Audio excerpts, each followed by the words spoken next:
Don't give up on us, don't give up on love. Don't give up on us, don't give up on love. Hold me down, never let me go. Take me in, I want you to show. Hold me down, never let me go. Take me in, I want you to show me love.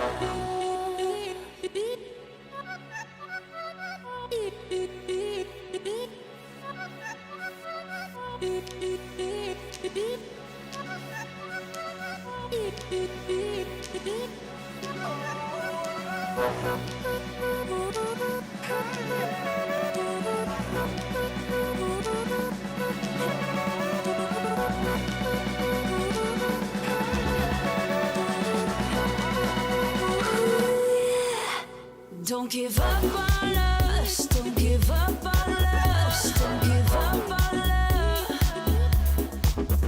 Don't give up on us, don't give up on us, don't give up on love. Hold me down, never let me go. Take me in, I want you to show. Hold me down, never let me go. Take me in, I want you to show me love. Ask you a couple of questions about your boys coming in here. The loss of Kixon, it's got to be, a notable loss, and plugging sense into the system. Is this a project that needs time? I mean, it's a safe assumption. I would assume it needs time. Yeah, definitely. We need time, and we also need experience, especially for a player like Sense, who has been here for 3 months. He was barely playing any HLTV games before that, so yeah, it needs time. It needs time, but we're also confident and we're having fun, and we've seen that we can do damage in practice. So. Now we just need to do it in an official as well. Yeah, I mean, you've seen every iteration of this game. How does CS2 compare? You can be honest. That's what this place is. That's what this is for. How's it feeling? To be honest, it's not as good. No, it's not as good. Like the aiming experience is not as smooth, and even though that you have some new tactical aspects when it comes to utility and so on, it doesn't feel as smooth. The game seems like a bit. There's too many bugs still. There's too many. The Pika's advantage is still so good. I'm sure Nork would have some stuff to say about the AWP as well. Yeah, probably. In the beginning, he actually considered not even playing the AWP. Oh yeah, yeah. But we went back to it. We went back to it. He found himself again, and he's doing great. Great, awesome. I'm going to go bother your boys. Okay. Hello, Mr. Sense. Can I bother you for a second? Yes. Pleased to meet you. I've got sweaty hands. I apologise. Yeah, I apologise. Just talking to your coach and talking about this, new task ahead of you. You've been given a challenge here for sure. Yeah, for sure. Only 1 month of practice. Yeah. Coming into Katowice, armor in 20 days or whatever. Right.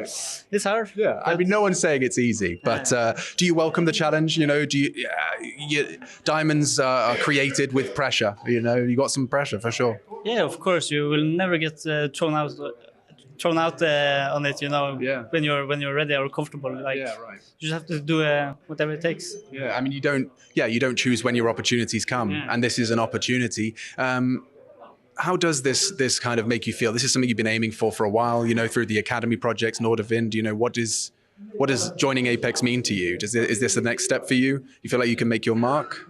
Yeah, of course. Joining the main team of Apex has always been the dream. When you're in the academy team, you're only working to come to the main team. It's always up there. Yeah, of course. So, yeah, it's the next step. Awesome. We'll see where it goes. Yeah, I'm very excited to see, and I'm sure it is going to be very stressful, a lot of hard work. A lot of hard work ahead of you, a lot of hard games ahead of you. But when it comes to Katowice, this is your first time here? Yes, it's my first time here. I played Sydney and I played Eliza and Challenger Atlanta. That's all the tournaments I've been to. So it's a short list when you compare some of the people in the other room, But looking to make a bit of an impact. CS2, does that give you perhaps an opportunity to disrupt with the new game? The fact that everyone is still adjusting. Do you think there's a window for you to kind of perhaps catch them off guard? Yeah, of course. Like when CS2 came out, it's a kind of a reset, you know. Kind of, yeah. So it's just about the grind, you know. Awesome. Yeah, nice to meet you, bro. You're a very well-spoken young man. Thank you. Yeah, Thank you. I'm going to go bother Stika if I can. Martin, can I talk to you? Hi, good to see you. Good to see you. Good to see you. Yeah, you might recognize him. I certainly do. And back in an Apex jersey, you know, a little twist in the tail. Did you see this one coming? Yeah, I mean, it's been a wild ride towards the end of 2023, and well, they needed me. Yeah. And I felt like my goal to get to the major is mostly doable in this team. Hell yeah. So we're hoping to do that. And Katowice is just a little warm-up tournament for us before the actual goal of the season. So we'll see how it goes. We're working. I mean, I'm no body language expert, but I'm picking up from the chat I just had with Mitha and the chat I'm having with you right now is that things aren't all sunshine and rainbows. I mean, you lost your in-game leader. That's surely, like, from your perspective and from most players' perspective, that's like the worst player to lose in terms of maintaining your form, right? Oh, 100%. So IGL and switching IGLs in general, it's always going to change up and shift up identity of the team and calls, and getting inexperienced guys like Odne, sense that is going to in-game lead us is challenge for him, obviously. So we're always trying to make it easy for him. We're trying to support him whatever is happening in the team. But as you said, it's not always sunshine, and it will never be, because we're facing really strong teams, both in scrims and in tournaments. So it's a learning experience for all of us. But he's handling it really well. So. And how are you approaching it in terms of integrating him into the roster? Like, are you essentially kind of, as a team, catching him up to where you were and what you were doing, or is it more of a kind of turning a page and taking some of those pieces back into the book?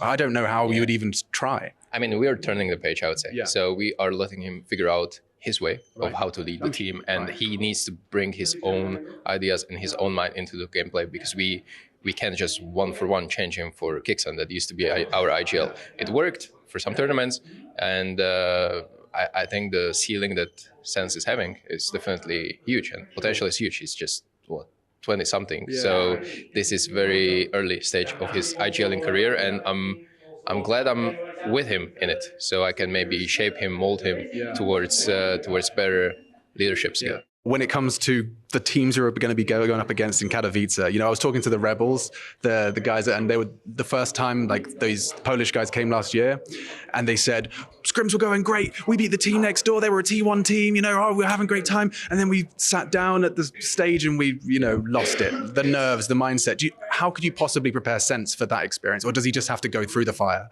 It's not about preparation. No. Like, it's about the mindset, honestly. Yeah. And we can prepare him that whatever we're practicing and we're scrimming is going to be 100% different in the game. So be prepared for everything to go wrong, and be ready to experiment, ready to innovate, and basically make up your mind on the spot.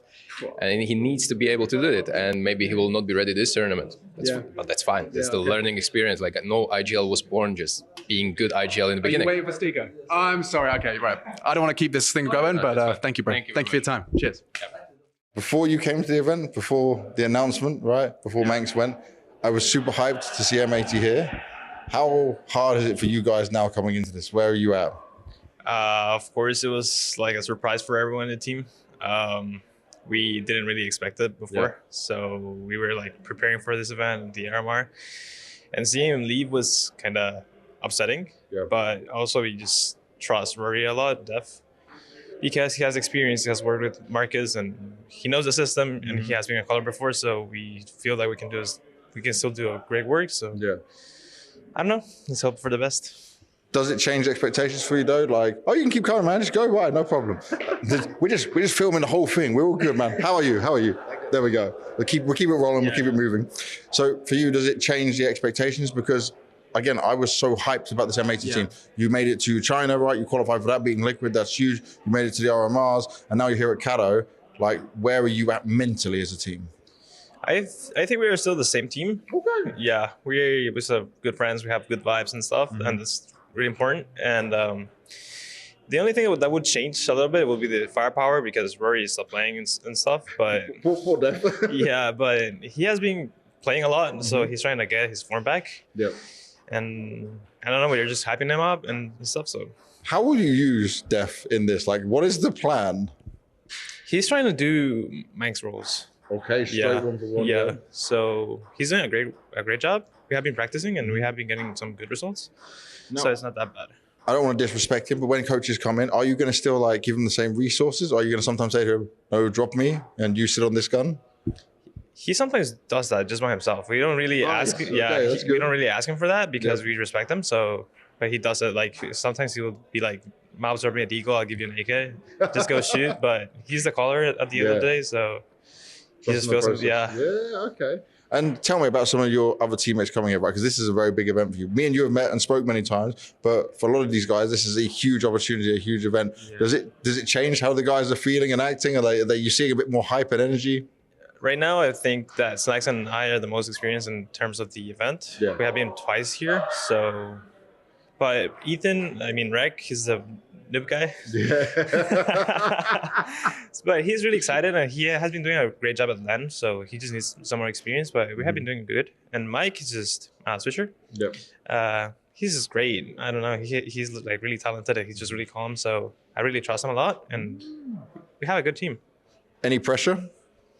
Not really. We're just chilling. doing it. Yeah, I just trying to surprise everyone with Def. Yeah. I love, by the way, that you got your flag on here, man. We've got to represent. Got to represent. How nice is it for you, though, right? Because you've been through so many teams, you've been through so much of like a growth. What's it like coming onto M80? How does this feel for you? Because one thing has always been in all your teams, you were the English-speaking one. You were the one that we're like we could always talk to. But we saw your growth from very young to where you're at. How old are you now? 21. Damn! When we were speaking to you first, you were 16. Yeah, it has been a long time, and I feel old. same actually. No. He's still very young. But yeah, we've seen your growth, right? We've seen you go from this. How does M80 feel compared to your other teams? It feels better because many people were talking bad about me because of my time in Team 1 and stuff. Okay. But I didn't feel as comfortable as I am here because of the language. Language barrier is really tough in teams. But now that I feel that I'm speaking and I'm more comfortable, language is just better. So now you feel better speaking English, right? Yeah. Yeah, I feel more comfortable. Yeah. Your English has always been perfect. Yeah, and I had to learn Portuguese just to become To pro. get in. Yeah. And now, though, you're in the international scene. So future, like wherever you want to go, you can do English speaking. Exactly. Maybe you could do like a twist, right? North American goes over to, you're South American, but North American goes to Europe. Maybe you'd be the first South American that goes over to Europe from your country. Maybe, yeah. Hopefully. Sign this man if you ever. No, he can stay on M80 for now. I'm not ruining the team dynamic. But I mean, that's one for the future. Thank you very much as always, man. Pleasure to see you. Hello, everybody. This is Darth Mike. I'm sitting down with Apex to talk about Counter-Strike and all things about their team in general. I want to talk to you guys about, I think leadership is sort of the thing that I want to talk about most here now that I get a chance, because I think that your team is in a somewhat interesting transition right now and has done this before, right? Since you're stepping up to the plate in the in-game leading, you came into this as an academy roster player, moving up to the main team, and now you're taking up leadership. And I think it's an interesting situation because this is now the second time that you guys have brought in a younger IGL as two very veteran, experienced players, right?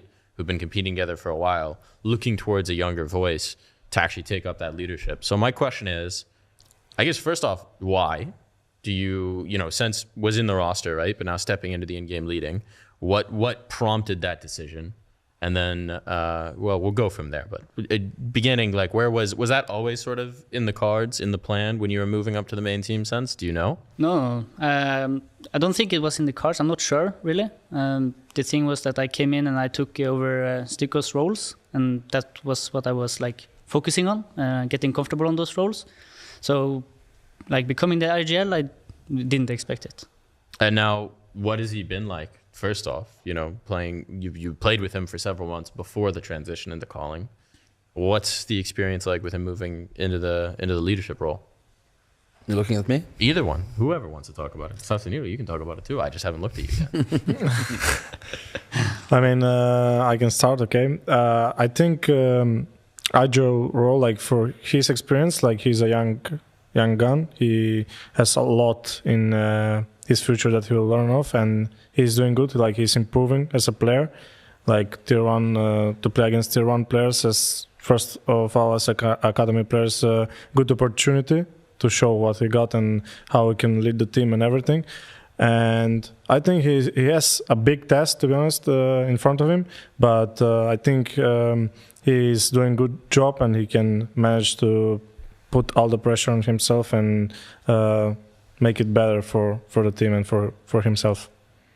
Okay. And then, I mean, focusing more on you two, the idea of bringing in a newer, fresher face as the IGL.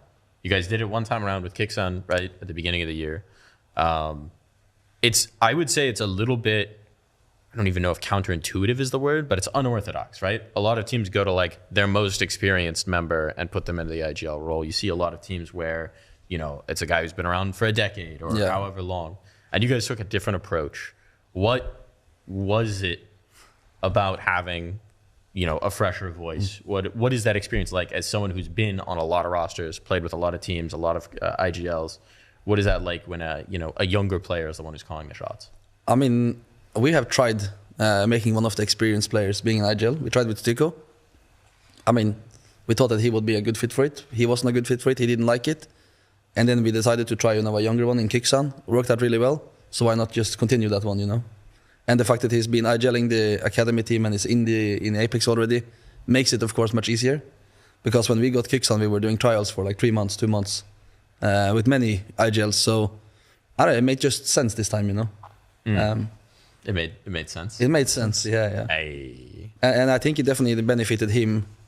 And it was easier for us that he's already been in the team, for a couple of months. Because he wasn't IGL from the second he came in, So, yeah.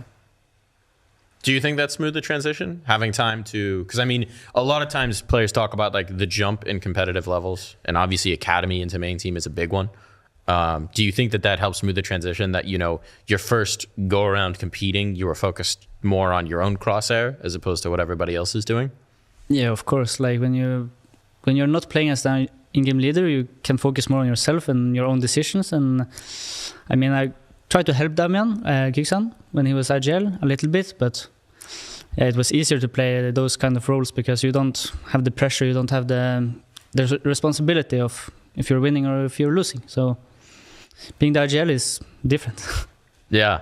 Speaking about that move in, from your perspective, I talked to these guys about a younger voice. Well, you're now that younger voice, right? You are the younger player within the team, the least experienced player within the team. What is it like trying to, or doing the leadership role, calling the strats, setting up the game plan? What is that like as a younger guy making the jump in competition? I mean, it's hard, of course. I'm not gonna hide that, but I think that Apex has a really good team around us. We have a good coach in Mither. He's helping me a lot, and yeah, we're a good duo. So calling the strats and taking the leadership role on the server, I don't find that hard because the guys have trust in me. So it's easy, kind of. I like the confidence. Also, on another vein of leadership, kind of continuing this theme, but thinking about it in a slightly different way, there's different kinds of leadership, and sometimes different pieces of it come from different places within the team. What I'm thinking about is, obviously, the IGLing is one form of leadership, but there's also like emotional leadership within a roster. Like, let me give you a scenario. You're in a match, you had like a 12-6 lead, you fumbled 6 rounds in a row. It's OT now. Tilting scenario as a player, right? That can be a really frustrating scenario as a player. Like, where is the voice coming from that says, okay, guys, we messed up, forget it, like, reset? Who's bringing that side of things? Must be the coach, right? I don't think any of the players are doing it. No? No. What if the coach just got through a timeout and then someone's like, still says something tilting, and you're like, all right, coach can't talk anymore. Who's being like, come on, guys, get back in? I don't know. I think Sense is a pretty strong emotional player. Like, he usually keeps the mood up, so to speak. Like, sometimes when the other players are having a rough game or it's not going our way, he's usually the one to say, let's go, guys, and keep the hype up in the team, I would say. For sure. Yeah. Yeah, I think it depends. Like most of us are doing that, but in a way that, for example, if you're feeling good, if you think that like you have a good game, for example, and some of our teammates is not feeling that good, so you need to kind of back them up. And in that case, I think all of them sometimes are doing that when we are feeling good. So we kind of give a support to our teammates, like, hey, it's like you have bad game, but it's fine. Come on, let's keep it up. So I think everyone is doing when we're feeling good. There's some guy that will step up in that case. I mean, that sounds. So like it's not like a single person in our team. Yeah, sounds like a good situation to be in. Talking about switching gears a little bit, shifting veins. Talking about the guy who's not at the table here. He's not here, so we can say whatever we want, right? Stiko, right? Came out of the team, coming back into the team. He's the guy you replaced, which has got to be kind of an interesting situation. You don't often get to play with the player that you replaced in a roster. What's that like, bringing somebody back, 3 months later? 3 months-ish, 4 months, something along those lines, bringing him back into the roster. How much have you guys changed in his absence? How easy is it to like reintegrate him into the team? I don't know, like the one thing that was really at the end of before Stiko got benched, I feel like he was like a bit of a slump. He was pretty weak individually, but since he came into CS2, I feel like everyone maybe were a bit worried about his individual like skill, how he would perform in CS2. It's been off now for like 3-4 months, right? But one thing that was positively surprised was like his actual individual skill. He's been doing really good in practice, top fragging a lot of games and performing well. And that is something that I'm excited to see here, hopefully. I agree. I mean, towards the end, we were definitely, this is normal in a team that, people get a little bit tired of each other, or, we're like moving in wrong directions and someone is eventually being replaced. This happens in every team almost. And with Stiko before, we felt that, his individual level wasn't maybe the highest anymore. But I'm also very impressed after he came back. Like, it looks like a new man, to be honest. Yeah? Yeah, I mean, he's shooting solid, like a lot of headshots. Well, a little time off does a body good. Yeah. New game, new Stiko. New game, new Stiko. What's the experience been like for you, since you're the player who didn't play with him, right? Yeah, I mean, it's always kind of weird that you're gonna play with someone you kind of replaced. But when I was in the academy team, I felt like I was having a good connection with Martin. Like when in the beginning of the academy team, it was really like coming into the academy team, saying if you need help or you need some experience, he was there. You could always go talk to him. So like playing with Martin was a bit weird because you kind of replaced him, but it's nice. I like it now. And then just quick role-wise, you said earlier, when you first came into the team, you stepped into Stiko's roles pretty much, 1-for-1. Yeah. What's happening with those now? Are they his roles again, or are you sticking in them? Or? No, he's taking his roles back, and I'm going into a little bit more active roles, playing more in the group and having a little bit more active roles on the city side. Okay. Coming into this year, right? Last year, a lot of high points for the team, for the org. Some changes, players moving out, changing the leadership kind of thing. What are the expectations for Apex for this year, for what this team can accomplish? What are you guys thinking about, obviously an event like Katowice, but the year in general, in terms of what you want to move towards? Of course, be at the majors. Qualify for the majors. I think, again, for the guys who have been there, one of the biggest goals, but play good CS, enjoy as a teammate, as a players, and have fun. Go to as much as events as we can, qualify to tier 1 events. I think that's it from my side. I mean, qualifying for the major was our main goal in the last season. That was everything we did. Like, every decision was made when we decided to bench or get rid of shocks. The decision was made that, we're doing everything possible, whatever is in the way, to reach Paris. And I feel like we're on the same path. Like, we need to do the same to reach Copenhagen, And me personally, like, playing Katowice is nice, but I played it 5-6 times before. It's not, my main focus is to reach the major. This is just like a step, So I don't, like, it's nice to be in Katowice, don't get me wrong, been watching Katowice the last 3 years from home. Last time I played it, I was in the quarterfinal, but was a good experience. Not gonna lie. But I mean, major is the main goal. Okay. Not true for this side of the table too? I agree. Major is the main goal for sure. This is more of like a test tournament with first tournament for him as IGL. So we'll see how it goes and try to improve for the major. And then something that I would like for Apex is to like win a tournament this year. Otherwise, easy to say, but 2 final appearances last year. And, could have done it there, but let's do it this year instead. Yeah, trophy lift. Yeah. Time for a trophy lift. Speaking about that journey, I think you brought up a nice point there of like, this is the first test, right? This is the first real test of you in the IGL role.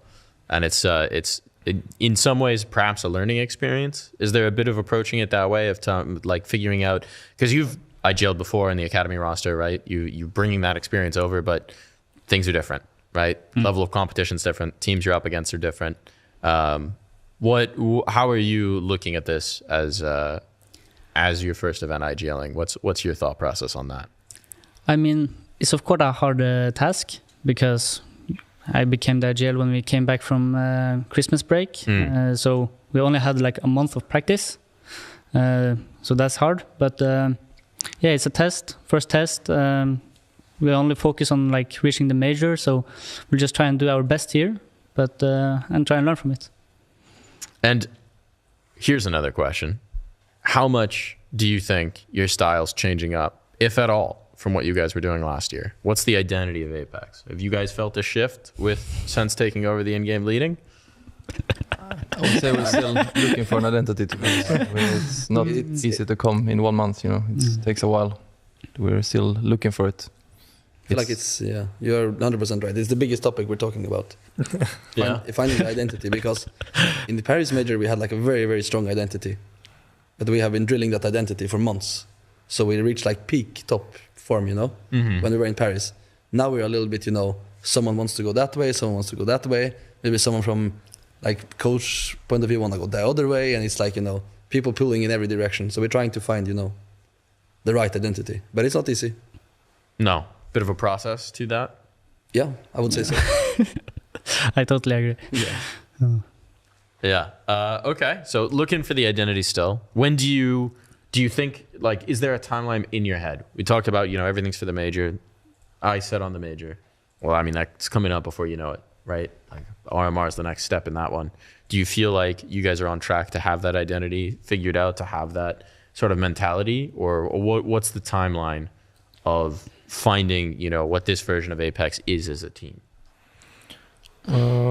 I think there's no timeline, but of course we are doing everything in our best to be prepared for the major, for the RMR. But I think it comes by itself, by practicing and learning more about each other and learning how people are calling or how they react in different scenarios, situations. So I don't think there's a timeline, but like you have to be like a few months or something to practice and to be there together on the server to build that identity. Yeah. Maybe no timeline, but there certainly is always a deadline of when the events roll through. Yeah. Well, thank you guys for sitting down with me. I think it's been a really exciting chat. Thanks for sharing some knowledge. And this has been Apex. Can't wait to see what identity you guys wind up with by the end of the year. Should be a fun journey. Let's see. Intel Extreme Masters Katowice is brought to you in part by Intel, Acer Predator, DHL, Monster Energy, the United States Air Force, 1xBet, and White Market.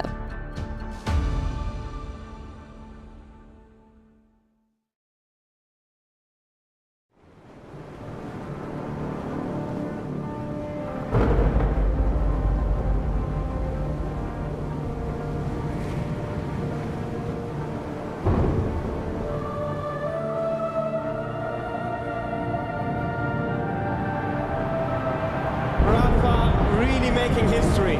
Absolutely phenomenal. And Ace is the champion of the Intel Extreme Masters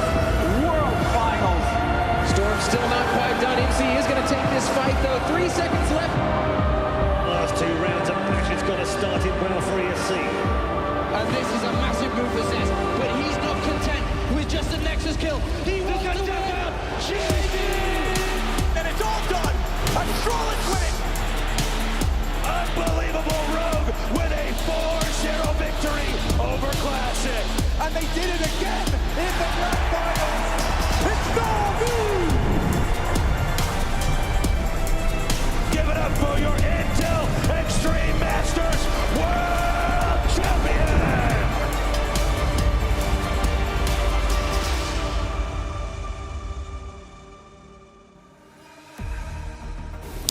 All right, folks, it's officially day 3 of the play-in here at IEM Katowice, which means 4 games left, which means 8 teams looking to duke it out and advance to the main stage, the group stage, where the pressure is suddenly at an all-time high.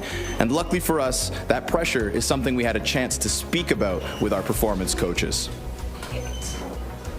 Over on the A stream, we've got Big Up versus Apex, and we'll be speaking to Tapson and Knock later. But first up, we have Mongols versus ENS. What a huge day it is for Glaive and his Polish core. And speaking of Poland, Over on B stream, we've got Rebels taking on M80, and it's a full 5-man Polish roster in Katowice looking to advance to the group stage after they successfully took down Cloud9, but they struggled against Eternal Fire. Now taking on M80 though, with their coach Def standing in, it certainly has seen them level up. They're playing a little bit better, but is it enough to take down these guys? We'll have to wait and see. But we've also got Cloud9 taking on VP, a CIS derby, and this is going to get intense. It's going to get loud. It's going to get crazy. They played off against each other just a week ago, and I can't wait to see what the outcome is going to be. So many different aspects, so many different variables, so many different fields of view. Obviously, I didn't even know that one existed. I couldn't tell that that camera was looking at us, Jacob. Neither could I. Yeah, wow. Anyway, yeah, welcome back. It's the Intel Extreme Masters. It's Katowice. We are in the last day of the play-ins, and by doing so, I'm going to just go ahead and rip this right on out, because I don't need that where we're going, do we, Jacob? No, we don't. We had some good games yesterday, Trace. We did. Yeah, we absolutely did. You know, a lot of things that we can catch up on from yesterday, or even, you know, if the play-ins as a whole. So I think maybe we just start our list around the big C9 game. Yeah, that was an interesting one. I mean, we could start with Furia, I'd say. You know, that's much better, I'd argue. You know, them going up against Apex, that was a rematch from a grand final at a LAN event just a couple of months ago. I had Furia to win that one. I couldn't quite understand how they couldn't perform against Apex yesterday. Take nothing away from those boys. They played a good game of Counter-Strike, but for Furia to leave the tournament again without even making it into the group stage, it must be massively disappointed. A couple of years ago, Trace, we were praising Brazilian Counter-Strike for doing very well. Nowadays, they're struggling. Yeah, there was it is a lot different of a landscape now for these guys. And yeah, for Furia, this is the second time they're going to go out to the Mongols in Katowice. Back-to-back years, the 2-time, Furia. But yeah, I mean, for them, that's not exactly the storyline you want at all, is it, Jacob? No, not at all, man. It's been very disappointing to follow Furia. We thought Fallen coming into the lineup could give them some new energy. This whole identity crisis with Art being on the lineup together with Fallen hasn't worked out. I am smelling roster changes, and I'm smelling them very, very soon. Is identity the word of the tournament, Jacob?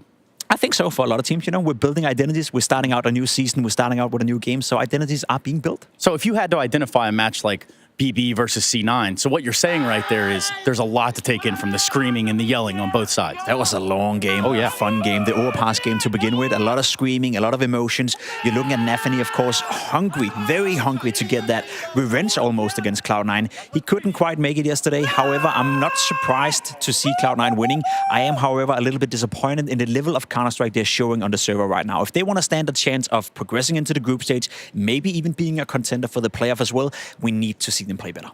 And you look at both of these teams, you look at just the tenacity right there. Obviously, at the very end of the day, they had, you know, fist bumps, handshakes, this, that, or the other, but it was intense. And it's a lovely thing to see. I love it, man. That's what Counter-Strike is all about. The players are sitting close to each other. We're in a very, very intense environment right here in the Hall of Heroes, of course. And as you said, you could feel the emotion from Nafany. You could feel the emotion from Cloud9. Had they lost to BB yesterday, it would have been an absolute disaster. They avoided that yesterday, but they still got another game later today against VP, which is also going to be super, super interesting when you think about it. Yeah, the words like marquee matchup come up to mind, and I don't mean that Marquee's going to be here competing. I mean that we're looking at Cloud9 and VP later on today. Why does that pack a big punch for you, though, Jacob? I mean, it's a domestic lineup, some may say, and I think it's two teams that come into the tournament being some of the favorites to progress into the group stage, maybe even go into the playoff as well. I'm surprised to find VP down here, whereas for Cloud9, we spoke about identities. They don't have an identity right now. They're lacking an AWP player. We can't really figure out where they're going. Whereas for VP, I thought they were ready to punch upwards. I thought they were ready to book a spot into the playoff even, and they risked going out already today. I didn't see that coming. Is the AWP the big kryptonite of C9? I think so. They'll have to address the problem sooner or later. Trace, at some point, you know what's wrong, right? It's just about facing it upwards and get something done by it. Taking it on the chin is what they'd say. Like you would always do, wouldn't you? Yeah, perhaps to some degree. Yeah, thank you for that, Jacob. A little softball right there. Not as soft, or I guess as hard as I should say these Polish players came in here to get things done. Jacob, tell us about how hard the Polish players are. I feel like they're all performing well. We see Snacks playing in Gamer Legion right now, doing a great job. He's progressing with his team into the group stage. You have Mantur and Big putting up big numbers. You had Glaive yesterday in Ends with his Polish brothers, destroying Astralis, knocking them out of the tournament, making sure they didn't make it into the group stage. Absolutely disappointing for Astralis, obviously, but for Ends and for the Polish squad right there, that's massive. Rebels still in contention. They have a relatively easy game, some may say, against M80. They're playing with a coach, playing with a stand-in. So I could see this tournament being a big one for the Polish squads and the Polish players. Yeah, and the most Polish players, you just saw the graphic right there, the most Polish players here at IEM Katowice. Wild scenes, but still so much further to go. Let's take a look at that schedule, catch you up at least to what we're going to be expecting today. On the A stream, we did say we had 2 games, so it does kind of check out. We're looking at VPC9. We're also looking at the Mongols Ints. That'll be what starts us off in the A stream. Apex big, and then it's going to be the Rebels and M80. It's going to be great, isn't it? Yeah, it is, and that's what we're going to do. We're going to keep greatness alive. Jacob, thank you very much. What is Tech Girl up to, though? That's the biggest question I got. Tech Girl put on her big girl panties this morning because Stunner let me know that I got to borrow his spot for a few minutes here, just so we could talk about these 8 teams who enter their do or die day, Maniac. Yes, absolutely. There is a whole lot on the line today, last day of the play-in, and do or die is a very fitting title. So now we have a little bit of a menu up there, and you can maybe tell me where do you want to start? Like, which of the cores do you want to dive into? Let's jump into the big Apex matchup because we saw Apex obviously earlier before we started the show. How are you feeling about this one? Right, I think in the big versus Apex matchup, all the pressure is going to be on the German side, very clearly, and it goes beyond just Mantur being sort of a regional hero here. I think when you think about what's implicated here for the season of Big, you realize it basically do or die. It's make or break. It's any of the idiom you'd like to talk about. They've already missed the opportunity about the spring finals. We know they're out of the RMR cycle. You're about saving your season here in Katowice. I have them as favorite. You have them as the favorites. Now let's take a look at the Virtus.pro Cloud9 matchup because obviously I think there's a lot of conversation. You heard Pimp going on about it, about that. I think it's the no or no hope. I mean, is that going to be the case for Cloud9 today? I mean, listen, we're always going to have an apt conversation about the lack of AWP, but actually I'm going to use the highlight circle for dramatic effect here. Dun, dun, dun, if he wants to cooperate with me. Axile. Super fancy. Extreme drama on Axile right now. I think he's playing for his contract. I think that's what's happening here in Katowice. If you were looking at making a change, he'd be the first one to have his head on the chopping block right there. It's been complicated the last few days. We saw Hobbit pop off in that game. 50 kills on the map where Axile has gone 17. He's definitely uncomfortable. He's going to be a topic that we're going to have to follow, and this game packs a punch. On the other side, 4 teams, obviously here in the play-ins, they want to progress to the group stages, and for all 4 of these teams, there's a lot of regional hope on their shoulders, kind of like national pride as well. So let's talk about Mongols up against Ents, because I think I love the Mongols. They always tend to upset everyone a little bit at the start of our competitions, right? Yeah, I like them too, and I'll phrase it as such. You might look at this matchup and think, wow, so lucky for Ents. You know, they beat Astralis. That's going to be their moment. Surely they advance to the group stage, rather. Think about it differently. Think about the amount of energy you've put into the Astralis game. How this was your Champions League. This was the game that you had to put everything in it. We see Glaive with a lifetime performance on that map of Ancient. And it's in here. It's in the head. It's in your heart. It's what makes Counter-Strike such a beautiful game. And I'm telling you, as a player, as a former player, there's nothing more dangerous than walking into a game thinking, oh my God, we won the last one. We're good. Like, they're going to have to recenter, refocus themselves, because the Mongols, they're ready to catch you. If you think you're already won, they're about to slap you. The Spodek must be in the back of some of the Ents players' minds as well, because that's exactly where they want to end up, right? Oh, definitely. I mean, listen, for any Counter-Strike player who's up to date with the Counter-Strike agenda calendar, you know Spodek is one of the stages you have to be on. Of course, if you have that Polish connection, it's so meaningful. People like Diha, for example, who's from Katowice, step in and on the Spodek. But I feel like we might be a little bit ahead of ourselves. We're in the play-in now. We're trying to get into the main stage. We're trying to get into group stage, not split it quite yet. I'm getting excited. I'm jumping ahead. So final matchup of the day, we've got Rebels versus M80. This is really fun because for both of them, a chance to proceed to the group stages. That's a big deal for these teams. It absolutely is. And I think pressure is going to be the name of the game here, and a little bit of a question of how Rebels handle it. Fight or flight, I think is going to be a very apt say in this very situation. One way to look at it is to think this is supposed to fill you with adrenaline. Think, oh my God, we're about to make history here. We're about to be a regional hero, making it to the group stage. It's going to be incredible. The other way to look at it is to let the pressure get to you, get on your shoulders, think, oh my God, we have to do it. This is a golden opportunity. Whereas M80, they're just having fun. Have you seen the camera shots when we're looking at M80? They're just enjoying themselves. They're memeing around. They're very loud. They're very proud, having fun.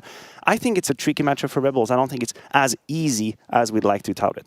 TLDR, if you've been listening to Maniac, it's all going to come down to the mental games today on Do or Die Day before we find out which teams are progressing to the group stages. So seeing as we're all getting in each other's heads, Stana is chatting it to the mental performance coach of Vitality to find out how these players deal with the pressure. Performance coaches are fine, and by that I mean I'm sitting here with Jack from Vitality. Jack, let's dive into your background and sort of what it is that you do with Vitality at its current iteration, because you haven't been there that long, right? No, I joined in November, so for the Blast groups. I'm not sure if I can say that on your ESL. Don't hurt my feelings. Blast groups, Blast full finals, which we won, and then we kept winning. So it's an interesting role so far. But so my background is in sports psychology, essentially. So primarily on the mental side of performance. But moving here to Vitality, the role's a bit larger. It's all facets of performance outside of the server. So, of course, our coaches, X-Taz and Matt, have control of everything that happens in the game. But then all the performance factors, sleep, nutrition, the mental performance, of course, the physical conditioning, that all sort of falls under my remit.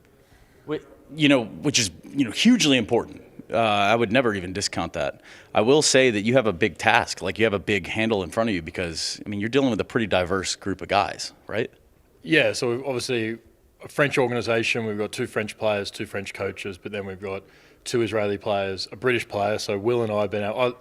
Whilst I'm Australian, I live in the UK, so Will and I have been able to bond over that. So it's a diverse group. So you have something in common, Commonwealth perhaps. Yes, the Commonwealth would be the only link. I actually do not identify as British at all. Me either. So but we both speak English, so that's probably the common side there. Well, that also, things like that will help to build camaraderie within a team, right? And I think that's part of what you're doing in your role, if I'm not mistaken, is to keep the gel, keep the minutia, and keep the ball rolling in the right direction. Absolutely. One of the things coming into the Counter-Strike scene that's different, my background's in rugby, where we're at home all week, we train at our training facility, you go away on a Saturday, you come back Saturday night. Here, you're travelling all the time, and I've started to see with how rough the schedule is at the beginning of the year, if you don't care about each other and if you're not bought into the team concept, I can see why you have teams going, I don't mind if we lose this one because I just want to get out of here and get home, because it is gruelling, it's tough, and you've got to really care about the blokes, the 5 guys sitting at the server with you, wanting to stay away from your family a little bit longer, wanting to dig deep for each other, because if you don't have that, it's easy to find excuses to get out of that awkward, tough situation. So tell me a little bit about the crossover, right? So first of all, you're a huge dude. You're a big guy. So rugby checks out. That definitely checks out. Talk to me a little bit about crossover here, maybe some similarities you see between a rugby team and a Counter-Strike team, or therein. On the mental side, it's pretty much exactly the same, right? Obviously rugby's a physical game, a very physical game, whereas you've got Counter-Strike, which is your more cognitive athletes. But I like that one. Hold on, cognitive athletes. That's nice. That is nice. And it's not all cognitive. Of course, you've got this hand-eye coordination, the accuracy with their motor control with their hands and arms is remarkable. But if you start a map and you go 0-5, 0-6, you're going to start thinking, maybe today's not my day. In rugby, football, any other sport, if you make a few mistakes early, you start to feel that pressure to find your performance. And so a lot of the mental side of the game is really similar, and it's probably, in fairness, more similar to something like tennis, where, all right, you win the first map, then you lose the second, we were so close to ending this match, now we've got to do a whole nother hour. So the mental demands of performance, the context changes, But where the pressure comes from is almost always the same. It's like, oh, if I start this map well, you know, we won the first 3 rounds and I've got 6 kills. You're like, yeah, today's going to be a good day.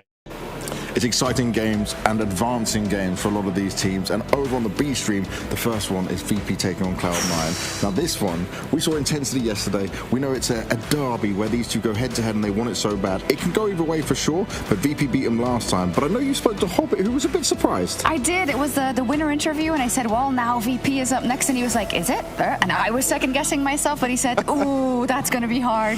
That's going to be very tough. So what's going on your stream? On my stream, we have the Mongols up versus ENCE first, and it's just huge because it could be so monumental for both of these teams, right? Yeah. Of course, the Mongols actually already made it into groups last year, but I think that people still consider them underdogs. I did get to talk to some of the ENCE guys, and they said, no, we're definitely the underdogs in this one. Really? But it would be insane, you know? I mean, the story is larger than life. Would Glaive have these Polish youngsters that are under his wing now? Would he bring them to groups in Katowice? I don't know, it could be a fairy tale. I don't know if it'll happen, though. Do you think it will? Do you know what? I think they've got a good chance in it because, you know, right now, it's all up in the air. Yeah, it's true. Well, we'll be right back after this.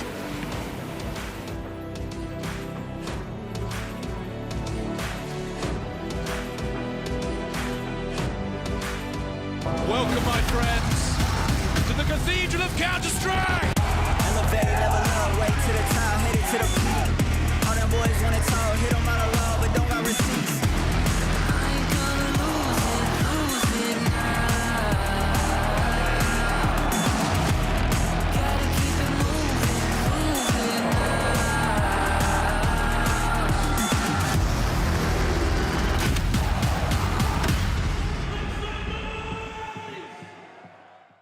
Smokes. You see double smokes in the same place there. Simple just jumping casually into the side. Wait. What was that? Never miss a play again. Simple. That's not allowed. This is not FPL. This is a major. Finally. With Face It Watch, you're in control. Switch between player POVs live and see the game through the eyes of any pro. Never miss a moment with replays. Relive each highlight on demand from all angles. Watch it, control it, face it. We are taking over. We can change it all. We can change it all. We can change it all. We can change it all.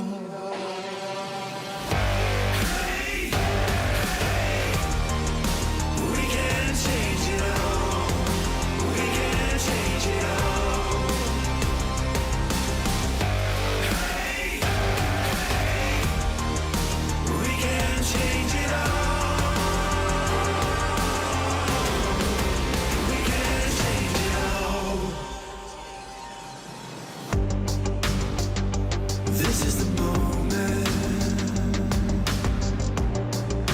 chosen for the game. Live for the glory.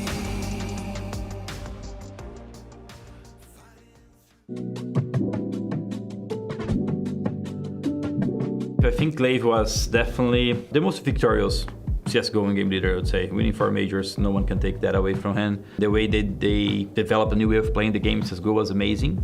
But when it comes to CS2, I think Glaive still has to prove his worth. We need the success and to build the team from scratch right now. And I would say I respect him of who he is right now, how hard he works and how much he wants it back. And even from our latest talks, he said like he has not been working as hard for last 2 years, maybe even. And he can create a lot of stuff for the new team. It's gonna be a bit hard for him in terms of language, but Glaive can do it. Playing with 4 Polish people, this is not the usual thing. I know a lot of people are doubting in this team because of the setup 4 Polish and 1 Danish, but there is some teams like even big, right? They have 4 Germans and one Polish guy. I mean, UK/Polish. He just joined ENCE and then he lost the players who were there for a long time. So now on this rebuilding phase. And I think Glaive has a good understanding of the game. He already changed the meta once and he is creative enough to do that again. Most likely that's not gonna happen, but if there's a guy who can do it, it's Glaive, so we have to see.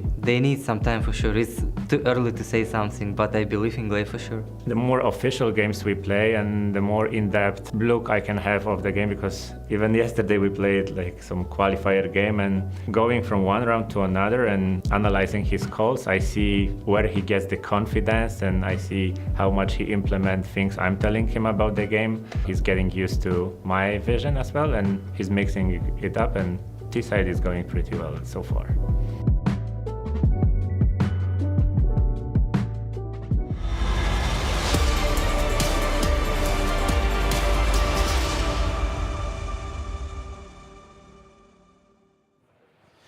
Just a few minutes separating us from our first matchup of the day and what is the last one here within the play-in stages of the Intel Extreme Masters in Katowice. The year being 2024, time is just flying right on by, which is exactly why I can't wait to get this one started. Again, the implications are this. The winner moves on into the group stage and the winner goes home. And so, without any further ado, let's hear from the inside. Perhaps let's hear what they're thinking coming into this one.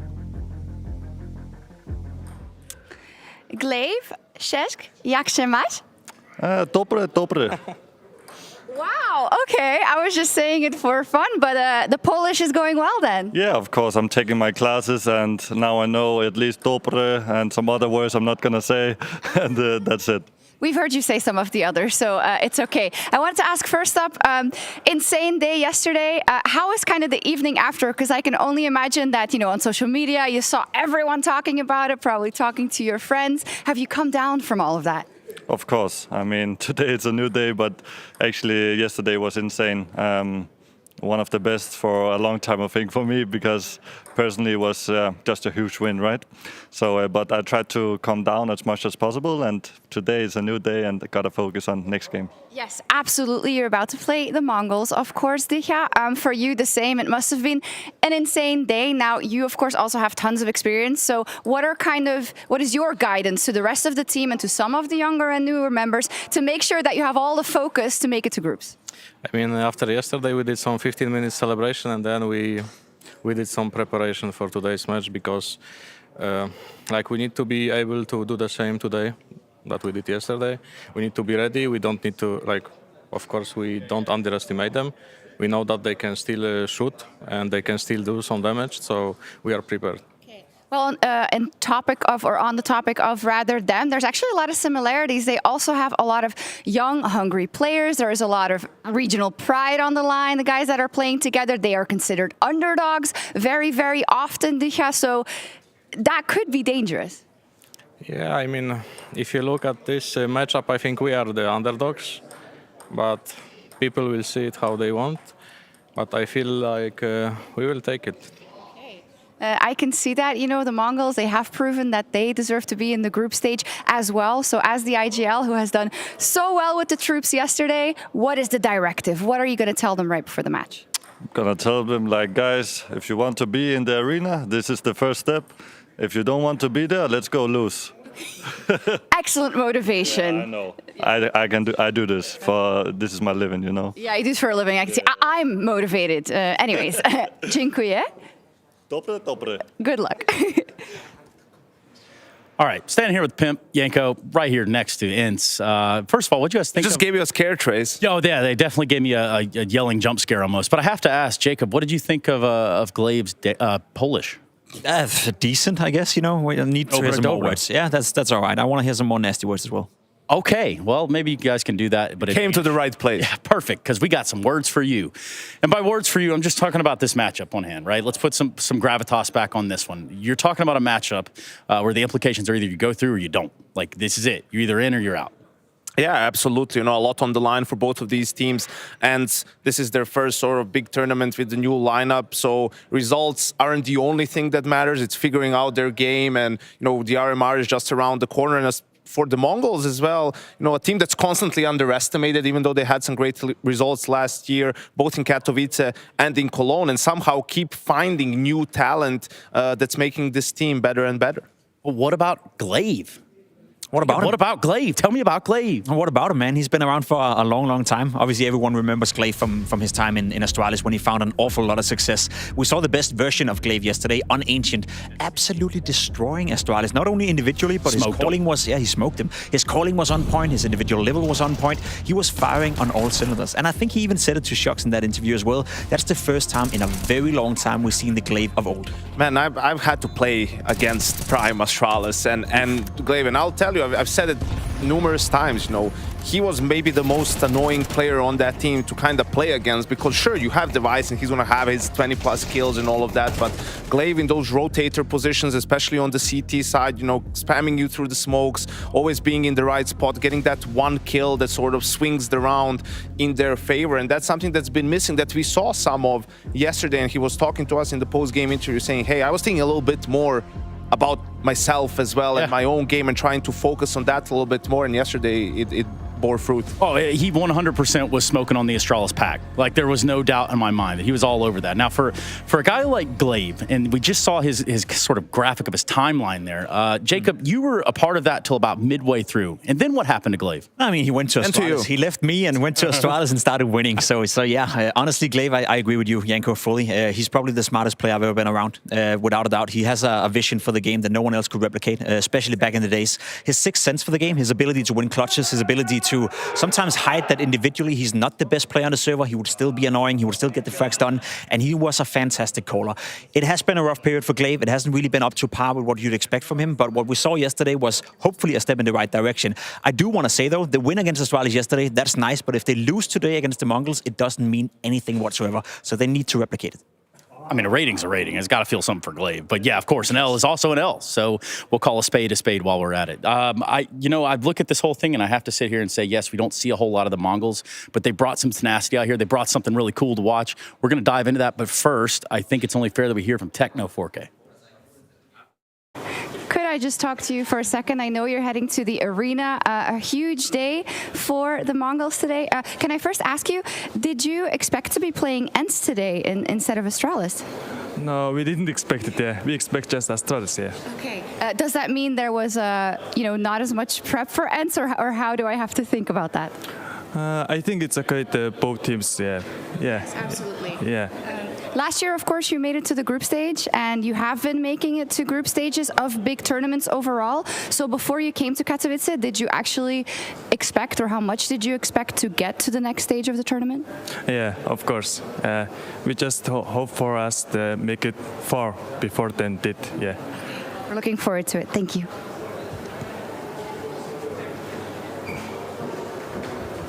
All right, let's talk a little about the Mongols. When they play, Jacob, what sticks out off the page? I mean, they play a very aggressive style of Counter-Strike. It is one of the teams that come out of the Asian region who consistently find, good results over here, I'd say. They've also tried to adapt a little bit. I know they're going to boot camp at your facilities afterwards as well. So they're trying to buy into the European way of playing Counter-Strike.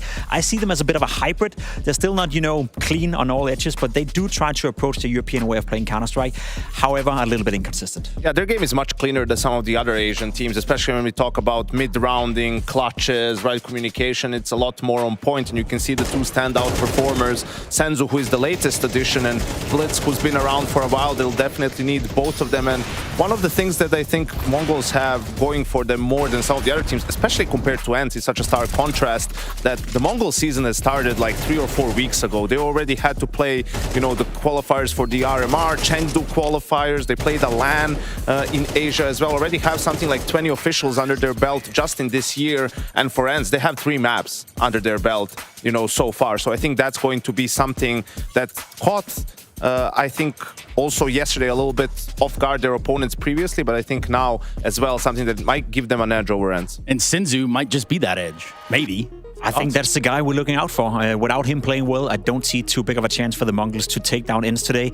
I don't know if I agree with certain parts of the community saying that this is a 50-50 game. I still consider ENCE to be the heavy favorites into this one, especially with the way they played yesterday. I think we've seen limitations in the Mongols as well. Without Senzu playing well with the AWP, they are a little bit one-dimensional, and that could be an issue again today. Mirage, Nuke, Anubis if we need it, and our commentators. We definitely need those guys. It's time to play. Let's do it. Live on 3. Thank you very much, Trace. I'm really looking forward to this one today, Jason. The Mongols are always super fun to watch, and I think we've got an unexpected storyline now with ENCE. Yeah, for sure. I mean, you got to be excited to have someone like Glaive. Everyone's been wanting that resurgence. Everyone's discussed it, and seeing them actually take down Astralis. I agree with Pimp, though. That win yesterday really doesn't have that much of an impact outside of Glaive personally. If they can't convert today and actually take on the Mongols, I wouldn't go so far as to say they're heavy favorites against the Mongols, because this is an upset team. This is a team who's like kind of, you know, built their reputation thus far on upsets, and they've got a ton of talent. The desk mentioned Senzu, 9-10 in there with the AWP. Blitz has some stellar games, so let's get it on. This is going to be really, really interesting. Mongols taking on ENCE, and we're going live into map number 1, Mirage. We are indeed, and the Mongols made it all the way to the group stage last year. ENCE obviously with a great goal in mind to try and make it to the Spodek, but they've got to make it through to the group stage to first go, and here we go. ENCE versus Mongols. CT side start here for ENCE. And the Mongols set up with quite a few players outside of B. Techno having a little walk into the apartments. Kyler with his dualies. Double duel, actually 4 dualies. Wow, that's a lot of guns. Okay, so ENCE has bought fully into the dually meta. Very patient from Mongols, though. It's like they're expecting, and this might touch on what kind of Yanko just talked about, and what we kind of saw in the interview is, man, if you have a game yesterday and you go to look into ENCE, they only have 3 maps played. You don't really always know what's going to be coming. So very cautious at the moment to see if anyone's going to push into them. Nice and slow for the Mongols. Here comes the play forward. Hades on the CT side, hungry for information, pushes in the Palace and gets info on one player's whereabouts. And that information, a player in Palace, oftentimes will trigger ENCE to be like, okay, that's a pretty good indication they're going to end over at the A bomb site. Palace is pretty isolated, pretty far off on the extremities, so you kind of get a sense they're coming in this direction. And they look ready, primed in fact, to deal with this connector play. Diha, the player with the Julies, but he is taken out alongside Hades, so it is fantastic from the Mongols to kick off this pistol. Senzu with some brilliant headshots, and now it's Kylo and Goofy left alone. Good headshot back in the window. Still a 2v4. Man, that's a nasty shot from Senzu.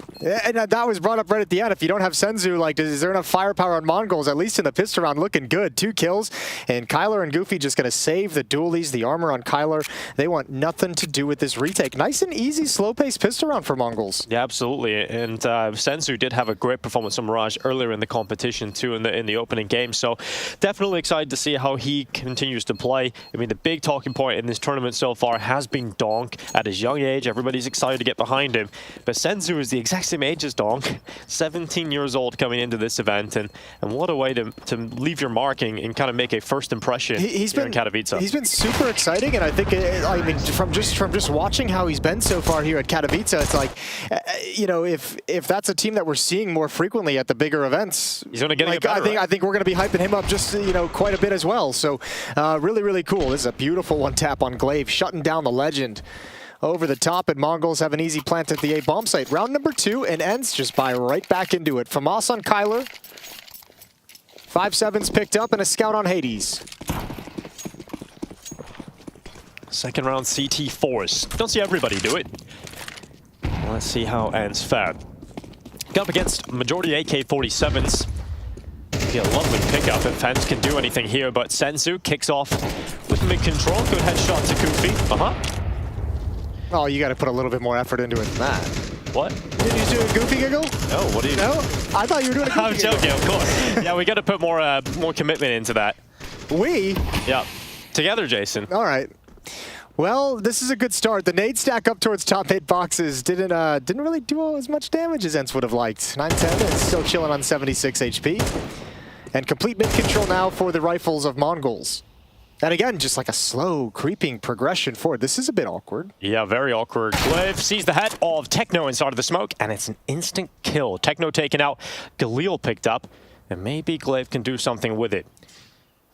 Mongols with 53 seconds left, certainly setting their sights on A. And Senzu just waiting for mid-control peek from Glaive to come in, and immediately knocks his head off his shoulders. That's the gun as well. So 9-10's wrapping around jungle. Diha's got a little bit of a time limit on this, although he's covered for the moment. Walking in, there's the Galil, the snap over. Nicely done from 9-10. Traded off, but no real danger yet of losing this round. In fact, I think Kyler once again is just like, that's a cool looking AK-47. I'll take that. Actually, looks pretty sick with those He's like, Mongols. check out my AK. It looks pretty sick with those Mongol stickers. Yeah, Mongols. They got a lot of cool merch. Even the stickers in the game looking cool. And a pretty cool start for Mongols as well. 2-0. Always scary when you go up against a force buy, but Ents have not been able to pull it off. And they're going to save those 2 weapons. We get to see Senzu in this round. Started off with that kill on Goofy out towards middle, and then the follow-up kill on Glaive once he picked up this rifle as he peeked window. Just clean headshots, good crosshair placement from Senzu, and nothing really getting out of hand. It's been a pretty relaxed start to the game so far between these two teams. The cautious pace Mongols is bringing out. And again, you'd imagine it's going to be something similar, knowing that there's an AK-47 still on the map that was saved and recovered. Now you know there's a scout in the field of play. That's a bold repeat from Hades, but he does nab the kill at the end. That's Senzu to go down. 2-0. Now, as much as we're talking about these young players really performing and stepping up to the market, like Senzu and Donk, there is the other side of the story, and that's Mazinho, who was coming in at 16 years old, hasn't been playing so well. Maybe the pressure kind of getting to him at a big event like this, and we're going to see if he can maybe have a better performance today. That would be absolutely massive at this stage in the competition. Look at a MAC-10 in this one. Goofy running up mid with a P250. Senzu takes him out, and Kylar trades back. Yeah, look at the double Molotov, though, preventing Kyler from doing anything else with it, forcing him into the waiting hands of Techno. Spots it out with a jiggle. Oh, still can't win it out. Nice shot from Kyler. And that's got to make things a little bit scary, but Mongols is just marching right up catwalk, away from danger. Well, as a pack of 3 heading through short, they are going to avoid any problems. Ents don't have a single player inside of this B bomb site. They're stacked towards A. And the AK-47 was last detected towards the underpass. And, I mean, all they have to recover in mid is that MAC-10. They can try and recover over in holes the other AK-47 if they want to go for it. No reason not to risk it if you're someone like Glaive, if you're someone like Diha, to go try and grab that weapon. Yeah, Hades is being battered and bruised here, 27 health. Mazinho goes for the peek. It would be great to get some extra money on that MAC-10, but he'll just smoke it off. He wants to confirm this round and lock Ents out of it. That's exactly what has happened. Ents not really going for an attempt, just setting up side, trying to play for some exit kills here. And that is going to be that 3-0 start the Mongols were searching for. Okay, it's been chill, it's been relaxed, but now we get to the meat of the rounds. We got to get this game started, as Ents will be buying up into the next one. Finally have full rifles against full rifles. Yeah, and 2 AK-47s is actually huge going into that first gun round. It allows you to save some extra cash left over, and obviously you want an AK if you can get it. I mean, you could even save the scout if you're feeling a little frisky if you're Hades. Yeah, I think he will. He doesn't have the money for an AWP. Oh, he does. He's got it. Oh, he got it? He got it out? He picked that bad boy up right away. Didn't even think about the scout. So Hades is going to have his op on board, which is going to be great for Ents. We'll see what he can do with that. Glaive sticking on the MAC-10. There's plenty of money left in the bank for the CT side. They've actually done a pretty darn good job with those 2 saved AK-47s. He really bought that AWP so quick, I didn't see the money leave the account. Yeah, it was just gone. Here he is. AWP scoped up towards top middle. Utility. Bombarding connector. And Kylar, look at this position. Still aggressive towards top mid. This could work out. The run boost from the AWP, if it can, the booster on the corner, it could end up giving a chance for Kylar to take him out. But there's no peek yet from the CTs, and 9-10 doesn't get any information.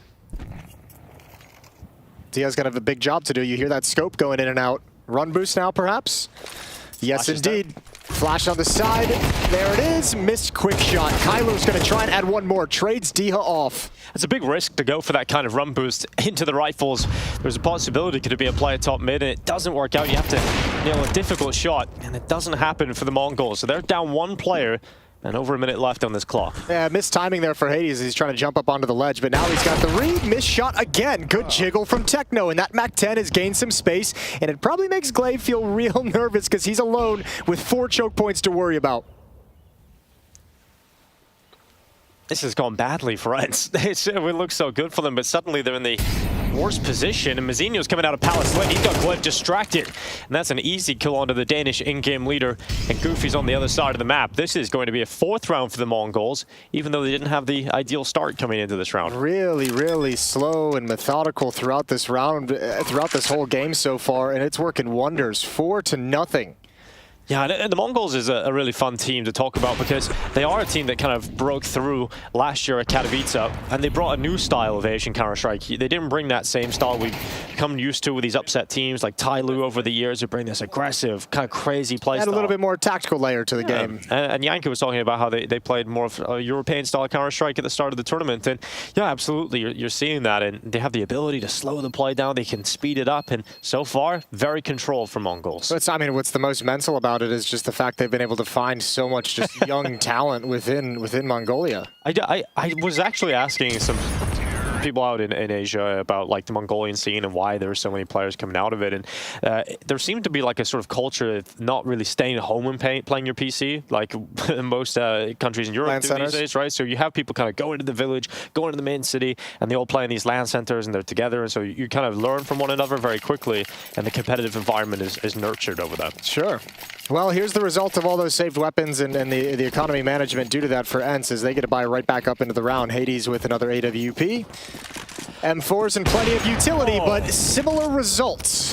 That's a 6-shot from Blitz. Right on the Glaive, takes him out. And it is early control here for Mongols. Senzu getting peppered though. There's a gap in that smoke, and we've seen many players exploit this gap in the top right of that window smoke. And Diha is the latest added to that list. Yeah, that seems to be a great counterplay at the moment. Is just jumping up and peering over the top and getting an angle. Senzu didn't even know what hit him.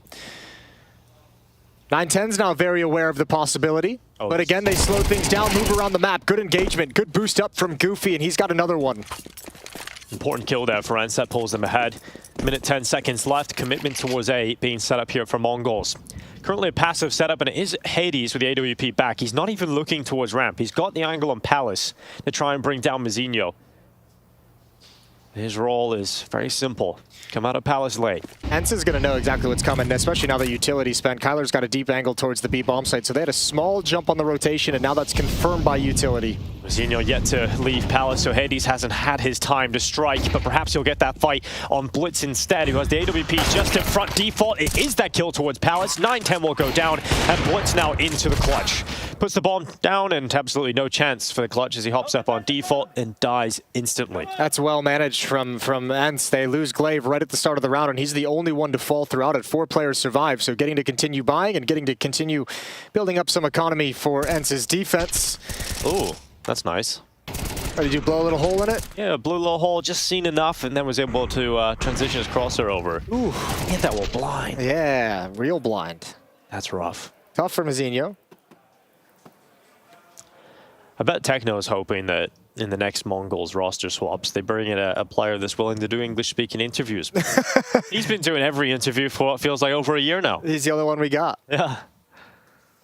Getting better as well, so great to see that. And Mongols with the 4-1 ENCE, finally with their first round on the board. Match is paused. It looks technical. No one's called for a timeout. And actually, as I say that, it's fixed. Yeah, it's fixed. So that's cool. That's great. Remember, that's the caster curse working out for you. Yeah, you're using your power wisely. I'm sure you remember the hellish days of tech issues when they would last from anywhere from 5 minutes to 2 hours. days. Yeah, had a good time with it. 4-1, 3-round lead. Here we go. The Mongols can continue to buy into the AK-47s, have the AWP with them. And here's Hades sending that fire out to top middle. Senzu's going to look at that, not deal with it. Kylar, he's got a very active role here on the CT side. He finds himself an underpass more often than not. Well, also because Mongols is opening these rounds so slow, like Kyler probably feels he can get away with this a little bit more, but he missed the timing. With all those jiggle peaks, he never saw them kind of cross out. And Senzu's got another one. Double kill to open up the round.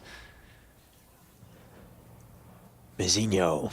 And this gives Mizinho so much freedom to like play as he chooses. Like he can actually kind of be as aggressive as he wants here. If he wants to peek into the bomb site, you've already got 2 players. You know, chances are there's probably going to be max 1 person at the A bomb site. You have a variety of ways you can play this Palace position. The problem is that's going to take some confidence, and I don't think Mizinho has been able to build that in this competition yet. He seems a little timid exiting Palace. You haven't really seen him force the issue until it's his time to strike when he has the rest of his teammates with him. Yeah, he's playing very much within the framework of the team at the moment. They're going to rotate back towards A, back towards Palace to join up with him. Techno and 910 joining in Palace. Blitz will be at the A ramp. Senzu's just going to be lurking in middle. And Mizinho actually is going to go kind of flirt with the bomb site a little bit early. And he finds nothing. Yeah, creating space for his teammates to now stay contact out of Palace. Glaive is going to come back, and it's a nasty surprise as multiple players around the corner. Instant trade from Mazinho, taking that deep space inside of the site. His teammates are going down, so perhaps Mazinho will need to do even more in this round. Sensu's still alive, though. And with him on the server, there's always a chance here for the Mongols. And having a player up now, followed up by Blitz, it's put Hades into the safe on the other side of the map. Yeah, really, again, calm and collected, even when things are going down. Bomb was dropped. That fight towards jungle was a little bit scary for Blitz to try and cross over with that bomb, but they manage it well. They take their time, and a 5th round for Mongols, and now they can hunt down this op. Hades is in trouble. One's coming from T-spawn. That's Blitz. Oh, quick shot. He's not out of it just yet, though. One health here for Hades. Desperately trying to hold on to that AWP. He's going to get back into T-spawn, worried about all different positions they're going to push him from, but doesn't look likely he's going to be able to get this one, and he won't be able to save the AWP. And you're right, Jason, it does feel like what we're seeing right now is maybe a little bit too controlled from Mongols. They're able to just do exactly what they want, whatever timing they want, and it's not really disrupting them at all. Well, problem number one is just this mid-control, this mid-frags that are coming out for Mongols. It was Glaive picked off in the previous one by the op. This time it's a Senzu double kill. They have to make sure, they have to prevent that from happening round after round. And the problem is, with as good as they've done with an economy, that's starting to like chew into things. They're going to have another goodbye here. But Ent's struggling to get anything going, and this one is tactical as they take time for Cuban to get involved in the conversation. Glaive purchased the AWP to give that to Hades. They're going to have the AWP ready, the rifles out around it. And today is a big day for Ents, looking to try and get through to the group stage of Katowice. And it can be difficult too. Remember the conversation around them beating Astralis yesterday, the high that caused, that adrenaline rush. Obviously, especially guys like Glaive and Diha, really experienced in deeper tournament runs, but it can be hard sometimes to calm down from those highs and get yourself collected and ready for the next day. Last game of the day, first game of the next day, off the back of that, so not a huge amount of time to prepare for your opponent. And Goofy, good kill through connector. He's going to come away with that, and that's Senzi removed, and that's exactly the player you want to drop nice and early on. Mongols might be a little shocked that they're still seeing Ents challenge in middle with all the success that they've had. Not a whole lot of utility available for the CT side. They only have smokes, a couple of flashes here.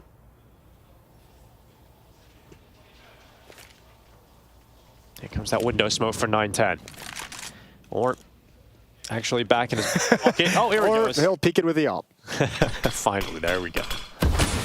He'll creep up short with that. Hades at an off angle over in ladder room though. And he'll see the barrel far in advance. Oh, that's easy as you like. Next up is the AK. Does Blitz want to turn the corner? He does it quick and spams him down. Hades falls without even a shot. Yeah, maybe even a little bit of overkill with the headshot. Double setup inside of this B-bomb site. Goofy boosted up on those ninja boxes with that low health. The position will help negate that problem. And with the distraction setup with his teammate inside of the site, it could be massive as the Mongols in the final 35 seconds of this round are shifting towards this B-bomb site. Kylar and Goofy looking to hold it. All right, there's a little bit of information gathered. Now that's a nice bait for Goofy. Goofy gets the first kill. It's Techno that goes down, and Mazinho trying to fight him, but Goofy got a second. He somehow got a second out of that, and that's exactly what Blitz does. He's looking for this clutch, a 1v3 to give him the ace overall. 15 seconds left. There's the fight on Diha. He was damn close to getting that opportunity, but couldn't land the headshot. Yeah, awkwardly timed swing from Diha. Threw his aim off just a little bit. Couldn't get it under control. 5-2. Good round from Ents. But these are close. These are challenging, and Mongols are going to use their first time out. This is how the round opened up. And saying, we don't really care that you've actually won this engagement a number of times, that you've taken mid from us a number of times. We're going to keep coming right back to it, and we want to put a stop to it. Oh, there's that awkward fight. Blitz definitely had an opportunity to get that into a winnable 1v1 fight. A timeout taken here. This time for the Mongols. It's becoming quite the brawl on the server now, and the Mongols getting to the bottom of the barrel with cash, so they're going to go for the 2 AK-47s. Tech-9's Deagle out there as well. Not the prettiest buy, but maybe this is where they can inject a little bit more pace into the game. Yeah, you feel like, I mean, with the way that we've seen them play previously, like, while we were kind of talking about they've kind of, you know, done a good job of bringing in a European style, we know they still have that faster pace in them. The question is, are they ever going to switch into that? Now that they've established they've had success on the slower style, is that going to be a pace change that can throw Ents off later in the half? settling into the start of the round with 2 players towards top mid, 2 coming through the underpass. They can converge on one another, and perhaps this fight for Kylar is going to be more difficult than he would have expected. Tech9's in the face, to the face. Kylar is gone. 9-10 now upgrades into an MP9. Goofy wants none of that. He's not going to peek that. No, not at this point. With all the smokes up and with no teammates speaking from window or con, that's a death sentence. Glaive's even evacuated the A bomb site, so they have a very good idea that so much of this pressure coming from middle, they want to lock it down. Smokes are going to clear very shortly, and then we'll see what Glaive can find. Oh, Glaive. Has to be good timing for him not to be out of position, looking the wrong way. He's walking into a death trap on either side of him. It was just instant death for Glaive. His teammates have to try and trade that back, and now Goofy has to get proactive, has to push forward. It's a good kill on that FAMAS, but it's still Mongols ahead on the player count. Diha dishing out death, perhaps, with his AK-47. He's flashed and forced back into the corner, and upon his re-peek, it is death at the hands of Blitz. Now just Hades in the clutch. And he is definitely capable of winning these kind of rounds with the AWP. He goes close into the fight against Blitz, but he spams down through that triple box, and Hades has no chance.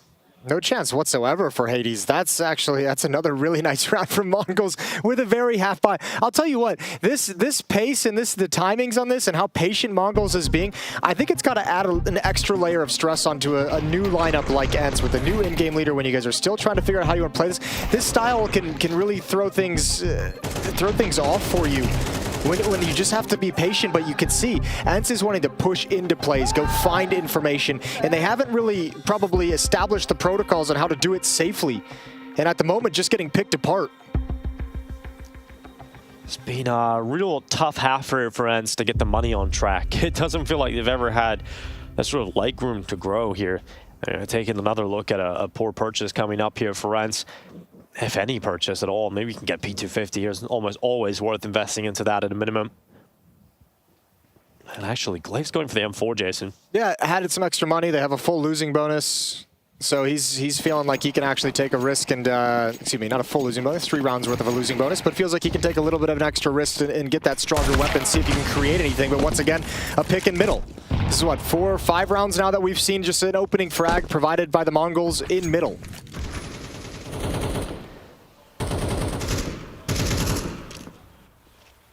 Glaive is deciding, okay, well, if we're going to lose mid every round, let's try and get some control elsewhere. So going for a more proactive push through ramp.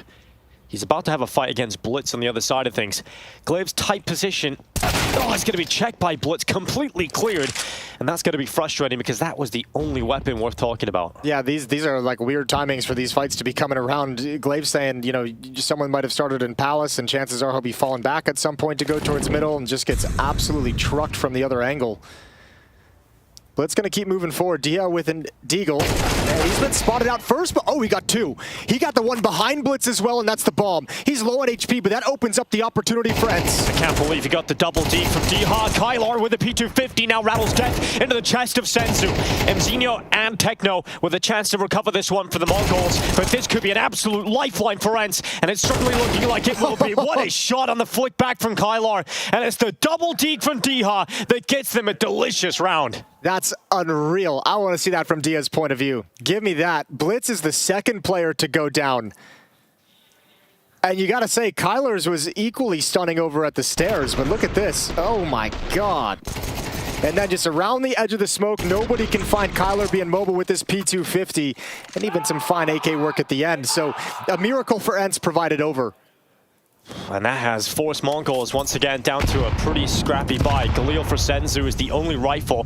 Everybody else on upgraded pistols. Aggression this time from ENCE. Sensing a weakness and perhaps a chip in the armor now. They push forward and take control of mid for what feels like the first time in a very long time. Yeah, and Mongol, ooh, nice shot, Kylar. He's really heated up these past couple rounds. Mongols haven't had to play on the back foot very much in this half, actually, basically at all. They've been in pretty much full control, and this loss of economy is an issue. Senzu's got a chance of evening things up, and look how aggressive he's being. He's distracting because it's the A play, because Mzinho just got that headshot on Hades inside of the A bomb site, and that's where the bomb's coming. They don't have an idea that Mzinho's pushed into the site. Not only that, but he's picked up the AWP and taken taken D-Hut down at short. Once again, the Mongols find themselves in a position with a weak purchase ahead in the round. It's once again recovery time for ENCE. That's crazy. This is absolutely crazy this is happening. ENCE just getting schooled at the moment, but they'll still go for this. Yeah, mistake from Senzu. Didn't look towards connector. Goofy's able to turn back, and that could be the lifeline needed. No kits. Time is starting to tick, and that lack of kit is going to cost them if they don't get a move on. Glaive coming out of ramp. No secrets about the position, and Mazinho peaks with the AWP, and this round is all Mazinho. The Palace play to the headshot, the upgraded AWP, and perhaps a lapse in communication for ENCE because Mazinho continued his run to take down D-Hut short. Yeah, potential disorganization of a new lineup playing together and just losing track of it. But you got to say, on one aspect, it's really good to see this from Mazinho because we've seen him had a couple games in this play-in stage.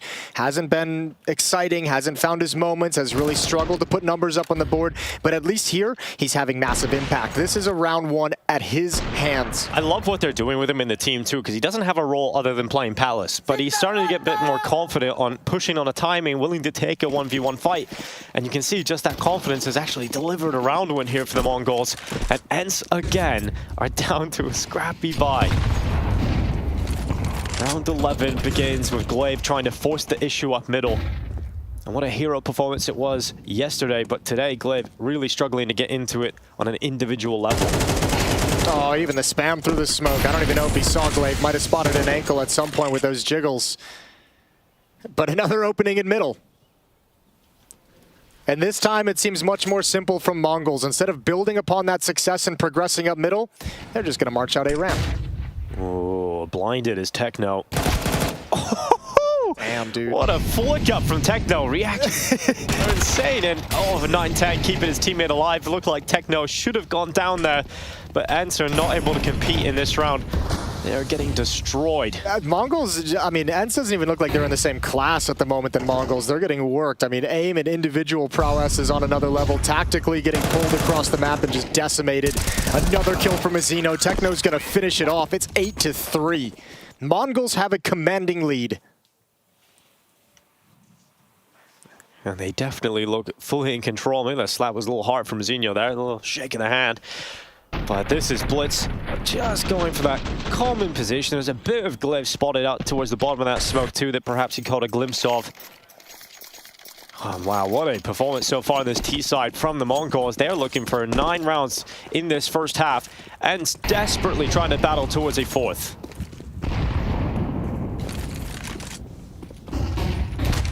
Here's that mid control, good tag on a 9-10. Finally, I was going to say a little bit of success in mid, but 9-10 responds with an AWP. So AWP beats Scout any day of the week.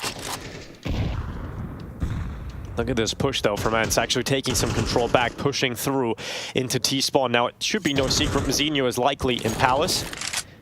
And Blitz is coming back to the T apartments. Maybe Glaive can get something done here with the MP9. The bomb is over that. And Glaive hears those steps, now he's on the hunt. Blitz is coming back into him. This is going to be a kill surely for Glaive. He hears the nades being pulled, he seizes his chance, and that should be it on Blitz.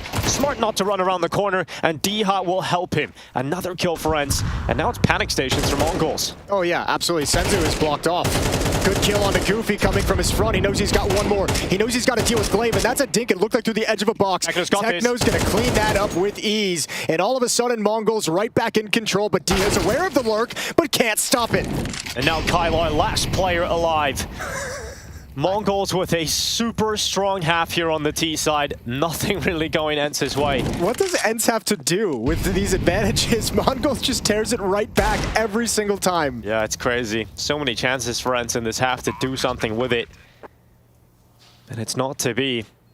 And Kylor will soon exit this half with a measly 3 rounds for ENCE. He goes down, Senzu locks it in, 9-3 at the turn of the first half.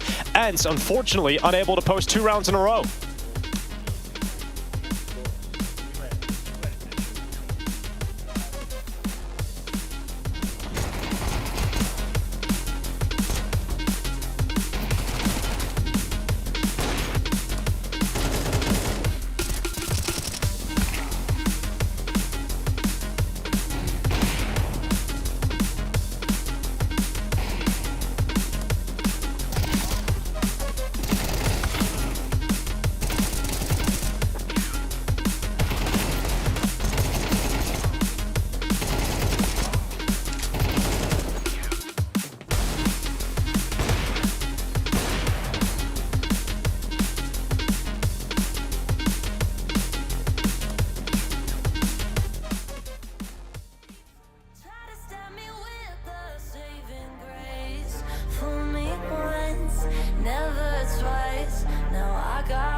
see on the pictures, they flash on the page.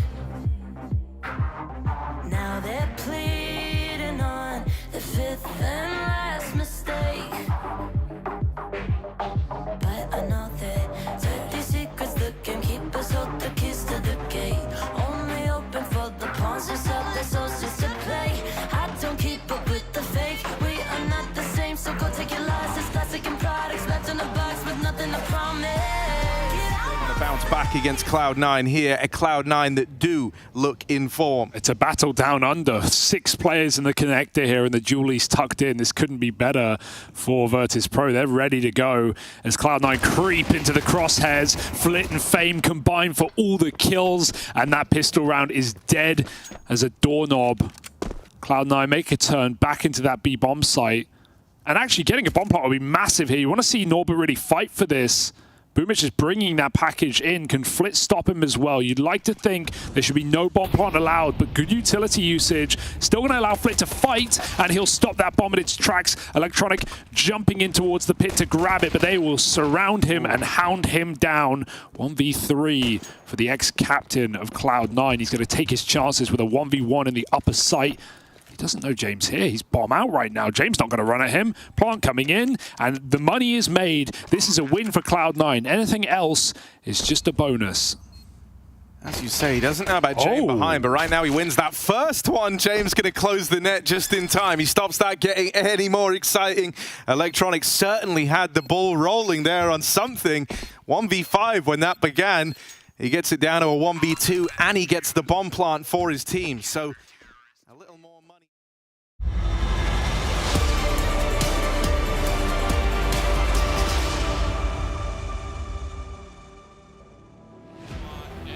welcome back to the Intel Stream Masters Katowice 2024. This is the play-in advancement match. If you win this one, you head through to the group stage, and ENCE have dreams of a Polish run. But the Mongols certainly looking dominant on Mirage at the moment. 9-3 up on the Mongols map pick. Yeah, it's their map pick, and I mean they just cut through ENCE's defense like it was nothing. They switch sides. We're going to see what they've got on the CT side of Mirage, but if the first half is anything to go by, they look very well prepared, well drilled, and very comfortable on this map. So good luck, ENCE. Execute towards the A-bomb site. Nice and simple and sweet. Let's see if they can break through. Running out of ramp already, running out of life is 9-10, and Hades on the follow-up headshot. It couldn't be better for ENCE on the start on this A play, and they're going to take CT spawn control with that. Yeah, just completely deleted that defense. Well done. Blocked off by smoke. When it clears, there'll be a very short window of opportunity. And actually, if you peek too much that deep against the USPs, you might give them a chance right back. They're going to challenge here at Stairs with all 3 players. Coming on in, Techno, tap it away, swings on into the fight, and my god, Sensu's taking his own teammate down, but it's a double kill coming through against them, and now it's a 2v2 suddenly, but Diha has Palace in position, and this is perfect. Good crossfire between him and Glaive, locking that one in, and that will be the pistol for ENCE. Yeah, no kit as well. It was always going to be hard to get that, and obviously just a nice crossfire setup from Diha and Glaive. So pistol to ENCE, they get started on the right foot in this second half, seeing if they can recover. I can't tell if that's just, I couldn't tell if that first half was like, obviously ENCE individually seemed a step below Mongols, but also, I mean, there's how much of that is a factor of like a new team, not really having a deep playbook, not really having deep protocols planned out. It'll be interesting to see what they can pull off on the T side. Should be a little easier for them to manage in this half. Yeah, Glaive really struggled on the CT side performance individually. Maybe he can put it together here on the T side. Anyone who played in the middle of the map had a really tough half. Exactly. This round should be pretty easy, though. Should be a nice little warm-up round here for ENCE in the second half. Up against majority USPs. Techno, the only player that's upgraded his pistol. Yeah, I mean, it's funny. Glaive mentioned it in the post-game interview after he just demolished Astralis yesterday. He was like, yeah, I got some confidence off some eco kills, and I just kept going from there. So, yeah, the eco kills do have value. See, don't let anybody tell you otherwise, you guys at home. Eco kills are the most important, sometimes. And here's Glaive with a Mac 10. It's going to build up a lot of money, too, if you can get them going here. Good chance for it.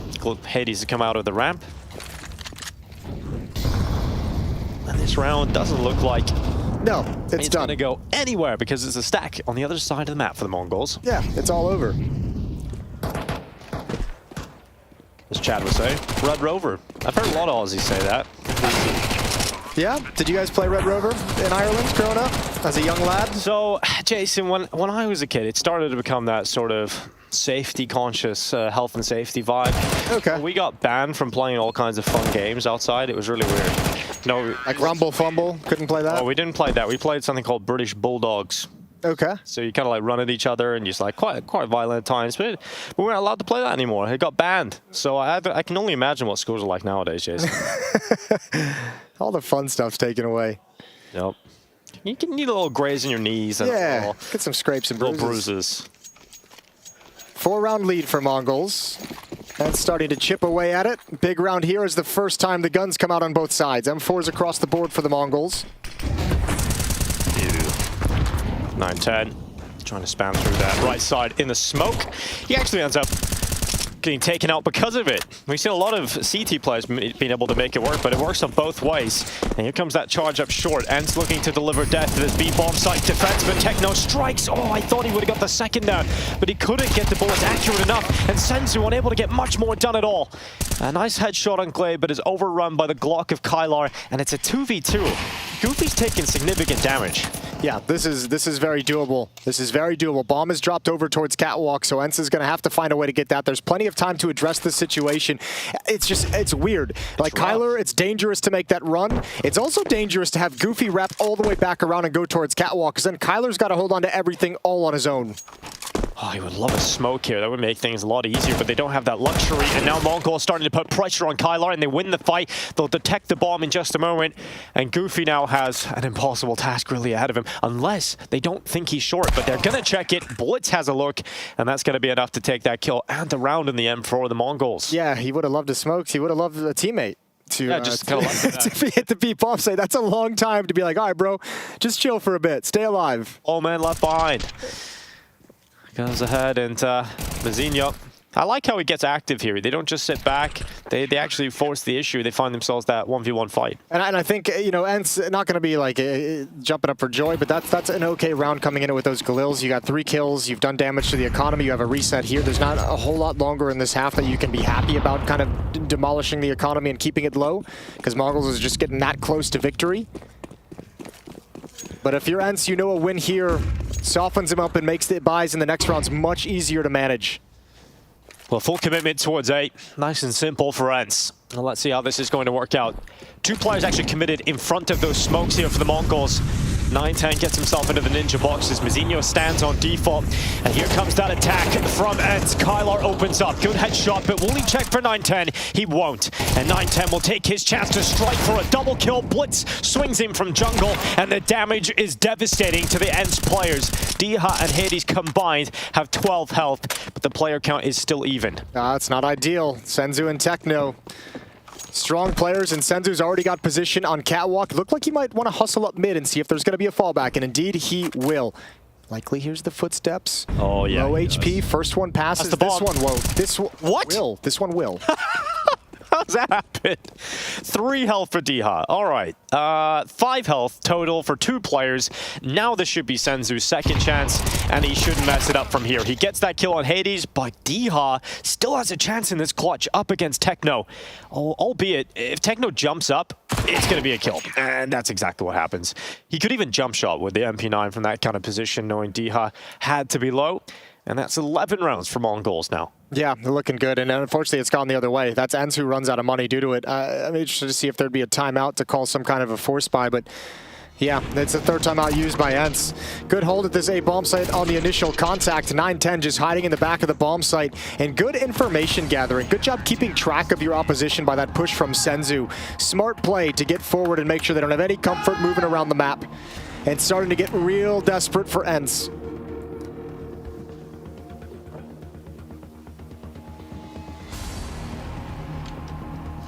Much more simple T-side than we've seen the Mongols execute in the first half.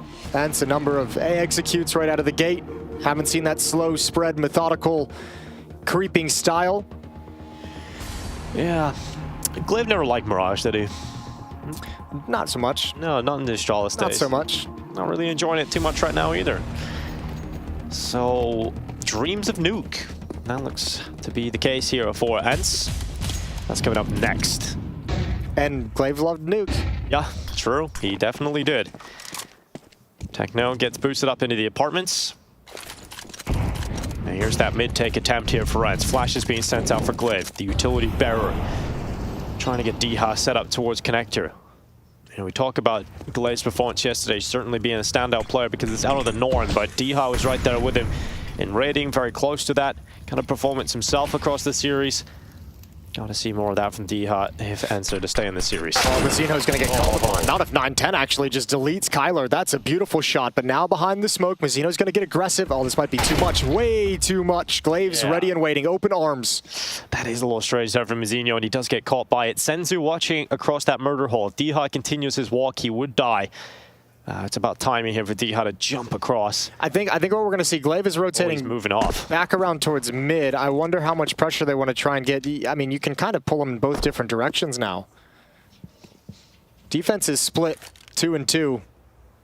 Techno's very pushed up, so in a way, Senzu doesn't even necessarily need to be here anymore.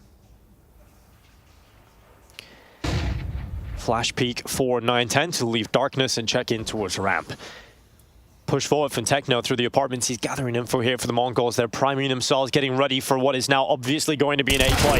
And 9-10, he goes down long range against that MP9 of Glaive. And now the peek comes in from Hades. Great shot on Blitz. Diha begins his flank. He waited all round long to finally get behind CT. And it doesn't work out for Diha. Glaive moves forward, not able to get the kill on stairs. And this could be an absolute nightmare for Rens. Hades has to try and keep them alive in it. And it's a good kill on that first, but that defuse, it's a stick, and it's going to be denied. Hades comes around the corner, needed to win that one for Rens, and does. Yeah, that's a big-time clutch from Hades. Glaive's got to be a little frustrated as that smoke tags him as he goes for the swing, slows him down just enough for his opponent to get his legs beneath him.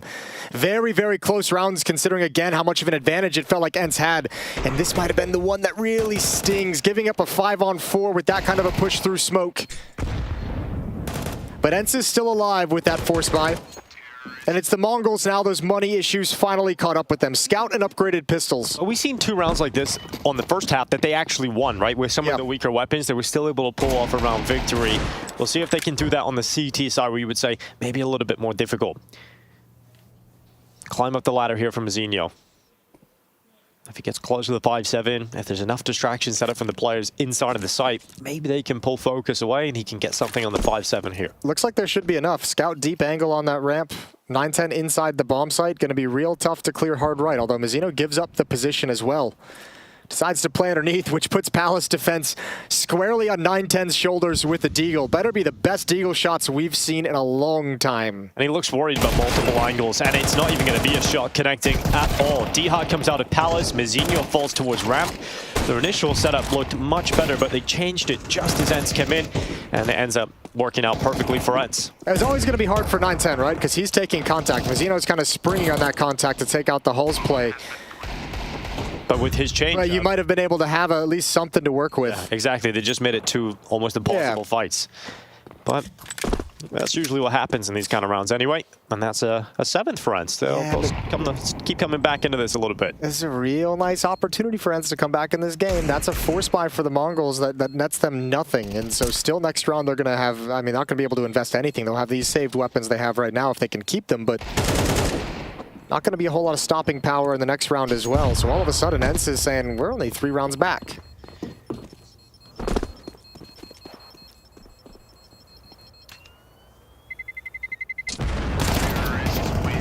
Well, Techno stays up, so at least they have 5-7 and Kevlar to play with.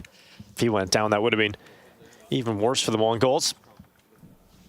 But this is the Diha kill on 9-10. And then Goofy winning the duel against Mazzino, who looked in 2 minds about whether to stay in the corner or move forward. Wasn't quite ready for the fight. And this now should be an 8th round for Ents, and as you mentioned, that gap will start to close very quickly. Very quickly. All right, Blitz, give us something. Scout tag, there it is, baby, cleaned up. 5-on-4. Look at the shift, though, from the Mongols. Everyone's kind of fallen back and leaned towards this B bomb site. Might have felt a little bit more pressure in that part of the map than they needed to, so now they're going to shift back towards A and try and close the holes in this defense. Ents, for their part, is patient, chilling, hanging out on the map. playing patty cake. Just chilling out. And Glaive's coming back now to the A side. Execute. That'll be the standard smokes being tossed out. Kylar now joining them. There'll be no prone to the approach coming through the connector. And with just under a minute left, the final move of the round for Ents is blocked out through the ramp because of that smoke used for the Mongols. They're still taking their time. 4 players here on defense, though, essentially, and 1 on the flank. Techno with that 5-7. If he can get into the flank, that'd be massive. Nice shot there from Blitz as well. That does damage to Diha, brings him down to 30. Softens them up for the pistols, perhaps, but here's the fight at CT, and it's won by Ents. Diha kills Blitz, and now the flank. Sure, it's still coming through. Maybe he gets another kill, but there's nothing you can do from that. He doesn't have the kit, can't go for the ninja. It's just looking for an extra kill to leave the round with, and does not take his chance. I really like that call by Ents to just double swing and fight towards stairs. Instead of trying to get the plant down, instead of let those pistols survive and just be a nuisance peeking up and down, just be patient, swing and take the fight when you feel like you have it with a number of players, ensure that you can control that part of the map. Make things easy on yourself. That's an AK and head armor for Techno to save. Yeah, quite nice. At least something. 11-8. I believe Mongols have 1 timeout left, right? So maybe get Mara on the mic again at some point soon. Yeah, this especially for a team like the Mongols, yeah, get in there. 2 left, actually. 2 left. Have the chat. Get them to calm down. This is a very strong buy you're going to be coming up with in this round. Haven't really seen the AWP in the hands of 9-10. Hasn't been able to afford it quite yet in this half, which is probably a little bit painful. Great for Ents. They've gotten to play, you know, not having to go against it. This entire half. It's a very rare thing to play T-side Mirage and not have to deal with the problem of an AWP on the CT side. A luxury for Ents at the moment. But this timeout's got to be about calming everyone down, making sure nobody's stressed. It's getting close, but no panic can appear quite yet.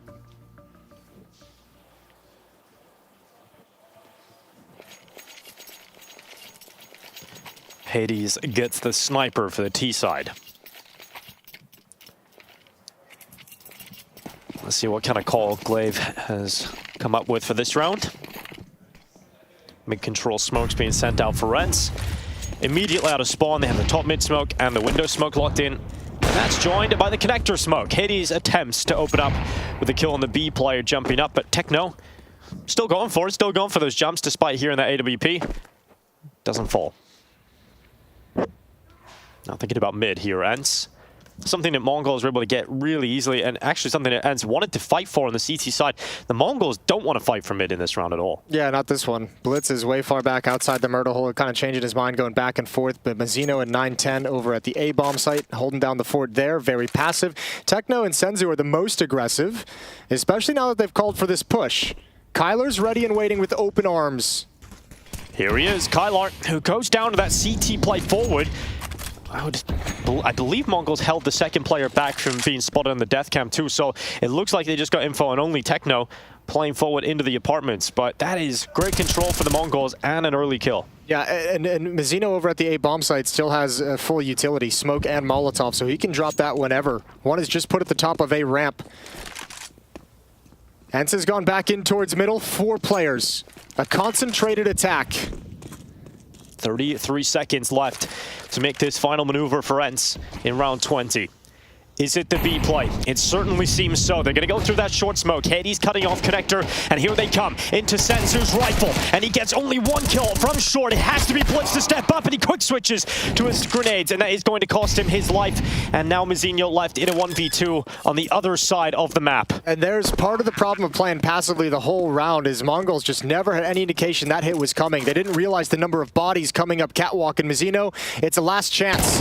First kill can't even come in. Goofy's taking him down, and now Ents is within 2. This comeback is officially on. And it's going to be helped by the fact that the Mongols don't have money. They don't have a purchase coming up in this next round, so we're looking at 11-10 almost surely coming in, and they've closed that gap completely. There were opportunities here. They had 2 players inside of the B-bomb site defense, and then they had Blitz on that quick rotation. Just no kills coming from Mongols. Senzu didn't get enough done. I think also like a little bit of miscommunication about how that B defense was actually positioned, because Techno got taken out deep before Senzu even had a chance to shoot one, so Techno just didn't realize he was going to be exposed to catwalk by that positioning. So it's Deagles, 5-7s across the board here for the Mongols, leaving enough cash to get a bye into the next round. But this is basically conceding double figures against ENCE.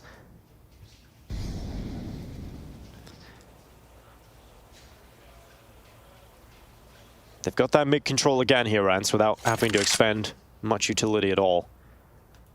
They know they're going up against a bye that won't really compete against theirs. So just taking their time, not wanting to make too many mistakes. Don't want to walk into a stack anywhere and throw away this golden opportunity. And I mean, likewise, Mongols holding onto their smokes as long as possible. Not a whole lot of noise, not a whole lot of map control being gained or attacked by ENCE outside of middle. So holding onto this defensive utility for as long as you can. One just gets put down at A ramp just now. Techno's got one for catwalk. Or B hulls.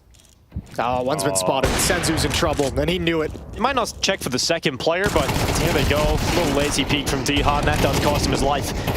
At the hands of Techno. And actually, these pistols starting to get out of control. There's a chance here with a Deagle because they soften up their opponents at short. But that final maneuver coming out of the apartments from Kylar has probably saved the day, and it will. But a couple of moments there, it got a little scary. Got a little dicey, especially considering the bomb dropped as well. They were kind of having to be committed to stepping forward into that stack to make sure they can get those kills to recover that bomb. But HP was a little bit frightening. 10-11. ENCE just one away from tying this up. And now finally we get to see 9-10 with an AWP in this second half on the CT side. Let's see what he can do with it, because he doesn't have a whole lot of time to warm up. Well, they're making up for lost time. They've got a double up setup now too, Jason, right? Senzu's picking up that secondary sniper. They've got to hope that this is the winning formula to push them forward, get to map point here. If you can get Senzu set up in the B halls of that AWP with that deep angle, deep down halls, then all of a sudden you can add a rifler into your ability to shift around the map.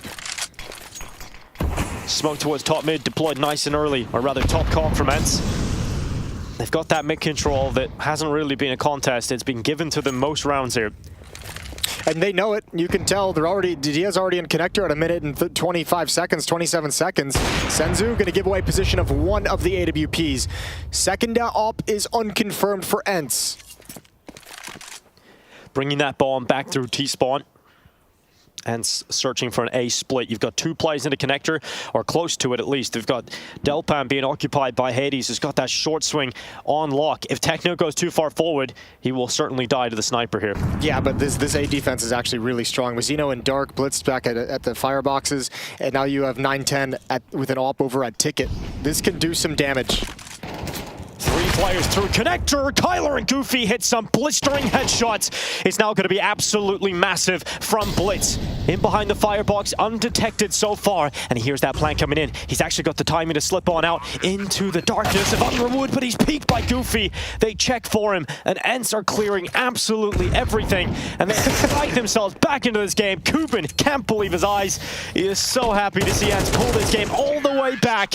It's tied up 11-11. Yeah, he had a smile on his face throughout that whole round. He knew what was going on. He knew ENCE was bringing it right back. And that defense is strong, but the M4 can't die before the AWP in that situation. You have to let the AWP take that first angle, that first peek. He was flashed off it. Mazzino wanders out into a headshot, and Goofy just spots Blitz at the perfect moment.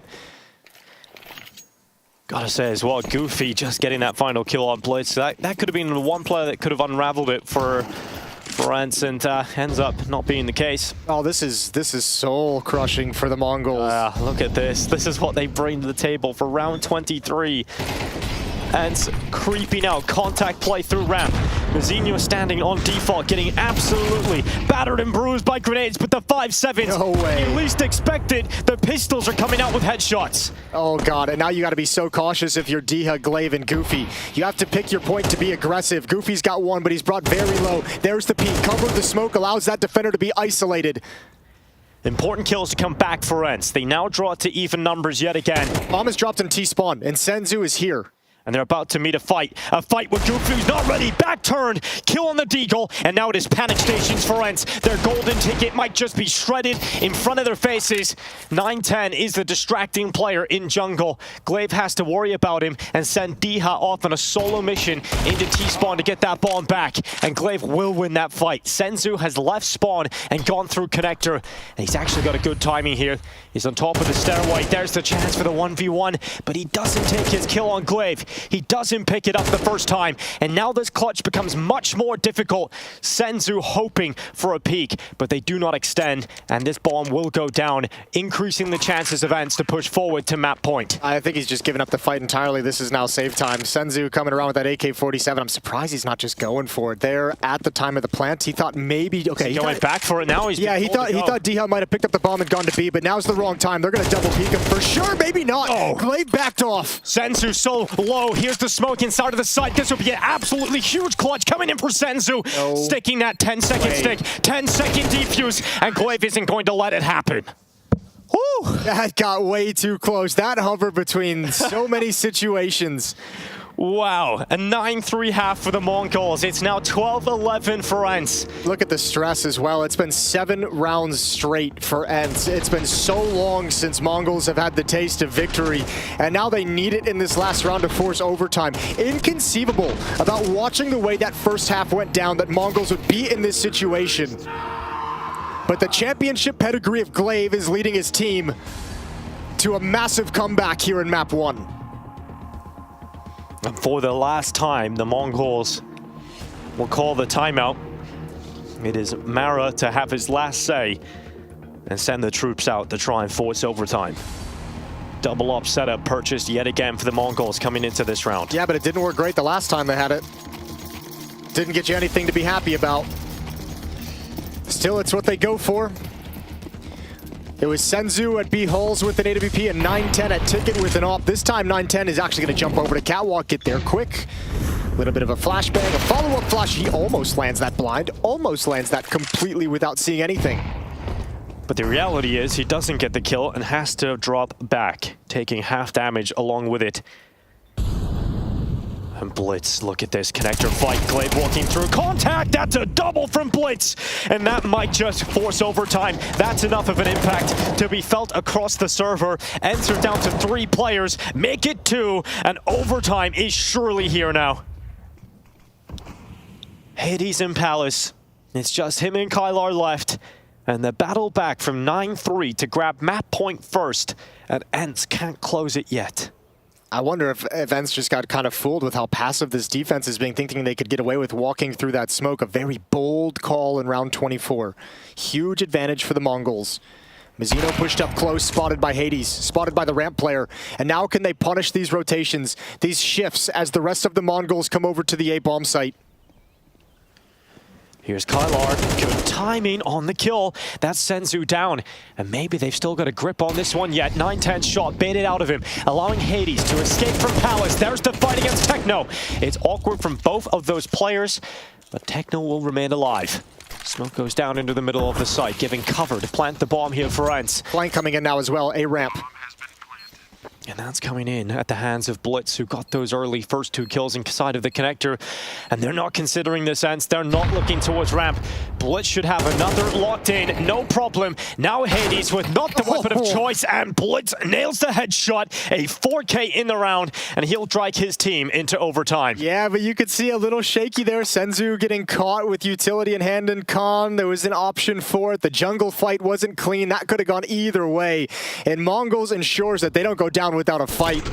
Tying things up at 12, we've got overtime. Good round from Blitz. Quad kill to save the day, preserve the map. Overtime on this rule set, $12,500 to play with.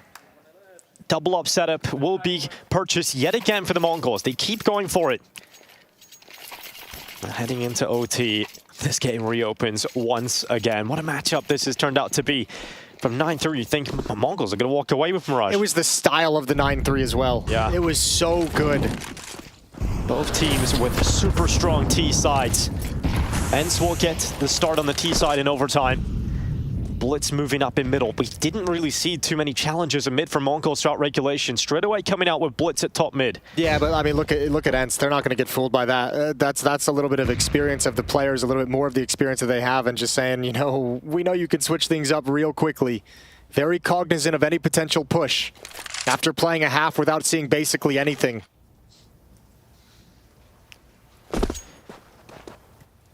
Oh, the tentative start to overtime. Flash play in. Blitz let off the leash. The smoke top middle. Does not come away with a kill. That turned out pretty well, though. This is going to delay Ents quite a bit. A minute remaining on the clock. That's going to chew a lot of time off. Nobody wants to mess with mid around that smoke. So either have to sit and wait it out, and then you start taking control, but it has to be pretty fast-paced, or you readjust on the map. And they're sitting and waiting. Techno's pushing up in B halls again. Lots of utility spent at the A bomb site for Ents. But Mongols know everything that's happening so far on this map. Nice shot from Hades. That one's going to hurt 9-10. Gives Ents the player advantage as they try and come through connector with 3 players. It's another big headshot from Kylon. This time onto Senzu, but Blitz has been the bane of their existence over the last few rounds. And in combination with Mazinho, they've brought this back into a 2v2. 10 seconds left in the round, and Techno on the flank at ramp again. This time to a kill, this time to 13 rounds for Mongols, back into the lead. And that doesn't happen if Mongols doesn't have the read and doesn't have the stack and doesn't have that number of bodies, because they actually got destroyed and demolished on the first 2 fights. But the fact that there's still 2 players ready and waiting to charge into the smokes spells the end of Ents in that round. It's 13-12. Tossing his hand warmers all over the place. All right. A little jacked up. A little adrenaline coursing through his veins.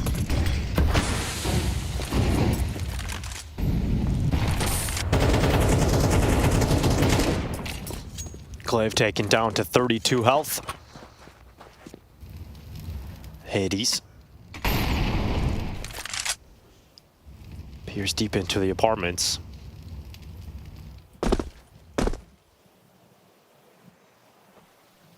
Again, another slow start to the round in overtime. It was an explosive finish when it came last time. Ents have Goofy out towards top mid boxes. And the initial utility being thrown out will start to fade away. Now Ents smoke out window. Player in the underpass 2, and 3 more towards top mid. They've got that mid control they're searching for, Ents.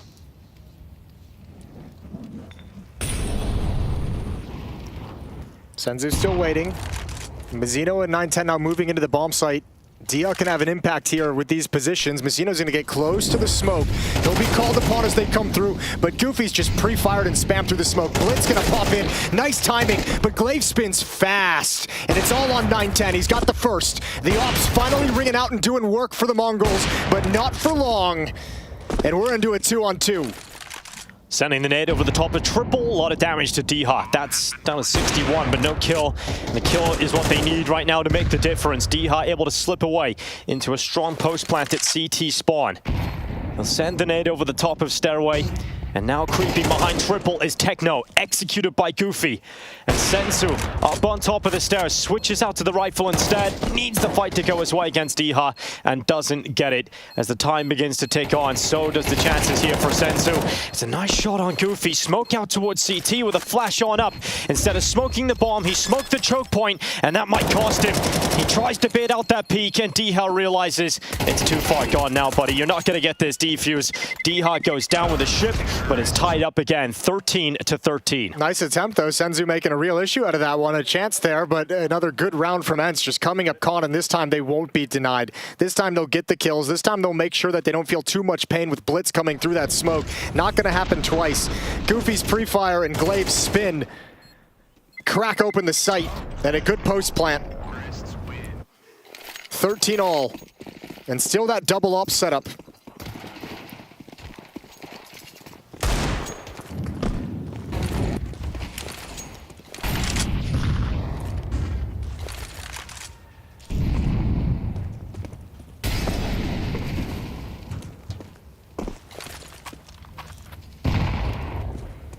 Senzu getting a deep angle in the apartments. Good nade. That's going to land right in the mouth of Goofy. Takes half of his health away.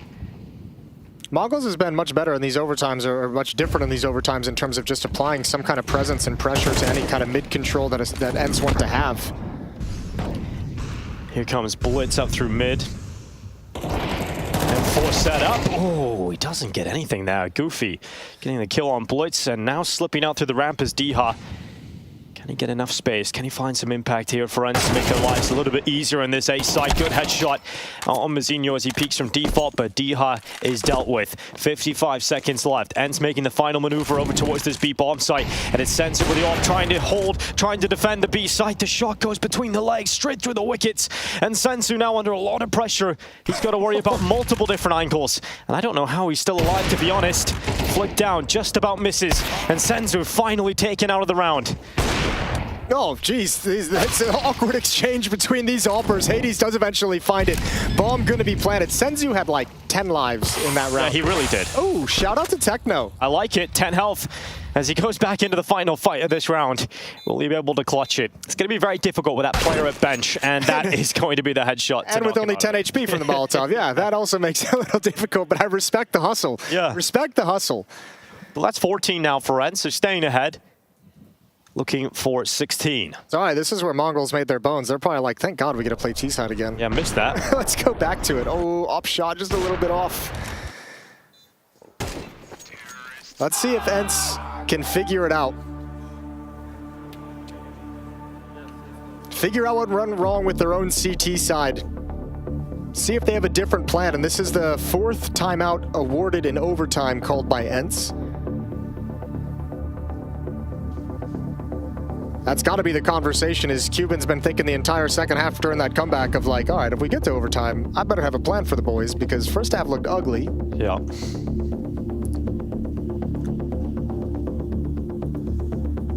Clive having his say down the team as well. Making sure that they fix some of the mistakes they had. Let's close it now. Let's take this map pick away from Mongols and get the job done on Nuke. Get into that group stage. Yeah, complete the comeback. Incredible work to get to this point. Just need 2 more to close it out. Good shot. Chance here, actually, for Hades. He sticks around. Usually you see the AWPer come off that angle, but he's sticking around again. All right, calm down. Definitely should walk away from that now. Yeah, bail out, please, for all of us. Oh, probably should have had a second, though. You're right. Yeah, it's good that he got 1, honestly. Stuck around for 3 peaks. Don't see that often. But it's a good contrast from regulation, where ENCE started out losing players in middle like 6 rounds in the first half. The opening kill was found by the Mongols in mid, towards window room, towards those ramp pushes, towards catwalk. At least this time in overtime, ENCE get the advantage out of it.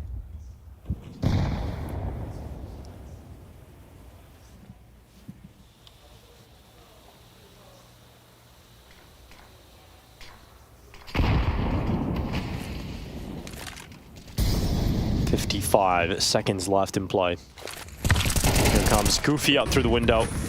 Stopping Techno, but now he's under a lot of pressure, a lot of scrutiny, and it is going to be the trade for Mazinho through the ladder room. Goofy is gone. 9-10 looking back in towards the site. Here goes Mazinho. And they're going to slip on by. ENCE hold the advantage for now, heading into the final 30 seconds. Where's that bomb going to go? The murder hole is the last resting place of Mazinho in this round. And now 9-10. And Senzu have to pull off a 2v4 as they sprint to the A bomb site. And look at Glaive's position inside of ramp. It's so strong for this kind of play. And with Diha with him, that's going to allow Glaive the easy kill to close on map point on Mirage. Yeah, wrapped it up. It's really hard to build some easy frags for the Mongols on their T side the way that they did in the first half, just due to the fact that they lost that opening pick. When ENCE gets to play with the advantage, they don't have to push into anything. They don't have to like walk into anything and search out information. So even when they're just kind of paused in middle and on catwalk, it's still on them to make the next move. And this time ENCE calm and composed and reads everything.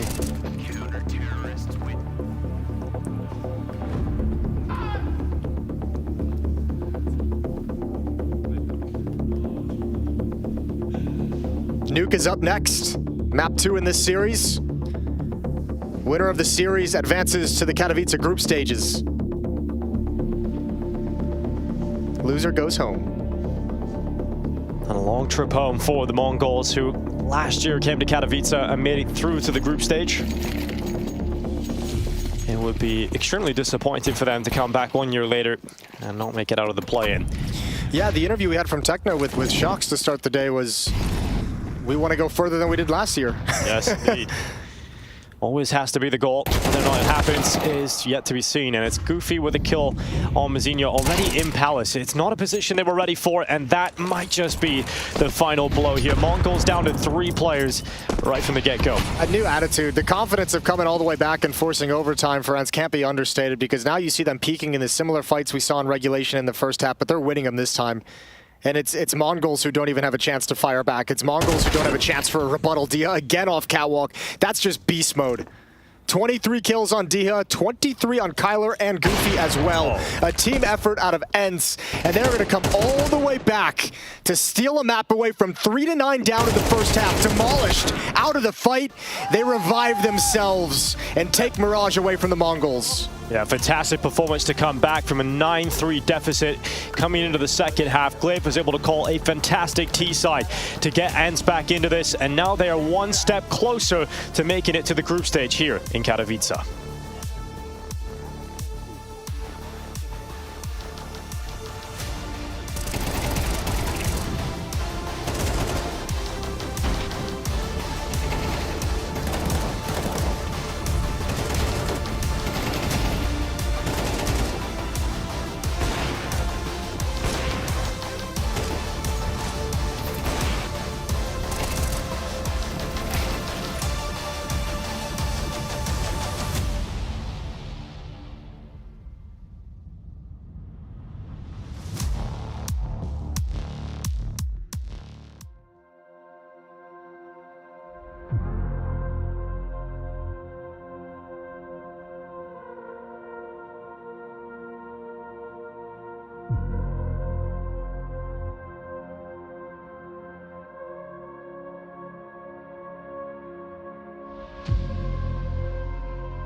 So there was a world where in which, first of all, we didn't go to overtime, but secondly, that Mongols closed out this first map, being that it was their pick, but it didn't quite happen that way.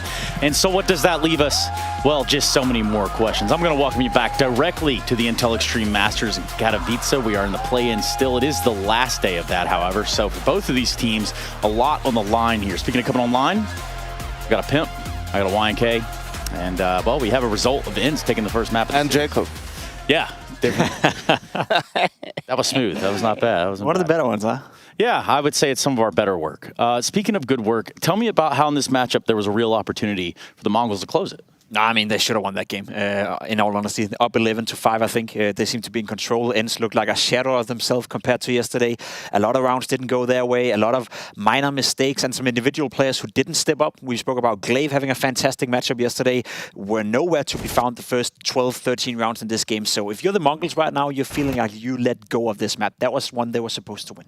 I think Mongols, you know, they didn't change much when it comes to their Mirage. They're obviously very comfortable with playing that default sort of a style, right? Taking map control, making mid-round calls, and ENCE was prepared for that. I mean, what they were trying to do was to counter that. I just don't think they did it really well, which is what allowed Mongols to, again, time and time again, find openings in mid, get advantages, right, and have favorable situations to close out rounds. And 9-3 is a great half, so props to ENCE in the second half, as Jacob said, 11-5 down. And they, in a similar fashion, it was mostly, again, slow-paced, taking map control, default style, that they managed to take it into overtime and close out the game. Is that what we maybe have an example of? Yeah, exactly. Okay. Example from the first half, right? Mongols up 5-2, reset round, important. And you will see exactly how it is that ENCE try to fight this mid control. And this is even in a round in which the Mongols, they don't really have that much utility. Look at their buy. Like, they have two Tech 9s, Deagle, right? And Kylar still trying, you know, he's up here with the HE. A couple of times was trying to be aggressive towards the mid area,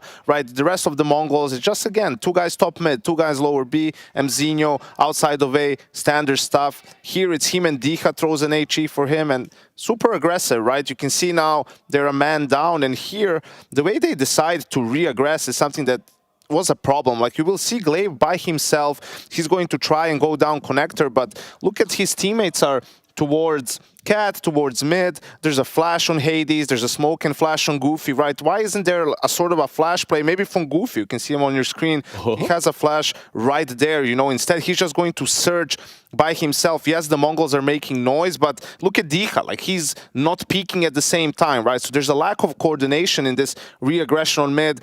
They find one more kill, right? The fights continue. The Mongols do a great job of getting the trades and sort of just pushing the envelope, getting into the site. And you could see this a couple of times in different scenarios.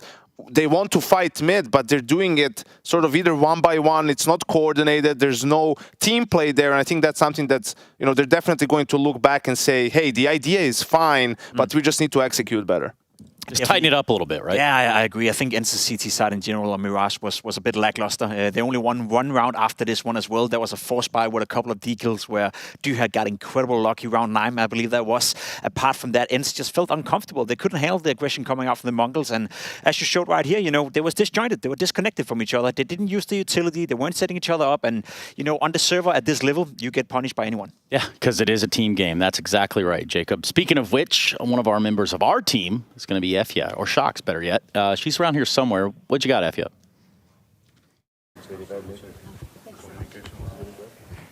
All right, I just got to talk to Kuban, who is, of course, the coach here for ENCE, who has a sigh of relief after them closing out that map. He said right before that last round, I had to remind them they had the right plan before. They just can't be too impatient. And I asked him about Nuke as well, and he said, I'm very confident we can take that one. I don't think it's a very good map for them, and we have practiced it a ton. And also, another little tidbit I did hear at the beginning of that match when I was listening here, Mzinho on the other side screamed, get the F down, when they were doing well. So that came back to bite them just a little bit. I don't know if that's worse or if it's just screaming Dobra across the entire thing. If you're Glaive, you know, either way, yeah, obviously you hear about this matchup, you hear from the insight from Shocks, and what do you take from it? Nah, I mean, it's a relief for ENCE. I think they surveyed a sky right here. Of course, it was nice of them to come back on Mirage. It's a great comeback when you're down 9-3, you're down 11-5. At that point, mentally, you're already in the back of your mind feel like, okay, we lost out on Mirage. Now we have to refocus. They didn't have to. They came back into Mirage. They go into the second map now, and I think that was the one shot the Mongols had of making this game competitive. They should have won Mirage. We should have gone into a second map that would have been more complicated for ENCE. Now I feel they got a bit of a freebie, and that probably relieves some of that pressure. But I mean, you love this win if you're an ENCE fan, right? Because of how it happened too. They had to come back on the T side, right? There weren't any gimmicks really in their play. It was just default standard play. It felt like everyone believed in the comeback, right? The players were focused. There were definitely frustrating rounds there that they've lost, a couple of ones that they managed to grind out. So I think it's going to mean a lot for their development as a lineup because they're such a new team. But when we go to a grindy map like Nuke, or how it can sometimes be grindy, you know, what do you expect to see in the Mongols' sort of strat book, and perhaps even their approach to this map, Jacob? I think same style, you know. I think what messed a little bit with me here in Mirage as well was the one-dimensional approach. The plan A looked good for the Mongols. Once they were figured out by ENCE, we saw that in the later stages of the game. Plan B, Plan C feels like it doesn't exist. The same could be the case for Nuke. I would argue the Mongols are going to come out, if they were to start on that T side, be a little bit aggressive. Obviously on the CT side, they like to re-aggress inside lobby. They like to be proactive. I've seen them plenty of times walk inside hot, walk ramp, and try to take lobby control. If ENCE have done their preparation, if they know what Plan A is coming from the Mongols, as you said, it felt like ENCE had an idea of what they were doing. They just couldn't handle it. If they know what they're doing here in Nuke and they can punish it, there's no Plan B for the Mongols. And for me, that's game over. And an extra layer to all this is ENCE has no tape on Nuke, right? Yeah. Like Mongols don't know who plays which position exactly, how are their defaults looking, what are some of the things that ENCE likes to do on this map. So I think that gives that slight extra advantage over to the ENCE side. Yeah, and who knows, maybe ENCE don't know what sites they're playing. Like, Maybe, we yeah. don't know. We'll keep an eye on it. Your approach. Yeah, that's my approach. No one can know what we're doing if we don't know what we're doing. But I do know that we're going to get a B-Stream check-in. What's up, Banks?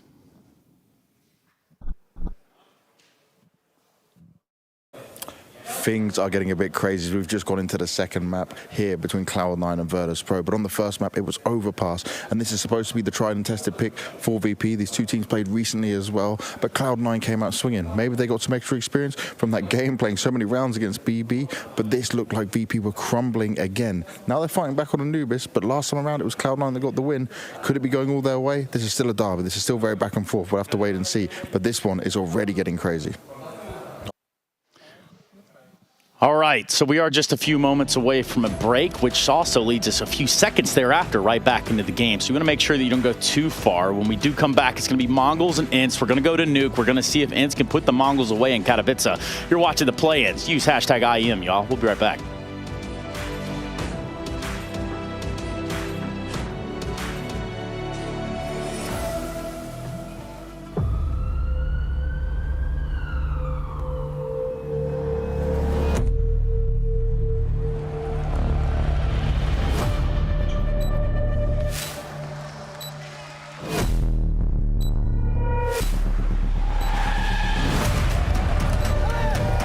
Colt's gonna jump across. Oh my god!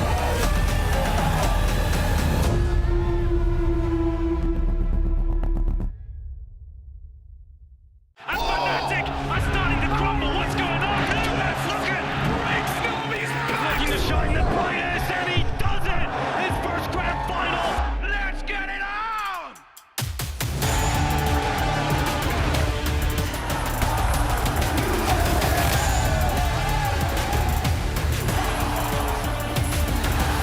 Reacts faster twists! Oh, baby! What is that?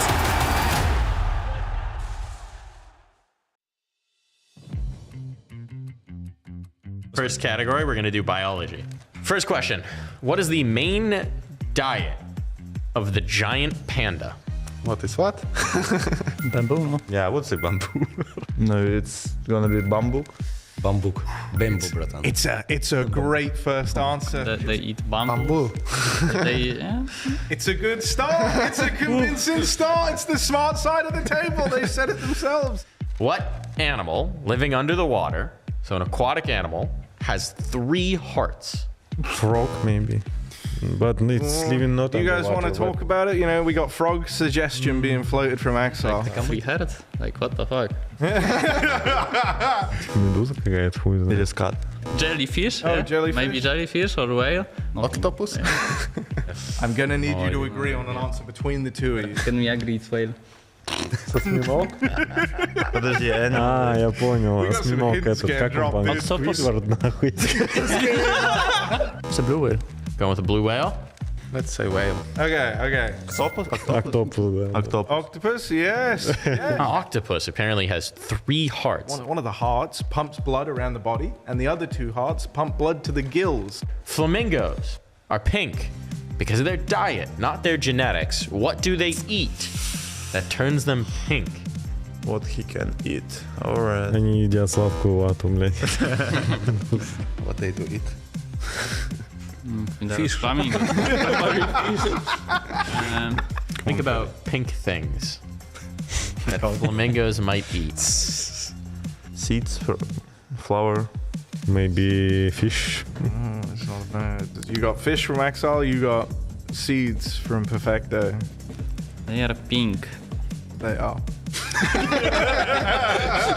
Короче, они же, блядь, что? Они стоят на суше. Наверное, стоят на суше. Просто Они хавают. засовывают свой клюв куда-то там. Они же в воде, по-моему, стоят. Ну, они в воде стоят, да. жуков каких-то? Слушай, типа, они либо каких-то червей Может, жуков, хавают, да, там, по-любому. либо, ну, типа, я не знаю. I'm gonna let this slide this one time. If you guys have any suggestions, maybe a helping hand. We are saving energy for our. I don't know even where they live. Like in what climate, so. Some kind of plant like algae or something, like pink algae, I don't know. I have no Pink clue. algae. I have no clue, honestly. Давай жуков. Okay, I will say worms. Worms. Not a bad answer because they are pink, honestly. But the correct answer is shrimps. You know, like the little sea things, and yeah, it gives them color because of carotenoids, which I knew not thanks to this sheet of paper. Shrimp, alright. Eat shrimp, and that turns into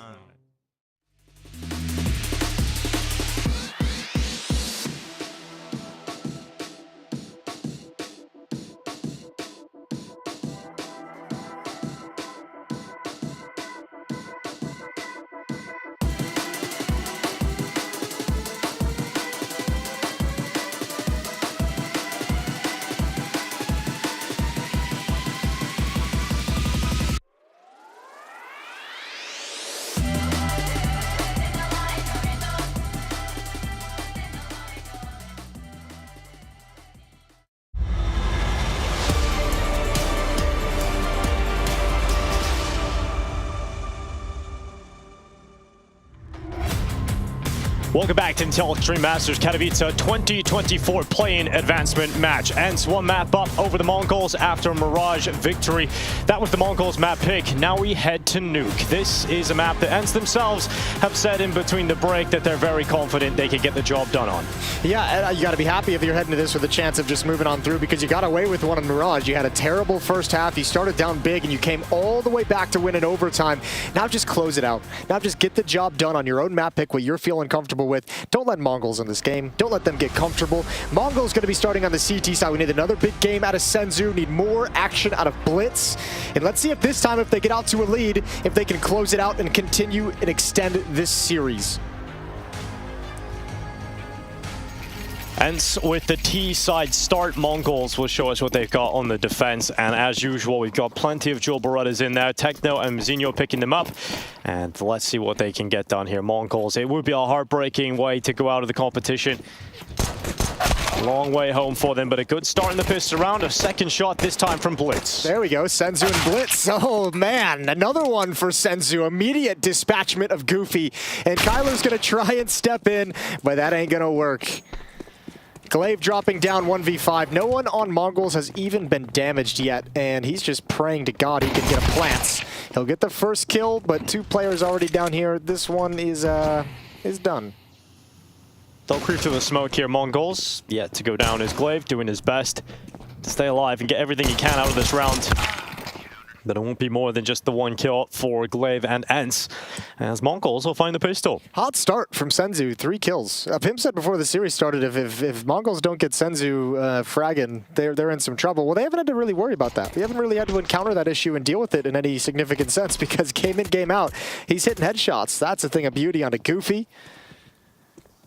And just a well put together start to this map for the Mongols. Yeah, Senzu at a 1.03 rating. He was the second highest rated player in his team after Mirage. It's actually Blitz who was top of the board over there, looking pretty good. We need everybody stepping up coming into map 2. It's the full Glocks here for ENCE. The flock of Glocks. Is that what it is? Indeed, it is. Or is it just because it rhymes?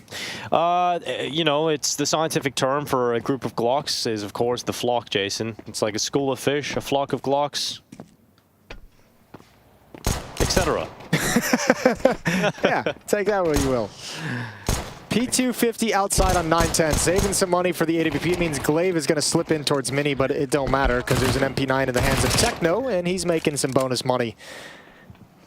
So round number 2 or round number 3 is going to be coming up next. Ooh.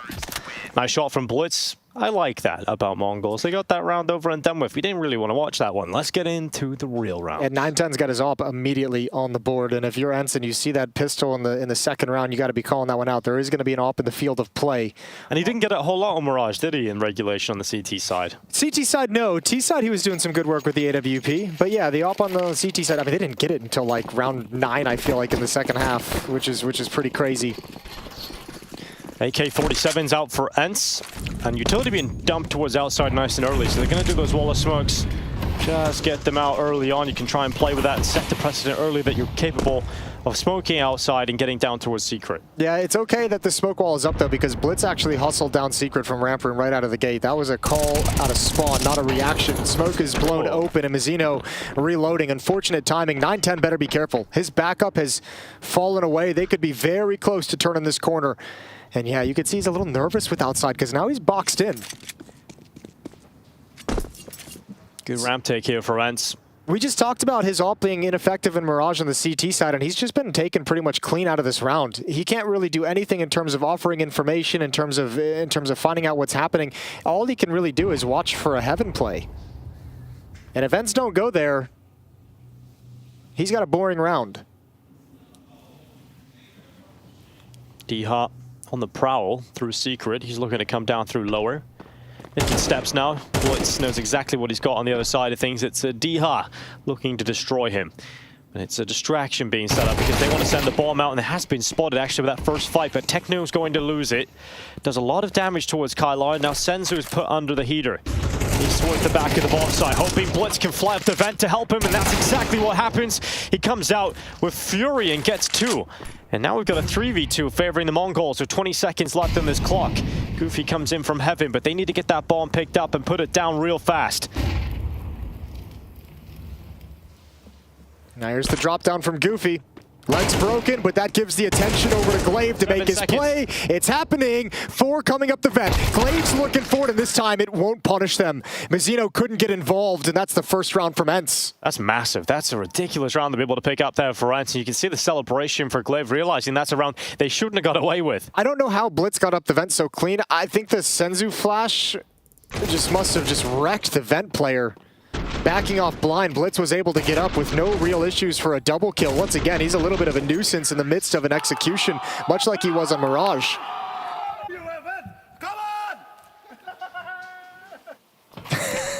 All right, they're getting into it. They're starting to have a little bit of fun. And one map buffer is giving them some confidence. Techno taking damage down to 28 health already. Can't be too happy about that, young Techno. And Blood smoked off towards main, so he's just locked behind that. 3 players at the upper bomb site if you count Blitz over and Mini, though, as you said, blocked off by smoke for the moment. They've put Nenzu, they've parked 910. I just combined their names. I like it. They parked 910 with the op over in ramp room, which allows Mazzino to move around towards heaven. I think he should change his name to that, Jason. That would sound better than... It did sound kind of cool, I'm not gonna lie. Yeah, that's awesome. Feels like an anime character or something. Outside smokes deployed. They plume and bloom.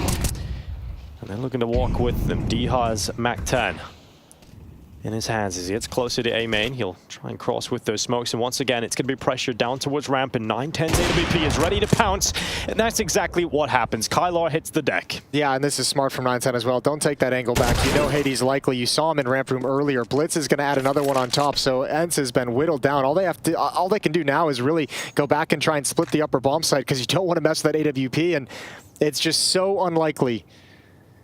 I say that actually, but Techno's the only one really here with low HP and a pistol. Good kill from Senzu. And yeah, this one doesn't look like it's going to be one of those heroic recoveries from Ents. No, more of a back away slowly. Yeah, just don't let him see your fear. Leave with your dignity. And I don't know if they're going to be allowed to do that. Oh, they run towards spawn, and they may get past the crosshead. Tossing out the utility just to keep them back. And that is going to be Mongols up to 3-1. And this is change up. They seen that they wanted to challenge Mazzino in the previous round, so they put the AWP there instead.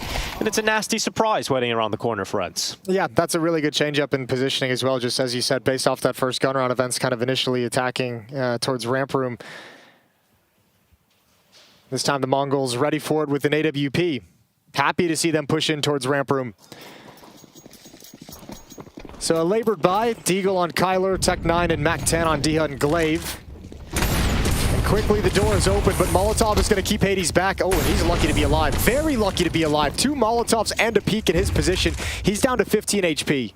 Yeah, it's a rough start to the round for Hades. You're hoping you can swing that door open and be the hero with an opening kill, but instead lose most of your health. And here's 910 going for that fight outside. It's Goofy getting caught by it. Look at this. The Mac-10 is rapid for Glaive through into main, and it's just 1 kill for him as Techno lining up 2 kills as Dihut and Kylar taken out of play. And Ents once again down to just 2 players versus 4 overall. Glaive is going to kill back. Hades also strikes through. And now a 1v2 for Hades' sniper. Yeah, and good rotation from Zeno, covering over towards lockers and making sure Glaive can't progress forward. So Hades with 15 health. Not exactly. He needs a mistake. Yeah, not exactly the easiest scenario to be in here. And good positioning here for Zeno up on top of the rafters in the B-bomb site. It's a difficult angle to clear with the AWP. And he ain't gonna be able to get any closer to the bomb site. Zinho takes him out from above. And fist bombs for high fives all around here from Mara as his team are now 4-1 up. And he actually didn't pick up the AWP. He kept on the AK-47. So I think that's that might be the Mongols. They go for the op anyways. Ooh. Almost burned out. But I mean, it's interesting watching Ents because they're almost recovering in a lot of these situations, despite the fact that Mongols, get some good openings and some good early action in their favor. Ents is able to bring this round back to a close affair again. Team Molotov from the CT side. A lot of bodies outside. Cool shot from our in-game team. MC, Rush, and Bastion over that. And we've got 910 with the scope up ready to go as the pistols look to cross on over. Here comes utility crossing through and allowing a safe path for Ents to get down secret. The nade comes a little late. 910 will not detect any presence. And Kylo dives down the vent to try and join his teammates on this lower attack. And so far there was a chance, but no longer. Kylar with that headshot might draw it back though with the upgraded weapon now in his hands. That's actually a sweet double kill from Techno. That's actually, it's going past Kylar who's in the vents, and he knows if he swings into it, he's just going to get taken down by the bullets. So really well done from Techno. And now it's a little bit dangerous because you feel like the under bomb site is under attack if you're Mongols. But they can go up the vents if they manage to find the bomb. Here comes Glaive. Tech9 in hand, and timing might have just perfectly aligned for him.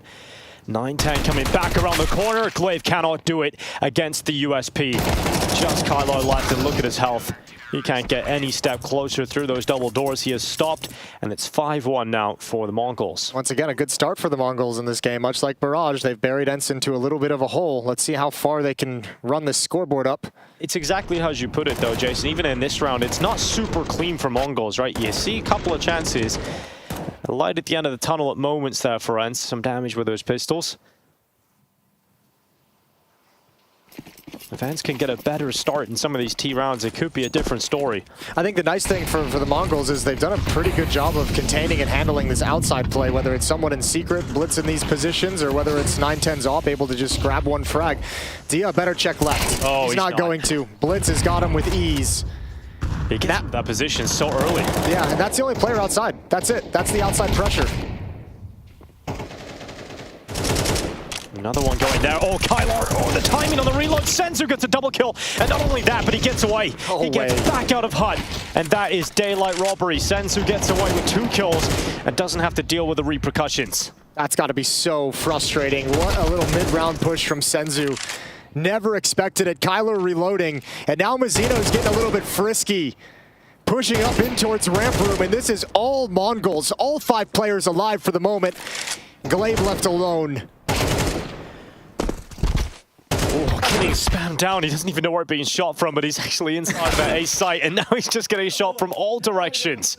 Mongols feeling it now. They're excited. They're comfortable here on Nuke, and it's just not stopping. Yeah, you're just like, bro, chill. Let me play. Let me move. Stop shooting me.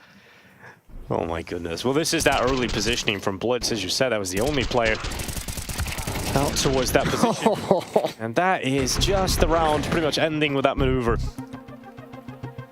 Yeah, he's like, what can I do? He's a spray transfer with 4 bullets left, and he's taken me and he's killed me. Timeout taken from Cuban, calming the boys down. 6-1.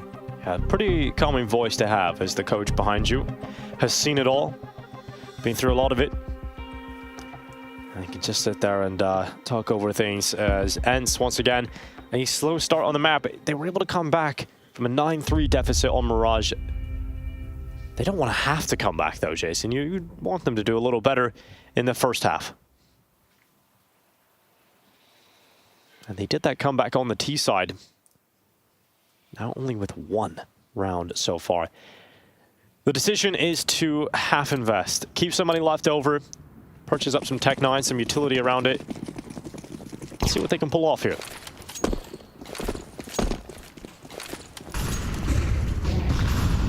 Regardless of whether or not they're going to use those outside smokes, Jason, they do throw them. Just to at least keep Mongols guessing about the fact there could be some players down secret. Yeah, but they're all very, very scattered. There's like there's a number of different smokes all over the place. Yeah, you're right. Look at that. That's like just cloud cover. That is confusing. Someone probably... Let's do every wall of smoke. Through a smoke they didn't need to. Yep. Well, it will be an upper bust, as we can see. Molotov towards top of HUD. Flashbangs raining in. The question is, how much success can they have on the initial kills? It all matters about the entries. If those Tech-9s can get going.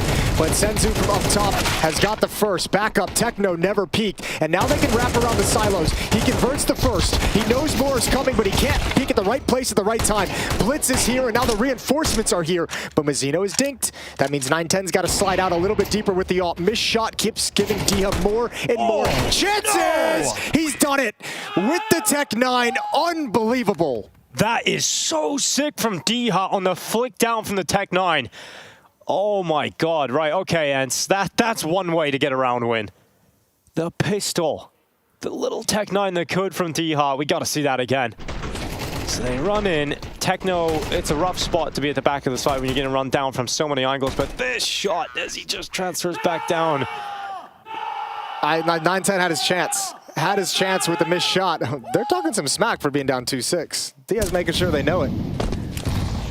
I guess the 2 rounds the Mongols have lost, they probably shouldn't have at this point. So, ENCE finding a few. Look how it hurts the money as well. I mean, this buy is fine, missing some nades in utility, but after this, they're pretty much out of funds. Senzu's got another one through smoke. Good flashbang. Diaz swings in, and Blitz almost had the time to recover. It's Techno who gets it anyways. Oh, Glaive misses his chance to kill that main player. Now in a fight against CT, and Techno wins it with the FAMAS. Glaive just wasn't really in the position to have a comfortable affair that. And Goofy making his way through the back. Oh, big kill. Needed that one against Senzu. He has to realize there was another player close towards CT just a moment to go. It was a very brawly round for for Mongols to come out on top of. Thanks to the FAMAS. Oh, timing. Just as he looks away, 910 will strike him. And it's Hades now with a 1v3. Bomb is dropped in towards Unbreakable. And this is going to be a very difficult clutch for the Polish AWPer. Creeping close as Mazzino. What a shot from 910. Okay. He's just forced into the open. Bang. Okay. Yeah. That's rough for ENCE. Again, it was the first half showing Jason on Mirage. They weren't able to put a single round together, right? It was just these sporadic round wins. Same story here. Yeah, this time from the T side as well. It was the CT side on Mirage that let them down. Right now, the offense ain't cooking. Back 10 on Glaive.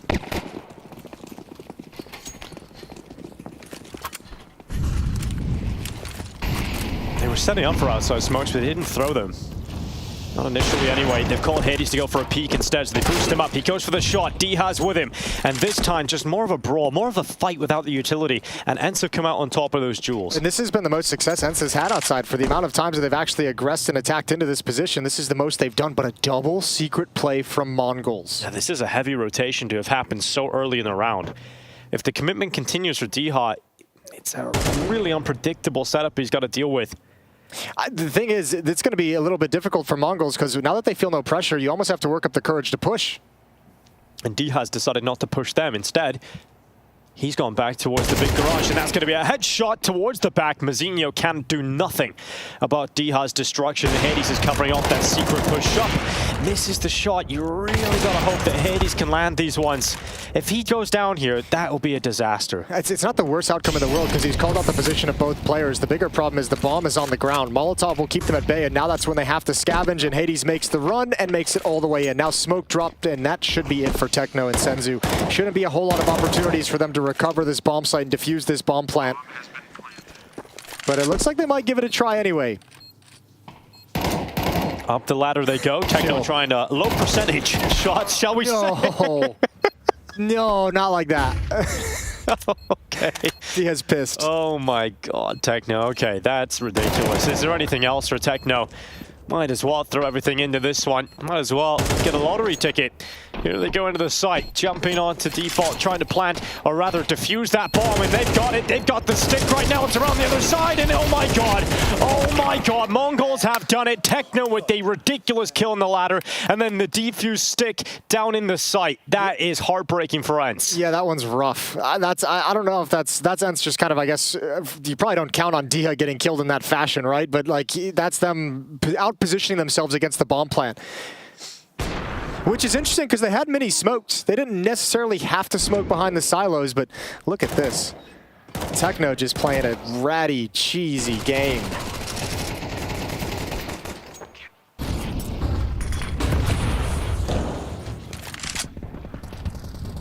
Pushing through into hot. Senzu has got so much control. Kylar down the vent. Blitz tried to address that drop and ends up getting dropped himself. Minute 30 seconds left. Kylar maintains position inside of the vent, and Diha has got towards secret. Mazzino's dropped downstairs. He might be the only... Senzu's flank. Look at Senzu's flank up here on top of Silo. Oh, could have had an opportunity to take down multiple players, but I think he's got to call that off now, but he's pretty mental, so he's still fighting. And because of that position, Ents just head into the upper bomb site. Diha's got it covered for Heaven. Yeah, he's got real deep. I'm wondering if Mongols is experienced enough to know that they're just so far out of position, but they're still going to go for this. Diha goes down. I mean, Jason, after that retake in the previous round, they wouldn't put it against them, but... It looks like they're saving. I think this is the right call. Well, like, yeah, you can have some mistakes and you can go for these kinds of rounds. Money's not great. This isn't a wonderful one to throw it away on. VP would save here. That's all I'm going to say. Yeah, they would. A couple more occasions, too, they would do that. But last peak / ditch effort. But there we go. My god, they're running in again. Defuse to try and cause some pressure. Nice shot from 9-10, but that time it's ticking. Some 6 shots, but no round win. Mongols throw everything into the mix, remove as much as they can from Ents' hands. But it is a third regardless for Ents. Yeah, I mean, fair play, you get some kills. I don't think it's worth it because now you can't buy anything. I think they're trying to execute like a really late retake to get that smoke on the bomb, defuse behind the bomb site and everything like that, like really late and catch Ents a little bit off guard. But man, it costs them a lot. It costs them a lot to go for that. It might cost them this 9-3 half, right? It might give Ents the 4th round they're searching for on this T side. And we've seen it many times. 4 rounds on the T side of Nuke can be enough in MR12 and CS2. Fast-paced upper, Glaive. They get an easy one as Techno comes through the smoke. Goofy as well has found an entrance towards ramp room, and 9-10's AWP is really the only thing they have remaining. It's a good position for a sniper to try and get multiple kills, but Kylar eventually gets rid of it. Just Senzu and Blitz left in a 2v4. All the time in the world here for Ents too, so they're not pressured into any mistakes at the moment. They can take their time, put that bomb down, and Mongols have to go for it. Last round of the first. And here come the pistols back into the play. Well, you know the location of one now. D has spotted over in ramp room. Senzu is coming with a flank through secret. Gonna have to force the issue in this smoke. Oh, he's done. And so is Blitz, surely. Down to 55 health. Held behind the smoke. Just a matter of time before the final blow is landed. Blitz looking for some stats, at least, on the way out here. And that's really all he's got. 8-4 half. It is the Mongols who lead, and they're looking to try and stay alive here in Katowice.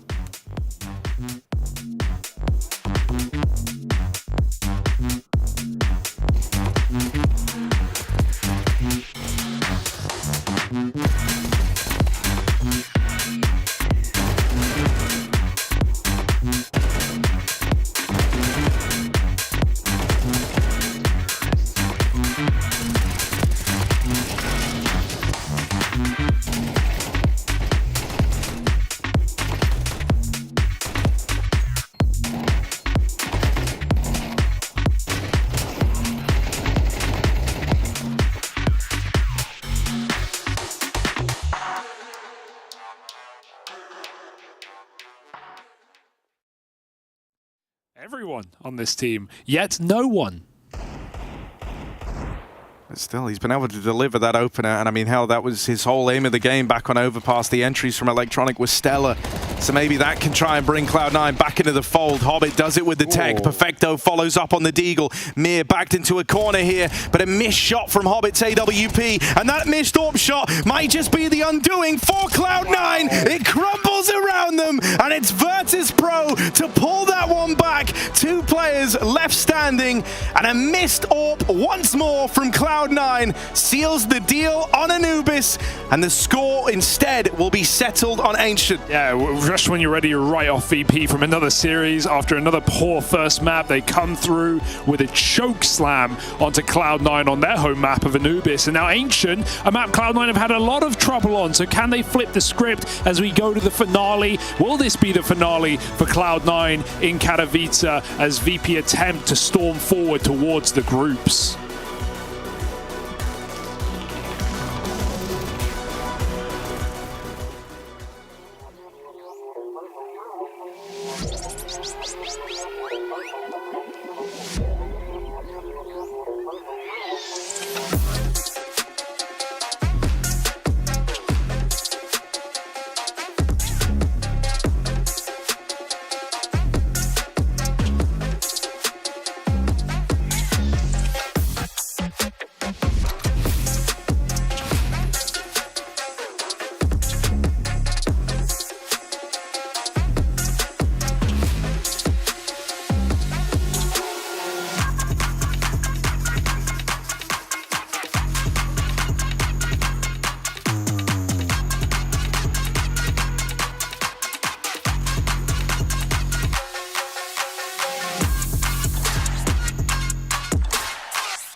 The Mongols have stated that their goal is to better their performance in Katowice last year.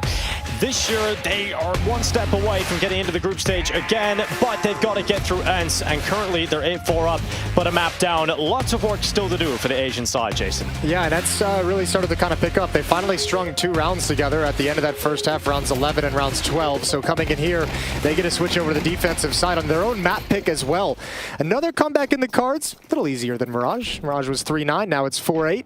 Yeah, 1 round difference. And Glaive's going to be over in ramp room. Deep peek, deep angle. Diha's already down low in case Glaive needs to bail out of any kind of a fight.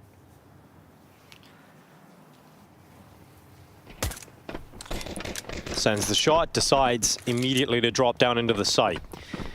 Techno continues to run through hell instead of committing down into B, and Goofy is gathering that information. Here's those steps running around below him. This could be a tricky fight, though. I think Mongols just want to put the fear in him. It pulls Glaive up the stairs at the very least. Goofy's got 1. Remember, Dia's been down here this whole time. Oh, stunning. Beautiful second shot onto 9-10. Diha has hit some ridiculous shots with pistols in this map so far. Another 2 added, but that's the bomb plant, at least confirming at a minimum they'll have a good force buy in the next round. But Mongols want everything. They want a 9th round and the pistol picked up in the second half here, but they've got to do it in a post plant with a player down. And Sensor going for the fight is distracting and setting up Blitz for a double on the Glock. No issues there for Blitz. And Goofy is in a 1v2 now. No kid on his back, a flash, and the time ticking on. We'll go into the fight, and Senzu will win the 1v1 duel. That's Mongols up with the first round of the second half. That kill on Glaive was actually so critical because that establishes vent control for the Mongols, which means the rotation from the upper bomb site can't go down the vents. It has to go through secret. It buys time. Footsteps are made because they're hustling, and that's what gives the information that a double stack towards control side. A crossfire setup on stairs is perfect. Double kill from Blitz, and Senzu finishes it off. Those 2 guys have been spectacular today. They're continuing it here. Mongols with a 5-round lead. ENCE with this force buy can sometimes be risky. They're hoping for a miracle here. They want to win this round. They can get them right back into the fight in the start of the second half here. Techno holding down for a lobby push. It's common play in these second round force buys to try and push the issue and force the issue into the lobby. And ENCE have done that. They've got lobby control. Yeah, Kyler's here. How aware is Techno going to be when he turns the corner? Even if he's not, he's now got trade potential. 9-10. Mizzino meeting up with him as well. So Kyler needs at least one. Don't look away at the wrong time. He's got the crosshair in the right spot now, and gets insta-dinked and taken out, but he does get one kill from that. And good damage on a Mizzino as well. Here comes that play out from Blitz. We're going to clear CT vent. Good job from Goofy to stand tall, but he won't be standing for much longer. It's a one and done. Once he's spotted there, there's no fallback. He can't disengage. Deha comes flying up again. This time with a 5-7, he's got a kill. And going into HUD is Senzu, but they're watching for him, they're waiting for him, and it's Glaive that's got that kill. 9-10 was unable to put the bomb down, and now needs to clutch on his own. 2 more players to collect in front of him, and there's Glaive. And that's an obstacle he cannot pass, go through, or go around. That's 5 rounds for ENCE, and the second round force buy on the CT side has paid off. That's a huge win, and I mean, that's 2 big fights won by SMGs at a distance. The first one, Kyler in lobby, and then I think it was Goofy behind the vent as well, taking out a Galil coming out of HUT. They just whittled him down. And every step of the way, there's a bit of a distraction. Dia sliding in towards door. Glaive just lurking against the wall. Well constructed from ENCE. And that'll put you on notice if you're Mongols. If you thought it might be a little bit easy, hot to the trot to get a few rounds early on after winning the pistol, it's not the case. So a quick play to get Blitz down the vent, and then everybody else is running down ramp, and Glaive, he's caught with nade in hand, and that is going to cost him. He can't fall down the ramp, he can't fall away. So he had to stand, and he only managed 1 kill out of it. And the support network of Kyler couldn't get to hell fast enough, so they have actually lost control of the B-bomb site. Yeah, one in vents as well. Blitz, there's the peek, good cover from Deha, good trade from Deha, and now he's got AK and Kit. It's a 3-on-2. Mizzino getting close towards him. Deha can do it even more, but he is going to get caught by Mizzino in the end, and that bomb is ticking away. It's got to be a retake if ENCE want to go for this one. This was Tech9's Deagles, just pistols for Mongols. And they've come out with a quick play and caught Glaive sleeping at ramp. This needs to hurry. Kyler's taking his time coming down the vents. He was real nervous. I think it's done now. What a shot. Yeah, that is with a Deagle, that's a beauty. 14 kills for Senzu in the map. If you're ENCE, you can't afford to lose rounds like that at this point. You know, you're coming in, you're up against pistols. If you're wanting to pull this comeback, again, you're letting them the double figures off the back of a round that you really should be winning. I mean, you nailed it. That's just an awkward timing for Glaive. Like, he got a smoke in hand, he's trying to put it down, realizes they've beat his timing, and then they've gotten so much control and so much pace that he knows he can't even fall down. He can't even jump down onto the ramp and bail out into the B-bomb site. He just has to stand and fight and can only do 1 for 1. Okay, there's the shot from Senzu from his perspective, and yeah, Cuban, you can see the frustration. That's frustration not for the moment, it's just like, oh, we have so much work. Yeah. We have so much work to do. That makes it a lot more difficult. And now ENCE are down to a weak buy. They were able to pull this off in a force buy just mere rounds ago, but Techno this time denies access to lobby. Yeah, it's just shocking to see ENCE go for that back-to-back force buy lobby push. This time Techno's like, I ain't getting caught off guard by that. I'll keep a closer eye and make sure nobody slides in. We don't have to deal with it anymore. And Mongols with a 2-man lead in this round can chill and wait for plays like that. Don't let them up secret, don't let them push. Keep track of them the whole way.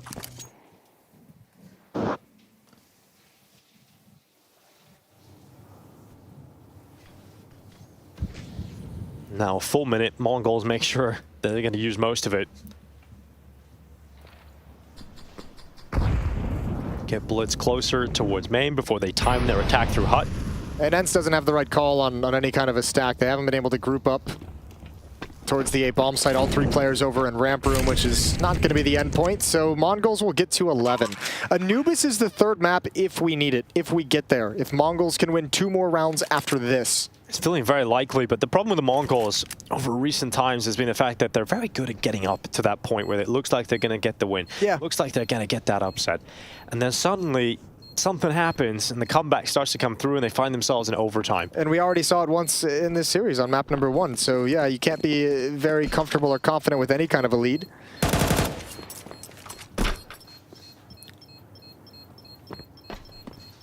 Still, for as comfortable as ENCE said they were on Nuke, we're not seeing it in action quite yet. Maybe in theory, not so much in execution here in map number 2.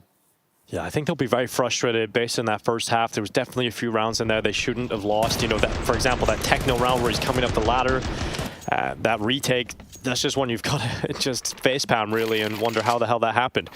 And there was a few rounds like that, a few moments for ENCE that definitely could have gone differently in the first half to change the outcome of this, but they've been dealt this hand, and it's 11-5 now for the Mongols. And it is an interesting matchup for many reasons, but it's good to see two national teams going against each other, right? The pride of Mongolia up against the new Polish side. And so far, it's delivering, and it looks like map 3 will be needed. Not a great buy again here for ENCE. And you said it just moments ago, Kuhn obviously realizing there's a lot of work that needs to be done, and they don't really have the tools to do the job. No, not here. But they might be able to create some opportunities to put those 5.7s and MP9s to work.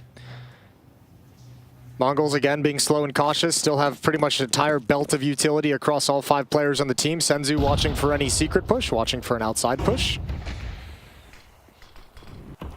And Hades. Not exactly the weapon to fight that kind of range with from Secret. With that MP9 in hand. Under a minute left, Diha's holding vent for the drop. Hades gets tapped away by Senzu up on top. Senzu actually took significant damage though. He's down to 9 health. Looked like Hades was very close to getting that kill. Yeah, that's against an MP9 as well. So good shooting from Hades, but obviously Senzu going to be happy with that one. Counter smoke to block any exit out of the door. ENCE doing a good job of stalling out the Mongols for as long as possible.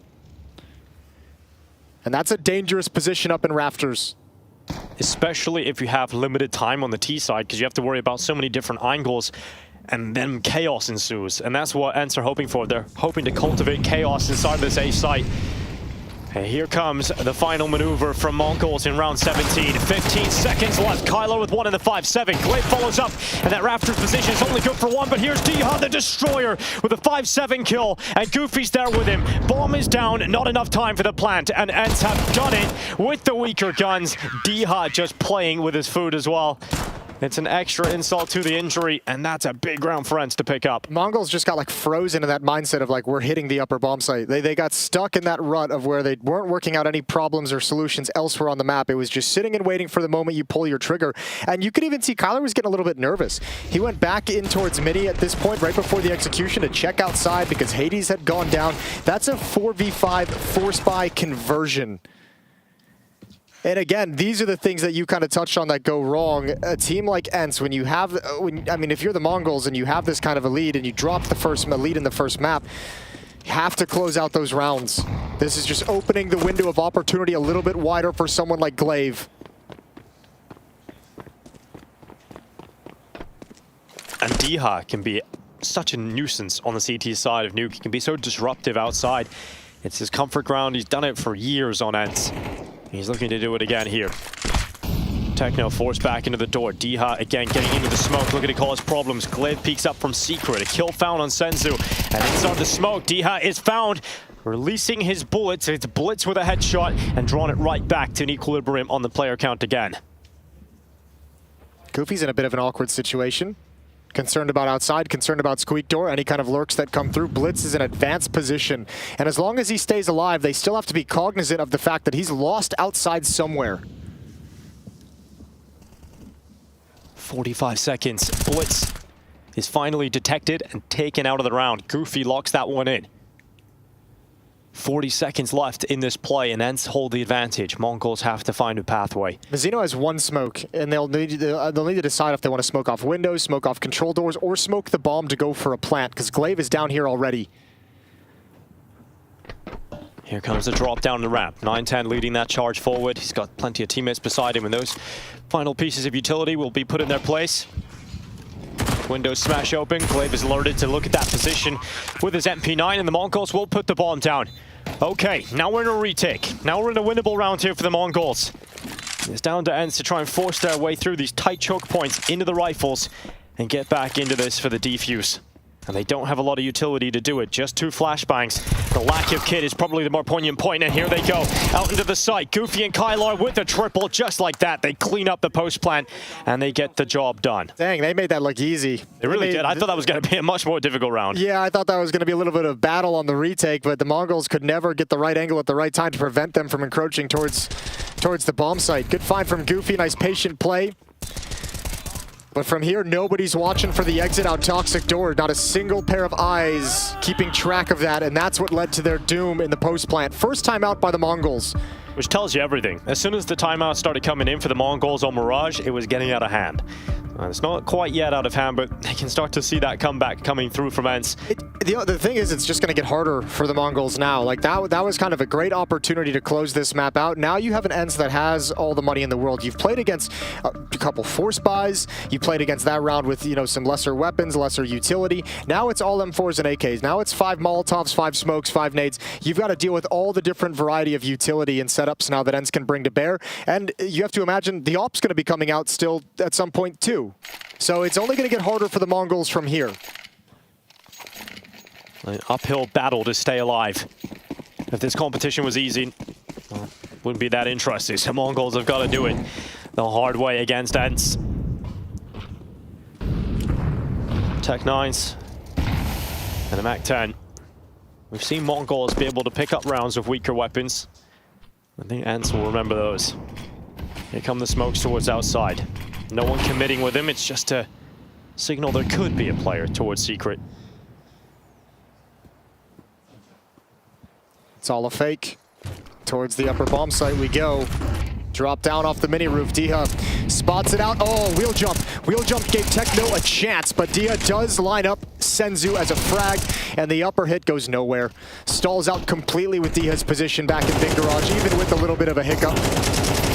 Look at Glaive trying a little bit of techno up the ladder. He won't be able to do it. It's Diha that gets that kill, and Hades comes in to sweep up the kill for an 8th round on the board. ENCE are truly coming back into this, and the smiles return to the faces. Yeah, this is what I mean. I mean, you go for that execute and counter utility everywhere, not able to pull it off. This should be, Mongols going to be buying here. AK-47s and Galil coming out. I think they invested a little bit more than they would have liked in that previous round with Armor and Tech-9s. But no real success and no progress towards that upper bomb site. Round 20 underway. Another comeback for ENCE is on the cards.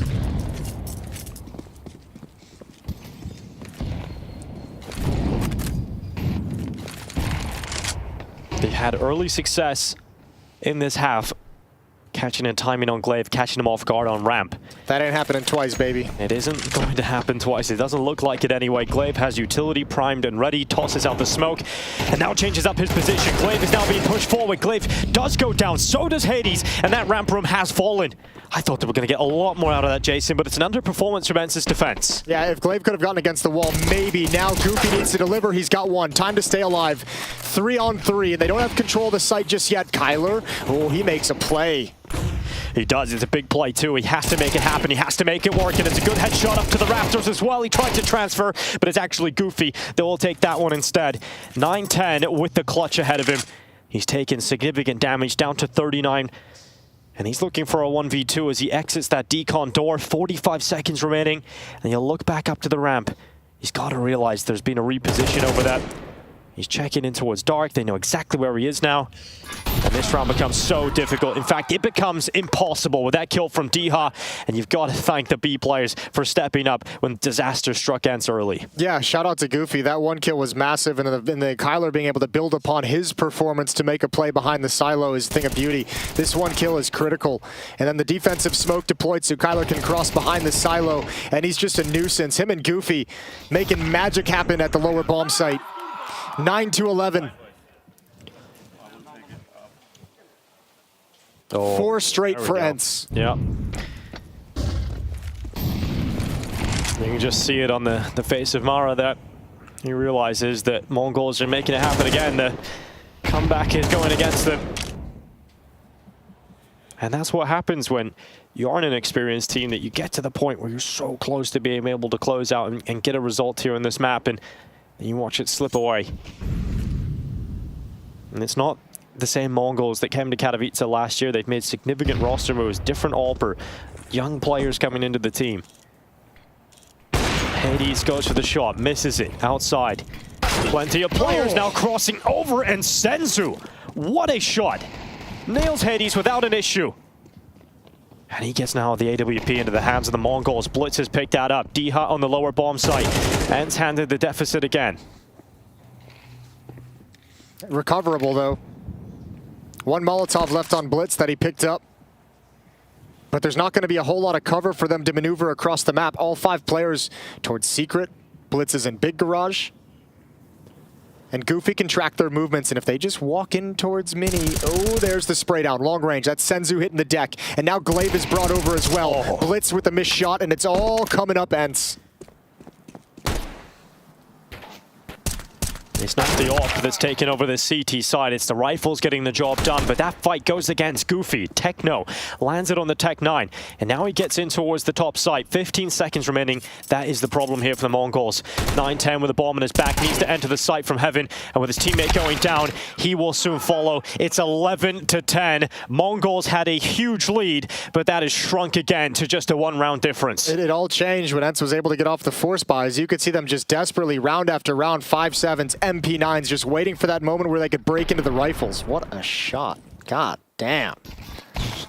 Hades is getting punished for just missing the shot though, right? He's missed a few of them in this map so far. Misses one, bang, dead immediately. 17-year-old aim with cracked eagle. Yeah, he's taken a couple rough deaths in this map over the course of it. Goofy getting some space towards outside this time for Ents. Him and Glaive. Glaive's over at Red Box. And this is, I think, the first time we've seen this kind of aggression from Ents' defense.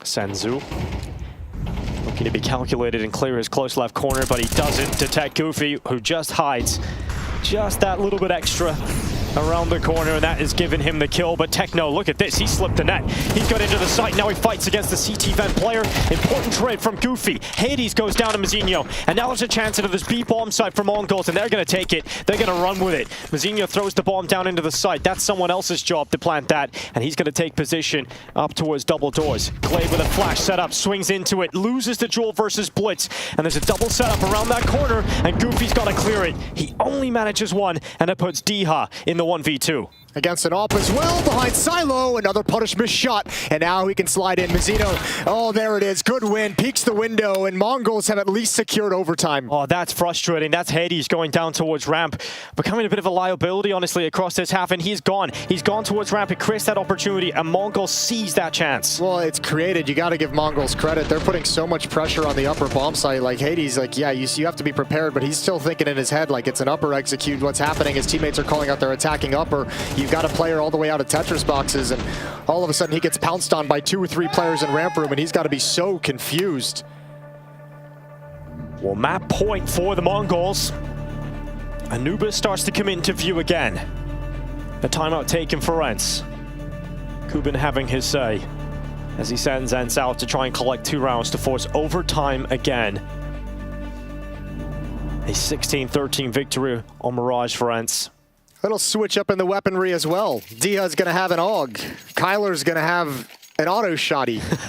The nuke tube.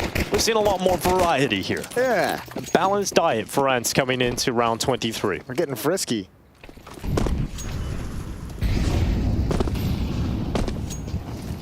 And this is the chance now. This is Mongols having to close it here. This is your best opportunity to do it. It'll be interesting to see what they decide to do, because we've seen 3 rounds in this half they've been able to take ramp room. A couple of them on missed timings, one from Glaive with nades, that round with Hades with the AWP just not being prepared. They busted through a smoke to take ramp room against Hades and Glaive 1 round. Do you feel like you can replicate that success again?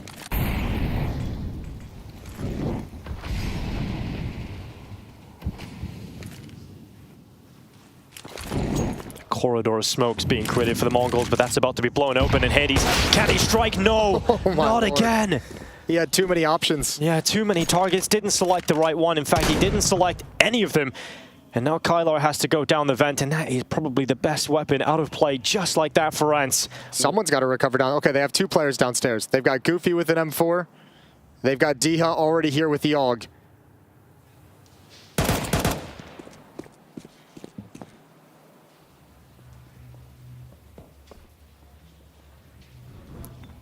in the rafters. Here they come through that decon door. Good kill from Jiha. Senzu and Mizinho coming back with a couple on that T side. And the Mongols look like they have done it.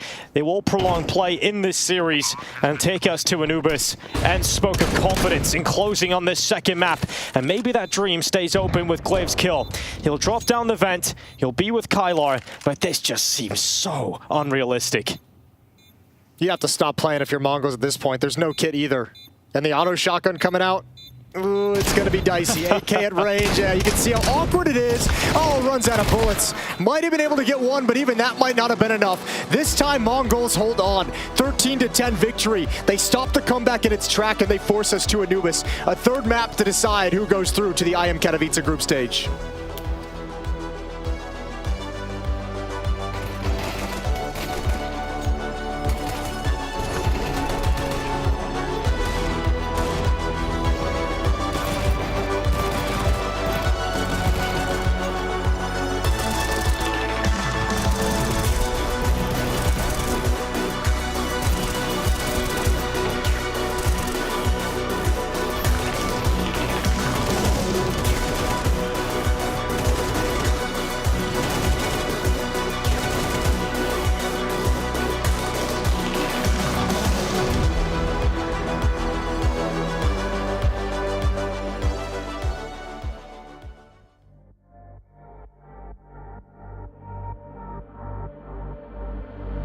Don't believe what you read, not all words are the same. Not everything you see, you can't trust anyway. All the thieves dressed as sheep tell you they know the way. So bite the hand that feeds you to the wolves as prey. Get out my face, try to stab me with a saving grace. Fool me once, never twice, now I got the knife.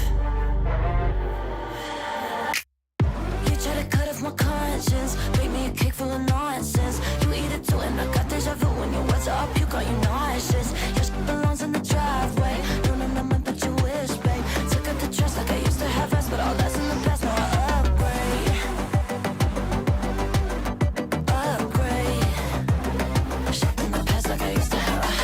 snap the sea on the pictures, they flash on the page. Now they're pleading on the fifth and last mistake. But I know that dirty secrets that can keep us.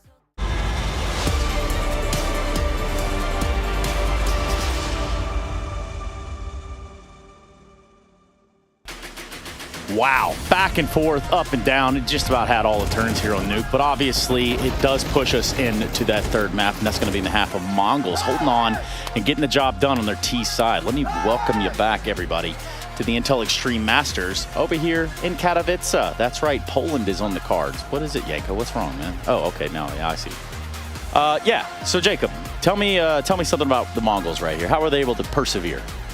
They're the better team this time around. I think I'm a little bit disappointed in the way Inter playing Counter-Strike right now. I had expected more. I thought they'd come in and have a better idea of how to approach that T side. I think the Mongols were allowed to do pretty much what they wanted on the CT side to begin with.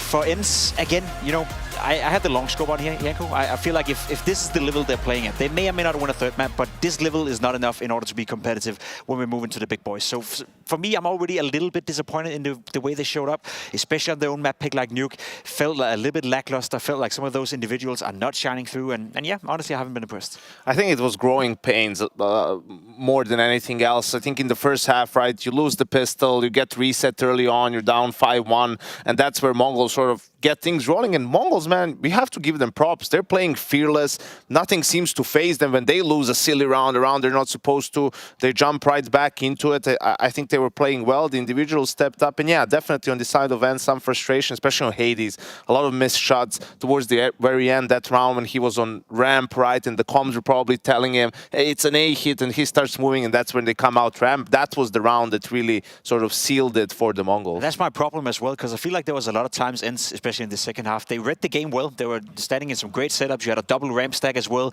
The Mongols are executing out of ramp, and yet they get no kills at all. So it was like the individual skill almost lacked from the side of Ents, which to me is a big disappointment, right? You got to be able to, when you read the game well, when you have Glaive being on top of things, you got to execute on it. You got to get the kills.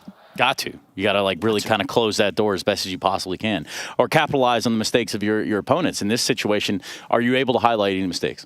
Yeah, I think we've had around from the first half really where it was a bit all over the place, right? Ents finds some openings, some entry kills, right? You can see the score is 7-2, so here they're sort of fighting for their lives. Hades with the AWP finds the entry, right? They get the second kill. I don't know how Dika got this kill right outside. So it's a 4v3 situation. Mongols, they go outside. 2 players in secret. Mzinho also the ramp player here. Like they're focusing, trying to win this fight. They're in a 3v4 tough spot. Now also Mzinho dies. So a 4v2 situation for Ents. Hades now is going to become a little bit awkward here with some missed shots. Goofy goes down. They need to get C4, get into the site, right, which he will eventually be able to do with some help of utility from his teammates. Now in a 3v2, the bomb is planted for Heaven.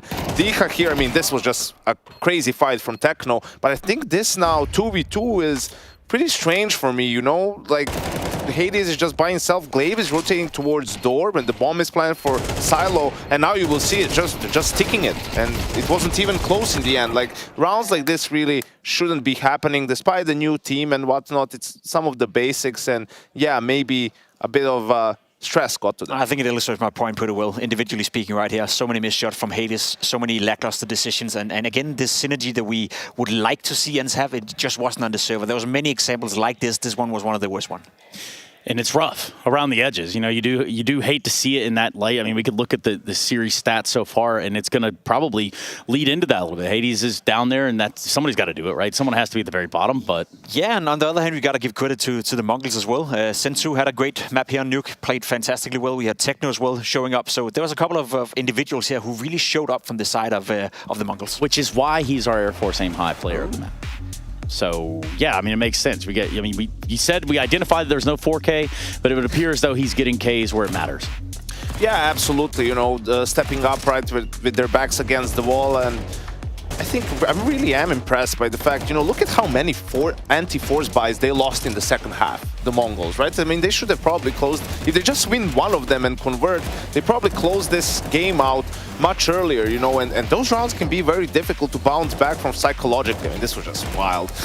And they still persevered, you know, they still showed the composure, the calmness. A couple of good timeouts from Mara probably helped with that as well. So I'm really impressed. I think that's also one of the reasons why the Mongols have separated themselves from some of these other Asian teams, right? They're showing some great mental fortitude in addition to some good CS. Yeah, there's an attention to detail that comes with this tier and this echelon of Counter-Strike. And until you can start to not only observe it and then replicate it, you know, you're kind of left out in the wind. For me, I'm looking at the series concluding on Anubis.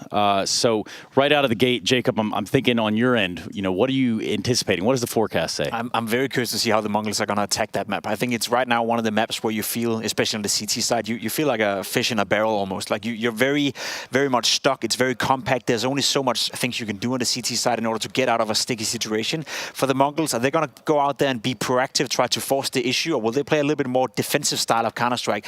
The map layout doesn't really suit for that. They have to be proactive. They have to be active on the CT side, but it's one of those maps where you can really get punished if you overstep your mark. So if I'm Ents, I should be feeling relatively comfortable right here, but I don't know why. I have a feeling the Mongols could make this happen. Yeah, and you know, for the inside, we do have that opportunity to get the insight. I'm understanding that there was a check-in, and it was the coach of Ents. Let's hear what happened. Well, as you can see here, Ents behind me, dejected after the end of that last map. It really seemed like they were able, or would be able, to bring it back. But I have to say, being right here on the front lines, so to say I saw a lot of trepidation, a lot of nervousness, especially in that last round that was getting to them a fair bit. But their IGL Glaive, even in the rounds where it wasn't going well, Sovereign, as always, cool, calm, and collected. So they have that going for them, but I think they need a hard reset here. Yeah, I mean, you're looking at not an uphill battle, but now you've kind of let the enemy, or the other team, rather, kind of equalize the playing field. You know, you've brought it down to a one map here, and what's going to determine your fate in Katowice. And we've seen Mongols do this to other teams at this stage. I mean, mostly Furia over the course of the past year. Definitely the past 2 years. Some other teams as well, and I think the most important thing is sort of calming down, right? And not letting the frustration get to you, especially, you know, if you're Hades, because that can quickly spread to some of the other members of the team, right? The Mongols, they are not as patient. They're not playing as safe individually as these guys are used to the other European teams. They will go for some more riskier sort of pushes, information plays, right, flanks and whatnot, and you just need to accept that. Sometimes you'll be there to punish them and might net yourself an easy round. Sometimes it will pay you off for them, right? They'll hit a good timing and they will shut you down. You need to stay focused and play the long game. Yeah, and the truth is we couldn't tell you who's going to win now that we go down to map Mongols.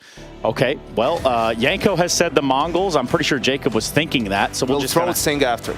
Yeah, yeah, man, you know, anyway, we'll go to a break, too, before we do any throat singing or anything remotely close to that. When we go to that break, we come back, we find out who stays alive in Katowice. We're looking at ENCE versus the Mongols. You're watching the Intel Extreme Masters. We'll be right back. Welcome, my friends, to the Cathedral of Counter-Strike! Elevated, never long, way to the top, headed to the peak. All them boys want it tall, hit them out of love, but don't got receipts.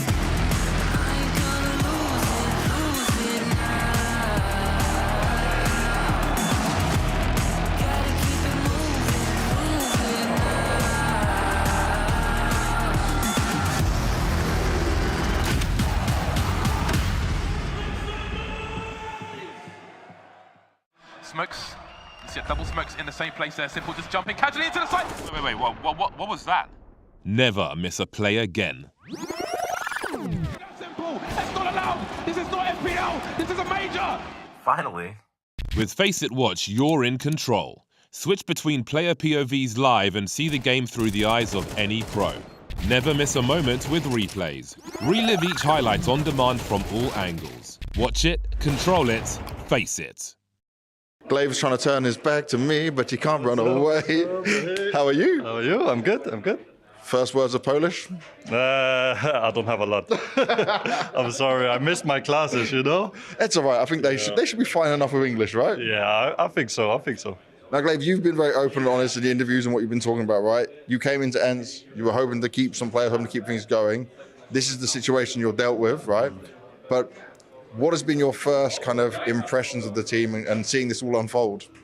I think it's been quite good. I mean, I didn't expect when I joined ENCE to be like full Polish and then me as a Danish guy.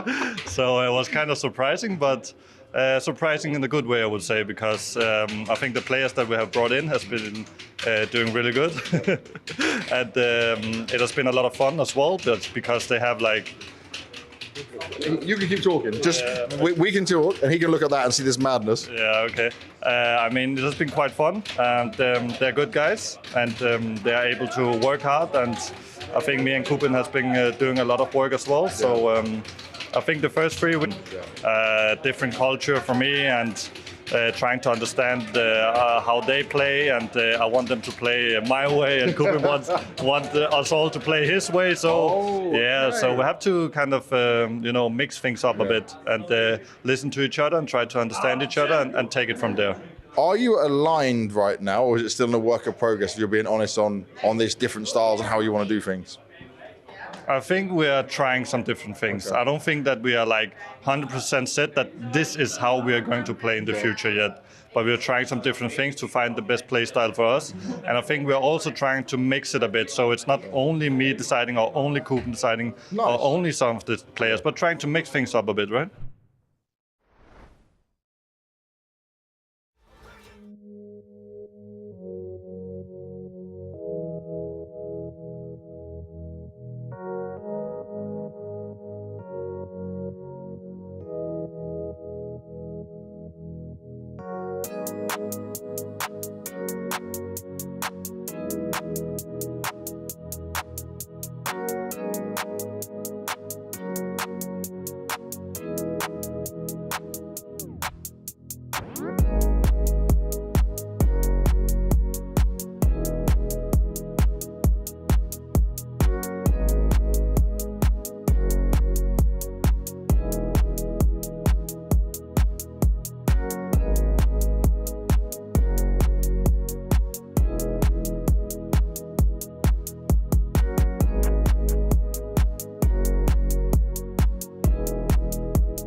It was a big W yesterday for Glaive against Astralis, but as was pointed out on the desk this morning, that will all mean nothing if they cannot get through the Mongols and are eliminated in the play-in and the Intel Extreme Masters Katowice 2024, Jason. Yeah, and as we just heard from Glaive during the break as well, this is not a finished product. This is work in progress. This is a Polish product. Yeah, this is adapting as they go, trying to figure out things that work, trying to figure out the path they want to take. And for the Mongols, a chance, I don't even know if you want to call it an upset or not, because the Mongols are looking hot at various points.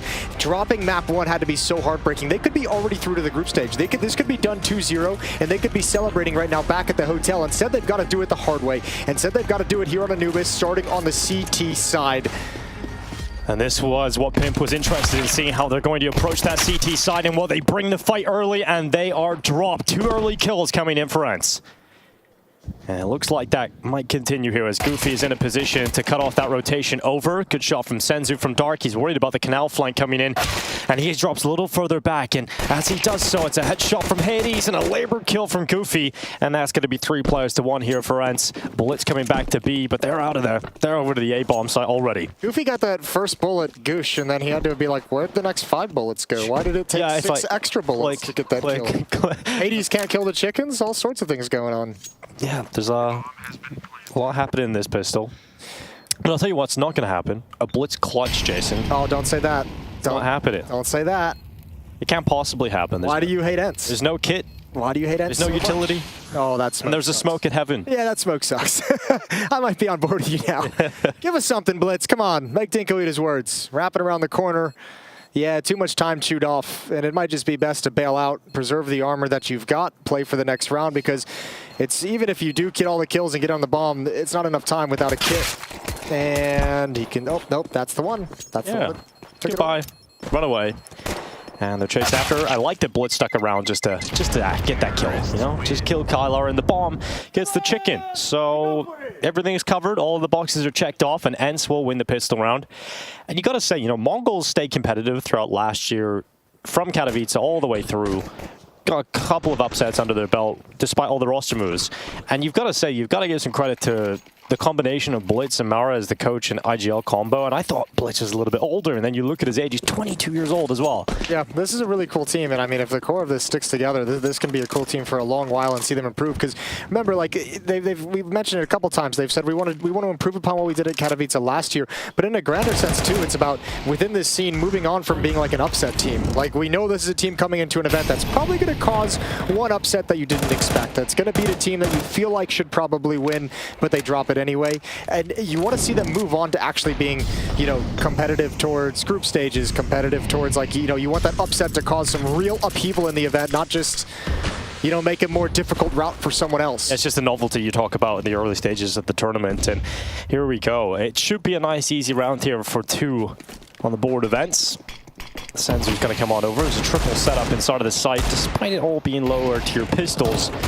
Maybe something can be made of it. The answer to that is absolutely not, because Deha gets one on the MAC-10 and everybody else collapses upon them, and that'll be a shutdown. So 2-0 for Ents. 2-0 for Ents, but now the gun's going to come out. That's what we're waiting for. No AWP for Mongols just yet. Not enough money. Prioritizing some utility, so M4 across the board. Let's see what their CT setup is going to look like out of the gate.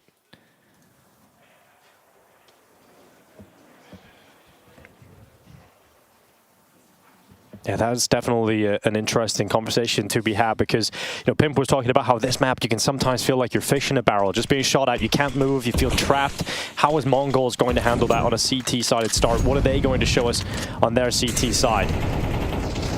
So far, starting with a 3-1-1 setup, 3 towards this B-bomb site early on. This is going to be a fast entrance into the B-bomb site. They're going to come right through this. Here we go. Utility, they're streaming through, swinging wide towards jail. Dia's got an opening kill, but the response is there. 2 for 2, make it 3 for 2, and make it 4 for 2, as Ents crack into that bomb site emphatically. A lot of numbers being thrown around there, but all that matters is 3 more for Ents on the scoreboard. So fantastic work to break through. Nice, quick, simple call from Glaive, and that's made it work for Ents.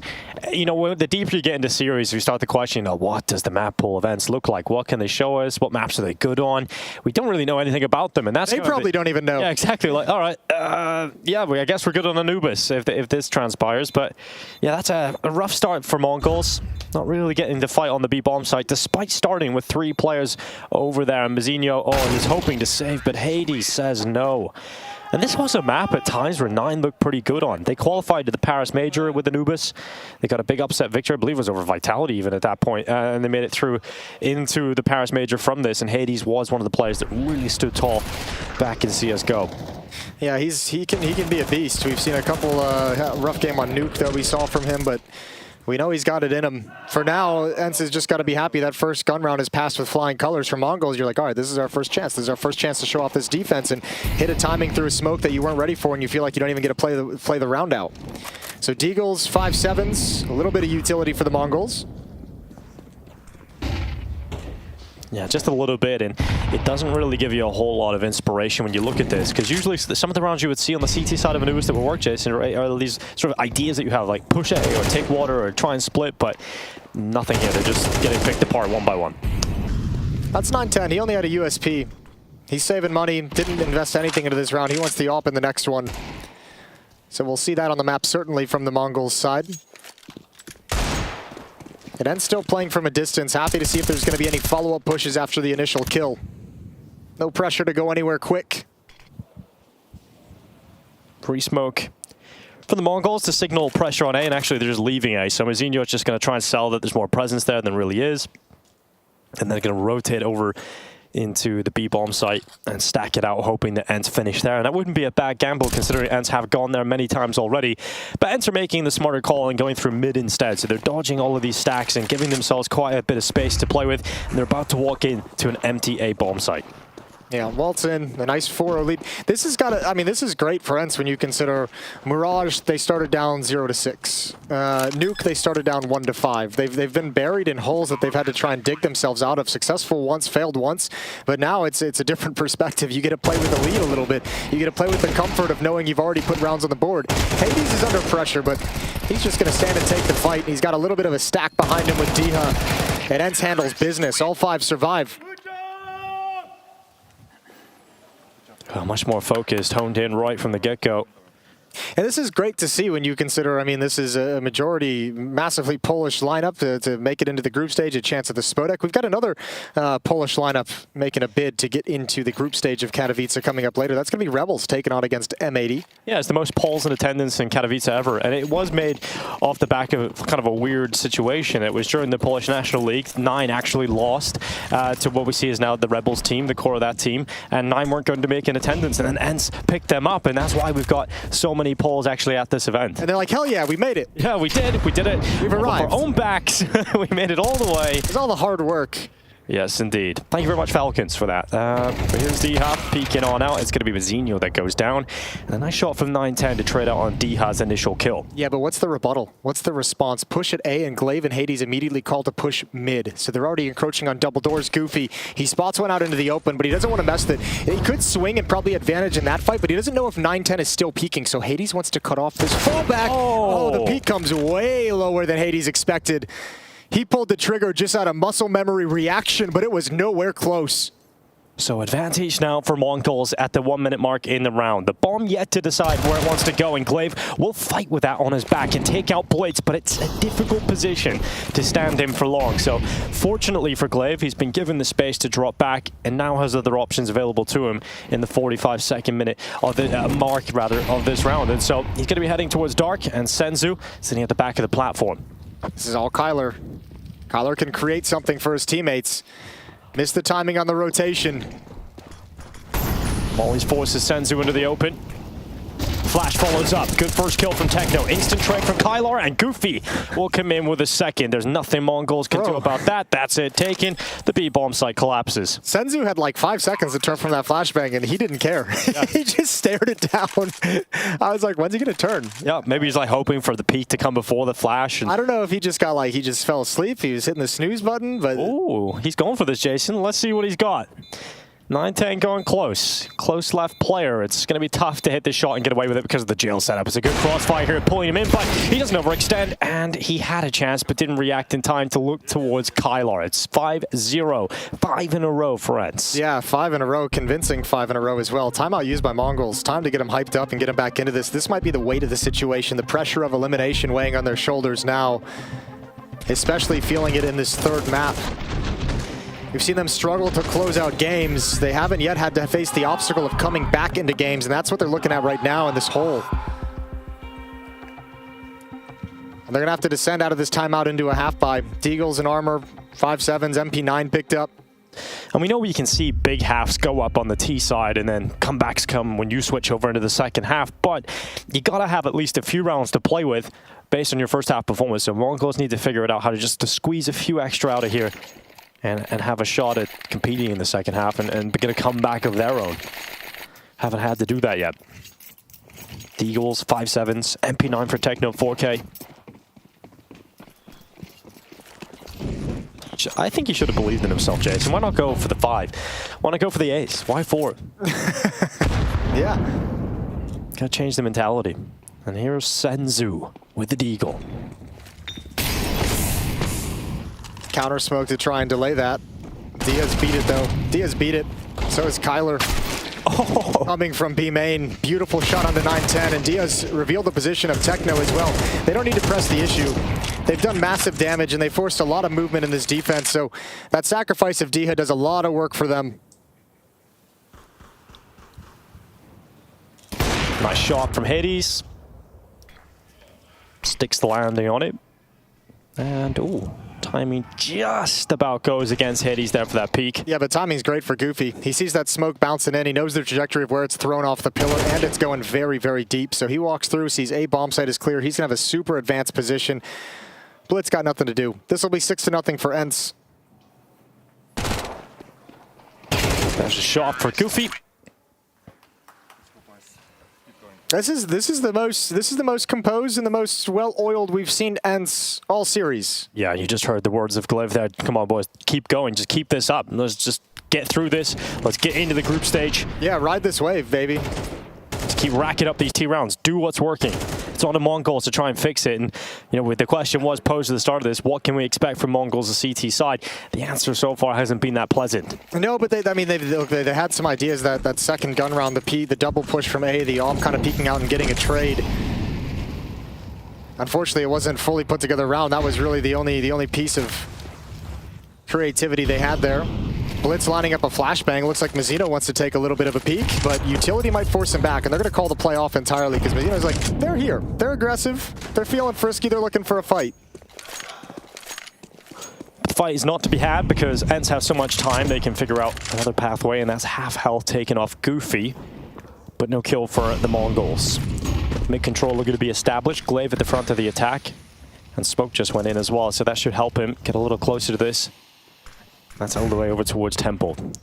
Clearing double doors, making sure no one's around here, no one's close, and Ents will be happy with the mid-control they've got here. Yeah, but then the question becomes, since you haven't had contact, you haven't gotten any kills, where do you want to go with this kind of mid-control? Kyler's flashed off, so he's calling that they're pushing B, so they just pull the trigger on this A hit, going to come right through. Blitz is so blind. So blind, and Mazzino's got nothing to do. Oh, yeah. This is heartbreaking. Yeah, it's real rough. Ents are just winning every single fight. No one from Mongols is able to compete on the individual front, and it's strange because we were saying earlier today, you know, there was points throughout both of those first maps that Mongols dominated Ents in the individual department. Not to be here on Anubis, nowhere to be seen. And Kylar is making this a real bad time for them. He's even taking the weapons out of the players that have to save, and they've even got Diha coming over, so Ents just no mercy now to take everything away. Yeah, what he's actually done is block them back to the B bomb site where Diha was going for that flank and funneling towards Hades AWP. They wanted to push forward to T-spawn and take at least one weapon. That ain't gonna happen. Oh. Now you get absolutely nothing, and Techno surely gonna go down. Kyler finds it at the end of the day. Kyler started off really well. 9-2 for him, 8-1 for Hades. Ents firing on all cylinders in map 3. It's exactly the kind of performance you would be asking for if you're Ents. When the going gets tough and you're forced into the third map of the series, facing elimination or progression. To start with a 7-0 lead that looks like it's going to continue. You couldn't ask for a better story. It's a horrifying way to get eliminated. I mean, we're going to see how this map continues to play out. But I mean, if you take this to a third map, and in the third map you just have no fight, that feels worse than just like 2 closely contested maps in a 2-0. Especially because, as you mentioned earlier, there was a chance to win the series 2-0 for the Mongols. I mean, that's what they'll be telling themselves too. Is we missed our chance on Mirage, and you can't even argue with it. No, they really did. Hence would even be there to admit that. Damage done on Glaive. He's down to 27 health. This ain't bad for the Mongols. They've done good damage. They stalled out this hit towards the A bomb site. ENCE is going to have to readjust on the map. You have 2 players lined up over in dark, and another smoke to delay. So at the moment, the Mongols are controlling the situation. That doesn't mean they'll come out on top.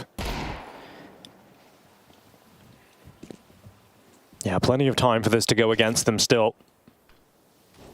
Kylar just fanning some utility in to the B bomb site from outside of B main, but the main attack is through dark, and that's Glaive and Diha.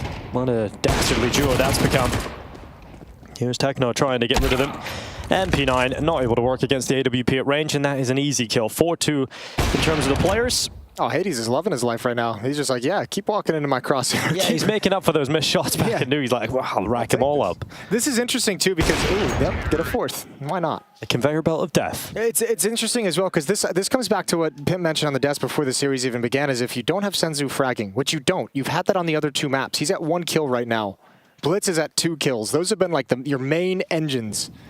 If you don't have that as the Mongols, what else can you provide? And they don't have an answer quite yet.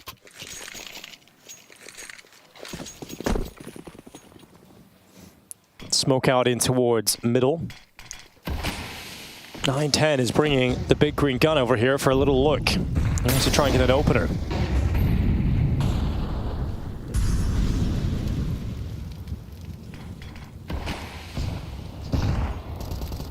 Nice Molly.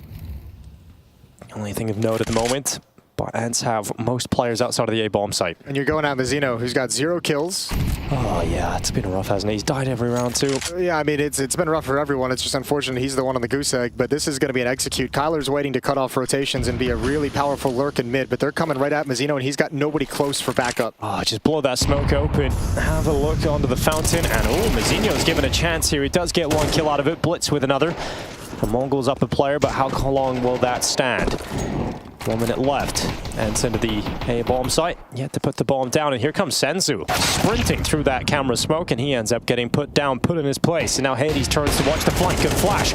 Sets himself up for the peak, and Blitz will obliterate his opponent in front of him, and Techno's there with him, and Glaive will fall. So ENCE get into the site, they don't put the bomb down, and Mongols get their first round on the board. Yeah, that flashbang through A main, that was going to be a kill for Hades all day long until that flash comes in. That was the key kill to allow that retake to happen. ENCE was paused and waiting and looking for the Mongols to try and start storming the bomb site before the bomb actually gets planted. They were ready for everything until Hades falls down. A little jump as well. Yeah. Right at the end there for Techno.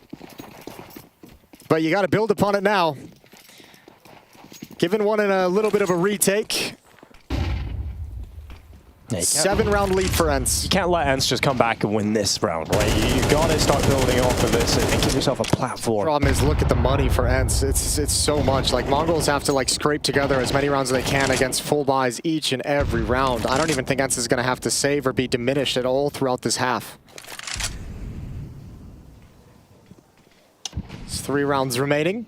Plenty of money to outlast the whole thing. Kyler watching for B pushes, Goofy watching for A pushes, Glaive, Hades, and Dihel lined up to take mid, and it's a passive mid setup. And we saw how easy it was for ENCE to take the A bomb site from middle when they had all that room and all that comfort in this part of the map, and it looks like they may be getting it again here too. Yeah, Blitz is the only player nearby to try and dispel that, but he's smoked away now. He's smoked into the temple, and he can't fight. And as an in-game leader, Glaive's he's probably like, hell yeah. Like, if we're going to get mid like this, I'll take it. It opens up the options, yeah. right? It's just such a nice launching pad to execute with. Well, 9-10's AWP is currently primed, but the flashbang negates that issue. And they actually cross over. Instead of going to A this time, they're going for a different option. They're going through the temple to try and put pressure onto Blitz, who's holding the peep offside with Techno. Good kill from the young man from Dark, and he'll slip away into that darkness, but that cover will not protect him from the death that Kylar will provide. Clave is there with him. Goofy trying to cut off the rotation, but doesn't do it. And now Senzu inside of Dark is still fighting, and Mongols have got it down to just Glaive, who's looking for a bomb plant at a minimum, but given the health, he can't believe Glaive has it in him to clutch this. This begins the spray, tries to line them up, but there's just too many players, and Glaive eventually is overwhelmed. It's a second round in a row for the Mongols. Yeah, that got a little chaotic for ENCE in the 3v3 when they broke into that bomb site. Things got a little bit crazy. Goofy jumped out of his position on the A-lurk a little bit too fast, gave away a sound cue. I think Hades as well, just I guess maybe forgot that there were still players over in Dark. Techno had gone down, thought it was clear. They didn't clear the second player. And things got away from him. 8-2, timeout used by ENCE. Those words from Cuban earlier, just keep going, boys. It's stopped. They have not kept going and wants to get them back to that way. Instructions unclear. Double up setup now for the Mongols that they've switched into. Senzu's got one, 9-10 with the other. Yeah, they tried that a lot on Mirage, didn't they? To mixed results. Wasn't always too effective, despite trying it multiple times. Let's see. Glaive gets his thinking hat on, trying to squeeze a few more rounds out of this T side. It's good already, but you want it to be really good. 9 or 10. Certainly a possibility here with the way they have been playing in this first half. Hades bringing his sniper over the middle. What's he got for us?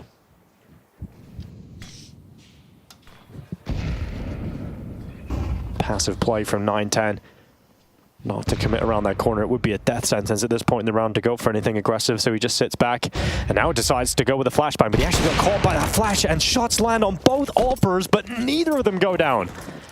That's huge. In Dark, somehow not being burned. Those Molotovs are way too shallow. Senzu has no idea. Oh my goodness, Diha. Here we go, that's the chance to strike. Rips the head off Senzu, and plenty more where that came from. Techno better be careful. He drops behind Ivy. And he's hoping that this position can be strong enough to net him a kill, but he needs to delay for his teammates to come back. Blitz is in game leader, arriving from Dark now. Good headshot. Nearly denies the planter from getting across safely to the default spot, and Techno so close, but can't deny the plant, and his life is denied from being much longer. Mazzino, the only player left, and it's a quick kill coming in. A headshot on Goofy. A 1v2, and Mazzino, what a time to light up this would be. What a shot. Can he detect the final player? It looked like he was just about to take out Hades, but the AWP rings out, and Mazzino falls away. Yeah, he was getting into it as well. Just never knew the position of Hades. Stone cold legged earlier in the round and still stoic to hold off that defuse.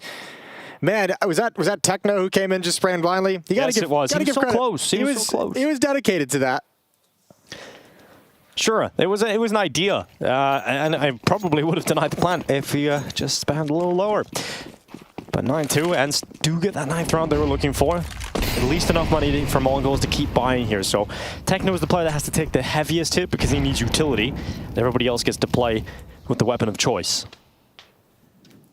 That missed Molotov in Dark in the last round. This time Hades is going to get away with a headshot. Can't flick up. Good push. Spam back from Glaive, trying desperately to find Blitz behind the smoke. It's not going to happen, and all of a sudden the Mongols have an advantage. A follow-up peek from Techno. But Kyler evens things out. Continues his solid play. 12 kills in the half. But Techno drops the bomb, so things get weird. Yeah, the bomb being down is a problem that Glaive must solve. He's got Kylar with him. That Nick clears the smoke for a moment just to have a little peer behind it, gather that information. But Techno is gathering space, and he's got a kill here if he can bring down Glaive, but he cannot. The Danish in-game leader stands strong, and Techno will fall. Problem now becomes Mazzino pushing towards A main because the bomb is down at stairs. So when it looks like Glaive's going to be in the best position, Kyler can support from the bridge window. They've got 45 seconds, and they don't want to make their move just yet, hoping to see the Mongols shifting across the map and get an easy kill to alleviate themselves in this 2v2. Oh, Mazzino sees the bomb now, so he's got eyes on that at the bottom of the stairway. He's worried about a flank because they don't have mid-control, so he's constantly checking in behind him. Yeah, but now that ENCE hasn't gotten that movement out of the Mongols, this gets a little bit weird. Because, like, you can drop down, but look at the long lines of sight. 9-10. And the timing as well. 9-10's off, strikes through Glaive, limited time on the clock, and it will be a third round stolen away right at the end from the Mongols. Strong first half for Mens, looking to try and get into the group stage here in Katowice.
Yesterday, ENCE ignited dreams of a Polish run in Katowice. Looking to get out of the play-in, they have to take down the Mongols, and currently 9-3 up on the deciding map of this advancement match. It's good the Mongols got 3 rounds though, Jason. That could have been a lot worse. Yeah, it really could have been, and they just carved themselves enough to work with in this second half. It's by no means close, it's by no means pretty, but at least they have a chance and an opportunity. They're going to start with this pistol round. A very, very important pistol round. Bomb on blitz towards the B bomb site. 3 players running across bridge, dropping into water. And ENCE is here to greet them with open arms. Techno and Setsu, good kills coming in for the T side to pull that one back. And Glaive is under pressure, trying to retreat, trying to disengage from this fight and get himself into a position where he can play with the rest of his teammates. But a retake is not going to be easy. They don't have a kid on their back. They have 1 smoke available and they're a player down. Glaive gets close to the site, and the Mongols have got a molly for this post plant too. Blitz just hasn't been able to leave default. And he'll toss that out towards Temple instead, and that's Mazinho. What a headshot. Glaive brought down, and there's no way back into this one now for ENCE. No, Kyler's flank has taken too long, and I don't know what a better option would have been, but it's a long time to kind of sit and wait at the verge of that bomb site to make it happen. Double kill without a kit. It's so sketchy, and now it's done. That kill onto Diha is going to make sure that Kyler can't enter the bomb site, and Mazzino's got a nice pistol round to bring the Mongols up to 4. Well, it's the start they need. And a lot more of those rounds need to come through here. So they're going to go ahead and invest straight into rifles. Ents have shown that they're willing to force buy in the second round for the CT side. We'll be interested to see if they go for that now with rounds to play with. Yeah, I feel like with this lead, that's a crazy thing to do. So going to stick with USPs. Kyler's bought up with the kills that he got in the pistol. You know what the Mongols need the most right now? Senzu. Senzu, I was really hoping it would have been something way cooler right now. Like they need the rest of the horde coming in or something like that. Nah, they need Senzu, baby. 3-11. He's been fantastic throughout these play-ins. They need him to find his form again here in the second half. Dooley's going to investigate around the smoke. And there are 3 Ents players waiting as soon as that clears. There's Senzu. That's another one. Here they go, rat-a-tat-tat. Here's the Glock. Oh, the Jewel Berettas rattling away. It's going to be 1. A single kill for 910. I think you'll take that. Should just be a step in the right direction. And the Mongols are now 2 kills away from confirming their 5th round on the board. Dang, that's some spam on Hades. He just goes for the swing, and Techno, that's an easy cleanup for him. Yeah, 5th round for the Mongols is going to be coming in hot. So that's the first challenge passed, right? Yeah. Is winning that pistol round with that kind of a disparity in the scoreline. There wasn't a whole lot of danger in the second round due to the fact that it's all USPs.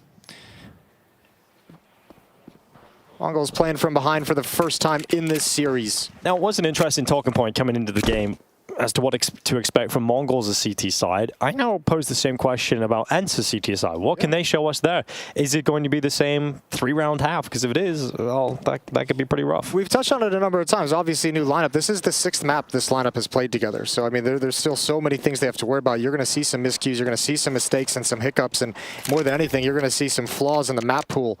First half looked just fine for Ents. CT side can be a different beast.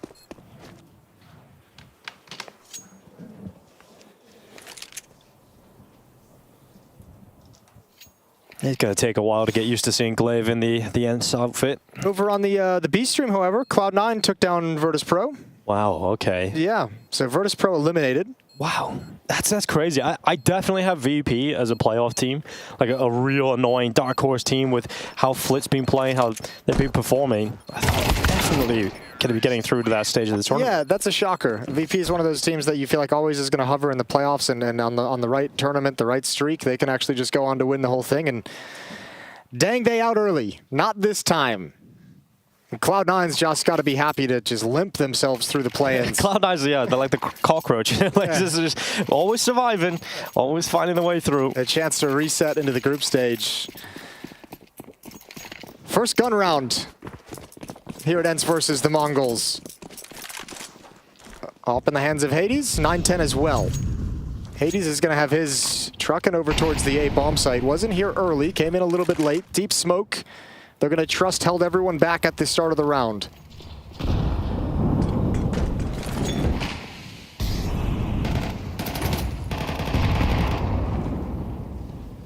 Diha holding position just around the corner from 910 with a FAMAS in his hands.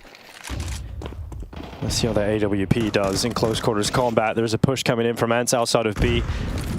Getting some space, making Mongols a little uncomfortable, and Techno wants to fight this. He wants to push them back and make sure they don't push any further. And he's done that pretty effectively. Yeah, but he spotted out 2 trying to be aggressive, trying to be a little bit cheeky. So that's information passed over to the Mongols, and they're starting to lean towards that A bomb site, at least with 2. Bomb is not here. Bomb's still at B, but Mazzino and Senzu get some security at A main. Oh, naded hand, they line up. They line up, but a good trade from Diha. That was the mid player, so him and Glaive hustle to close the gap in the defense. 910, timing, looking away. He comes back to the good angle at the right time. And Glaive is given the warning shot. Realizes overextending in that same position would be a death sentence, so tosses out the utility to camera to help Diha. And here it comes, the play through the smoke. It's just 1 from Diha on the FAMAS. And that's the site taken. The Mongols are in. Yeah, Glaive can't get around fast enough to help out in that situation. And Diha was really, really worried because he was getting pinched from A main as well. Great position for the Mongols to be in. Op as well with cover from Fountain. Ooh, takes some damage. Goes for another re-peek, but Glaive's got the angle. Yeah, missed shot, that's a death sentence too. And here's Techno inside of the site, trying to have his cake and eat it, but he's taken out by Glaive, and that's the retake. That's ENCE coming back in, and you can't let those rounds slip if you're the Mongols. You find yourself in such a good position, and still find their way through. Yeah, well done from Glaive. That's a very good retake, toying with that AWPer behind the pillar, not letting him get comfortable with any re-peeks whatsoever. This was almost a disaster. Although, poor Hades, man. I feel like I've seen that a lot. 10 times today. Yeah, he's definitely... He had a rough time on Nuke. He caught some stray bullets here and there. He got some inconvenient fights. Smoke's nuked open. He sees like 5 people looking at him. This time, thanks to Diha missing a timing, it's Hades who gets punished for it. 10 rounds now for ENCE, though. Double figures collected. And the Mongols, this is kind of their last bite for a while. If they lose this, they've got to pick this up. Senzu hops down into the canal. And Hades going for a peek. Oh, it's a missed shot. It was a tough one to land there. Mazinho just showed him a little bit. I showed him enough shoulder to get him excited. Damn, shoulders. Does it for some people, I guess. They hot. Senzu pressuring over towards Dark. Yeah, he's trying to clear that smoke open. It actually fades away, and he gets a free kill on Diha. Here's the swing out from Goofy, though. That's what you like to see. A double kill comes in. Techno and 910 both go down, and ENCE suddenly in position with the advantage. And Kylo is about to be pressured coming through the smoke. Mazinho falls, and Senzu blitz in a 2 versus 4. ENCE about to progress to 11. Yeah, no good options as well, and they don't want to really progress back towards the B bomb site. Goofy and Glaive are already starting to push out into canals. They know exactly what's coming, so go passive A defense, because Goofy and Glaive are itching for a flank, although even they back off, but Hades is on point. 17th kill here in this deciding map. Yeah, flash peek as well, perfectly played. The teamwork was on point inside of the site there between Hades and Kylar, and that's going to work out real nice. 11 rounds are collected for ENCE, and a second tactical timeout used here for the Mongols.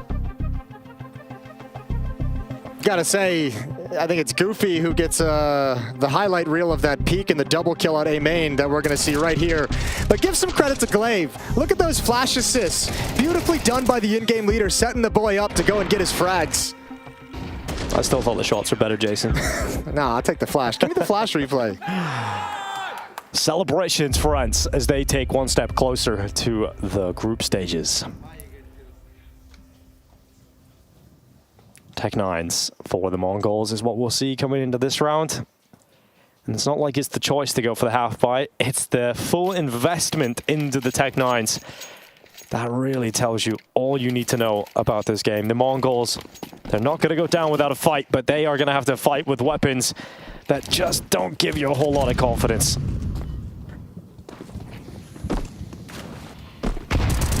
Oh, they blows open the smoke. Glaive can't handle it. Oh. Massive damage onto Mazinho and a little bit onto Senzu, but that Deagle in response hurts.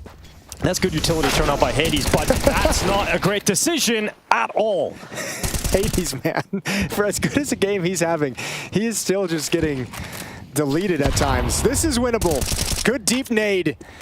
And so much ship damage done to these last 2 players. They are well softened up for this retake. Molotov and an HE on Kyler as well when he gets here. Yeah, Diha has recovered this.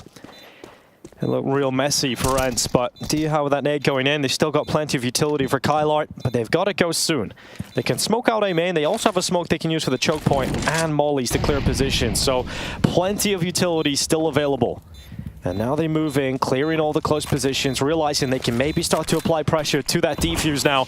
And that is going to cause Mongol to go for some peaks. And on low HP, it's going to be death as Diha destroys them yet again. Coming back in with a retake, recovering the mess that ENCE had on that B-bomb site. And Diha with the experience leads the Polish side to 12 rounds. Yeah, man, that 2v2 is so rough. It's so skewed in ENCE's favor with the utility they have to work with. 2 smokes, the exact positions that Mongols is playing from, a flashbang through the smoke. Everything is giving the signal. This defuse is being stuck, and Dia just comes out of the smoke to provide perfect cover. So much time left in that bomb as well. Mongols have to win 7 in a row, and it's looking like their bid, their run at IEM Katowice is going to come to a close at the play-ins. Not going to accomplish their goal of doing one better than last year. Here's Mazinho. Good opening, traded instantly, followed up, and this is a massacre. Ents are looking so good right now on Anubis. Just Blitz left alone, and Ents have done the job. It took 3 maps, it took comebacks, but Ents have managed to do it. And if you're Ents, like you're just look at the smile on Cuban already. Look at that. He's holding it back a little bit. But look, as we've seen in this series and as we've seen through this plan, plenty to work on for Ents. Still hiccups. Still some miscues, still some players on different pages at different moments. That's going to happen, but they're playing through the issues, and they got stronger as this series went on. First map was a disaster. Second map was labored. Third map was Ents from start to finish. And that celebration from Glaive and Cuban, a big hug as the Polish squad makes it through to the group stage of IEM Katowice. It's got to feel damn good if you're a Polish team here in Katowice. They didn't think they were going to come to this event. They missed out on it through the Polish National League. They had to be signed by Ents in a second opportunity to get into the play-in. That was their chance, and they've made their way through into the group stages. This is damn exciting. This is actually the start of possibly one of the greatest stories of Katowice this year. Ents are looking good, and they're doing it in red and white. Yeah, the other side of the coin of those celebrations is the Mongols. Obviously going to be very disappointing, but still some very cool things out of this very, very young Mongolian team. Everyone gets excited to see them. They're a constant underdog story, but we're always waiting for that moment where they get to grow up and move past that. And unfortunately, it won't be this time, but a lot of reasons to be excited about this team. Senzu had a spectacular performance outside of potentially this third map. 9-10 with the AWP. Blitz was strong as well. Yeah. Very cool stuff going on in that team. Well, thoughts of Polish potential starting to whir around here in Katowice. Let's hear from the victors and what it means to them to make it through. Yeah, okay. That's fine.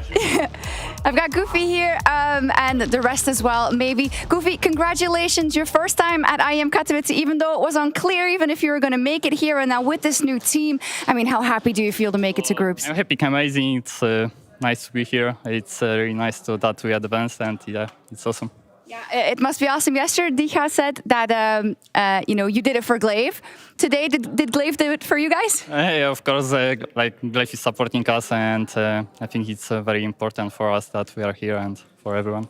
And what about the way you were so resilient throughout this match? Because it wasn't an easy match, I'll put it in those words, and how you overcame that. It was not an easy match. I mean, we like had chaos a lot. So, I mean, yeah, it was pretty hard, pretty tough, but we got it, and it's fine. It's fine indeed. You made it. Fantastic. Congratulations. Thank you very much. Dziękuję.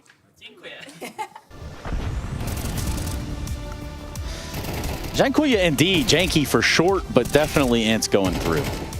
Yeah, absolutely. A great decider game for them, right? We were talking about managing your emotions and sort of staying calm, and they were in full control from the start of this game, right? Starting on the T side, pistol round, first gun round.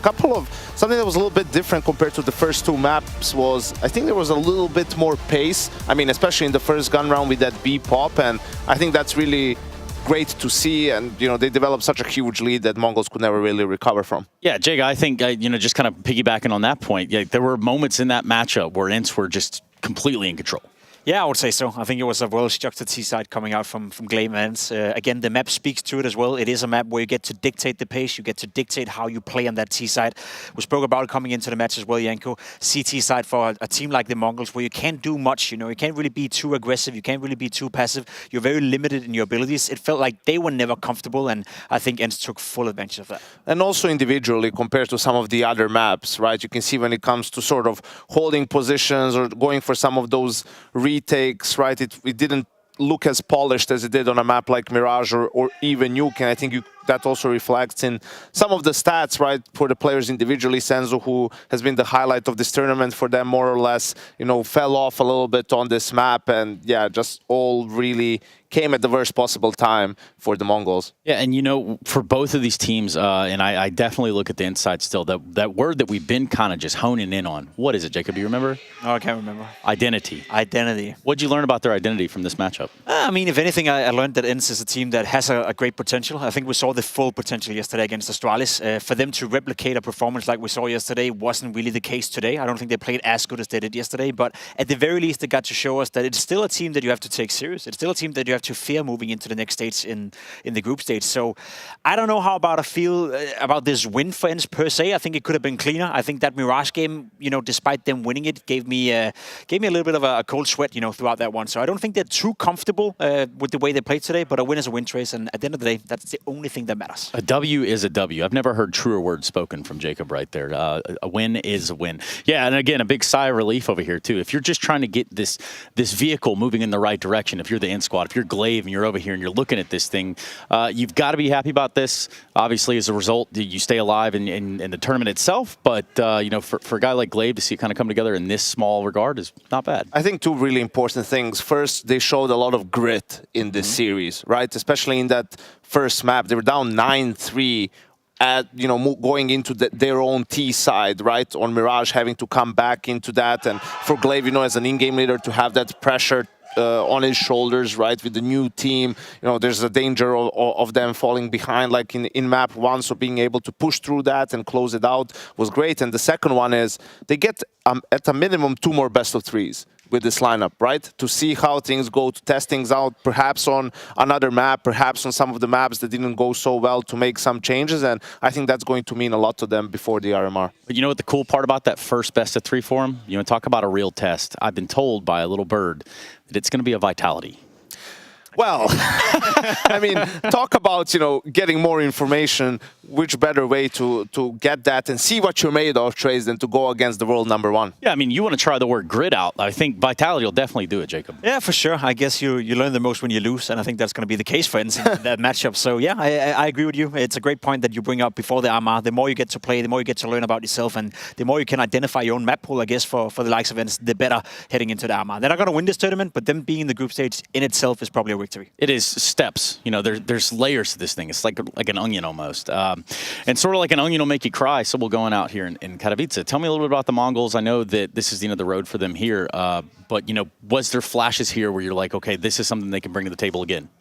Yeah, I think so. I'm disappointed that they didn't close out Mirage. They could have 2-0 this series and went into the groups, and they had a bit of a tough draw after beating Furia. They go up against Spirit and now ENCE too. So I wish they could have gotten those 2 more best of 3s, right, to get some experience. As we've said, they're going straight into a boot camp from this tournament for 3 weeks almost. I think it's 20 days that they're going to be staying. So, that's going to give them a lot more reps against European opposition. I think that's going to help them, especially someone like Mzinho, right? I think you can tell the mechanics are there, the aim is there, but the decision-making is pretty shaky, right? So if they can get another, 20%, 30% out of him, because he is kind of the weak link at the moment, I think that's going to go a long way for the Mongols to make it into the major. Can't help to feel a bit sorry for them. I think they did a decent job here at the tournament. As you said, win Mirage, and you probably go through, and we highlight them as being another positive surprise. They also did knock out Furia. Furia, I know they're struggling right now, but it's still a team with a big budget and with some very experienced players. So all things considered, for my expectations, I think they lived up to it. They didn't over-exceed it. They did it just about what you'd expect them to do. Remain competitive throughout the entire tournament. But I'll also say that the way they're playing right now, the Mongols, they wouldn't survive for long in the group stage. So it's probably fair enough to exit here. Yeah, and thank you very much, gentlemen. Honestly, yeah, it's unfortunate, but that's how these things work. It is a tournament after all. This is a competition after all, in case you didn't know. There's winners and losers, Trace. There are winners and there are losers. And either way, for y'all. But moving swiftly past that, there's no losers yet, at least over on the B stream. I'm thinking about this Rebels M80 game. Again, 2 teams that will be progressing and advancing forward into that group stage. One of them, at least. So perhaps we just find out what's going on their side. Coming up with a little update on everything that's been happening on the B stream for you guys. Cloud9 have progressed through to the group stage after beating VP, even winning Overpass, despite VP trying to fight back on Anubis. Boomich said to me, it seemed like both teams had prepared for their other opponents' maps, and that did work out for them, but in the end, it was going the way of Cloud9. Off a 10-second defuse, which should have never happened. VP will be hating themselves after that one. Next up, though, we've got our loser interview coming your way, and then it's time for Big taking on Apex.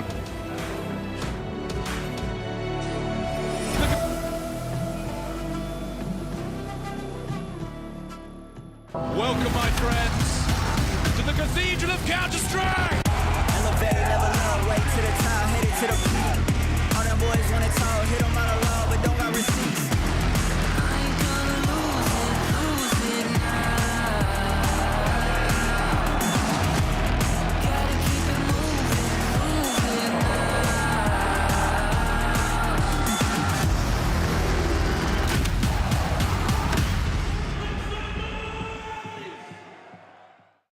Smokes. You see double smokes in the same place there. Simple just jumping casually into the side. Wait, what was that? Never miss a play again. Simple, that's not allowed. This is not FPL. This is a major. Finally. With Face It Watch, you're in control. Switch between player POVs live and see the game through the eyes of any pro.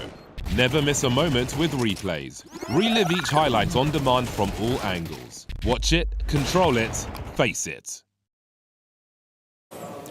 The Mongols put up one hell of a fight, but they will sadly be eliminated here in the play-ins.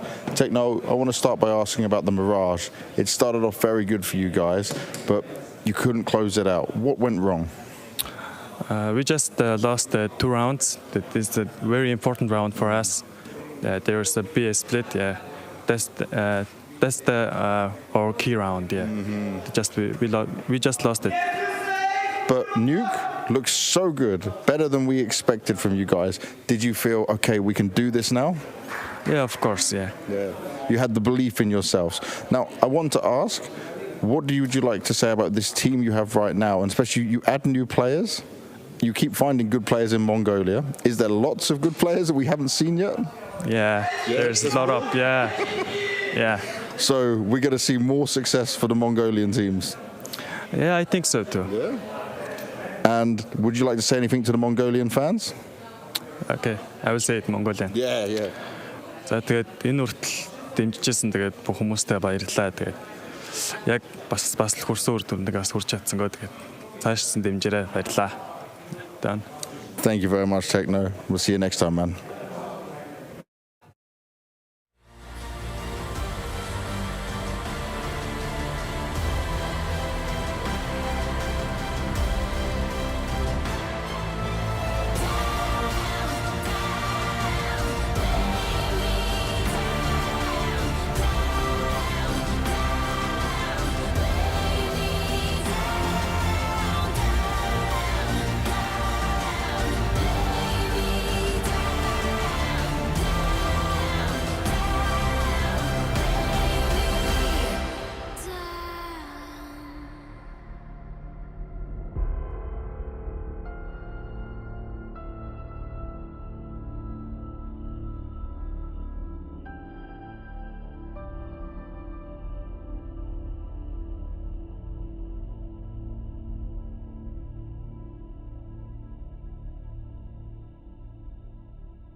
Don't know how it's come to this.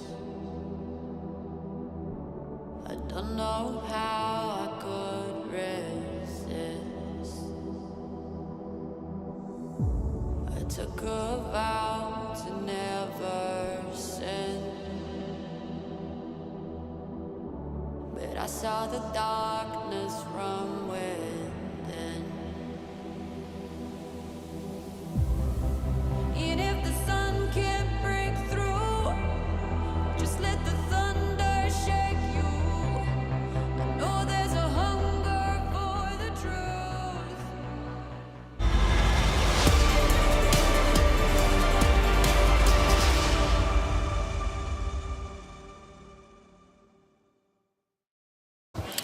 Big now looking at their final chance, but they got Apex in their way. And Tabson, I just want to touch on your game against Heroic to start off with here, because obviously you beat them back just a week ago. It's always hard to play a rematch. But I wanted to see, did you feel like you lost to yourselves when it came to the final map of Anubis? Like you were up so far and then maybe you took yourself off? Which map did we play? I don't know what you mean. We're ignoring that? Yeah, of course. We never played this map.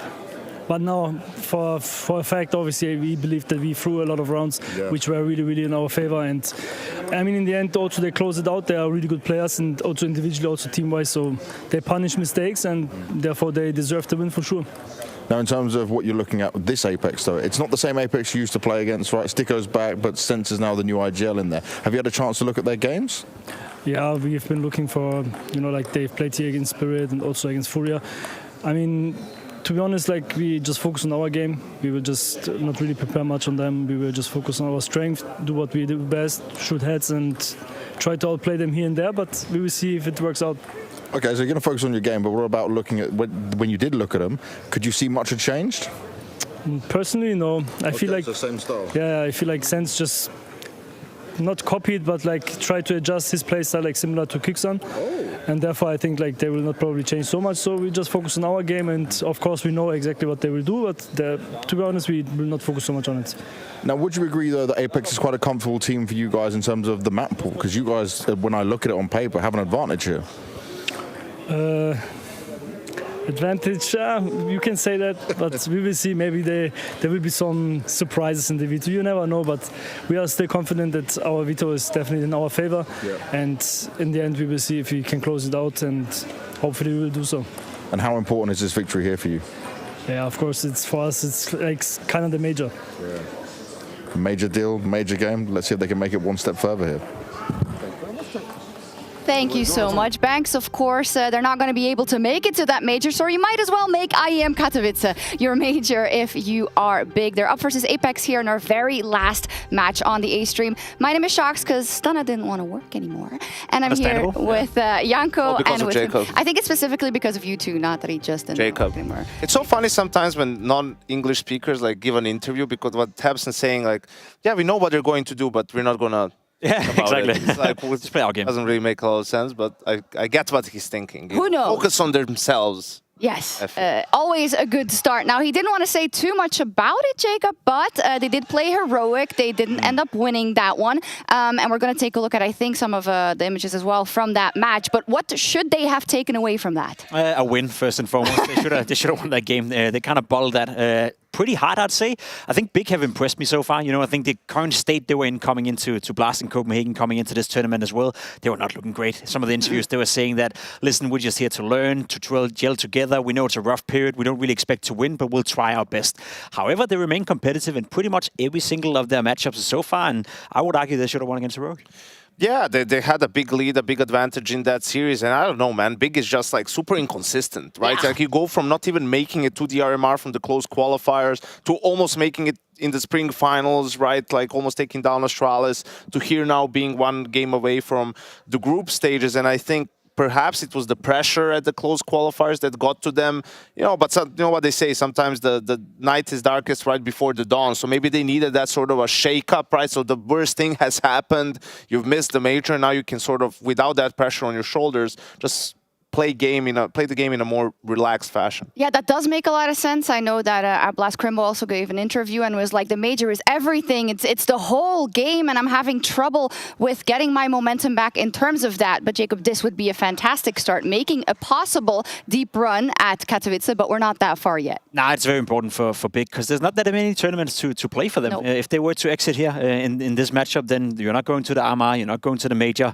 you're going to the showdown in Blast for that matter as well. So if you're Big right now, you look at a calendar where it's just going to be online tournaments, online cups, and online qualifiers. So yes, I think there's a lot of stake here for Big. And I will say, all things considered, I agree with you, Janko. They've been very inconsistent, but the level of Counter-Strike they showed the past couple of weeks has been at a high level. Yeah, it has, and I think there's some keys to victory we can talk about as well. Mantu, one of them, right? Very impressive, actually, after taking quite a long hiatus. He came back and he had a wonderful performance, I want to say, at Blast, and he's having Big reorient towards putting more attention on that Opera again, and also is giving us this picture. So...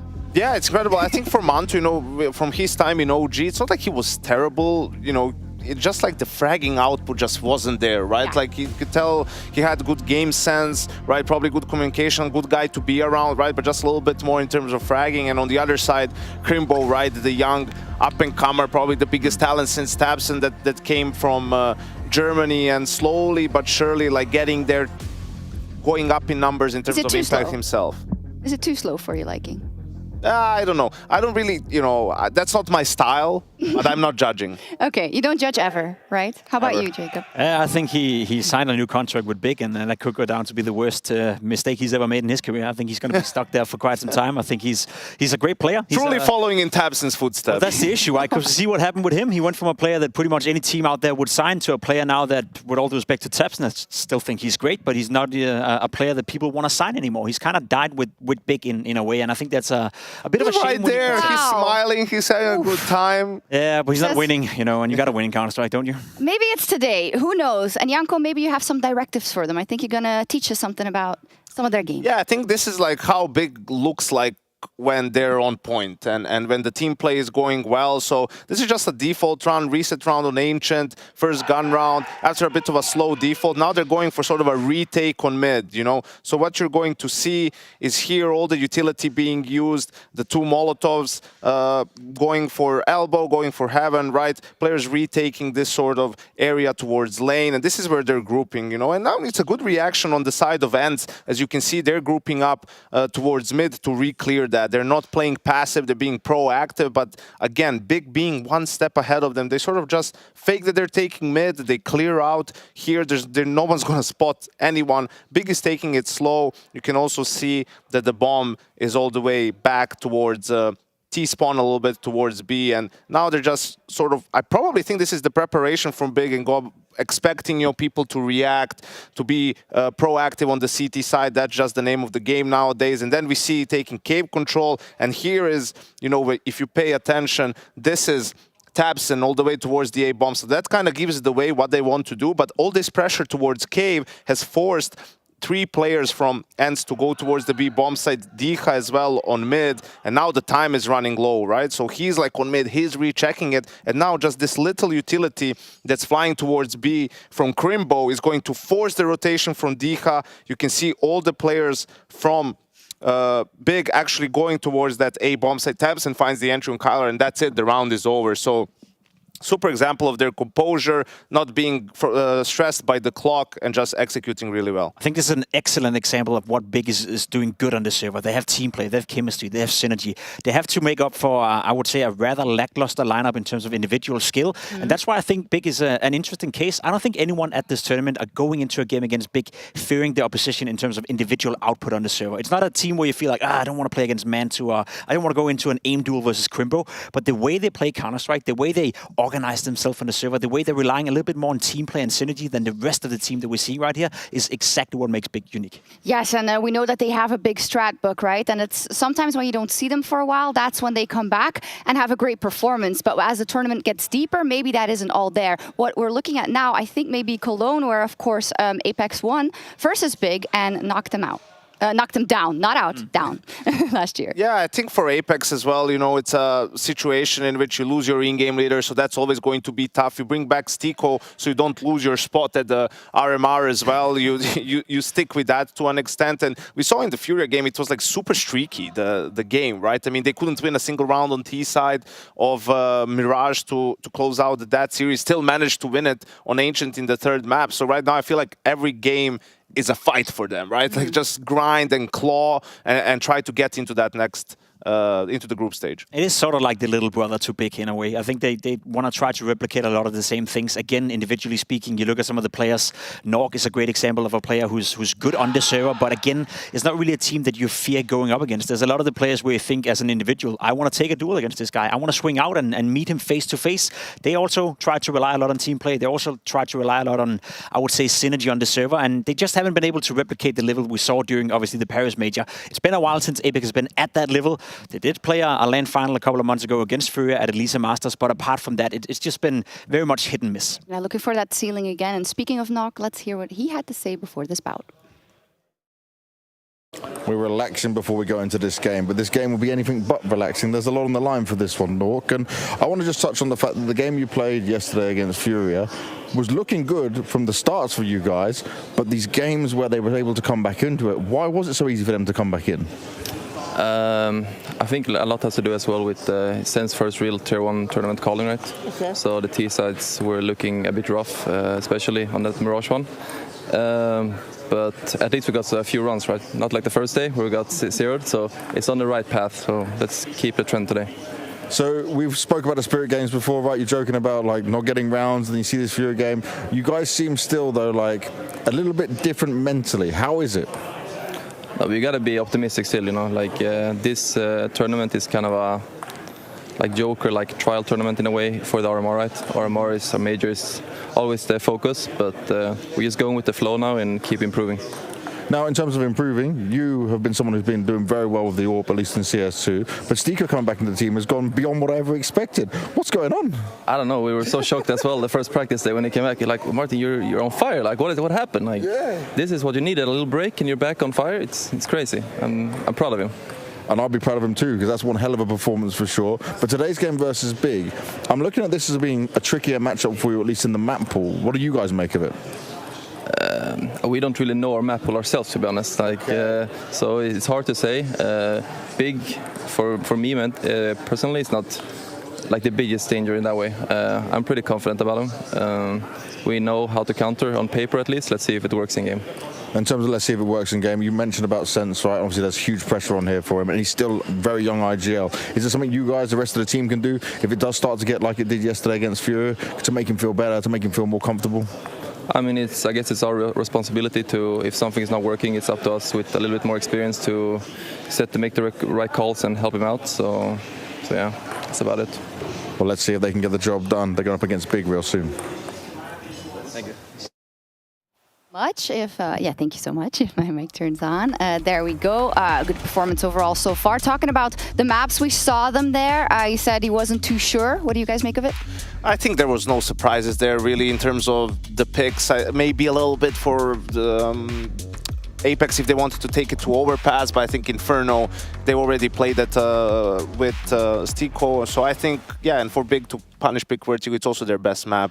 So I don't think there were any really surprises for either team. It just comes down to how drilled is Apex on these maps with the new lineup. And a good start, I guess, if they have Inferno again. Yeah, I would say so. I see this matchup as being very equal for both teams. It's hard for me to call out a clear favorite. I'd argue on paper it's probably Big with the way they've been playing the last couple of weeks. But at the end of the day, it's two teams that remind me a lot of each other. And I think one of the things that it will come down to is that lack of experience within Apex. But this is a guy that can ruin Big's day. Jake, he's not been having a good tournament so far. I mean, none of Apex has when you open up the tournament losing 13-0 and getting donked. Yeah. But I think Jakem is one of those guys who really is the X factor. You know, he played in Kassad's team for a long time, and Kassad always had a lot of praise for him, saying he's fearless, and you know, really, when you set him up, he can deliver big time. Yeah, we need to see it right now, so let's get into it and head over to our wonderful, fashionable, smart commentators. Who?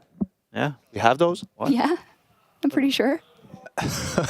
Sorry, yeah, Harry and Hugo couldn't make it, but Hope Machine here and Sponge can give you all the action from here behind the scenes. Last day of the play-in, boy. I thought they were talking about Jason and Dinko because they have, you know, a lot of different age demographics covered off with Jason. You know, he's for the 30-year-olds, you got Dinko for the teenagers, so they have really the whole spectrum covered. You got from Gen Z all the way to Baby Boomer. Yeah, it's great to see what they're bringing to the table, but hopefully Big and Apex can bring us a bit of a blockbuster here. One more spot available. Well, we'll make it two. There's a B stream on at the same time. Rebels taking on M80. Brought to you by the aforementioned Harry and Hugo. They're not too far away. They're actually directly below us, but let's get stuck in Inferno, map number 1. And Apex, I think you might have a bit of a challenge today on this very map. If anybody wants to go back and watch the matchup yesterday against Furia, you can see how not to play Inferno, brought to you by the Brazilians. It was an absolute abysmal showing, regardless of the scoreline finding a 13-9.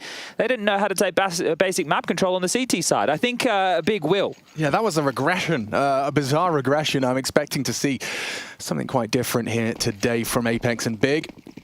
The desk leading Big Clan's way, is it similar, or is it safe to assume that you're feeling similarly? I think it's going to be a 2-0. Okay, okay. 2-0. Well, it looks like 1xBet favors Big Clan as well.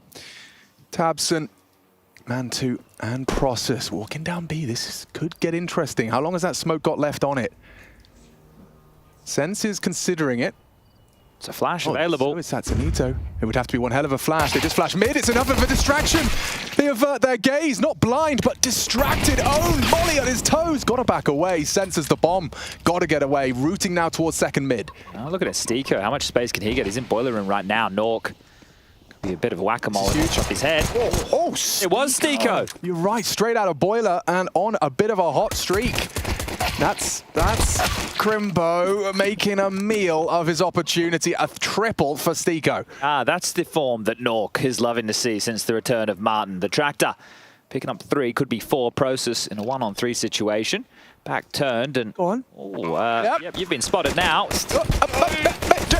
Almost. There it is, Apex. They will take that one. Sense trying to raise his voice, raise morale. I really liked the way in which that aggression started for Big in terms of forcing that reaction out of them, taking the fight to the tees. But yeah, Stiko having absolutely none of it. Check this one out. Backs are turned. Almost the same kind of treatment as the opening exchanges. This time it's Stiko, though, finding himself a nice multi. Yeah, it was essentially a default spread on that pistol and Sense, the young gun. All right, well, he's wanting to make a bit of noise, leading in the charge. Let's see if that can continue. And there was already a change. Apex had to deal with some banana control, something that wasn't on the cards yesterday against Furia whatsoever. Sin, you better run. Tapped on down. A lick of damage as he played for info through Boiler early. It's actually going to be a CT smoke dropped out half wall to slow down Sasanita, who had a great day at the office, taking banana control for free against the likes of the Brazilians. And one of the many features we love about Big Clan is that they tend to be... not on point with their utility. No, that's exactly where I was going with that. Statement. Yeah, not as well drilled as other teams is what I was going to say. Kind of a big deal because Tabson's job is to channel them into this A play, and, well, by missing that smoke, Sasanito's been able to scale up a little bit closer. He will have to drop out smoke in play. And Jacob using this new little cubby, this boost. Oh, not going to wait. No, he's fearless, as the desk was saying, and he's been punished for it. Double. Oh, dear. Deary me. Apex looking for that second round conversion and a double on that CZ75. Actually tried to run the same anti-eco yesterday. And that looks like Sin's got himself another Big Clan. This could be 5 alive unless Stiko and Zatsanito can right this ship, recover. Even just some damage, take these AKs away. There's one. Sin caught on the retreat. A double from Zatsanito. He even brought Crimbo down to 10. That could have been enough for the round to be interesting. Loud though, and yeah, knife out. Stiko gets away from the spray. Mantu did not finish his meal, but oh, Stiko, a scorcher! As he's looking to completely recover this round, it was Crimbo with a masterful multi-kill, 3 under his belt. Stiko looking for his 3rd now, just to save Apex's skin. And Crimbo does not have the health for this duel. This would be a huge back-to-back round from Stiko. Triple in the pistol. Could be a triple to save Apex in the second. Crimbo giving it up. Wow. Oh, wow. After all of that, it's recovered. Mantu's going to be punching air as well. He didn't finish it with a knife out on Apps. Yeah, and it's Sasanito who manages to get the double on the MAC-10 over towards B to make it all possible, right? Alleviating a lot of the pressure of the extra bodies. And it was Tatsanita that got Crimbo to 10. Maybe he gives it a look in if that MAC-10 didn't adjust towards the coffins in time. It's one hell of a couple of rounds we've just had to start us off. Yeah, brought back in to reinstate the RMR spot. Well, now brought in to bail them out of 2 back-to-back rounds that were out of control. This is what I'm mentioning. It's the same anti-eco, right? They were starved for space in Banana. They go looking towards long with their rifles. They get denied.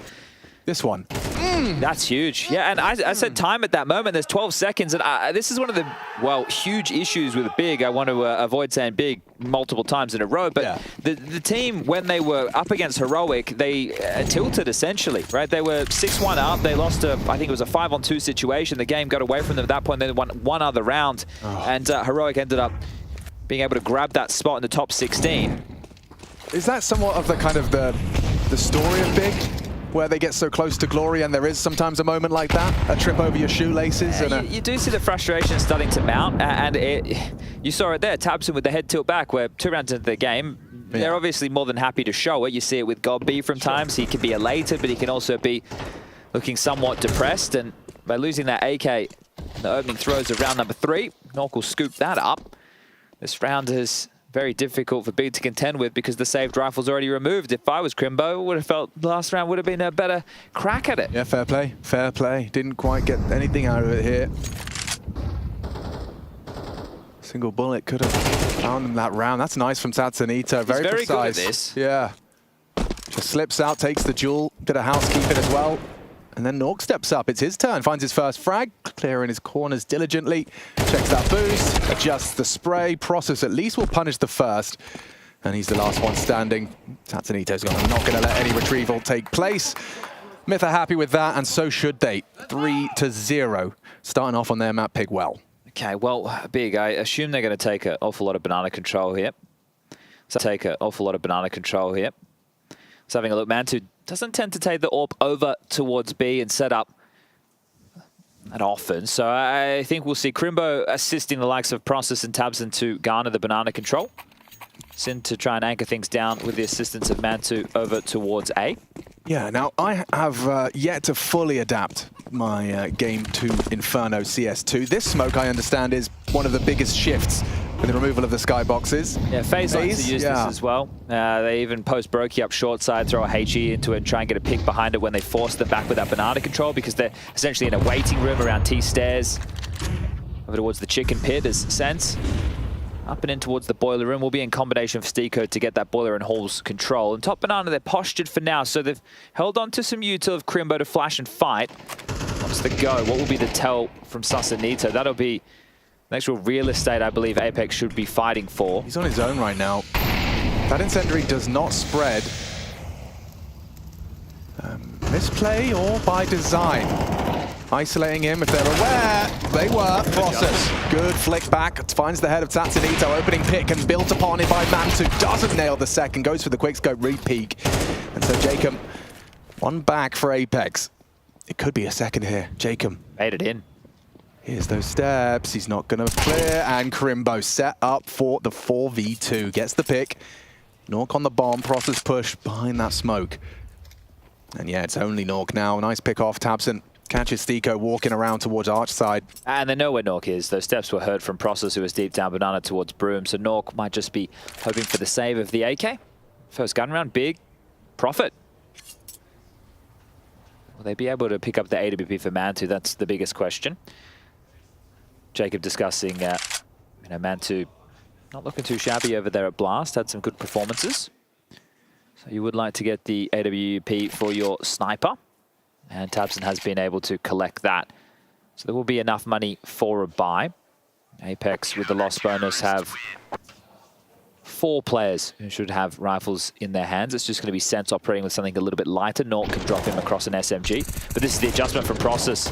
So Molly not spreading. Sasanito thought he had found a safe haven, maybe having the jump on that banana aggression. But it was not to be the case, and then Jacob baited in. Sasanito a little bit frustrated with that one, knowing he had that opportunity to find the opening towards banana. But this is, again, the difference from yesterday. It was a walk in the park against Fury and banana. He could take it whenever he wanted, however he wanted. They really never took control. Expecting it to be a bit different today. And Mantu, we sing his praises. Jacob's going to push forward. Oh. I mean, it costs him his life. Jacob's still taking down the AWP, but that's a big scalp to post. Mantu kept humble. You're shaking your head if you're Mantu. Like, really, mate? What's the risk you're going to take? Well, removing the AWP is big information for Apex to work with. Crimbo alongside Sin, again, having to deal with holes and short. Not burning that smoke early. Happy to hold on to it and just jump spot for now. It's Crimbo next to be tested. Smokes off Arch side.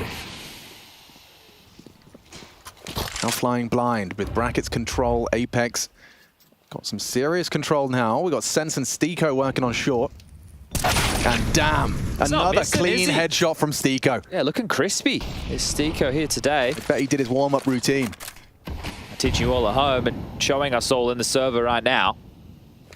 Sense has got an awful lot of space with that 3/4 smoke, and Stico, wow, this time not able to connect the dots. Crimbo caught in transition, and tabseN with one through the smoke. This is all on back and Process. forth. Yeah, here comes Tatsunito. He knows what's up. That smoke implies. Ooh, Tatsunito dips behind the smoke. Maybe can focus on CT. They know he's new box. Nork fired off one shot. Process trying to delay, trying to survive. There's still 30 seconds in this round, and Tatsunito has been found. A missed shot. That's the end of it. Surely Nork's a dead man. Yeah, gets a second chance. Process didn't find it instantly, but that will be Big Clan's round. God be.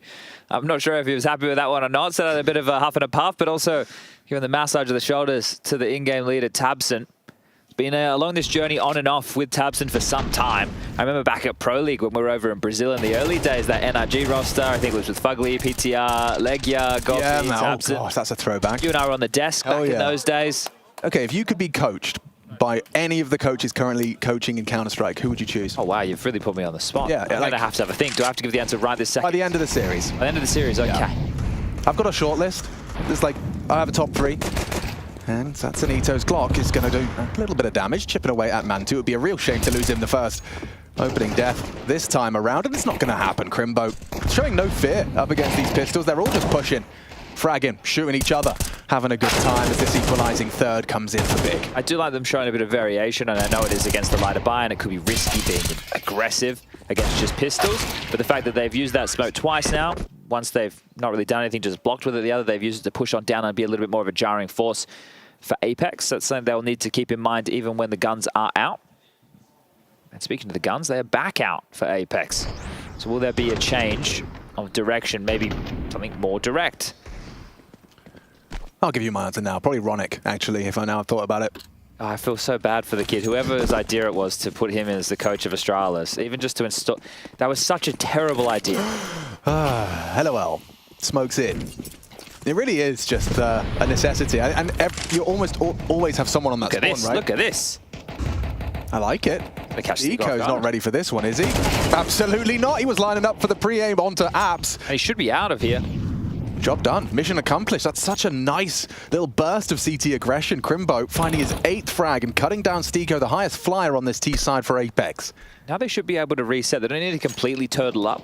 I like this from Jacob, though. He's taking a little bit of an individual investigation of mid, knowing Crimbo went towards App side, expecting perhaps a teammate to be supporting him, and so this gap seized, mid-control taken, sets, clears, takes down Crimbo. Now they at least have full Apps control. Sin's under a lot of pressure. Because of this Jacob crawl around long, he's not going to find any resistance until Tabson runs in maybe noisily. Yeah, but I mean, they don't have the bomb, but they could have the site.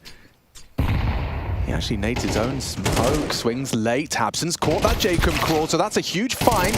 Traded by Nork, and he doubles up into the pit.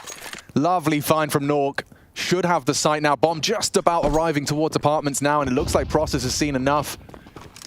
So who am I giving the extra firm pat on the back for in that one? Is it the Nork double?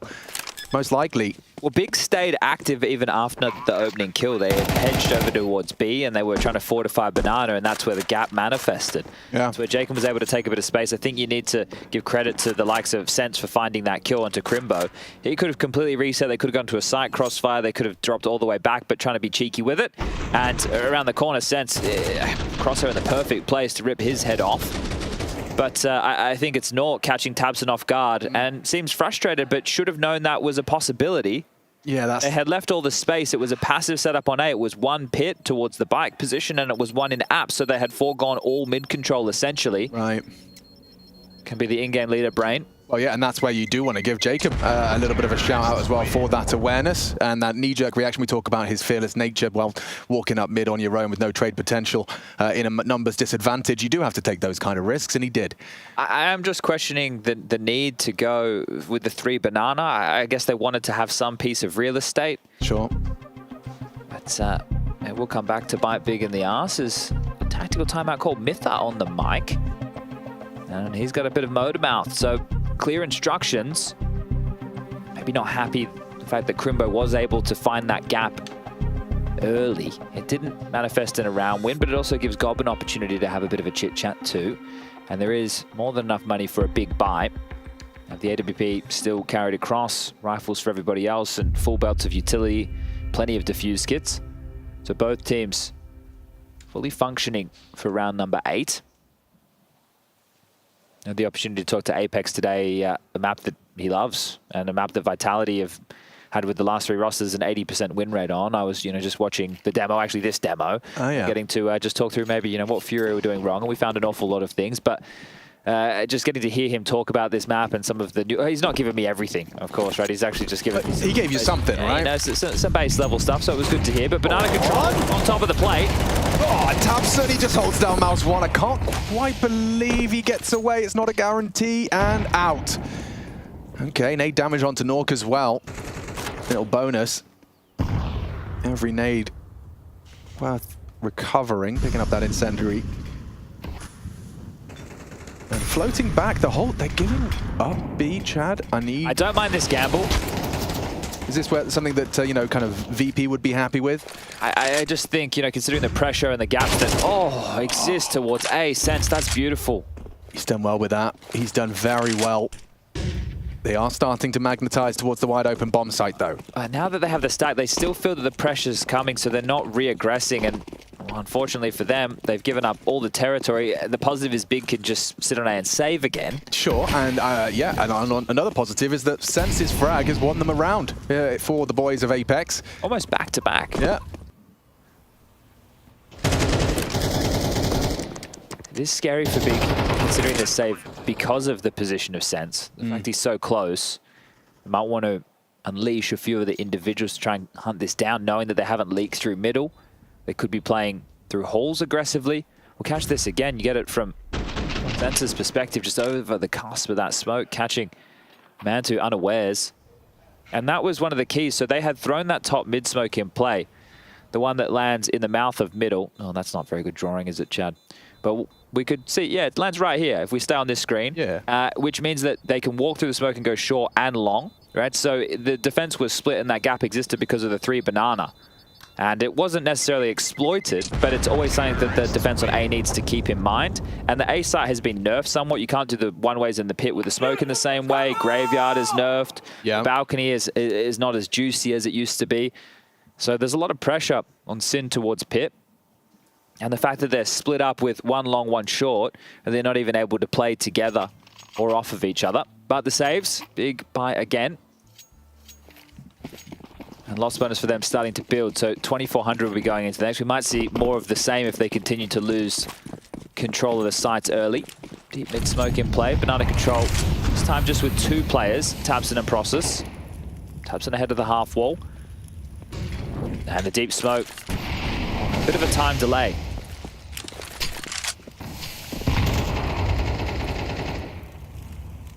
Tabson's ahead of this car molly, so he's not too fearful. Obviously lacks the support, but ready for a fight that might catch them off guard. And Mantu this time needs to hit one.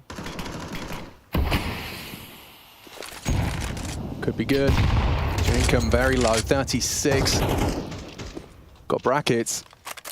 Another nade. This time Sense catches a load of damage. So Apex, they are walking wonky. Sin trying to delay, smokes off the apartments. He does reveal his position from that trajectory, though. Happy to play this headshot angle. Crimbo hiding out Coldzera. Satanito on his walk, solo, up towards B, just investigating what's being given.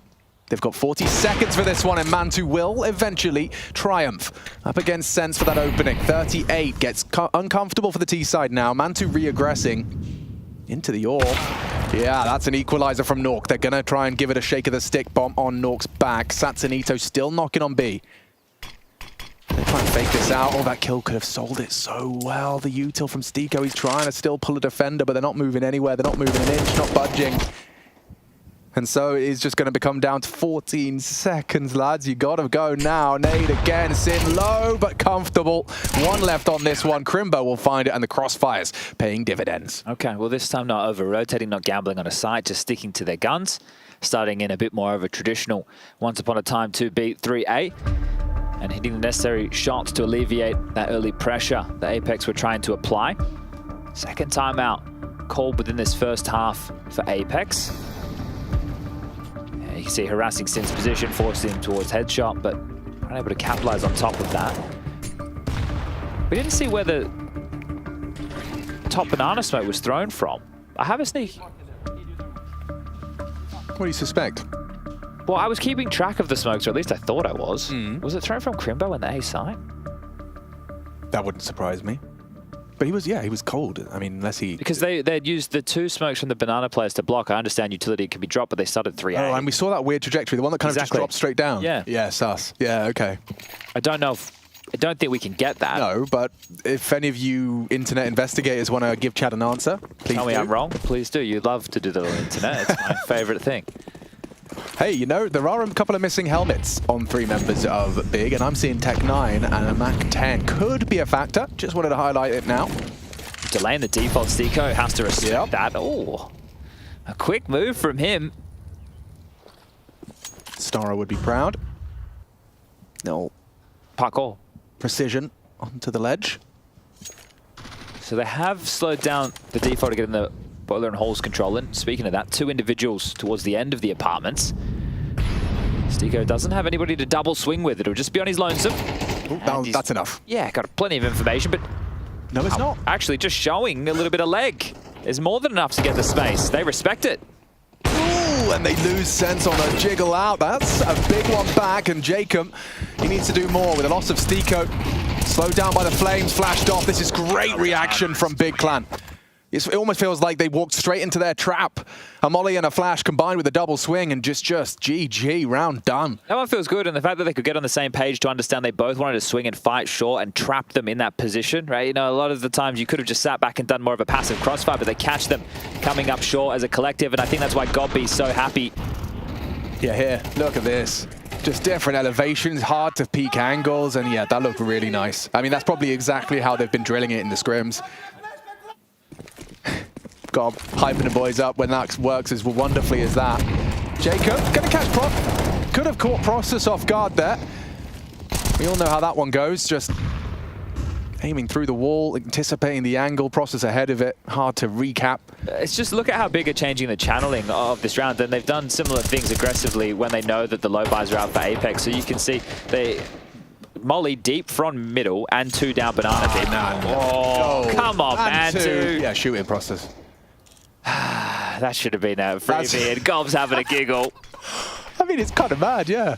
But they had turned Banana into this longer corridor that kind of connected out here and towards middle because of the smoke that, I can draw the... you could have. It's all right. Wait, can we go back? Yep. Here we go. That landed here. Right, that smoke. So it just created a longer corridor. And again, they're running on eco, so they're farming it, but just coming up with different ways to take that map control. And I mean, it makes a whole lot of sense. It's just, it's kind of been rare that aggression has been the answer in these kind of anti-ecos. Oh, lovely. Lovely stuff. Yeah, well, Gold saw what happened. Yeah. Vindication for Mr. Process. 1,500 or 100. Yeah, thanks very much. But Mantu wants a kill, Alex, and we know that they're the most important. Hey! Just snatched away. Oh, well, Big have been able to take the lead 6-5 as we go into the last round of the first half. They've done a great job of turning this around. They didn't win the pistol, so it's been a lot of hard work done through the gun rounds, forcing Apex down to ecos. Denying the plants has been key in a lot of these rounds as well. And to trying the aggression that Crimbo got away with. Eco could be down again. Oh, he's not going to be happy with that. Forced to watch instantaneously yet again. This time an AWPer.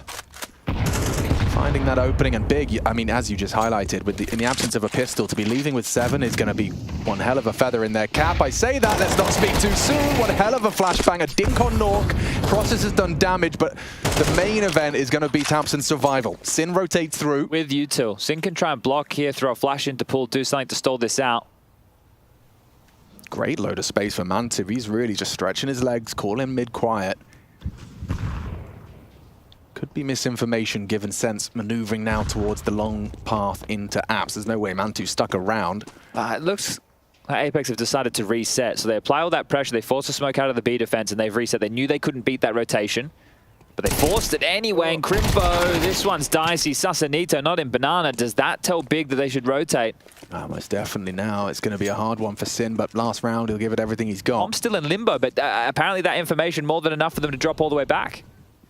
Giving up the site completely. And Jacob's catching a lovely window of opportunity here. Tabson sticking around. If he finds Jacob, game on. Tames the spray. Nork's low. That's the bomb. 2 of them low. 15 points of health between 2 members of this 3-man unit. Gets across with the bomb. Tabson playing for the retake. Mantu and Sin need to get their wiggle on back to the site, and this is where Tatsanito activates. That's so annoying. Yeah, really irritating for Big. Put into the box by Apex. He starts his crawl. Might get all 3. He certainly could. And if he has some trigger discipline here, he's got them all in his sights. Tatsanito, a round winner with style and pizzazz. Doesn't want to reveal himself until absolutely necessary. That'll do nicely. Nice reaction out of Mantu. He did the damage, though. Nork, we'd have liked to see some... Get on it! And no one's on the defuse. That's an Apex round. Got to be happy with that one. A great recovery given the opening pick out of Mantu. 6-6, first map, and it's all for that advancement.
Big Clan Apex split down the middle in our first map's first half. It has been up and down, bit of a roller coaster of an inferno so far. Pistol and the absence of it managing to go wonderfully in Big Clan's favor, finding 6 rounds in the absence of a pistol. Solid on the defense, taking now to the T side. And I think Apex need to thank Stiko for a couple of big bailout rounds in the early stages of that half. Now we're looking at 5 sets of Kevlar for Apex. That means no defuse kit. We might see something aggressive. 4 players heading over towards mid quite quickly. They might just run down the guts, and they will. Yeah, okay, so aggression from the CTs. This was quite vogue towards the end of Go. Sense has found Sin, catches that second mid walk up and alerts Big Clan to the aggressions.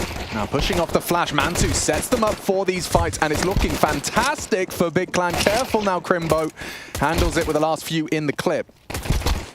Backing away, surely, Sense. You've got to find a frag, I understand, but he's getting hunted, getting run down, the whole squad gunning for him. What's he supposed to do?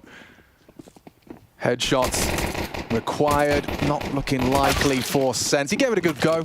He gave it everything he could. Stiko has rotated through, but he's got 4 up against him. I even see 2 smokes still in the Big Clan mix. Yeah, I don't think so, Stiko. You've had some very nice rounds so far, but I don't expect you to pick this one up. I did like the little detail as they're running into sight, chasing down Sense, though, just making sure that the players towards the front, knowing they have the number advantage, can just jump, right? Creating those horrible angles to have to deal with. Yes, that was very good, boys. That was very good. You are sick. I think the thing that I'd be most impressed with if I got B there is the aggression came and they quickly discussed how they were going to react with the flash coming over and the peeking together. Yeah. Because you're under pressure in that moment and you need to be able to put the pieces in the right place, or they're just going to keep fighting with those USPs. So the opening pick goes in Apex's favor, but Big react splendidly off gets. So good.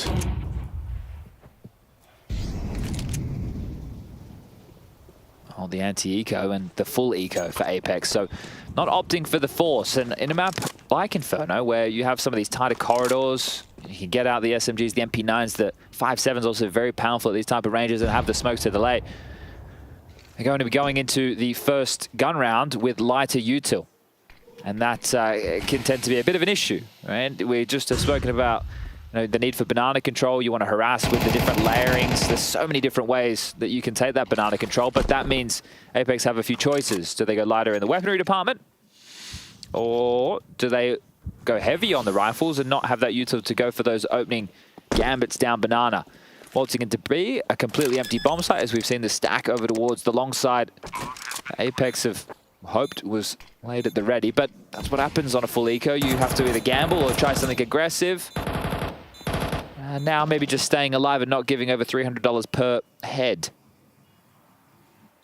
Yeah, I guess bar getting kills and recovering weapons and saving, is this like the next best thing for an eco in terms of not giving away some kill rewards?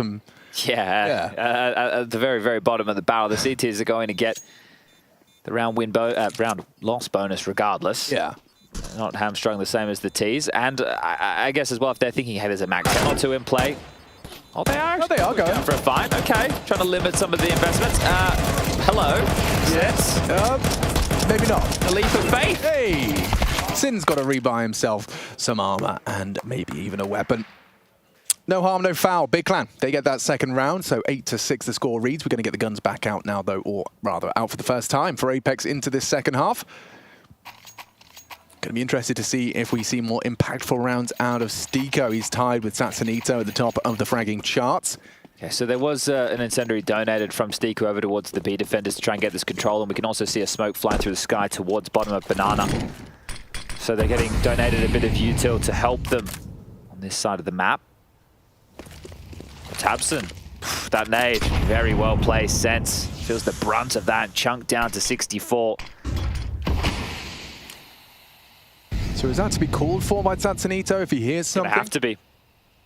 He's ahead on his own. Here it comes. Flash in. Satsanito does go and give it a swing. Takes down Tabson, sticking around for a second flash. Bravery. You've already got the pick, and now he's isolated, controlling the spray with Sid, and with 5 bullets left, he gets away with it. Clears him out, Stiko trades, maintains that advantage. For how long? Crimbo walking, punishing, and still Nork maintains their head above water, and their advantage still on Apex's board. Process is playing behind this top banana smoke. We know that Sense is low. He's opting not to play in the side. So as this fades, I think Process has to keep searching. And Sense has completely given up the side. So Process is going to be able to get him for free. And the bigger issue with this rotation from Apex over towards A is they're going to be blocked. Look, there's a smoke and 2 mollies that are in play. So they're being quite diligent. There goes one of the smokes. One of the mollies has already been burned. They are worried about a player sticking around. So this tell for Apex, they can rotate in position. Shake him up banana, Nork and Sense through spawn. Nade on the smoke. Process. Gotta choose his next engagement wisely. Couple of speculative shots through the smoke do connect onto Nork, but here comes the CT utility on that retake. Coming through CT and Banana.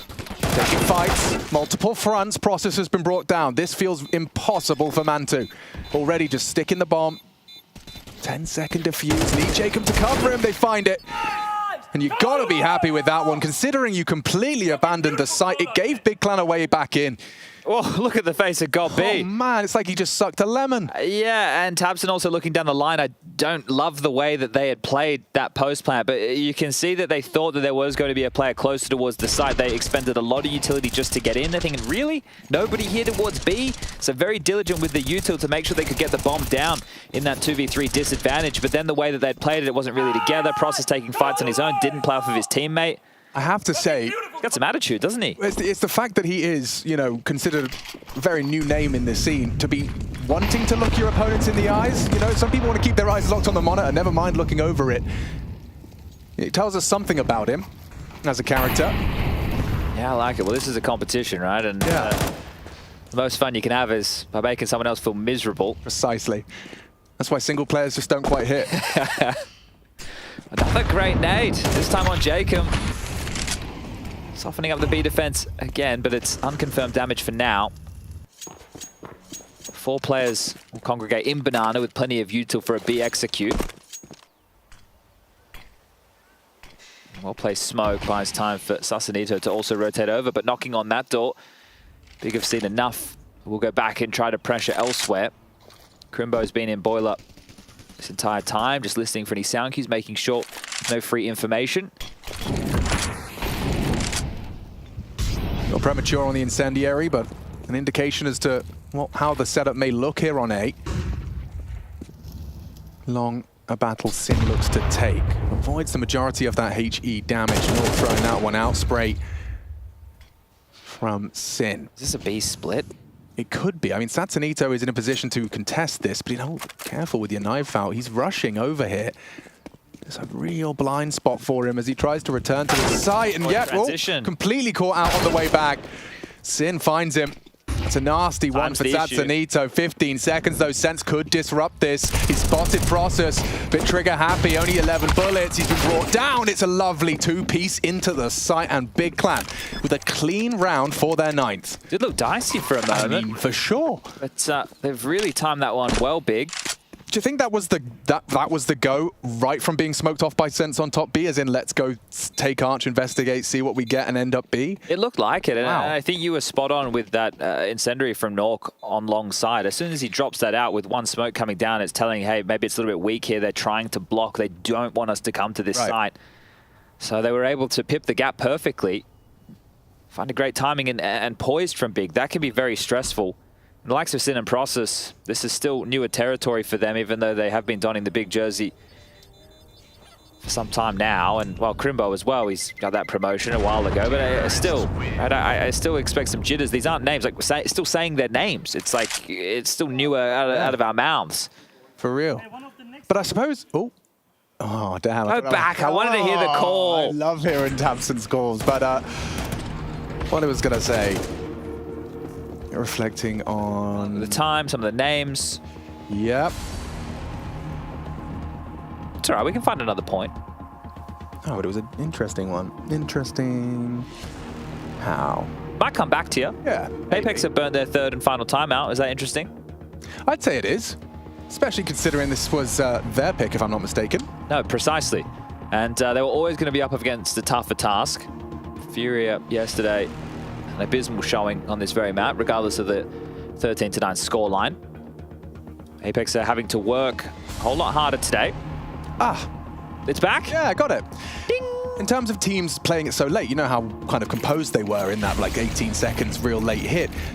Maybe Big Clan, they are one of the few teams that it could suit, you know, the kind of Na'Vi-esque retro late clock in terms of the way in which they like to be quite diligent and controlled. Maybe, just maybe, that's something we get to see a bit more from the Big Clan boys. It's just one of those moments is where if anything goes wrong, then you can lose the round, and they're a team who shows their frustrations a lot. So I'm not saying, you know, you're off the mark at all. Oh, Process, yeah. Didn't choose to pull the trigger, but loses his head. A nice and important trade back from Tabson.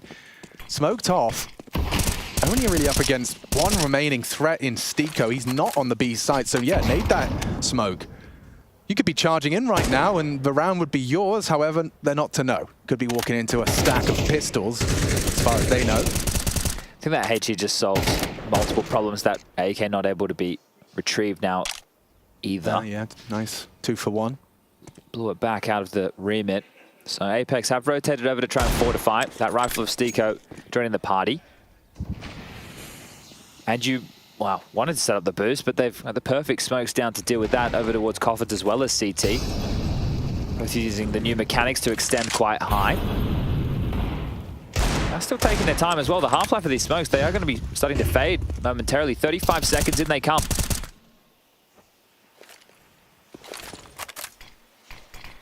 Stiko, we talked about that rifle. The only real hope for Apex to find one here. Oh, and just as we say that, he gets completely bruised. Unable to provide anything left with 12 HP as they do look to back away. I'll be feeling a bit hard done by. He only got spammed there because Jacob was popping the deagle through the smoke. So those bullets tracking for Stiko, trying to get out of dodge. Maybe seeing if they can find themselves another AK, but big. Moments away from securing 10 rounds, just 3 more required to pick up map number 1. And we move on to Vertigo. Remember, this is for progression. You can find yourself in the top 16 of IEM Katowice 2024. Do have Rebels versus M80.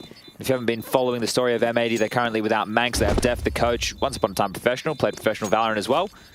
Now the coach of the team having to stand in and fill that void.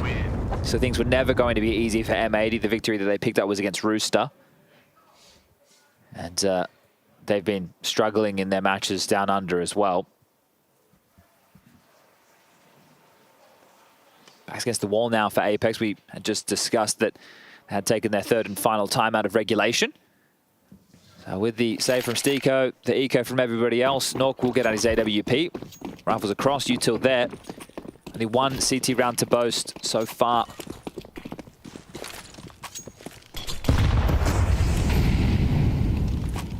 So comfortable. So they get the car molly in, they take the space, they don't really feel too harassed by nades until now, and there'll be the extinguish from Tabson, still looking quite poised. Process continues the jaunt forward. Saw that one, didn't he? Yeah, and it's a nice wide one from Jacob, makes it awkward for the T's. Sense gets away with murder on a second, even pre-firing for Mantu. Not far off the mark. 3 on 3. Nork's Orp. Next challenge, and yeah, that's a freebie. That was onto the bomb as well, so a wealth of information. Forces Sin and Crimbo to pull up their socks and get that bomb. Now, there is 60 seconds. Is it in their interest to cut noise, or is it now the opportunity, the window into that... Oh, a wide open B site now. What a pick. Through the smoke into the Orpa's head.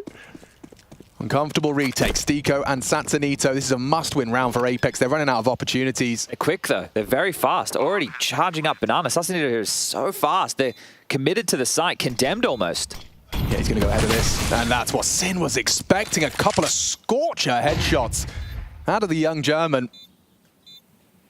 And it's Stiko with an opportunity to give it a look in.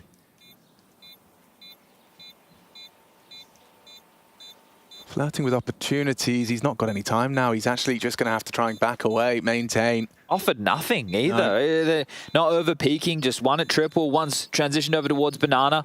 But those are the highlights that, you're going to be very happy with if you're, God B, you're seeing Sin's progression. Those were impact frags leading to 11 for you on your opponent's map pick. And that's very frustrating if you're Nork, because that smoke seems so misleading. You think, how much is this really covering off as it's oscillating around? Sin just grabs a little bit of a glimpse. So catch this from his perspective. It looks like a wide open void to him. To Nork, didn't seem the same. And look at this, just jiggling around and hits a perfect shot. 2 bangers. And Nork was the last line of defense. That rotation came in quickly, and Mytha, well, the stress has been mounting. Now, really struggling. Stiko saved the M for sure. They need to get something done. Looks like they're hitting the go sign. Full banana control. No more of those games from Big. Yeah, but where's the smoke? Jacob somehow not dead. Fully flashed in the open, and his fingertips are sticking out. Hello. That's Anito. Yeah. He's been punished for that one. A gift of information for Mantu to progress. 2 kills have already transpired towards Banana, so you'd think at this point you can reset if you're Big. You would be expecting more aggression or a gamble. So you can sit, wait, hold on to all the different possible pushes. If nothing comes your way for the next 20, maybe even 30 seconds, with all the utility you have, group up, clear out this banana control, and execute, because you have all the advantages in the world. You don't really need to overcook this. Yeah, and is it in their interest just to park Crimbo in the apps with him there already? he'll be able to get that information. And yeah, maybe more than information. He's actually found Stiko in the boiler. But there it is. They have to keep searching. They're down 2 players. They need some information, and it wasn't even done together. So Stiko searches on his own. They offer up another kill, and now in towards what should be a wide open bomb site. Big will continue to be diligent, and the kills keep coming. Crimbo up to 18. Another fight on his lonesome, looking the wrong way. Crimbo just about staying alive. Nork has the AWP. He can't win a 1-on-5. I don't think even if he wanted to, he's in the complete wrong side of the map. He's already being hunted. Sin here to help cover some of these gaps. I don't think he even has enough bullets to kill all 5 of them. As soon as he gives up his position for one, the bomb's only halfway gone. They will hunt him down. Now they're springing to action. Mantu slips in right behind him. And Nork's going to sniff this one out. Ooh, just evades Mantu's gaze. May not be the case. And yeah, down goes the AWP. Mytha feels the impending loss on their pick. Yeah, you get the roller coaster of emotions from both of these teams, don't you? But we've seen some highs and some lows from Big, and looking like he's got a big smile on his face now. God be extremely happy with that. The buy back in, that full investment, absolutely dismantled. Nothing that Apex are throwing at them is landing right now, and just 1 round away. Should be able to putt this one in when you look at Apex's buy. Shotgun for Jacob, a couple of Famises, a 5.7 for Sense, and just 1 rifle for Sasanito. If Big continue what they're up to, continue just to go through their paces, use these good protocols, their good understanding of what the layering of utility could possibly mean, should be seeing them grab 13 and quickly move on towards Vertigo. God, I like that we got a little glimpse of that Crimbo angle. Just showing, you know, that's the kind of gameplay sometimes you want out of your players when you're 12-7 up. Just holding on to the potential aggressions. Beautiful. And wow, Cork Tatsanito pushing bedroom. This 2-man apps forward press achieves nothing, but concedes an opener. Process already ahead of this smoke. Just tucked in. Jacob admittedly does have the perfect weapon for the job should they run in willy-nilly. However, it is Big Clan we're talking about. And understanding any pressure towards B likely forces a rotation, which it has done. Nork's come over to greet Sense. Oh, they're pushing out, so the bomb's in Banana. This could still go wrong. It works perfectly if Mantu baits, though. He doesn't, but he can swing to react, and now Nork's back is turned. Process will take them both, and it seems like a convincing one to finish. Where would we be without Stiko's bailout round early in that first half? Yeah. Could have been a blowout. Great performance here from Big. Just 1 kill to find. Going to finish off on Jacob's side, and that's going to be it. Process. He removes him, and Stiko, well, the man that we just mentioned who had that impact. I mean, what a dream kill spread as well, to have Crimbo up at the top of the scoreboard, but it's right there. It's Process, Sin, Tabson, all, you know, within a couple of frags of one another. It's a team effort across the board, and down goes Stiko. 1-0 in the series, heading for the top 16 are Big. A single map is all they need now, and we'll get to see some Germans in that group stage.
Look into my face.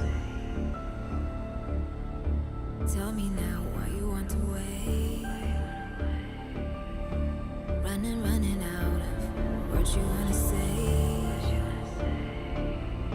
I've been looking for you, looking for you, looking for you.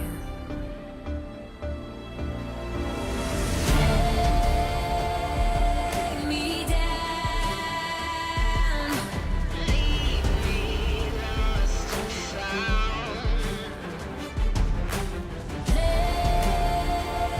Take me down, loudly without a sound.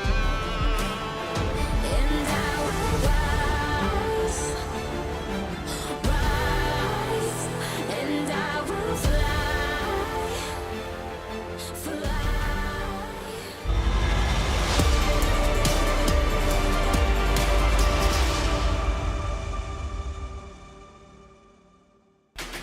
Big Clan is one step closer to the group stage after taking Apex's map pick, no less. So I'd love to know what my analysts have to say about it, because, you know, sometimes when I was watching in the beginning especially, I was a little let down by some of the lack of orientation between Big, but they made it work, Jacob? Yeah, they made it work, you know. I think we highlighted this game as being maybe not the game with the best individuals on the server, but we should see some great team play. So I understand if you were a little bit disappointed in the beginning. Big didn't get off to a good start. You lose the pistol, you lose the conversion. But from that point onwards, I felt they were in control. At no point did Apex really pose a big threat.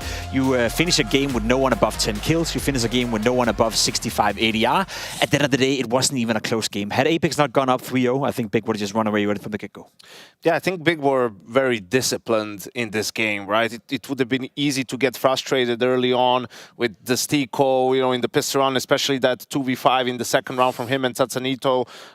And in the end, you know, Big recovers. Apex still manages to get 6th round on T side, which is more than respectable. But once they switch over into the second half, you could see Big just slowly, you know, choking out Apex, really, which was unfortunate to see for Apex because, you know, you felt like they had a chance with 60 rounds. And not a lot of room to breathe for them. And then it is interesting because you did set it up as there isn't really that insane fragger you have to necessarily be afraid of. Of course, you know, we are giving to respect to Karimbo. Of course we are. So do you feel that Apex actually lacked the initiative in shutting them down, or were they not fragging enough to start with? Well, there's two sides to it. I think 60 rounds is in itself, you know, that's a good first half. That's fine, yeah. That allows you a way into the game. When you get to the CT side, you need your individuals to be good for a kill or maybe even times 2 kills. Yep. That didn't happen at no point for the Apex player. As said, no one above 65 ADR, no one above 10 kills. And when you're facing a team that, as you said, Janko, that are choking out the pace, that are almost like feeling like you're getting choked in the game, you need someone sometimes to get a multi-kill just to ease off the pressure a little bit, relieve some pressure. And at no point did any player from Apex do that in the entire second half. So I never felt they were close coming back into the game. Yeah, and you do want to look at round 16, I think, specifically in terms Yeah, because they had their chances in the second half, right? And this is the reset round. They lose the pistol, right? They win the first gun round. And this is the round really that follows, you know. Big goes for that sort of, again, slow default style, getting banana control early on, right? Now putting pressure on mid, getting that and going for a B split. You can see Tatsanito, oh, they're taking mid, they can go long. Oh wait, no one's in, we don't know. He turns, goes back to B, wants to pull a flash, but the guy's already in speedway. He gets dinged, just dies before he could do anything to help his team. And now Sense is in a really bad spot if you're facing a B split, right? And Big also very good. Look how they're jiggle peeking, like they're not just pushing into pool, and the time isn't, there's not a lot of time left, but they understand there's only a few positions that these players, remaining B players, can be, and they just mop up on the B side, plant the bomb, and, you know, take care of the all-important reset round. And I can't stress enough, you know, that was 3 guys on B against the B split. That's a pretty good situation for Apex, but because of, you know, the communication probably wasn't great, a bit of a mistake there from Tatsanito, you know, the B guys couldn't recover. It looks so easy for Big. Yeah, and you did say in the beginning maybe it's like Big light when you look at some things that Apex wants to do, but it's not even hitting that point right now, and this was their map pick as well. Yeah, that's the worrying part. We are moving into Vertigo. We know Big is a very formidable team on that map, so you would have expected if Apex wanted to stand a chance in order to knock Big out of the tournament, it would have had to start here on Inferno, push it to a third map. For now, it looks very rough. Again, there's no silver lining for me. The first half was okay. You know, that was well done by Apex, but it was not forced by by any individuals. It was forced by team play, by good understanding of how to take map control. And I would also argue Big, again, didn't get off to the best of the best start of that first half. Apart from that, I don't think Apex offered anything in this game. That's exactly where the silver lining is, FA. You know, they need to get pissed off, right? Yeah. Like, they need to get mad, the Apex guys. There's, you know, you lose the next map and you're out of the tournament. So if they can get more out of their individuals, right, like then they have a chance. And, you know, Big has been known to mess up before as well. And you just need to find a way, you know, to wake yourselves up. Maybe they were a little bit still sleepy. I don't know. They were very slow in the game individually, right? Like things came from, and a couple of rounds that they got in the first half that were really important were from individual performances. So yeah, more of that on Vertigo or it's GG. You made me think of something. In the Knock interview before, he was like, yes, we're so focusing on the RMR and on the major, that's all lit, and we just see what we can do here. On the other side, it's literally the opposite. This is all they have to play for right now, and I think maybe that does play a little bit of a part. But I wouldn't agree with it necessarily. No, I don't mind any teams having long-sighted, goals and want to prepare well for the RMR and for the major. Obviously, that's important, but you're here right now. Your only focus should be to do well at this tournament in this instance, and they didn't do that on Inferno. Moving into Vertigo as well, it's just going to be rough for Apex. Again, I didn't see anything come out of them on that CT side that allows me to think that they can disturb the biggest playing on Vertigo. We know Big to be very methodical. We know them to take map control. And again, Vertigo is a map that on the T side, at the very least, allows Big to drag out all the tempo of the game. If they want to sit in T-spawn and do absolutely nothing for a minute, they can do that without being punished for it. So what is the response from that coming in from the Apex players? It would have to be Nok, JKem, some of these individuals we highlighted coming into the game. Yeah, JKem especially. But I'll tell you something, I mean, with Nok's statement and whatnot, it's going to sound like a hot take, but it's a pretty lukewarm take. It's like it's more difficult to, get through the groups of Katowice than it is to make the major. For one simple reason is like at the RMR, you have best of ones. So if you do well in those, right, like then you can only with one best of 3 win, you can make it into the major, which is obviously a massive thing. Here, there's no shortcuts, outside of the first round of the play-ins. You really need to have a deep map pool, and the chances of you fluking it into the next phase are much lower. Yeah, so what you're saying is winning Cologne and Katowice in the same year is harder than winning a major. Exactly. Is that what you said? Exactly. That's why G2 was Team of the Year. Exactly what he said. Okay, we'll see indeed. You know what's also cute, actually? Big, who are sitting right there, they can look up, and Gabi is right there with his victory in 2008. We can't pan to that. He's always watching. He's always watching, and they're always scared. So we'll see what happens, but we'll be right back.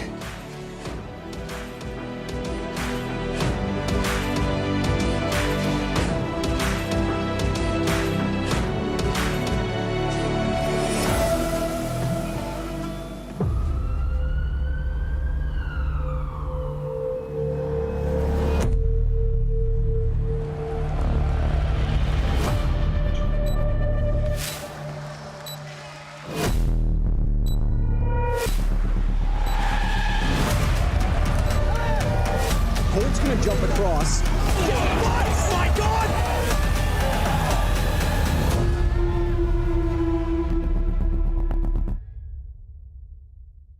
And Fnatic are starting to crumble. What's going on?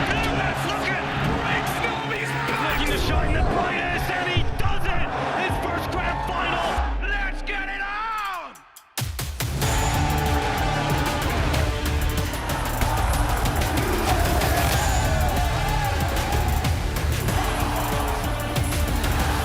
Reacts faster, twists! Oh, baby! What is that? This is In Your Head with Cloud9. We're going to be going through a list of players, and we're going to be talking about how annoying they are to play against, whether it's hard or whether it's easy. And you're just going to be rating them on a nice little scale. Right then, Crimbo. Oh, Crimbo. All right then. Boomich, I'll start with you. How do you feel playing against Crimbo? I think for me it's tricky. Yeah, tricky? Yeah, sometimes on CT side, he will not rotate. you can double fake or triple fake, but he will stay on side. And I put trick as well. I know he's a smart guy. Sometimes he have good entry roll, so he good guy, yeah. Comfort. Ooh, okay. All right then. All right then. Because it's not too hard to play against him, on the points, Okay, well that's an interesting difference in opinion. So then we'll kind of, we won't go like full middle of tricky. We'll kind of go between tricky and neutral because Exile's bringing the average, down a little bit with finding it so comfortable. Yeah, he's been doing really well stats-wise with the big recently. So I think he reminds me a lot of Plymouth. Yeah, the way he plays. I mean, he is really good at the game. Don't get me wrong, but sometimes he likes to chill a bit. I think he also balances it out. Yeah, it's hard to say. It's a little more balanced. Because I think he has small rounds where he plays aggressive or take chances, right? Yeah, and he likes to pick up the op sometimes. So yeah, I would honestly maybe call him neutral or tricky. Yeah, I would say neutral. I would probably put it at tricky. I mean, because he mixes it up. Has some good nade sets. I feel like where he knows how to use his utility. What's the tiebreaker here? I'm the tiebreaker here. What are you going for? Let's say neutral. Neutral. All right. Neutral for Crimbo. Smack dab in the middle. I feel like Crimbo's a really good player in general, so I'd say like tricky neutral. Tricky neutral. All right. What do you think, Isaac? He's towards the tricky neutral for me as well. Tricky neutral. He's a very good individual. All right. Slap him right into the neutral tag. Skilled individual player as well. Not Anna Big has not been too hot lately, I would say. So maybe I would put him in a neutral. Played against Big sometimes. Maybe a little bit tricky. A little tricky. Okay.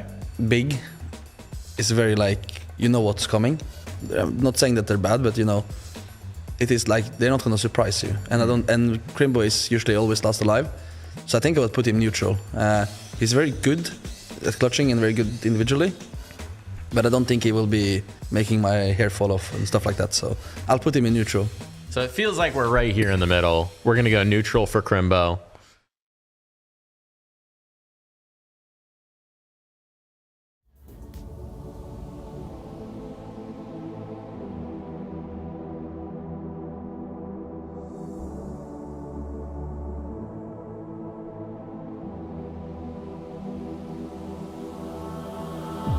I don't know how it's come to this.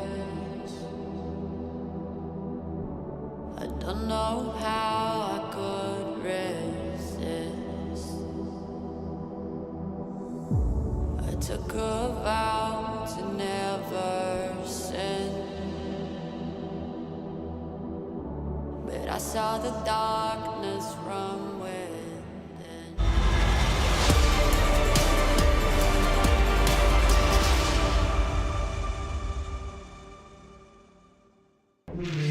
Big Clan are up against Apex in a map to the good as we head on into Vertigo. Inferno looked pretty damn convincing. If it wasn't for a couple of pistols and conversions and some Steeko heroics, it could have been a much worse scoreline, but a 13-7 was a nice slacking from Big on the first. Heading to Vertigo, and Chad, you called it. You said 2-0 Big Clan in your books, and it looks like we're right on track. Yeah, I think picking up your opponent's map pick now heading into yours, it's sitting you pretty, but the biggest issue with Big is they can be their own worst enemy.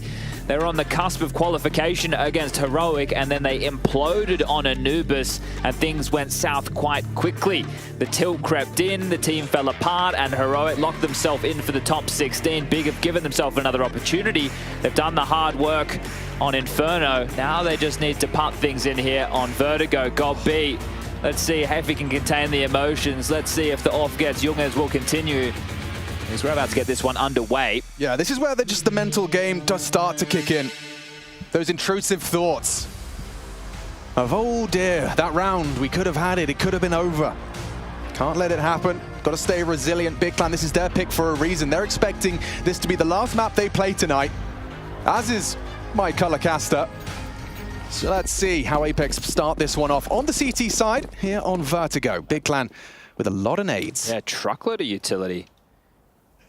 We've got 3 individuals investing heavily in. Well, rushes to bound offshore, push them back, stampeding footsteps, and now that they have the ramp control, they can establish smoke to cover off. They've only gone for 1, so 2 smokes required as double HEs, a double trouble for Sasanito, chipped on down and burnt to a crisp. They're in, bomb planted. Comfortable.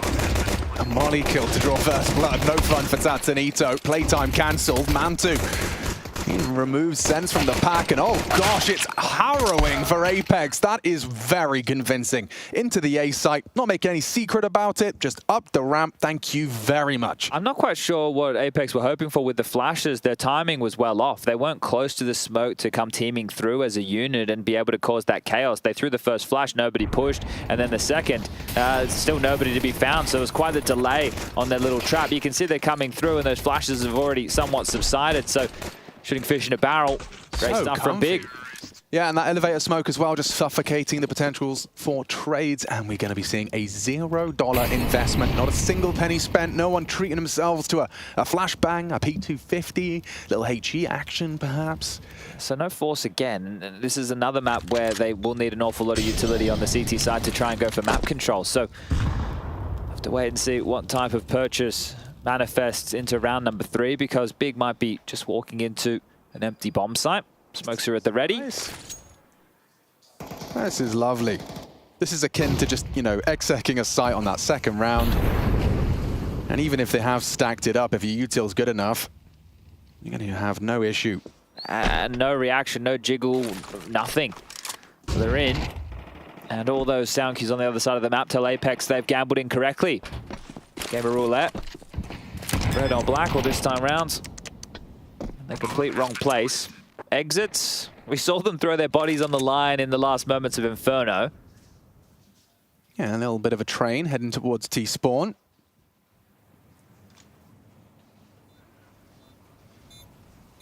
Solid setup. Parking Crimbo top of the ladder. Hoping to see if they can just scavenge away anything, do a little bit of damage. Two big clan, little run boost could be assembled here. Steeko launching Sense around and down. Nobody home. They've actually started to explore over towards CT and construction, so finding themselves safe passage for the exit.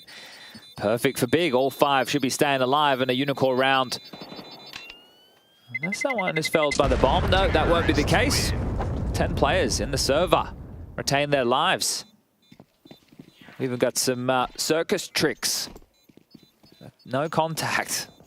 Nobody exchanging any real damage. And now we get to go into gun round number 1.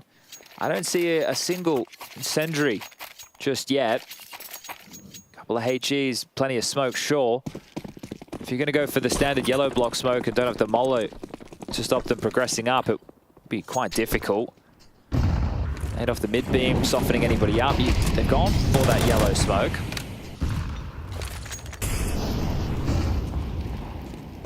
Yeah, pair that up with a molly and a clear. You've got B stairs control.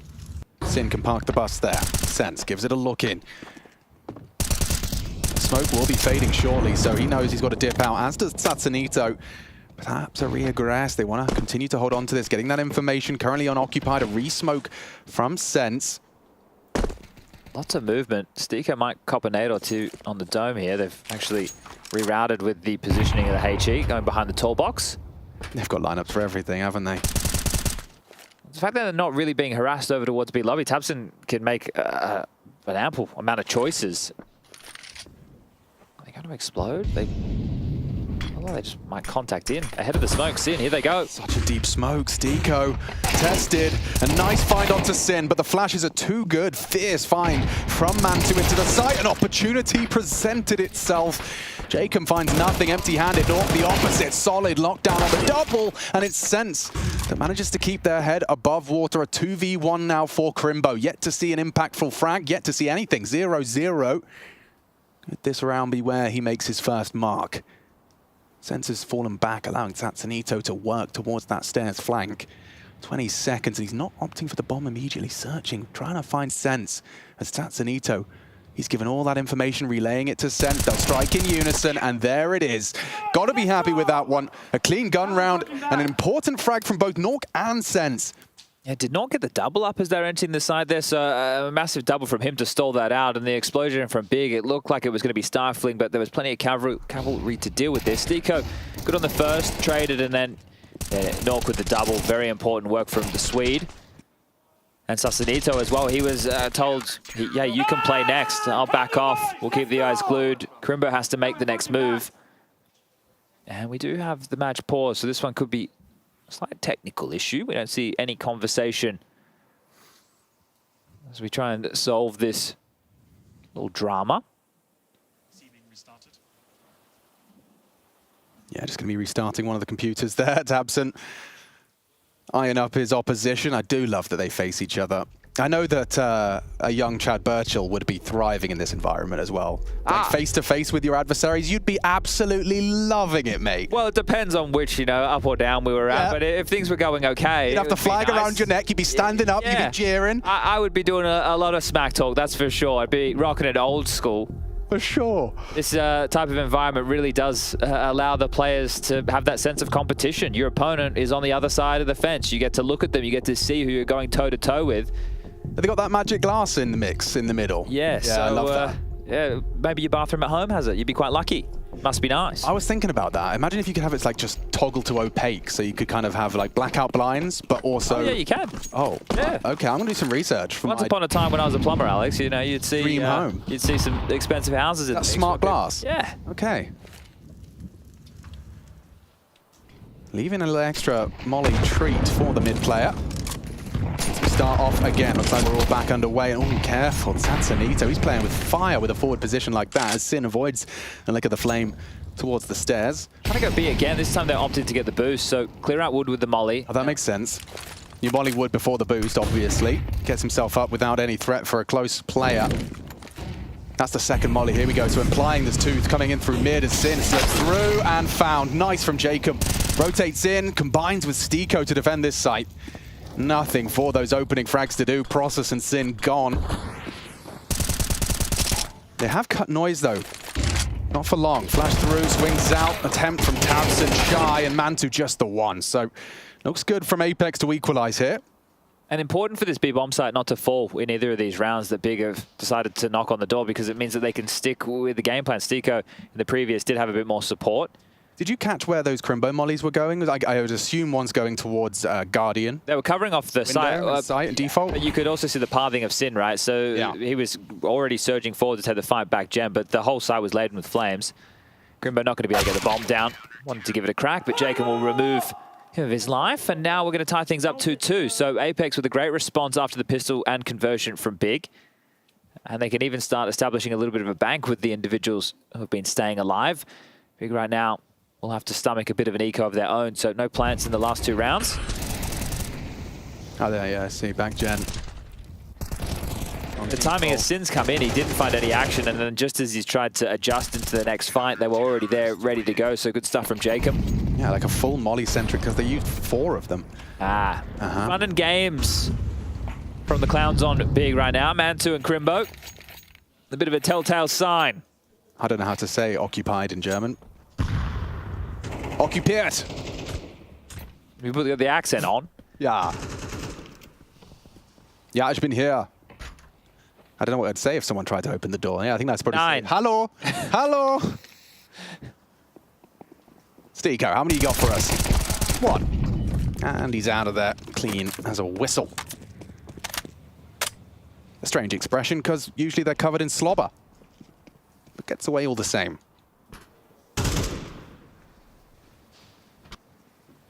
Oh, look at all the space that's been taken. Yeah, forward position. We love some eeks. He's not scared. Everybody loves to stat pad with the easiest kills that you can possibly get. Just a swarm of Glocks, no armor. P250 on Mantu, short. But important, if you can get them like there, oh yeah, I was going to say, if you can get that multi-kill spray down, you get that confidence boosted. And for players like Tatsunito, you want to see his confidence boosted in a must-win map. Otherwise, your journey in Katowice ends here and now. Nice work from Sens. The threat no longer with us, and it's Apex, who've managed to take the lead with this one. 3 consecutive rounds. And I think they're getting some Molotovs. Tabson, maybe insta. Quick. Now, look, we've had 2 gun rounds from Big where they tried to go B bomb site. One was an explode, one was a bit more of a set piece that was thought out with the boost from Sin, the mollies to follow through. And actually, we've discussed in the past with Big, they do take some of these more conservative buying patterns, and that's what we're seeing here. So they've just left themselves with around that 2K mark. 2,900 is the loss in the next. Tabson likes to have full belts of util, kicking it old school in that regard. Looks like a volley from Crimbo, insta, once he's up the ladder.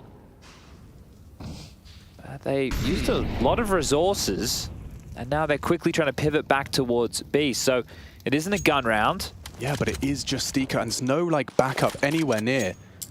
They're forward in mid, which will mean that if he goes down insta, yeah, now he's just going to get out, play the retake. They've used all their resources for this. He swings on out, trying to chip away, and the forces swelling into the site now, flooding. Looking for a bomb plant, that would be nice. A frag comes through. Process even recovers Jacob's weapon, and a drive-by from Tabson, but right on top of each other, they line up for Stico. And that's his site. He makes it clear, a triple from Stico on the defense. I'd love to get the cam on Big right now. Is Tabson frustrated because he got blocked there while trying to run away? And then if he is, we're talking about them being their own worst enemies, but that wasn't a full buy. It was just a partial investment. The bomb didn't go down. So a couple of things that definitely could have gone better. But again, the response time to help Stico, it's almost like he's out on the end of the fishing rod. He's this bait, but they can never quite get to him. So he did a great job of being able to draw them into that. And then the swarm of Apex players quickly responding. Now we get the guns in Big's hand. Yeah, so this is going to be a real ride or die for the boys, especially Mantu now on that AWP. Bomb on Tabson's back, just passive towards the B-Stairs side. Satanito with info already reporting towards ramp, and he's going to have to be careful because Mantu is searching. If you jump spot a little awkwardly, he is looking to pre-aim and punish. Nade softens him up. That's what we're talking about. Jump spot, punish. Mantu finds an opening. They're sticking around. They're committing. Sensor's almost been forced into this forward position, and if Big Clan are aware of this, which you can see from Tabson's spray, he's anticipating. This could go awfully for Sense, and you can't lose another player now.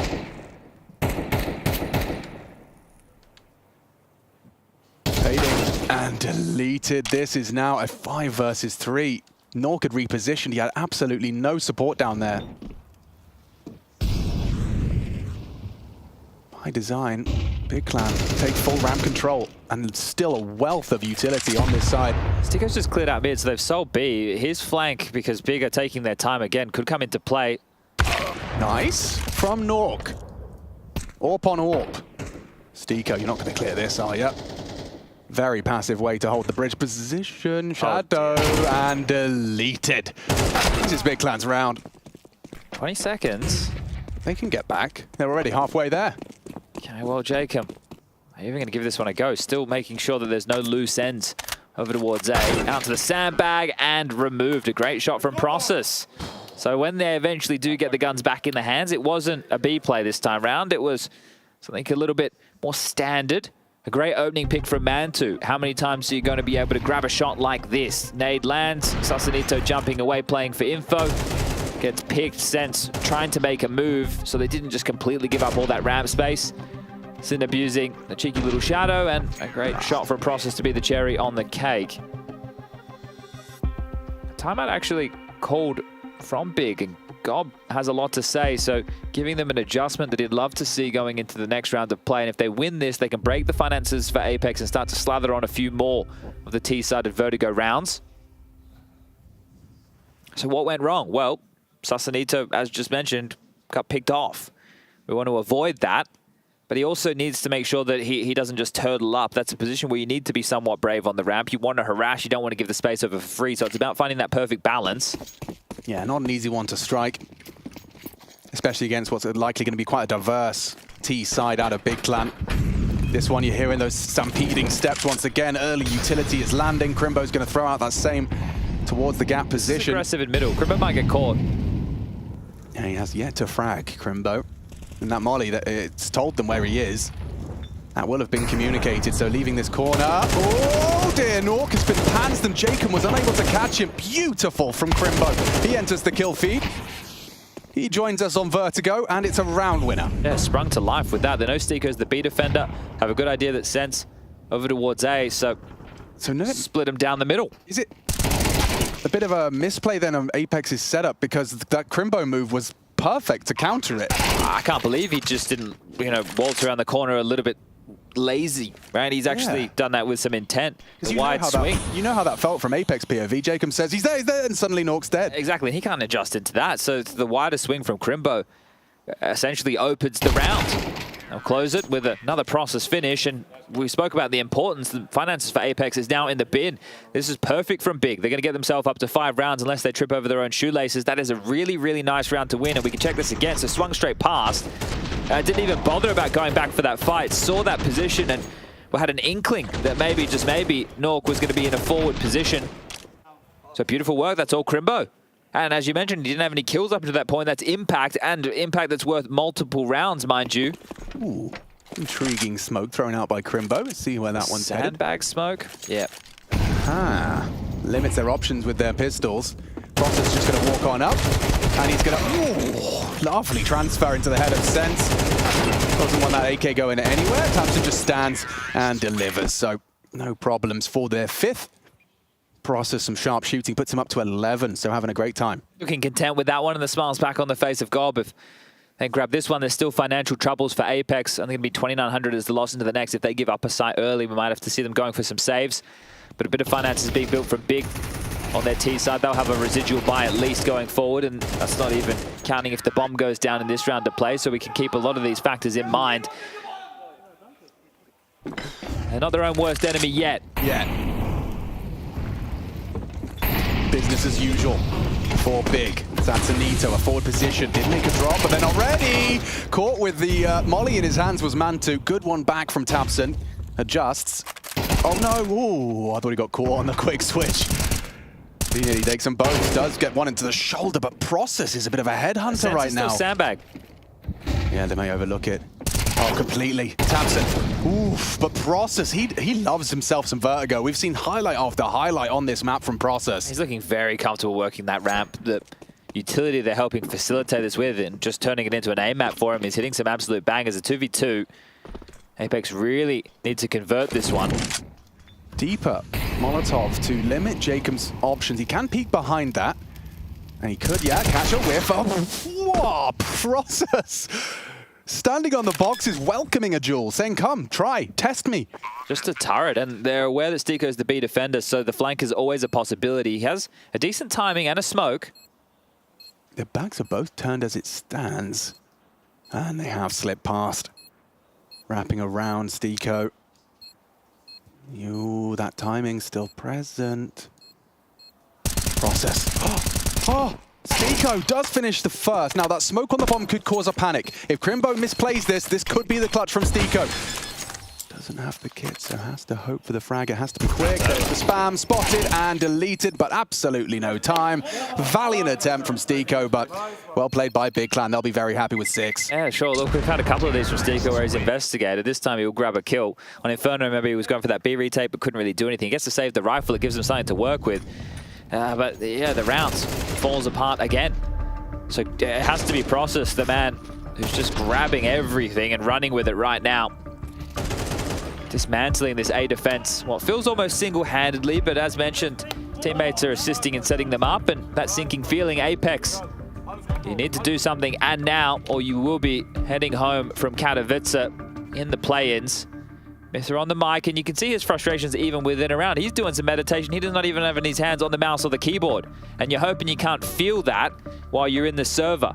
Sure, you hear the jeers, the cheers when you're winning the rounds, but you're hoping that those pressing eyes behind you aren't adding any more negativity. Cobb B staring down on the other side as we get back into battle. And battle they must. Buying down to that 1,500 low end, 2K. 3,400 into the next, so they should have more than enough for the purchases. And it could be considered threatening. Now, we know these CT rounds can slip away quick with a nice aggressive maneuver. You can see Stiko, he has investigated deep towards middle here. Crimbo, noted. Does he really find this frag again? Sin just walked away. Yeah, that's a little bit of a timing window. An opportunity turns to flash. There's no way Crimbo's ready for such a deep clear. In his mind, Sin was covering it. There is a real opportunity for Stiko if he is brave enough. Summons the MP9. Lets Nork join him on his investigations. I still feel the timing's going to be somewhat bad, especially with how much space they already have over towards A. You can see how far up they're on this ramp, and Process again is the man leading the charge. And Sin was covering off the flank last time, and he will be once more. Stiko will get the better of him, but now they know where he is. They know where the saved AK resides. Does that propel them into the site, or do they go back to clear? Nork spotted out, exiting Ellie. Mantu hits one onto Jacob, down goes Nork, it's up to Sense on the site, grabs himself a kill, grabs a rifle, double. 1v1. Shot from Mantu, a quad kill from the AWPer, saves them from falling foul to that half buy. Just turned into deathmatch on that site, just fight after fight. Stiko is the one who thrust them into that site faster. So many bodies there, so Apex got what they were looking for. Valiant attempt, really. Great work from Mantu, just plucking them off, but this final kill comes down to the one-on-one. Nice, very quick shooting. 6 HP in it, 6 HP in it. Yeah, well, that was a good round from Apex. They've actually been able to make something happen. Not converted short. Some life being shown, and is it too little too late? That's the next point of conversation. Sin, you might catch them for free. Oh, just faffing around. Stiko actually catches him. We've seen 2 solid Stiko maps already over the course of these last few days.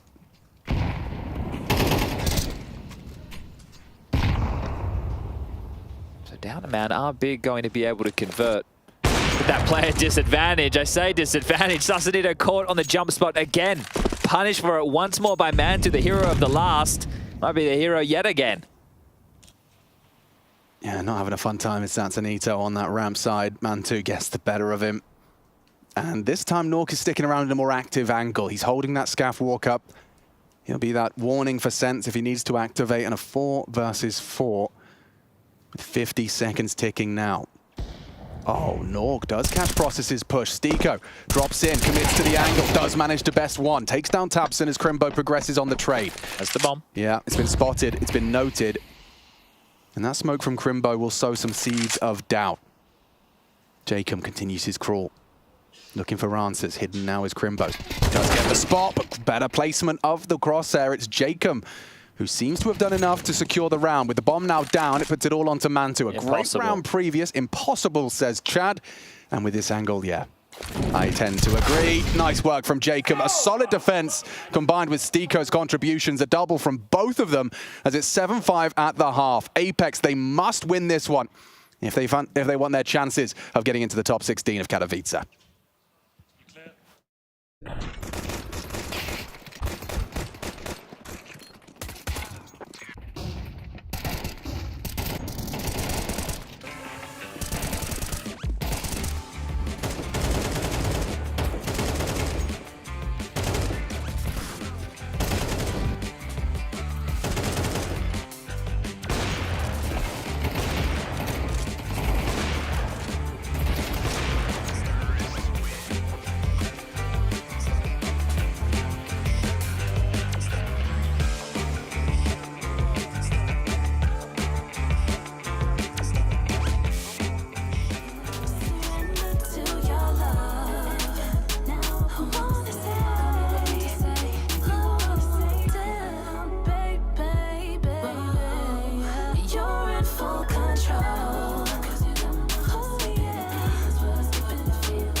Hello, Big Clan 7, Apex 5. A map to the good already. Apex, this could very well be the last half they play in IEM Katowice 24. The last spot in the group stage of Katowice.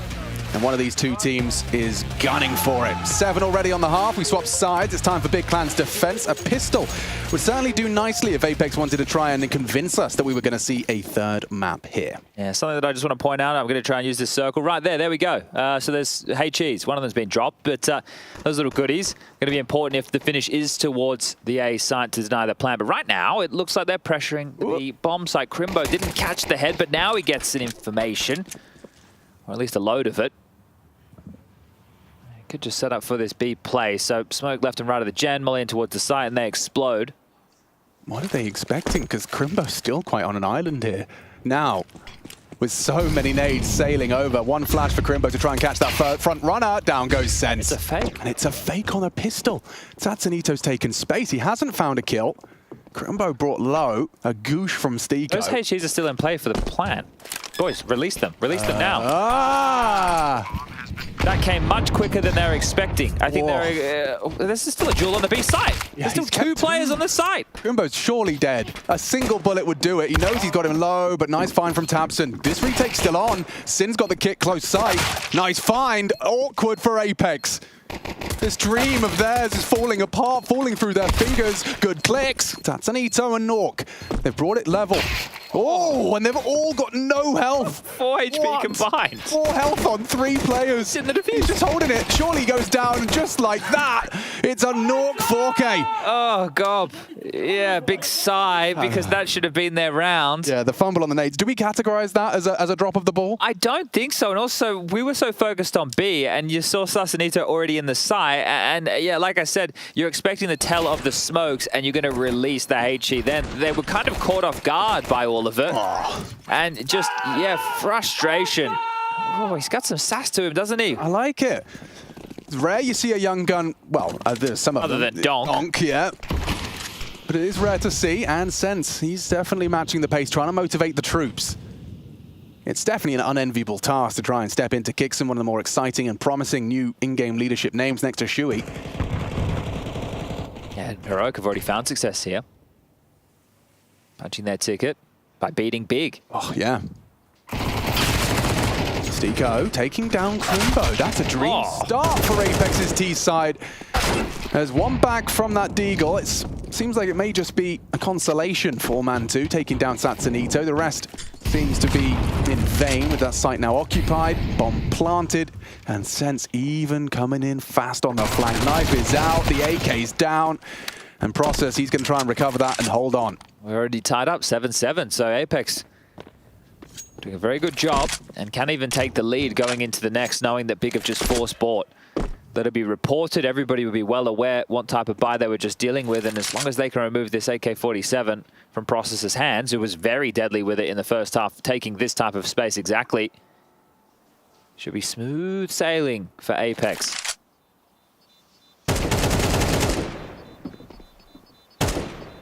Ward's off the first, but yeah, he's got bigger problems. And there you go, they'll even be able to pick up that AK. So Stiko upgrading from the MAC-10 into the rifle. No harm, no foul. This is competitive now. That lead you were talking about, it seems imminent. Stiko opening up the round onto Crimbo. It was one back from Man2, but yeah, the round seemingly over after taking that B bomb site. Frustrations for Crimbo. Hasn't been a fantastic map for him. That 4-kill total. But I want to return to my sentiment when we kicked off this map is them being their own worst enemy. They're in the driver's seat. They did all the hard work on the T side. They come into this. They had advantages on that pistol round. They were slowly peppered down and some maybe fumbles. But yeah, they kind of were just pipped at the post in that one. I think I out-called on that It's pistol. going to happen. And it is a pistol round. A lot of people look at those as, you know, quite coin-tossy 50-50. And then you have a force buy, you're also not favored to win that type of scenario. That falls against you. See Crimbo looking somewhat concerned at the end of the last. Well, this will be fun for Tatsunito. I reckon he's on for at least 2. He's very wormy, isn't he? Always in the back line. Able to find some very cheeky timings. And he does a chunk of damage. Stiko gets an opportunity to grab a pair of kills, but thinks better of it. Just to retain his rifle. Yeah, just quickly ran the numbers. Like, how does this possibly go wrong? If I give this AK and, yeah, not going to happen. Ooh, does lose his head eventually. It's Process with a heater. Yeah, I mean, we know he's a sharp shooter. 18 frags from Process, taking and demanding ramp control whenever he wanted it on that first half. Very good damage. And this is going to definitely force through a lot of rebuys. Might even be able to scavenge that AK from Stiko's corpse momentarily. Still defending his honor. Hello, spots a tiny pixel. Keen eyes. Of Jacob's head. Nork hunting as well. Process pre-aiming. He's given it a real good go here. And what a shot! He even hits a bullet on the last man. Yeah, exactly. All right, well, God was happy with that. Damn, Process. And that puts them in a position where if they could just win this one round big, they force Apex down to a very unfavorable force buy back. So sure, Apex have done the hard work to put themselves one round to the good, but by giving away a lot of rifles, that might sting. Tabson even letting out a bit of noise, happy with the young gun. And bringing some stylish digs. You know, that was in a round loss. It was a round you're supposed to lose, but they're using that as almost kind of motivation, fuel for their fire to lock in that group stage spot. Oh, Mantu supported. They will. Very quick workout of Satanito's mid control. He's pushing. Mantu searching. And caught under the smoke. He didn't find the final bullet required. Tabson. Yeah, Nork finding a bit of a freebie there. Look at this from Satanito. I told you he's wormy. He has wormed. He is already worming. There's, yeah, Sin's like, yeah, nothing mid, guys. Everything's fine. Oh, okay. Process. Okay, Satanito catches them eventually. That's a triple kill, really twisting the knife. Did you call that one a tilter? Yeah, that's a tilter. Right, so Satanito. And do you know what? He takes all four. That was such an active lurk. He was the first one out mid. Now he finds his voice as well. Puts him on 14 frags and high impact frags at that. But this is what I was going to say, is for Big Clan, that's a round you just need to kind of move on from. You don't need, you don't need someone saying, who's holding mid? How did he get there? Don't ask these questions. We'll work it out later. Well, this is where they do start to capitulate, however. This was a round where they had that exchange. Tabson's frustrations being shown. He was the one that gave the kill back there. Squawks coming from the other side. And it's going to be another partial investment. Mitha thanking the Lord. But Sasanito able to find all that space. I mean, that is just a mid-lurker's dream. I mean, that's the round you want to be able to repeat at least once a Vertigo. That feels so good for Sasanito. Remember, again, Big did the hard work in the first half. 7 rounds on the T side. Struggling to find any traction. Combo, flash, nade, disperse the smoke, look for the fight. Sin goes down, and he's been having a rough game. Only 2 kills to his name, and he was tasked with grabbing that mid late in the previous, which is where the lead came through. Damage done, massive work. Guns available, but... This could be Crimbo's moment. This could be it. It's a CZ, and it seems they know where he is. Oof! Eco cleans house. It's definitely not Crimbo's time. This, however, is a very awkward fight. Satanito caught mid-ladder descent. Can't be laughing about those at the moment, as Big will retain these AKs if they can. Again, the walking wounded. Again, some damage, making sure the finances aren't getting out of control. It's not like the rounds have just necessarily been blowouts, other than the previous where Sasanito did all the hard work with that amazing lurk, that fantastic gap that he was able to pip. Well, it wasn't just a gap, it was a gaping chasm. The fact that they left mid so wide open, you wonder if you return to the demos and say, was that them calling the bluff on the tendencies? They towards Sandbag going to be shy of the mark. His AKs will be saved. Again, Process, he's been hitting more than his fair share of shots, and most of them with the AK. So if he's able to light up the server with those in hand, then great. Big might be able to draw back in, but Apex showing some life. They were the ones who were stomaching the comebacks of Furia yesterday.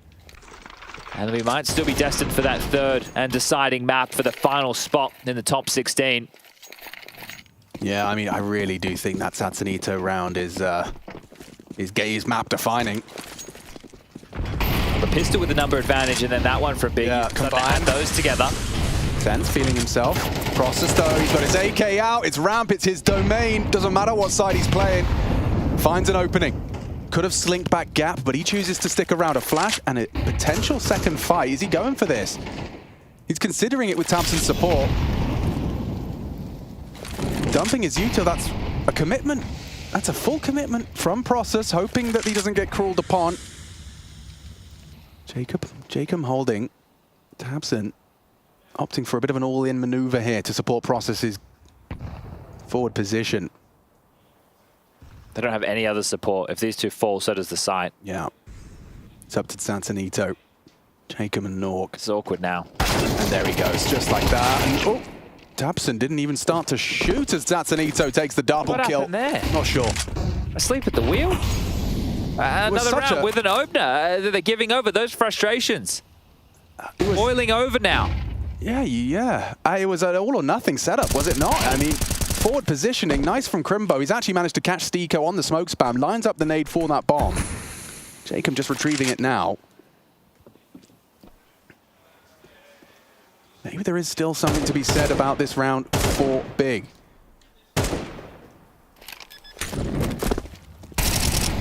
Three on three. Immediately drops the smoke. Great work from Jacob. The bomb will go down. Nork wrapping back around. They've got sandbags and it looks like they've got the round. I say that as Crimbo and his smoke spams have found another. Jacob punished.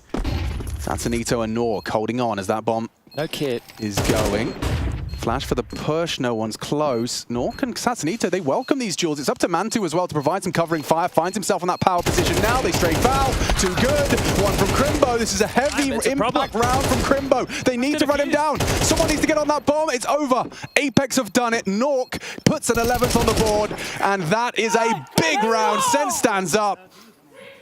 Big sat down. And all Gob can do is smirk. It must have been some form of a tech issue. We have lost tabseN I from think the he might have server, been at least we disconnected. did, because there's no way that would have made any other sense. Yeah, really unfortunate for the Big Clan boys. We'll see this one again.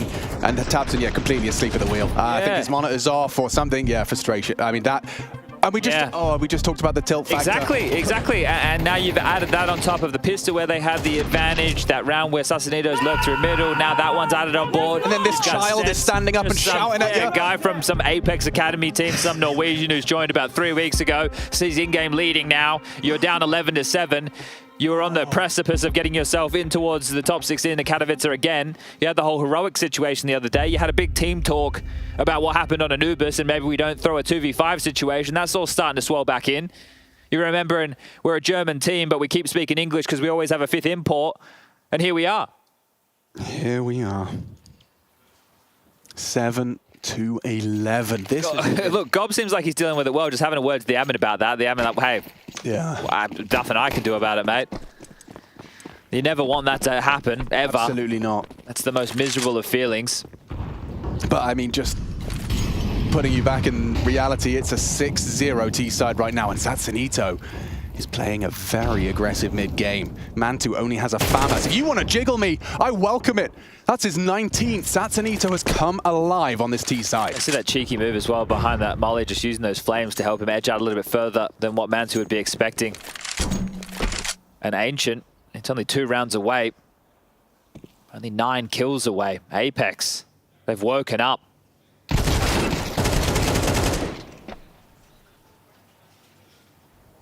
One back sure, but still feels difficult to lose, especially with this off angle from Jacob. tabseN dead. Trade. Not even possible. Great shooting from Jacob. Lights him up.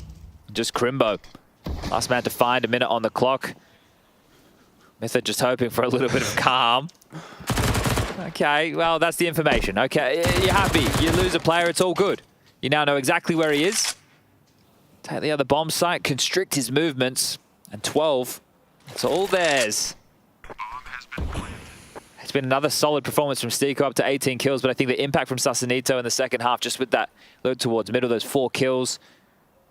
They're coming out middle, finding the gap, finding another opener. Great work from him. Sure, he gave away a couple of deaths in that first half, jump spotting towards the sandbag. He's just continuing with the taunts. Yeah, I mean, if they are aware of their opponent's tendencies to tilt, I think, you know, you'd be encouraging Sens to stand up and do as much as you can to get under their skin. Even if there was, you know, some outsider influence on one of the rounds you found. It's Apex doing everything they can, tooth and nail, to take us to 3. He's doing basketball emotes. Yeah, okay. Well, we'll see if we get Ninja out here and they can do the floss together. Yeah. Oh, he's not maybe ready for this one. The first time we've seen Satsanito rumbled on his mid-work. Maybe the first CT round for Big. Could be. Oh, that was a reality check, yeah. Round 20. And it was a forward, proactive mid push out of Crimbo. Now, they know Crimbo's typically B. Doesn't really mean anything because Jacob's been caught on his A push. Better late than never. Dane in a production once said to me and Trace. Shout out to him one time. Sense, can he put some frags behind all of that? Does find process. Does he get away? Imagine. Imagine. No, that would be... Could you imagine the mood in the team talk Big outside? I can't. I don't think they'd even allow the camera crew for that speech. The Sense and Stiko 2v5. Stiko's been finding some fantastic ways into this B side. And Sin's been struggling. He has been having a really tough time. Sin down. Stiko opens up the B bomb site, beckons his teammate and in-game leader over. Oh no. And now the bomb goes down. Gentlemen, not like this. Crimbo heard loud upon his arrival towards the window position. Stiko has a smoke. Surprised he hasn't put that one down. Wants the element of surprise with his forward position and that low HP. At least they have kits. Joins him to swing off the contact. Yeah. There's no way Big fumble this one. Not the 2v5. Yeah, Tamsin's got it. Stiko finds another headshot. It's going to be double swung. This should be impossible. Oh, Crimbo saves them. Gob straight-faced after that one. Just deadpan. Just live flashing before his eyes. Everything that's happened in the game. He's already getting ready for the team talk outside. Is there anything that he could possibly say? My God, that would have been a Stiko career highlight as well. Well, even after just a couple of kills back, you know, now there's rebuys, the buy for Big in the next is going to be looking pretty horrible. That conversation is just intensified by it coming down to a one-on-one. Stiko doing damage. Nice try. And yeah, nice try indeed. You know, you're just one away. But the theatrics of these two coaches, isn't it quite something? Yeah, I mean, it just shows just how much is at stake for these guys. How much emotion is invested into this match, into the stakes of this match. We are talking about a spot in the top 16. Deep smoke. That will lock off Nork's angle, and it forces Jacob into essentially commit or concede. They've thrown in a defensive Molotov of their own to stall out any pushes down the ramp, but that wasn't the case. They're just trying to free up angles for Man2. And he had an opportunity. Not an easy one. No, especially with Jacob swinging with intent as well. So at least they know that there's an AWP to dice with. Okay, well, cancelling Sasanito's mid-progression. 2 for 2 on that one in these last 2 rounds. And, I mean, given the fact that most of his teammates are on some sort of sacrifice buy, it's good to use that AK to contribute an opening. And he's not just contributing an opening, he has just dictated that mid is not only clear, he's pushing. I like the balls to be playing like this, even though you know your back's against the wall. Stiko's going to be aware of the gap and process. Yeah, it's rare you see this one work out well. He's done the first and the second, finding that headshot with precision. Makes me look stupid, but every time you see someone there, it rarely pays off. So Process continuing to be masterful on Vertigo. Crimbo should have another. Tracks down Stiko. That'll feel good. Stiko's been kind of hunting him down on that B-bomb site with that walk up the stairs, so gets one back on him. And this time, it's in Big's interest to keep all those 5 alive with these recovered rifles. This compromised buy has converted. I'm just doing some quick maths here. So taking a look, we're going to get 1,900 loss. I'm keeping the assumption with only 4 seconds left that Nork gets to retain this AWP. He can drop an AK. Jacob can buy one of his own. Sasanito can also buy. And so can Stiko. So everybody should have a rifle. If Nork drops for sense, it's all good. Might be Stiko having to go with a Galil if he needs to prioritize some utility. And the pressure starting to get cranked up a little. 3 rounds remain for Big if they want to take this one in towards overtime and contest to get this done in a 2-0 fashion to punch their ticket. I think the secret to that process angle as well is all about just hiding that gun barrel. Looking a little bit way to the left, don't get spotted out. Element of surprise, he definitely caught Jacob by surprise. Finding the second, just a testament to his individual ability. 24 frags from the young gun. Now, Stiko's yet to buy. Everybody else has either got their drops and purchased in. Stiko with that 4K that I was talking about, waiting to hear what the type of call is going to be from Mytha to see, hey, can I buy into an AK or do I have to go with the Galil to prioritize a Molotov and all those goodies? Well, he's been given the luxury of getting out the AK-47. He's been hitting some good shots, so good to see it in his hands. Yeah, 3 more, says Gob, and with all of these AK-47s in the mix, it does even the odds in the respect of these individual duels, both identical buys. Having, yeah, identical weaponry into this one. Satanito throwing a bit of aggression towards the ramp. Not what you're used to seeing, and Process, by finding that early frag, he wants to stick around for more. Supportive util out, ramp is theirs, and the first blood without a rebuttal.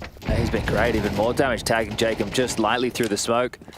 Nork wants to disperse and see if his AWP can catch someone sleeping. Crimbo again. Will he get caught off guard? That needs nice in terms of keeping Steve glued on this position. Crimbo hears that B player spamming. He might be tempted to descend the ladder. Doesn't need to, would you argue, in this advantage? With the advantage as well, when they're not feeling a lot of pressure over towards A just yet. They were still in somewhat forward positions. They got Mantu's AWP aggressive towards the short position. B is the drama right now, and your quickest rotation was meant to be Crimbo, so someone else is going to have to fill that void. Sense investigating. Throws out a right side smoke. And Tabson, a smoke of his own design, swings in. Good find. Tabson connects onto Sense. Stiko and Jacob left alone. Hiding out on the sandbags. Stiko's just gone up the ladder as Crimbo's relinquished complete control, so great timing has been found from Stiko. But with the bomb, yeah, they're opting for the save. I was about to say, what are your options? Jacob's just probably going to stay at this sandbag position. He might go down here, considering how many bodies are up close and personal. Stiko's definitely just holding on to the AK. 2,400 lost into the next.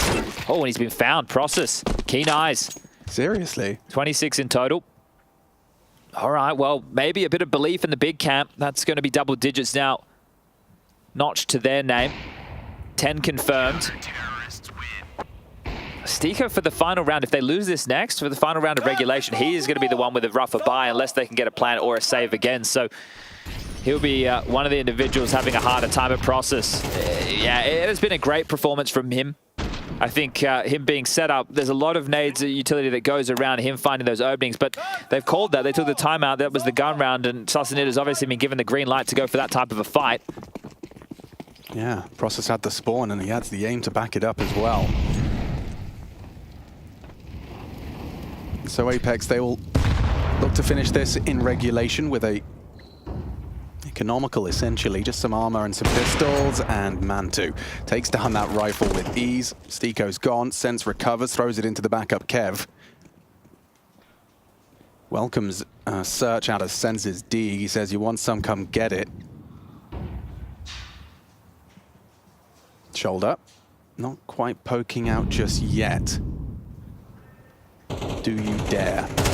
And Crimbo has been aggressive towards that ladder position, so maybe just wanting to make sure that that isn't a possibility. We'll see if that comes into play for the final gun round of regulation, but it should just be about farming them up. Crimbo takes down Sasanito. They know where the AK is. Sin will get his 4th kill. Has been having a tough time, but that doesn't matter anymore if he can activate now and if they can take it to overtime. Starting to find his form. Oh, Jacob, lovely shot. Yeah, should be fine as long as Sin can find his one. I said it shouldn't matter. As long as Sin can find his one. Flashed off. Oh, his elbow poked out. An advantage for Jacob. Oh, and he nearly finds another onto Tabson. Suddenly it's a 2-on-2. Does it really end here? Apex can take us to 3, especially with Jacob's impact. That is huge from Jacob. Turns this round on its head, a tilter, unless the hero for Big Clan can come up clutch. It's Process. Push it. Headshot into Jacob. Can he save them to take us to the final round? He knows where Sense is on the jiggle. The newest addition. With a high pressure round, he can secure it for Apex. Take us to a 3rd map. Sees the shadow. Time sensitive mission. He's got plenty to work with. Process remains composed. Sense flirting with his options here. Knows he's getting crawled upon. Peeks out, and Sense has done it. That is insanity. What a turnaround and what a tilter for Big Clan. We need 3 to separate these two. Oh, you're going to take those lumps into this break between maps. You had an opportunity. You had a great first half. You couldn't pull it together. And Apex, they found their form at the right time. One more map, one more spot here at the play-ins for Katowice.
It is not over yet. Apex woke up rather, and how? I mean, once they got going, we saw so many insane rounds and individual clutches that I couldn't even believe it. And I think they started believing super, super hard, and that is going to be a problem for Big. I told you, FA, I told you, it's possible. They just need the individuals to wake up, right? If they can flip that switch, if they can get a little bit angry, if they can play with some resolve, with some determination, you know, they can turn it around, despite objectively Vertigo not being a great map for them and being a comfort pick for Big. Credit where credit is due. I think that was a great comeback from Apex coming into the map pick of Big.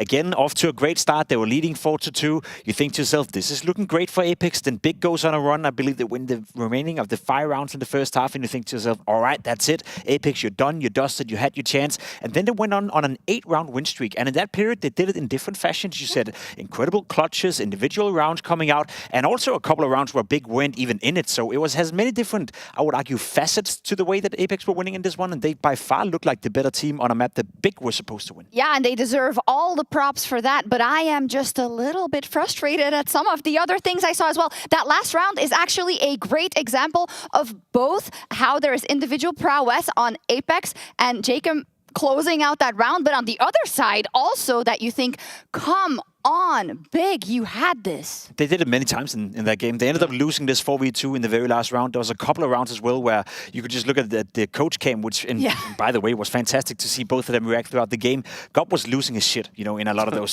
situations where he's just thinking to himself, listen, we have a 4v2, we have a 3v1, yet every single big player almost wanted to test, is it possible to lose this? Is it possible to do something? I think I can. I think I got this. Exactly. No, I got this. Yeah. I think the best word to describe it is disbelief. You know, it's a sort of an out-of-body experience, and you're already like behind them watching, and now you're behind yourself, watching this horror unfold. I mean, if you just look at the first gun round, what happens? Tatsanito is just walking mid from the start. You know, he's just, I don't know if it was maybe some of the prep, like scouting that, you know, they maybe big early on, if they win pistol, they leave it or something. It still sounds really risky to just go for it, but he's just behind, you know, the whole A defense, even though it was labored, he gets the kills. And that's how your first gun round goes if you're big. And you lost the pistol, right? And then you add the 2v4 in the end, the clutch on A ramp too. I mean, there's only so many rounds now in MR12.5 that you can sort of give away, and that was too many by Big. Oh, absolutely. And just some players flying high on the side of Apex. And Jacob, I know you wanted to talk a little bit about Sticko, because it is pretty insane the fact that he had played previously over 400 games with Apex. Then he got set aside. Now he's back. And what a game out of him as well. Thank God for the Armas, you know. They needed him back with inside the lineup. However, I will say he's been deserving of that spot back at it. He played well against Furia yesterday. He was one of the highest fracking players coming out of it. On this map as well, he was the one on the CT side that got Apex going from the get-go, had a couple of smart plays, and I guess that's the way we put, you know, Sticko on the spot. We know he's not the most gifted individual Counter-Strike player. We've seen him struggle in terms of having an individual output for quite some time. He doesn't make mistakes, though. Like, he's a smart player. He's a player that you can count on. I would argue, without having played with him, it's a player that you also sit next to and you always know what he's doing. He's playing by the books, which should give some calmness to the players around him as well. So I think it's a comeback worth, you know, noting. He's been playing well on this map. He was playing well yesterday, and he's, I would almost say, overachieving compared to what we've seen in his first stint in Apex. And that's probably super comfortable for someone like Sense, you know, who, you know, Apex is still dealing with their IGL leaving, and you kind of want to have things go well and have someone that you can rely on. Listen, Sticko needs to frag in this lineup. Why? Because he would be the obvious choice to be the in-game leader, right? I mean, he's a super experienced player. He's a veteran. He's been around for, I don't know, at least probably 7-8 years now,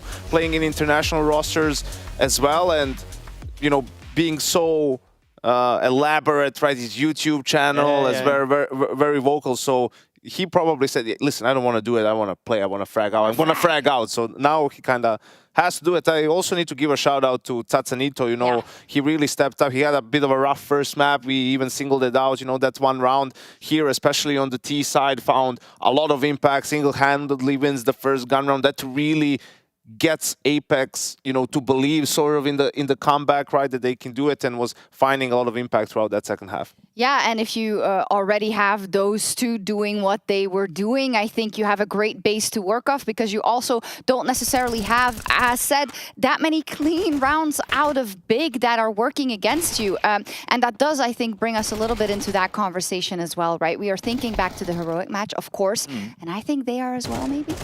I think Janko said it pretty well. Big has just shown a lot of inconsistency as of recently. You can look at them play exceptionally well one map, the next one they go completely missing. They can even have a fantastic period in a game, and all of a sudden they would lose 8 rounds in a row like they did here against Apex. It's very hard to put a finger on what exactly it is that makes them so inconsistent within the game. I hate to do it, you know, but Sin had a sinful performance, to be completely honest. He went 4-16, 0-6 in open kills as well. That was a rough one for him, and he was... XL performance, though. Yeah, almost at that point, right? I wouldn't say he was single-handed. Everyone catching strays. He was close to being the defining factor for what allowed Apex to get on that 8-win round streak, because he was being bullied for the vast majority of this game. But this is where it gets real messy, I feel, right? Because we're back to Ancient. That's where Apex played their decider against Furia as well, managed to close it out. And we, in the pregame, pointed out a round from Big, you know, from the game against Ants, which was like super nice, methodical, T-side, everything's great, brilliant execution in the end with little time left. And to do that, you have to be calm and composed, right? And we saw Big sort of making some mistakes in that second half of Vertigo. Frustration is definitely going to start seeping in, and also memories of like prior games where the same thing was happening. So for Apex, they don't really have too much to lose. Like, they've been in this situation before just yesterday, and if the players can keep, delivering, then I think we have a very interesting map ahead of us. We do. There's no one left here in the Hall of Heroes outside of Big and Apex, and only one of them is going to groups.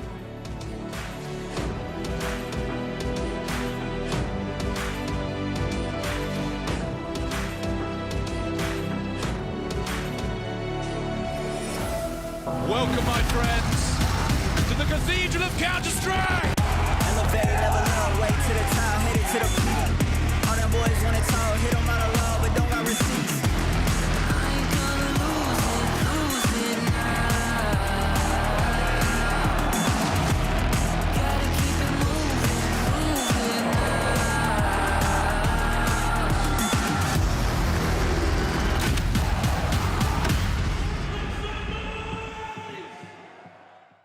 Smokes. You see a double smokes in the same place there. Simple just jumping casually into the side.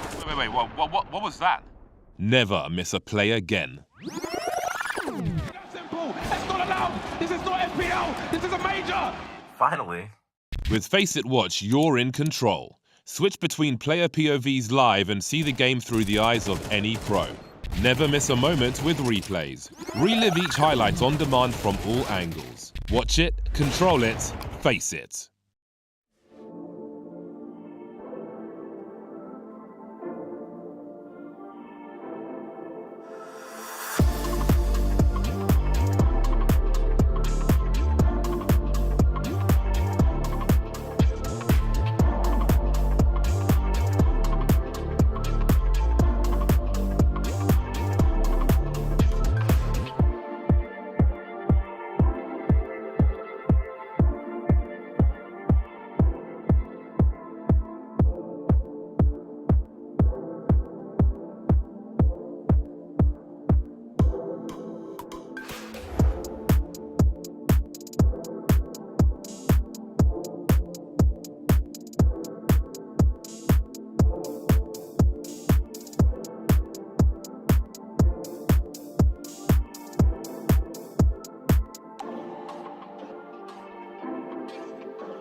Expectations for Apex for this year, for what this team can accomplish. What are you guys thinking about?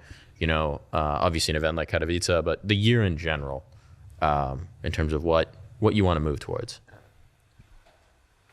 Of course, be it the majors, qualify for the majors. I think, again, for the guys who have been there, one of the biggest goals. But play good CS. Enjoy as a teammate, as a players, and have fun. Go to as much as events as we can. Qualify to tier 1 events. I think that's it from my side. Bye. I mean, qualifying for the major was our main goal in the last season. That was everything we did. Like, every decision was made when we decided to bench or get rid of shocks. The decision was made that, we're doing everything possible, whatever is in the way, to reach Paris. And I feel like we're on the same path. Like, we need to do the same to reach Copenhagen, And me personally, like, playing Katowice is nice, but I played it 5-6 times before. It's not, my main focus is to reach the major. This is just like a step, So I don't, like, it's nice to be in Katowice, don't get me wrong, I have been watching Katowice the last 3 years from home. Last time I played it, I was in the quarterfinal, but was a good experience, not gonna lie. But I mean, major is the main goal. Okay, not true for this side of the table too. I agree. Major is the main goal for sure. This is more of like a test tournament with first tournament for him as Agile. So we'll see how it goes and try to improve for the major. And then something that I would like for Apex is to like win a tournament this year. Otherwise, easy to say, but 2 final appearances last year, and could have done it there, but let's do it this year instead. Yeah, trophy lift. Yeah.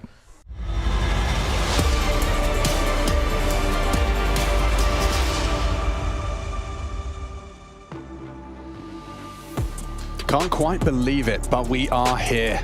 Big Clan were set for success. Expectations for a 2-0, I think, from both us and them, that this was going to end on their map pick of Vertigo, but it was Apex. Some stunning individual performances and a couple of slips on the banana peel for Big brings us here. Ancient as our third and deciding map between these two teams to take the very last seat at the group stage table of IEM Katowice 2024. Now, ninth round has concluded. Big will be starting on the CT side of Ancient, map number 3. And I'm excited to see if we can get a bounce back from Sin. I don't love sitting there calling out players individually, but he was a bit of an issue over towards that B side. You can see him getting exploited a lot of the time. Yeah, and it also, at least for me, sticks out a little more just by virtue of the fact that your counterpart, your academy brother Process, is having a game of his life, dropping 28 or whatever it was. That's a very good point. He was very sharp. T side, that ramp was his bitch. And on the A side, well, once he got the AK back in his hand, even the Deagle with a couple of nice exit kills, he was looking hot. God B signaling he had that hot hand, but we're about to have a hot map number 3. Let's get this one underway. Apex on the attack, Big on the defense. Pissed around to start. Sense with the util. Flash, smoke, and Flash at the ready right now for middle. So you can see this one. If they do take contact, he can lob it out. And, well, it's A-main. Stiko immediately just gooshes. Process. Tabson, fortunately, bows him out. But they will take the space over towards mid. There's a jump spot from Sin, aforementioned, who needs to find something. And kill on the pistol round would do wonders for his confidence. We've got Jakey and MC bringing you all the action. Power position adopted by Tamsin, so A's off the menu. A late red smoke as Tatsunito starts his investigations. This is kind of similar-ish to what we saw on Vertigo in the sense that you show face A on the extremity, and then Tatsunito tries to take a little bit of space, and he's done that. He's actually hit Mantu in the face. So 2 Gooshes, 2 members of Big Clan brought very low. Have to fight. They are swinging in to finish the job. Satsunito and Jacob fighting on the speedway. Supportive util, but it's not necessary because all of the shots are being hit. My goodness, Satsunito picks up from where he left off. Sin gets nothing done. Kit now on the floor, and the round falling away from Big Clan. Showing a bit of confidence with these fights now, and that is what Apex are going to need. The individuals more than happy to swing out and take the jewels as Tabson falls to Jacob, and Sassanito on the hunt. Process, he was the individual who took the first bullet out of Stiko's Glock to begin the round, and now he's hightailing it out of there. And you must have known that fight was coming if you were Big. The T's are always going to spring into action and try and take some territory to apply that pressure. You can't play the post plan without any space. And Process will get to retain the Kevlar. But celebrations continuing on the Apex side of the server. Should be very happy. I think that, having Sassanito and Jacob happy to surge forward for fights, those 2 players quite clearly enjoy a biff. They back their aim. Seem cut from the same elk in that regard. And I mean, the Glock is just so deadly right now. You can see just these gooshes, back-to-back maps. We've seen just how potent that pistol is, staying so nimble, agile, the moving accuracy in particular, the 20 bullets. It certainly makes it look very convincing in Apex's hands. Through. Got his lineups. Yeah, and the util out of Big here was nice. They got the lane molly down to slow down the advance towards Cave. A nade, for good measure, chunking Sense and Sassanito as well. But they will still establish control of that and middle. And Mantu, he's not anywhere far forward with the scout to search. Oh, that's a missed smoke towards red. Does give Tamsin something to peek around. And he's ahead of the flashback. Beautiful from Tamsin. He'd have loved to have gotten away with that. Bit messy on the spray. Takes too long. Results in a Jacob trade. Yeah, frustrating when a smoke like that gives away a kill, but as long as you're still secure with the round, Apex shouldn't be too unhappy. Short smoke. Haven't seen Big convert these second round forces. They're more than willing to go for them, but... We see a difference in philosophy, right? Apex love the full eco. Big have been opting in with the force buy. I like the fact that they're willing to contest and back themselves. But they're gambling correctly. Still 3 players over towards B. Long smoke now. Ramp smoke fading, and here they come. No, they're ahead of this. Sin's about to be pantsed. Sin still got a nade in his hands and just about gets away from the spray. Full blind, Orc will find him. And it's falling apart at the seams for Big Clan. Oh, the unscope. Love that. They could have even got a tag off, but now they just have to save. Sin, they're just assuming that they weren't going to disrespect that smoke, so caught off guard by the timing. There was a redeploy of the smoke top ramp. Not expecting anyone to phase through. They found a perfect timing. He gets pantsed. Apex grab another. Nice find on the AK-47. That kill from Crimbo does soften the blow. And Mantu just going to be rocking with that scout into the next round. Let's have a look at this from Tabson again. And it was the Jacob trade, albeit hectic through the smoke. Sin getting caught out here. Yeah, that timing. And no surprises. Nork Flash worked. Yeah, Nork knew where he was. These pointy elbows of Sin. It's multiple times he's just been sticking out and leads to his demise. If that was just a moment earlier, maybe could have profited. Sin could have been the hero. No one was there to get that information. It kind of fell to him. I guess he did have Mantu at the back of the site, but he wasn't holding. And so, yeah, just slipping through, did Nork, catching that timing. And likely a third here. Imminent for Apex, starting very strong in this third map. I'll throw out the elbow smoke towards middle to... no. Looks like that one's gone a bit deep. So, ahead of this, Jacob will not have his vision obscured. Satanito signal his presence towards cave, and likely with the buyers on the other side, they take a few more risks. Just need to deal with that AK of Crimbo, which is currently just over towards Donut. So on the jiggle, spots out, denies Mantu. There's something to work with. That's a big frag to post. Model on the nose. Oh, look at the rotation it's forced. I thought Crimbo might have joined the party over towards B and tag, so that's great information. He'll know he's hit that one, Jacob. This round's going to feel insufferable, knowing that a stiff breeze will blow you over, just a bullet required. He'll fall, 12 points of health remaining, and Sin's even being able to pick back up that scout.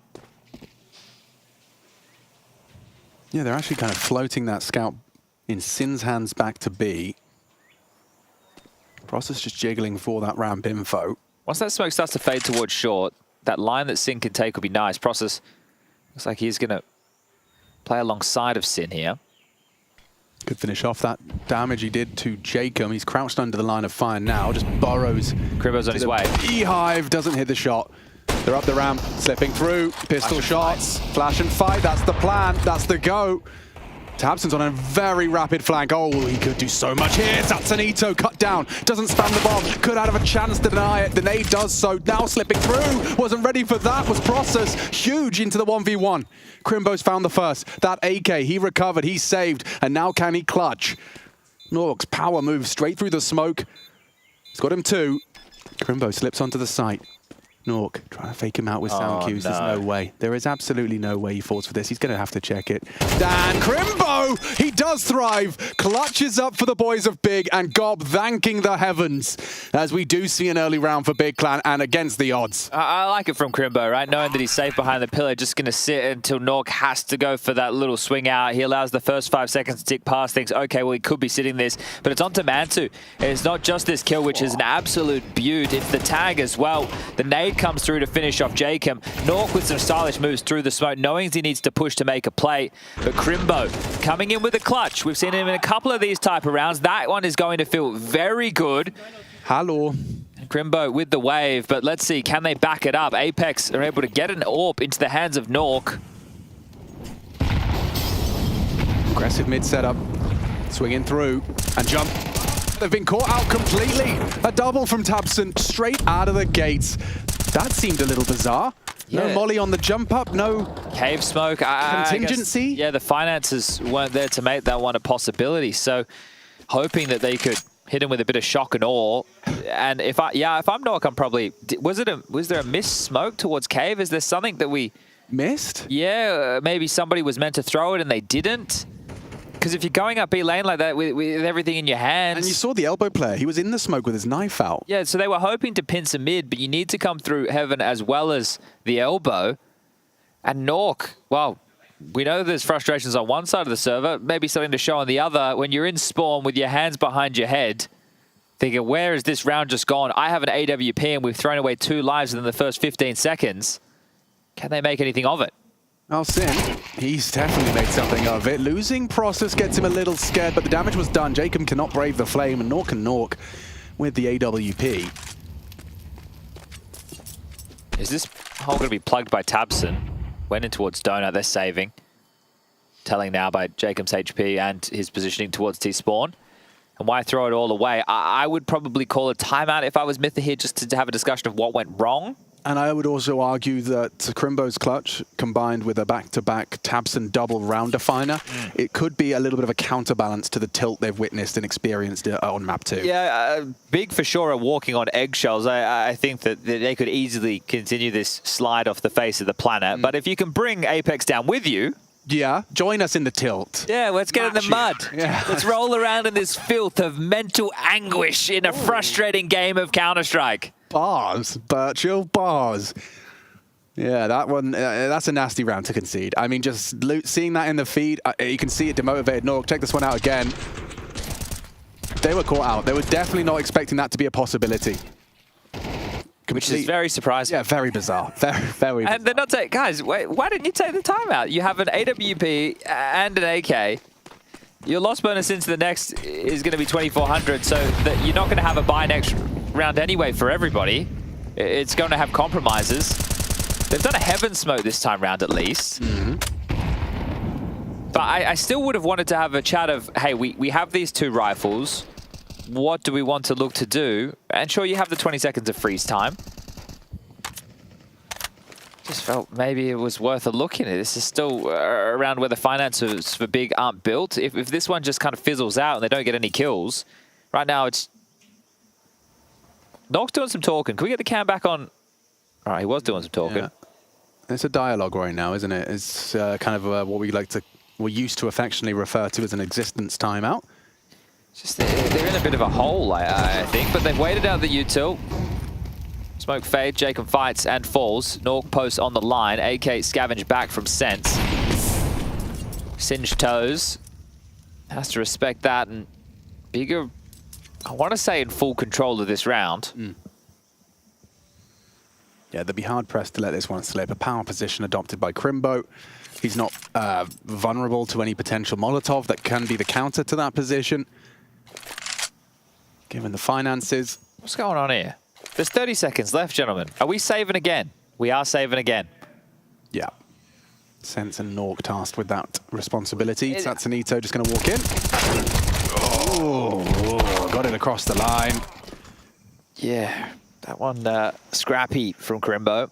In fact, Crimbo doesn't have very good mechanics for the type of output that he can deliver. Really? Yeah, his aim's not very good. But it's his position. Comparatively speaking to a lot of players, he has good aim, right? But, you know, for a player that has his output, I think he does a lot of it through positioning and his brain. Which would, I would argue, make him a fantastic player to watch demos of. Sure. You know, you want to learn where to put yourself. Yeah, good decision-making, good understanding of situations. Yeah.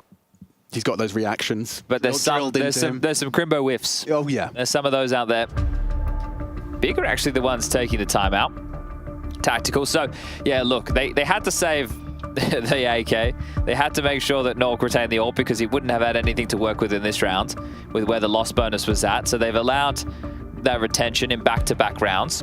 It's still not brilliant in the utility department. You know, Birchall, if you were working with this set of tools coming into a full gun round, it does limit your options. I would say that I'm definitely not going for fast mid control. All right, I don't feel that you have enough flashes, enough utility to harass with. But that's the thing, if they go for an opening, which would consist of like a red smoke and a cave smoke, and then the molly to harass, and you're going to need to probably smoke off B ramp so they can't surge down behind you while you're trying to fight middle. You're already out of nades, based off what you've just pointed out. So let's see, what is the opening going to be from Apex? I'm glued to their T-spawn right now. No spawn smoke. Sense is doing something a little bit late. I think that's just a red smoke, so... going for the boost up and over. Ooh.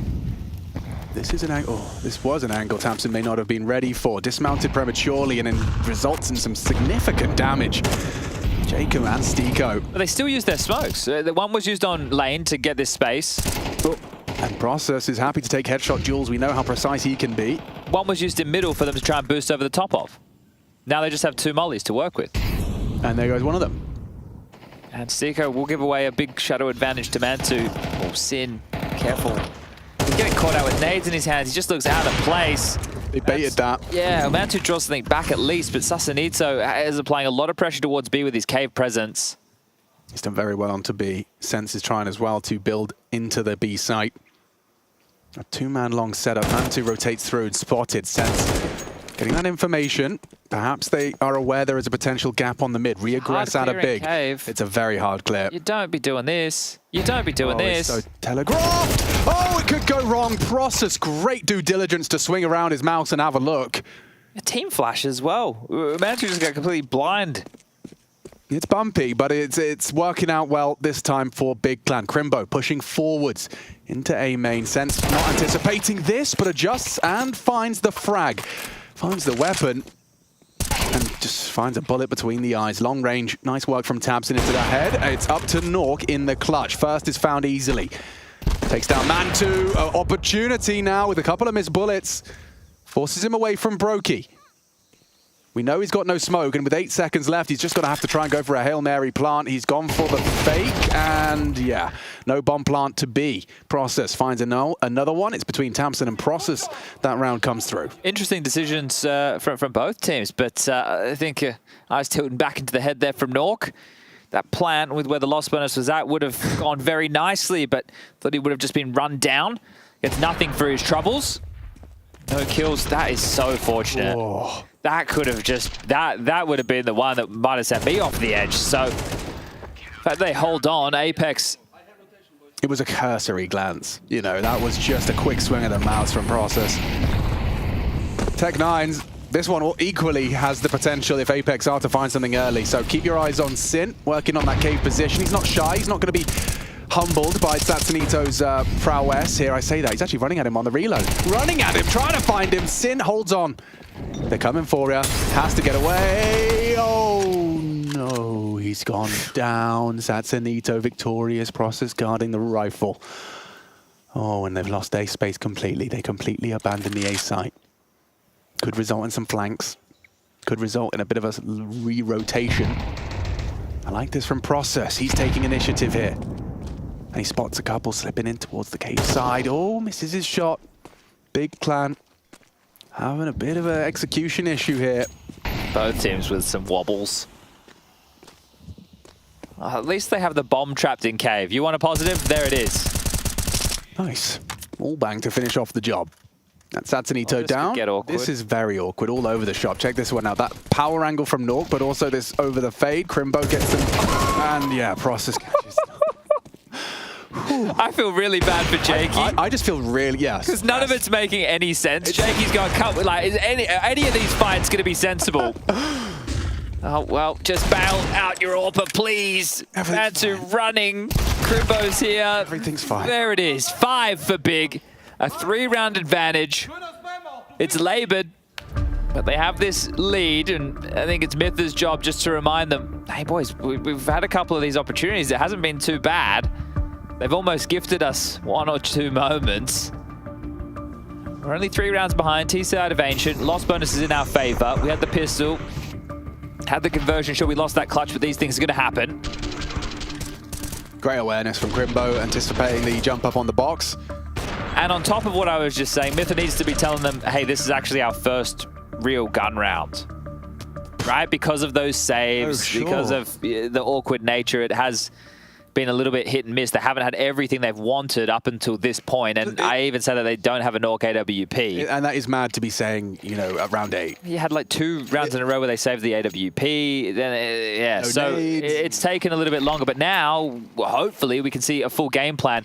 They're going for this mid-lurk smoke. I was talking to Exertion about this today. He doesn't think it's too powerful. Let's see what they find. Jacob across the box. Crimbo already onto Sense. Nice work from Jacob. He has been rewarded for getting across early by virtue of that smoke. Undetected. Sin threatening for a bit of a peek-a-rooney.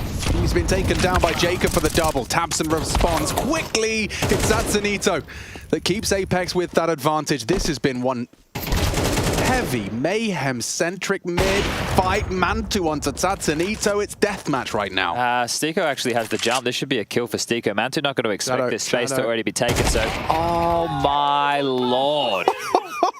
What is this map right now? These rounds have been bizarre. I mean, entertaining. It's hard to, like, I feel like I'm just bashing on Sin right now. I don't even know how to justify that swing out of cave because they have no eyes. He's just given a jewel to mid players. With a nice indication with a big underhanded smoke. Yeah, I like this from Crimbo. That was that lurk smoke, so you can just disrespect it exactly like he did. So they did cross paths in that, but it was just chaos towards middle. And that's Apex with their first proper gun round doing an all-in, right? For that mid control is an all-in. You're hoping that you stick the landing. Now they have another partial investment. Fast in towards B, went straight back into the fight. Lurk smoke front sight. Sasanito gets one and traded. It's in again. The poor soul right now. Really, just, you know, your mouse doesn't feel right. Your hands are sweaty. This lurk smoke on the side can make it feel quite claustrophobic. Quickly as well. I mean, if that Sasanito gets more than one there, or if there's a trade, it gets awkward very quickly. I like this though. Process staying proactive, takes the space back immediately and spots out the dome. He's having, I mean, I'm really admiring the process of today is an asset to Big Clan. It's good to see how many fights he's willing to take and the understanding of, you know, hey, they were just here. Now it's really quiet. I need to get back this space. We don't have the info. And it's like the opposite of playing scared. You know, it's kind of playing with that confidence you need, combined with well-informed critical thinking and initiative. They are, however, probably going to be needing a bit of backup. Here it comes. Mantu arrives and confirms their suspicions. They are on the way up. Crawling in now. Applying pressure. Process on the smoke spam. Successful. Now Mantu's under scrutiny off that flash. Stiko had a little pot shot. Recovers the rifle. So many nades. No armor. A bomb plant's great. Extra funds, but Big looking for that round. A 7th would be nice, and it's Process on for an ace. It's his. All 5 taken down by the young gun. And pride oozing out of God beat for the performance we're seeing from Process tonight. He's been tidy on Vertigo with the heroics that he had. It's a bit unfortunate they were unable to get it done in a 2-0 fashion, but Big with a lead and quite a large one at this juncture. Juggling weaponry and, well, Process has taken heads, so I'll tell you which one I'd rather be doing. As 5 rounds to the good are Big. Guns out for Apex again, and it's too late in the half to just be going for another all-in mid-play like that. Try and set up the round a little bit more efficiently. Heaven smoke, lurk smoke out middle as well. Molly from Jacob to deny the jump up immediately. And extinguish, that's 3 T-smokes used immediately. So think about those resources. They've had to drop this smoke to deny the lane molly, which they're now playing in front of. So they've taken the space, since aware that if you're going to use that many resources, you need to try and at least do something with it. And here's Mantu again. Such a nuisance of an angle. He crouched under the light. Mantu doesn't get the shadow advantage on this one. Stiko, great awareness of the minutia here in CS2. No early warning for the AWPer. Perhaps the element of surprise for Stiko. Nade forces Tapson away. Red room smoked. Different flavor to this round here. Mantu has the line, will be flashed off of it. Good awareness from Apex. Protocols paying off for a very intense 2-man commitment to the red room. Molotov from Tapson, not going to achieve too much. Deep, if he isn't aware that they're past, there could be problems, but Sin is here and the two of them could look to clear out red together. Yeah, that can work. Tapson backing away. This is where you need to see a trade. A double would be huge, but Sin, he at least keeps it level. Gets sense, forces Jacob away. Tatsunito working on Process. This would be a huge frag to post. The back turned of Sin. Barrel spotted Tatsunito lightning fast, but Sin with another important trade. He holds on to the B site. Could be an impactful double out of Sin, and finally, bomb going? life. It will be the B finish. Stiko back around the world. This could be huge from Sin, an impactful round already, but yet to be locked in. This is a great Molotov to deny the default plant. This will delay with 14 seconds. The molly's brilliant from Sin. He can't plant. He can't plant. Stiko forced off into Sin. An incredible round out of Sin. Oh, and it's all him. This is what he needed. Big Clan gifted the 8th by Sin. And hopefully that does wonders for the confidence. He was struggling on Vertigo, been struggling in the opening stages, and you're happy with that. He's had a rough game so far, but that is finally something out of one of these younger names to be proud of. Putting them up to 8. And important kills across the board. Trade, extremely necessary. The fact that he does it yet again on Sasanito, who's just been able to weasel his way into the backlines again. And that molly denies the plant, stops them from getting the bonus. Able to step out and profit on top with the AK-47. So a fantastic round. And then emboldened with that confidence, swings out, takes the fight on Nork. and forces a second timeout of Apex. He's back. Just when they needed him as well. 8-2, one hell of a CT half right now. Apex, they are struggling. Gonna need to post what remains. This has been 8 rounds in consecutive fashion. So in terms of Apex boasting gun rounds, as you've discussed with the weird saves, extra boat, wow, that is a... I like that that's highlighted. Everyone's been told, hey, we've got the extra funds, guys, let's leave the flashes at spawn. So that's gonna be great for them to late round with if necessary. And there's even an extra rifle. Back in. Interesting protocol from Santanito. If there is the early lane molly, he plans to extinguish to apply pressure. Sin will be warded off by their molly. Important round for Apex. Santanito has been a real threat on this Jaguar cave position. They've taken it by virtue of the molly.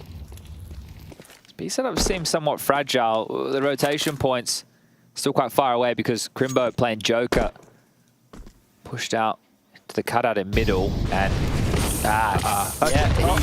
we've had another. Oh, we've had a crash. Yeah, I think when we heard that little tick of the typing, but damage was already done. I'm not going to make any comments. We'll leave that up to the league ops. But this round looks like it's on. And the kills keep coming. Jacob. Donkey Kong. Remember, this was the map, I do believe, where Apex started their campaign, and they were 13-0'd. Oh, yeah.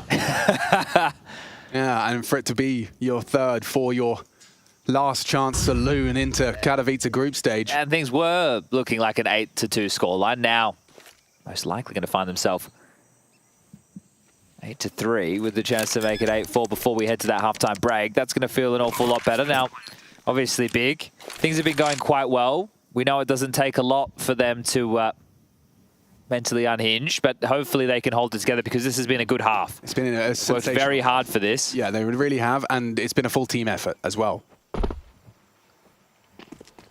How priority are these saves? You can see a lot of funds on... Process is light on. Yeah. And lost bonus bottom of the barrel. And so Tamsin only 1,400. Yeah, so Tamsin wouldn't mind full nades. Should be good. Doesn't look like they're going to be finding themselves in any danger. Bomb not far from detonation. Don't have Crimbo back in the server just yet, so expect a bit of a technical timeout here, everybody. Just what we need in a pressure match. A moment to take your breath. And sit in silence. Yeah, stew in what could have been. Try and battle some of those demons, but some nice shots from Jacob. Yeah, he gets to hit the same shot again here. Look at that. Just knows his angles, controls his taps. And Jacob, yeah, an impact player.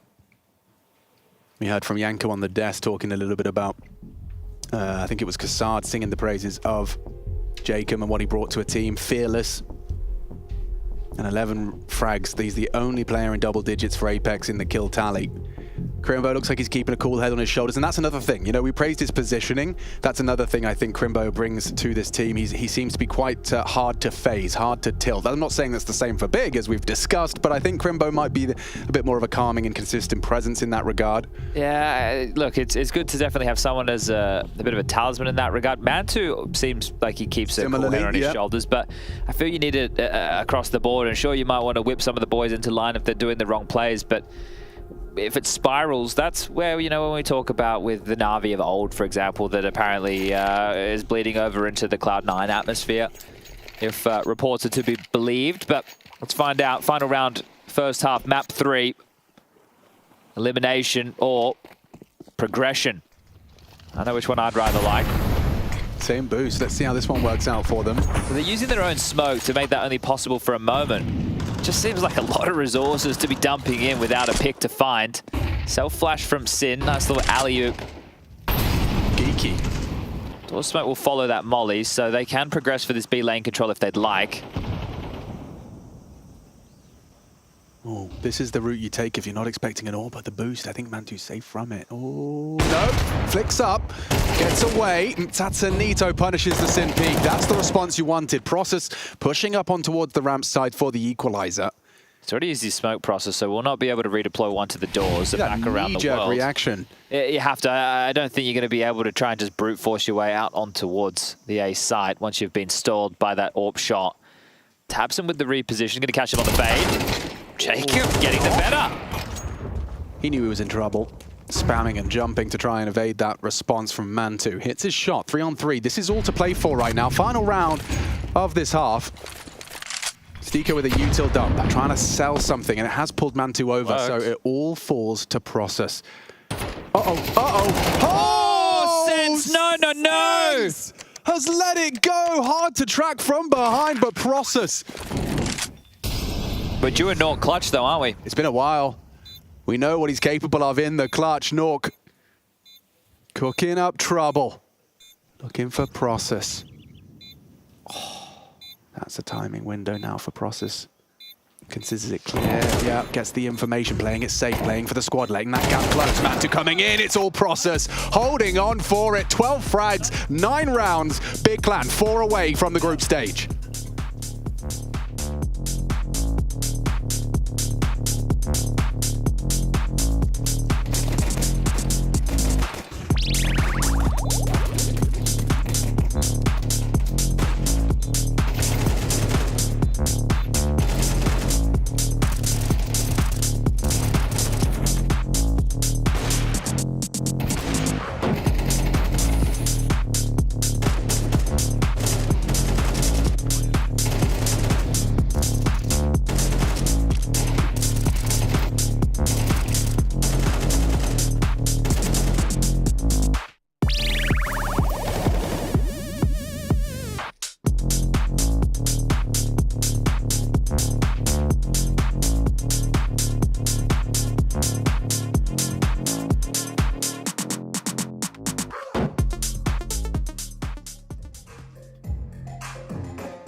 Little thing in the party. Everybody know where to find me. I just want a good time, good night. Hopping in the front of the whip, living fast like it's all day, oh, the crazy. And yet I with my baby. You a hoshi, Kalia, just the way, got my mouth, it's a job to my night. Baby, your secret's safe with me. I know you love that here. So pretty, please come join me. Baby, come play with fire. This heat will get you higher. You need a little spice, that was happy. Can't help it, I'm a player. I know you love the danger. You know I got the spice, that was happy. I can't stop it when I serve it up right. Joe, my, and you want it all like. Moso no, come on, what you like night. Mo, top and outside, baby, take a big bite. Go no, calice, I got this. Onsen, I'm breaking a sweat. Turn it up like 100 degrees. I've been looking for the one that can handle all this heat. Baby, your secret's safe with me. I know you love that heat. So pretty, please come join me. Baby, come play with fire. This heat will get you higher. You need a little spice, that was happy. Can't help it, I'm a player. I know you love the danger. You know I got the spice, that was happy.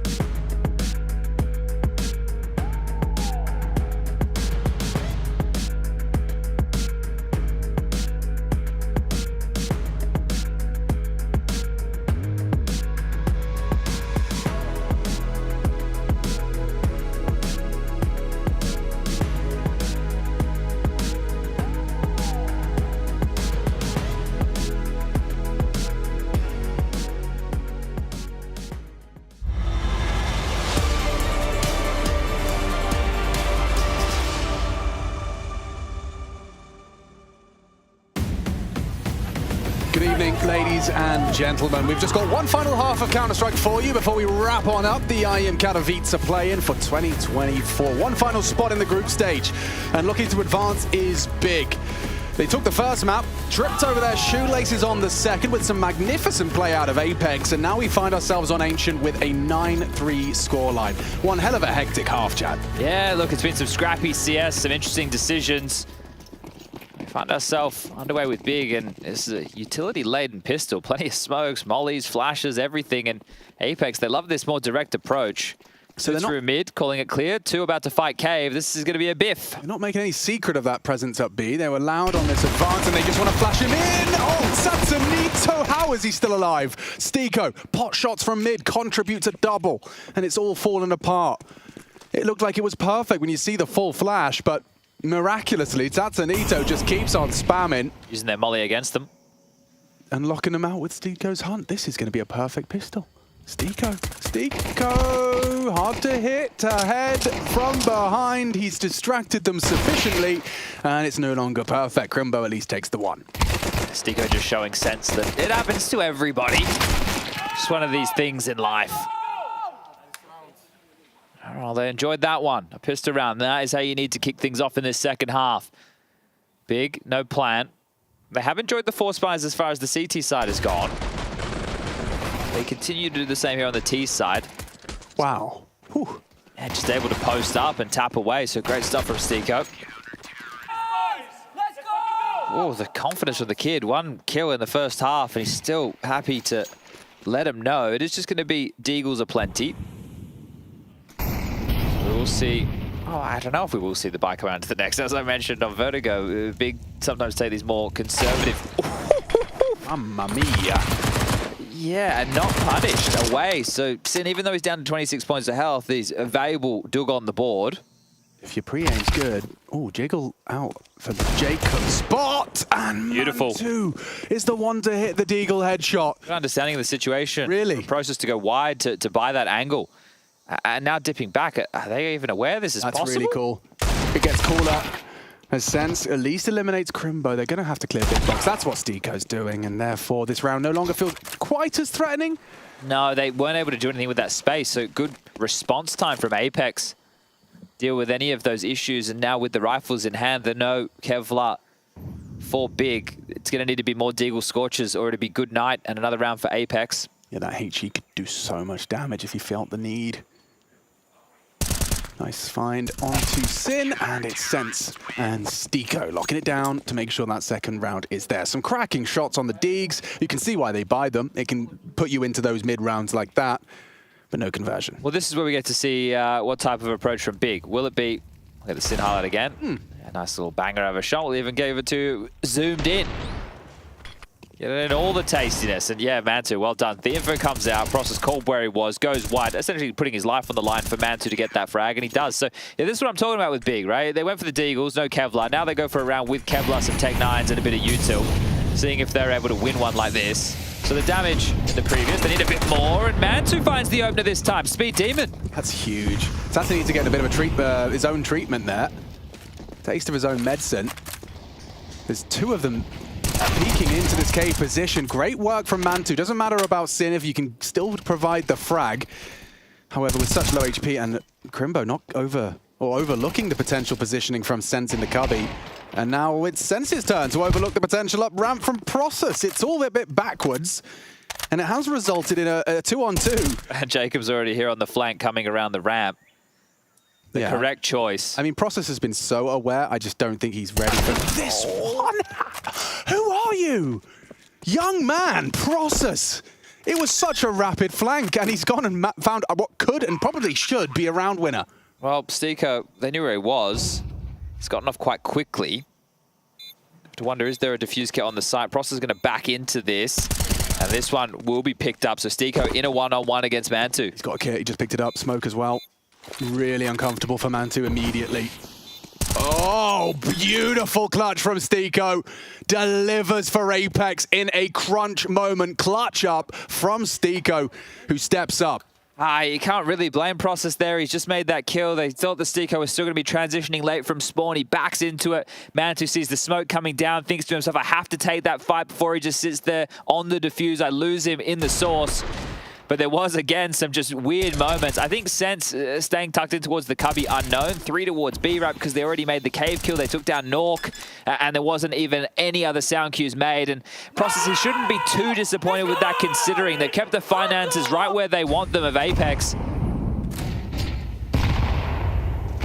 See this cave smoke in from Big. Red smoke out as well. Flashes to help with this mid play. Sin up and over from the heavens, coming through the smoke at the same time as Process. So the two of them in combination will get mid control. The cutout molly in play, and now Stiko under a lot of pressure. No smoke available to him. He's just going to have to try and get that molly out before Process runs him down. Good to see him keeping his confidence, even with the last round falling apart. He's been so good at surging into these fights. So space taken, opening found, and Donut under Big's control. Have a lot of map territory to work with. They have a player in Donut already. They need to clear out A main. They're going to come searching for him. This might get dicey for Apex. Ooh, okay, yeah, confirms the hunt is on. He's actually going to throw out a smoke to delay that. Keep Donut under his control. Makes it a bit awkward if you're Apex. You go, well, what do we react to? They've blocked themselves in Donut. We still have the number disadvantage. We don't have a lot of util. Yeah, searching elsewhere. So now, quickly knocking on the door of Red, making sure nobody slipped. Sin might be susceptible if he steps out. And A main, look how scared they are. They still haven't crept in. Sin gets the one. Crimbo builds upon it. That advantage is maintained as it's all onto that AWP of Norg. Gets a nice one onto tabseN. Overlooks the potential. Nice work from Mantu. Needed that. As it does look to translate into a 2v1 nasty retake for Sense. No util. He's giving it a go. This will be a massive 1-on-2. Trying to catch the timing through that smoke, hoping it's not held. Oh, throws out his pistol, finds Mantu, isolates the first. And Crimbo ready to take that engagement, doesn't hit the first bullet. With only 21 points of health, he just has to hit the one bullet. The HE, no longer a threat. Hoping to just hold it in. Oh, that is ridiculous! Now he stands up again. That's going to get right under Big Clan's fingernails. That's going to hurt. Oh, that is from one kill within the first half of play. He's got 6 already in the second half. That's a 1-on-2 to keep them with the clean sheet on the CT side. It's back-to-back clutches required. One from Stiko, now from Sense. The old boy and now the young contributing. Apex, the stars are starting to align as they are sticking in this, and the fury is in the belly of the young gun. You see how quickly you saw Nork and Sense dart their eyes up to Big. They want to know just how much that's rocked them. Tactical timeout, probably wants to cool them down just a little bit, make sure everyone's ready for the go. Oh, they're still somewhat on the ropes, right? And that's another tight round. You're not winning it cleanly. You're not winning it necessarily through good Counter-Strike. This is the individuals stepping up and pulling rounds when they need them most. Oh, yeah. And Big, we know how these juicers feel. Man, you know, think Crimbo's usually good for that. That's the kind of round you think he's just going to putt in. You can see he was a bit flustered. 20 HP, and I told you mechanically, you know, Crimbo sometimes. And that HE just kind of willy-nilly, just so cautious, so flustered. Oh, missed elbow smoke. Oh. You see that one? Yeah, that might catch him off. Sky. He can just walk after this molly. Does give them slight more vision, but spam down Process, taking a lot of damage to Jacob. He'll dish bunch back with the nade, but they do have the mid control. Tree boost from Stiko this time round, as again, Donut has been taken in the opening stages by Big.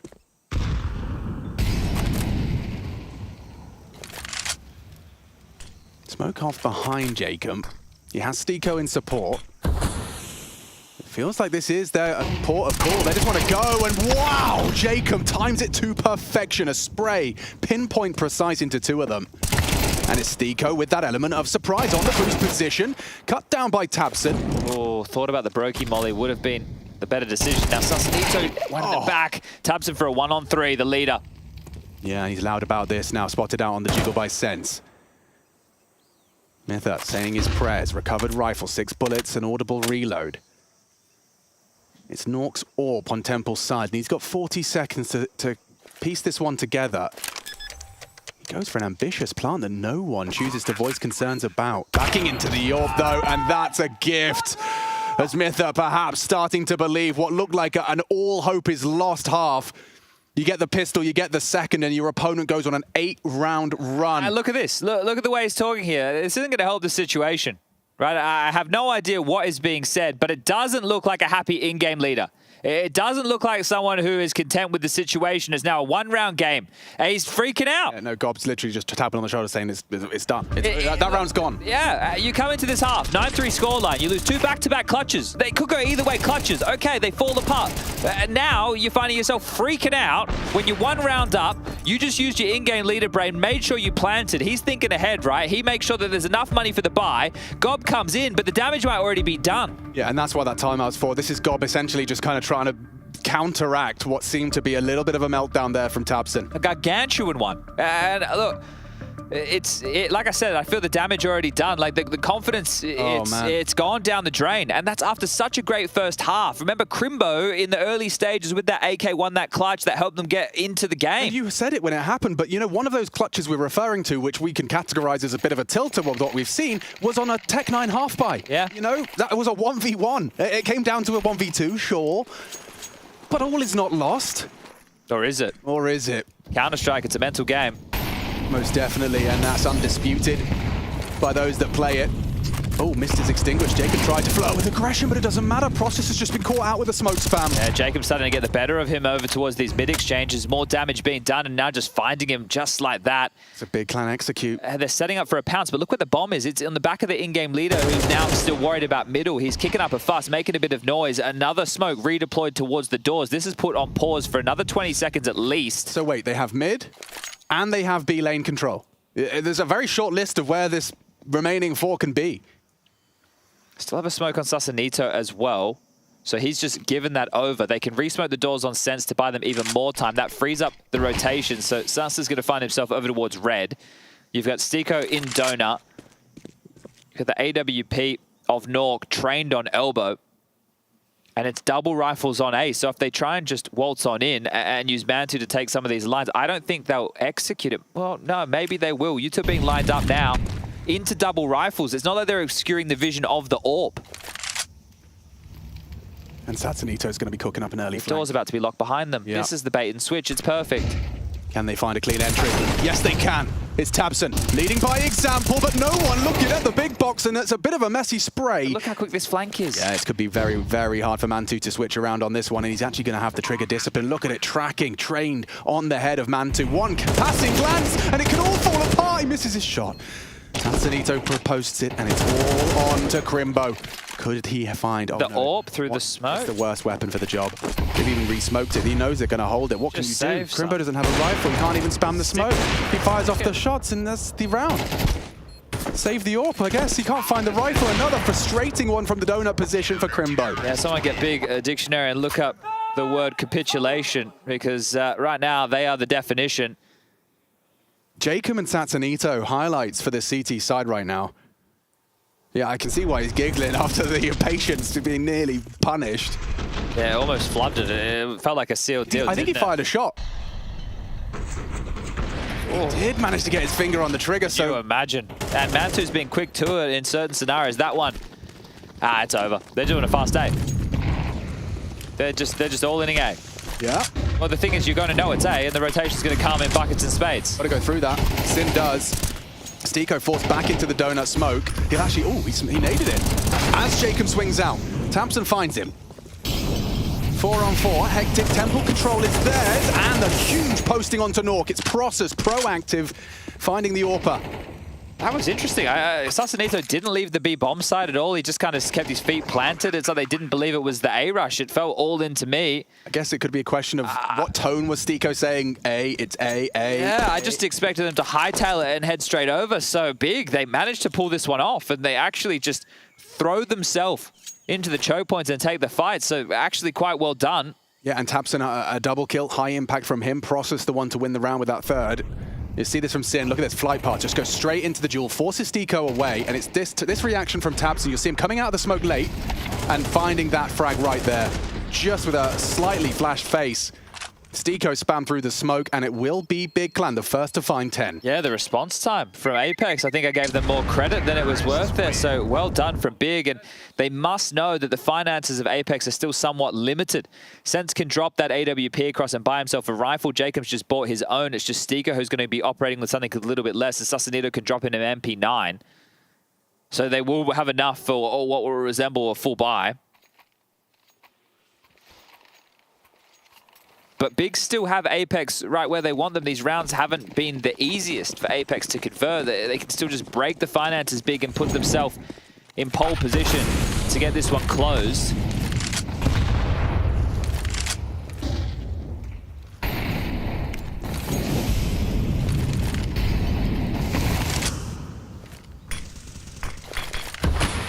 Interesting. Crimbo throws out a lurky smoke in exchange for that deep one towards the doors. Again? Jacob. We've seen this before, this turn of events, but this time he manages to find Process 2 HEs to the face, but he'll take a frag. Yeah, they triple flashed out mid. Jacob still gets away with it. Nork's going to be under pressure. He's given the gift to get away. So the molly just to imply maybe they're crossing, but that's not the case. Now that he's smoked off Donut, they could. Somebody from B will have to be high alert about the red leak, but they're just setting up for a B play. Big with all 4 members bearing down. Yeah, Satanito's going all into the position. Commits to the off angle, which is all too comfortable for Mantu. That is a huge recovery. No rotation either. There's space being taken from Stiko. He only has the MP9. It's how quick does this attack come in from Big, and with that smoke, it's impending. Yeah, Jacob is very low HP as well, so kind of counting on Sense if they want to try and take this round on the BX sec. Has to be dead meat. Yeah, Jacob cut down, and no response from Sin. Big. First to A, now to B, and Mytha exasperated after witnessing what has been a roller coaster of a Counter-Strike match. Yeah, he looks like a defeated man.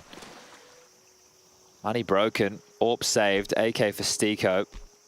So we've been here before. This is how their first half of play on Ancient started, and just when it felt like those clutches were enough to light the fire, enough to break Big, who were clearly starting to implode, an all-in A play. A round that I thought, boy, just felt like it was kind of throwing the game away. All right, guys, nothing's working. Let's just rush. It worked out perfectly. And Big are back in the driving seat. That's only 1,900 loss. What do? You take the save now? Give him 12. And then try and go 3 consecutive to go into overtime? Massive from Mantu. Very important. Yeah, and the B defense was always going to be weaker because somebody had to worry about red. Nork got mollied. He had to smoke off Donut. Meant that they could cross. One of the B defenders couldn't be focused on cave or ramp. You mentioned Jacob was low, right? The gaps that were created, the uncertainty that started to brew. Well, Apex, you got to turn to this saved AK and this saved AWP to be the difference makers. You've upgraded a couple of pistols, sure. All in towards main. And quite a passive stance. So Sin, you can be the hero right now. You just need to deal with this aggression. Stiko has to keep searching. They can't just park him here. Oh, and they have Sin. Exactly what he needed to do. Right, they needed to make a play, and Stiko saved a lot of guns, and he's just gone for moves, and they found him across almost all 3 maps, chipping away as Jacob. His aim's been good. Orb creeping down, but once it's noted, once the first shot sounds, Tabson should call them into pole position. Crimbo just slipping past Nork's line of fire and sight line. And hold this off angle for the potential walk down. You park a player in mid. It's going to be Process deep red for a potential flank. And just looking to try and find this saved gun. You can see the hesitance in Big Clan as they maneuver. They cleared through cave. Crimbo walking on in. Nork strikes. Needs another. Spots the jump out. Good damage actually from that USP. Was that a double dink, I think, from Sense? But now all onto Nork. The Nork clutch. Trying to do the impossible, and yeah, Tabson, he is out of there. Not interested. Did he get a sniff, or is he hoping for the save again? He's starting to just completely dart back through T-spawn, but it's the longest of rotations. Is he really going to give this one a go? I don't think so. Gonna scope up, have a little bit of a search. 40 seconds already thrust onto the clock. Sure, it was a nice little double. Yeah, and what were you saying about that lost bonus? Probably no AWP if he does. Exactly, yeah, with that 2,400 coming into the next, it's still going to be touch and go. Like, Jacob only has 1.1 to his name. He's going to be operating with something far less unless he can get a drop. Mantu's already on the hunt, though. Mantu's in spawn. But we'll couple off on these highlights of the previous, but they are trying to take this away. They have the finances to risk a play like this. So Nork over towards the totem. Process pushing through main. Mantu coming behind. Another shot here from Nork. Position given up. Will he expect this? And Mantu removes the AWP. Massive. Just as we discussed, there is nobody bar Stiko on a 48-50. It's not going to happen. He's got armor. He needs to have armor. We're not going to be seeing an AWP for Nork. Well, Big, they've been here once. They're here again. The best of 3 against Heroic. An opportunity to lock themselves in for the top 16 of IEM Katowice. Well, they just need to get one more round on the board here against Apex, who are strapped to join the likes of Gamer Legion, Spirit, Heroic, Eternal Fire, Rebels, Ents, Cloud9. The last name on that list looking likely to be Big.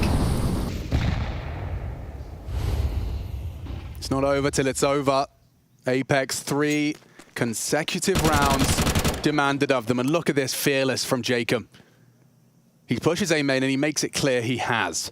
Sense an off angle, a quiet game on the 3rd, and it could pay off. Process caught off guard. Don't say that very often. An attempted trade, and Sin, he puts himself in the meat grinder. A double kill from Sense.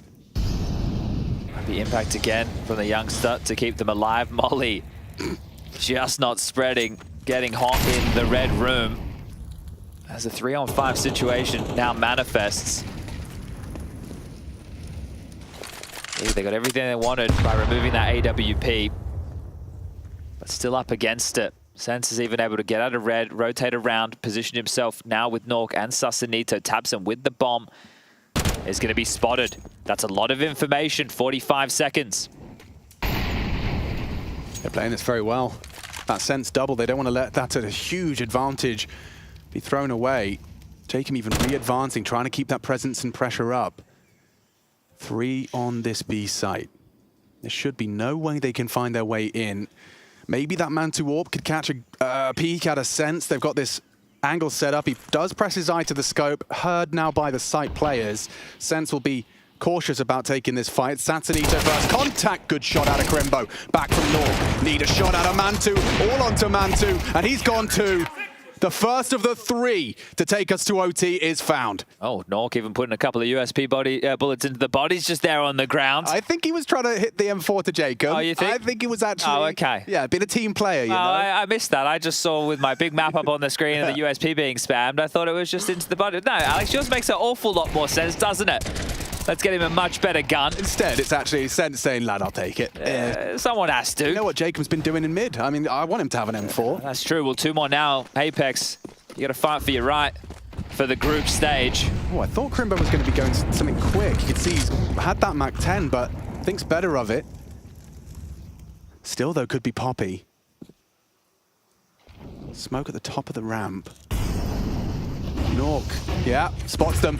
Well aware, this is pacey. Crimbo does catch a glimpse, but look at the little gap Sense has found. He manages to get away with murder onto Tabson. He's low. The molly could finish him off if he's uncomfortable. Sasanito double. A very fast flank. 1 back from Sin. It looks great for Apex here. Overtime looms unless Process can do something ridiculous. A triple from Sasanito, and Apex 1 away from closing this gap, forcing overtime. Big Clan running out of opportunities. Oh, this again. Back and forth we go. Big. You sometimes have to wonder. God, it just seems like they are cursed. Doesn't it? As Sense, perfect little gap. Sasanito again, he seems to do his best work from behind. Timeout taken, a big conversation. Process. Can't quite believe his eyes. Crimbo can drop an AK. Sin can buy, Mantu as well. I've been convinced that both teams in the server were close to winning at one point. At this point, I don't know. I really just don't know. Oh, okay. 1 final round of regulation. I will remind that both Sense's double and Satanito's double are not likely to be so easily found. There's 2 incredibly impactful frags found by the CTs in back-to-back rounds. I mean, if they can do it again, we are off to overtime. What's the call? This is where Tabson's tested as an IGL as well. Get your troops in order, a single round of Counter-Strike, and you're in the groups. Sounds easy, doesn't it? Just 1 round. Maybe even just a couple of kills. Oh, he's not deep enough, Sin. He could have lost his life right there and then. Could have, but he's been told to apply pressure towards Cave, and he's done exactly that, so he's forced out another smoke. Down to just, well, none now. B doors being cottoned off. A couple of flashes, a molly, which has now also been removed from play, and we still have 1:10.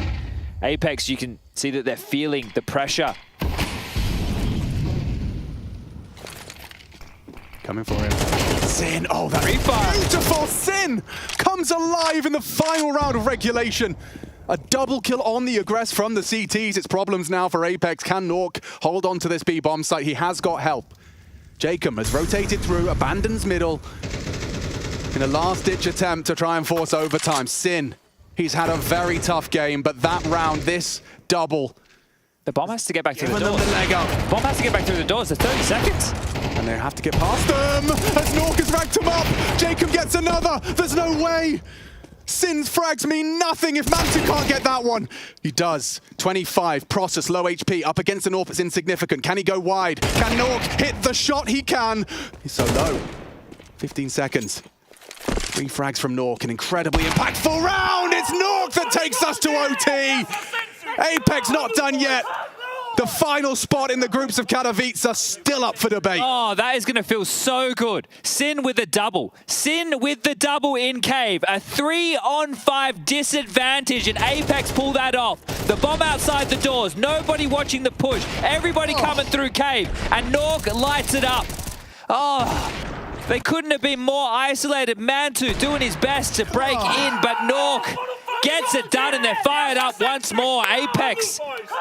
They're pulling these rounds from somewhere. What a round out of Nork. I got the hairs on my arm standing on end. When it matters most, he delivers. And now, already, Satanito's drawn the first blood. It's Sin gone. More flair to go for these moves now. Feeling a bit more confident, swinging back out, grabbing another. And Big, how are you going to hold on mentally? We thought they were gone a map and a half ago. And they've still been able to get us to this point, but another absolute breaker of a round. Okay, lads, 75 seconds. Let's use all of them. Let's stretch this one out. Let's just have a conversation. How do you come back again? I'm exhausted. I'm not playing. I have not played a single round of this game. I can't imagine what the players are feeling. The amount of pressure with so much at stake. This is the Masters tournament to start Alex, your year. If they weren't broken before, how are they not broken now? You had 3 opportunities to be in the groups. You had a double 3v5 in your advantage. A 5v3. I mean, Nork played at some incredible Counter-Strike. He hit that first. All because the bomb was outside the doors. All because the bomb had to be scooped up and picked up late. Oh, the fumbles. Jacob, mid-master. Another double, make it a triple. He's so comfortable in that mid position. Yeah, raising their voices, taking every competitive edge they can find. Big, you've got to be feeling flustered now. Spiky skin, sweaty palms, starting to already jump to conclusions. That invasive thought of, is it over? Thinking about packing your suitcase. Thinking about watching IEM Katowice group stage from home.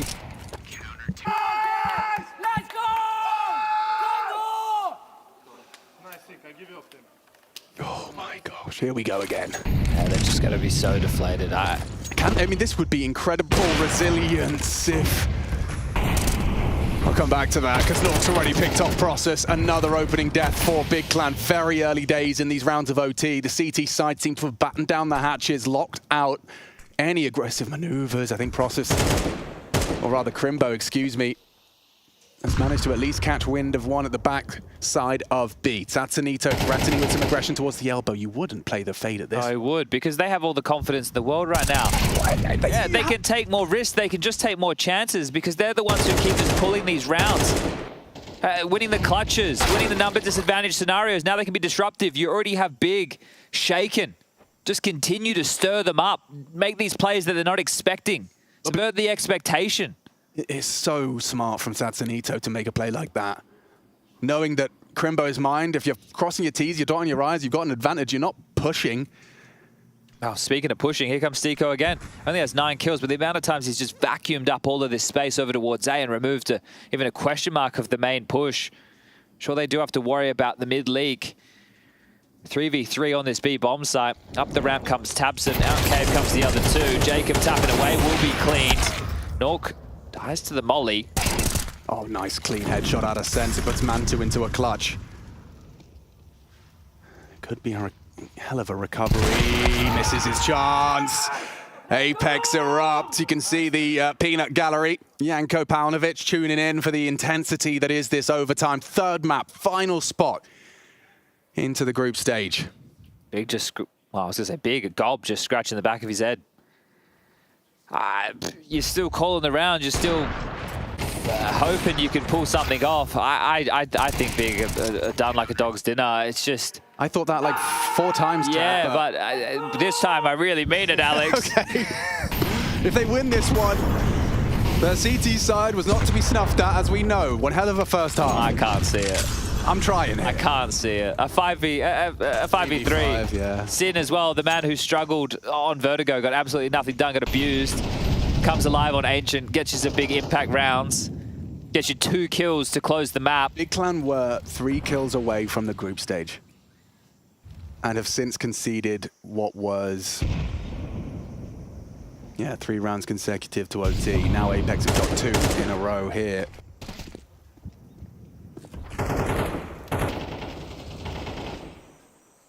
What have you got for us into this final round of your T side? Give you something to work with. Crimbo brought low. Sin testing the cave position. Now Statsanito is going to be baited in by Jacob's Jiggle. 2-man cave setup. Nork to clear red. And he's ready for Colossus. Statsanito activates, slides on out for the double spray. Trying to punish his Tabson. He's frustrated. He's motivated to find this 2v4. That's massive from Tabson. Maybe that round is still up for grabs. It's Crimbo and Tabson. The Jedi Master and the Padawan. I haven't watched it in a while. But either way, that bomb needs to go down. And Stiko's already on the hunt, was anticipated by Crimbo. Now the wallbang comes through. It's perfect from Apex on their CT half. Oh, Stiko with another flank. Another absolute nuisance of a play just coming in, making sure the info is flowing one way. And this time he actually gets to profit with a couple of kills. All 3 rounds in OT number 1. Just right when Big, we thought they had it. I still am recovering. And right now, if you're Apex, you can throw anything you'd like. You don't even need to do a standard round. You could just do an all-in. You could just play together and try and explode, to have a set piece.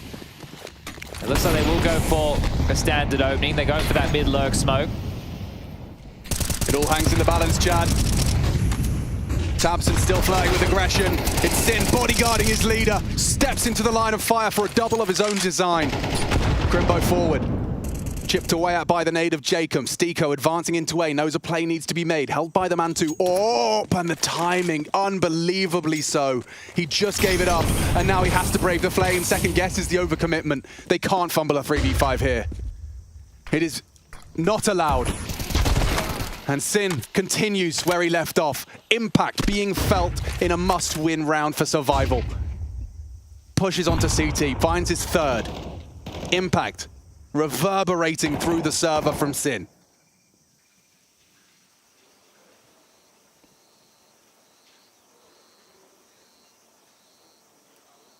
Looking for mistakes. It's Nork. Misses his opportunity. Stepping into the line of fire was 1. Jacob good for Sin. Crimbo can close, and it's the first of the required 3. Oh, 2 more rounds, yeah, you're right.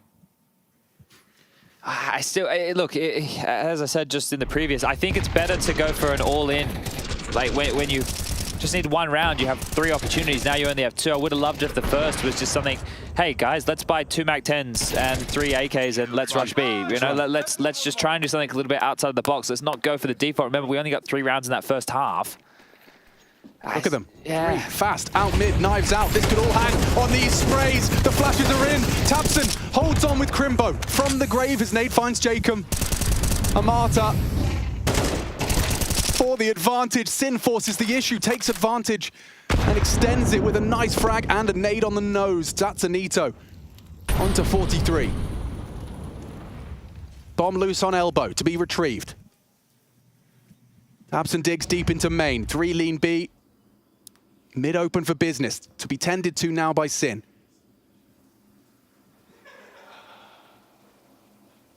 Full belt from Statsanito. Can at least feign presence and pressure.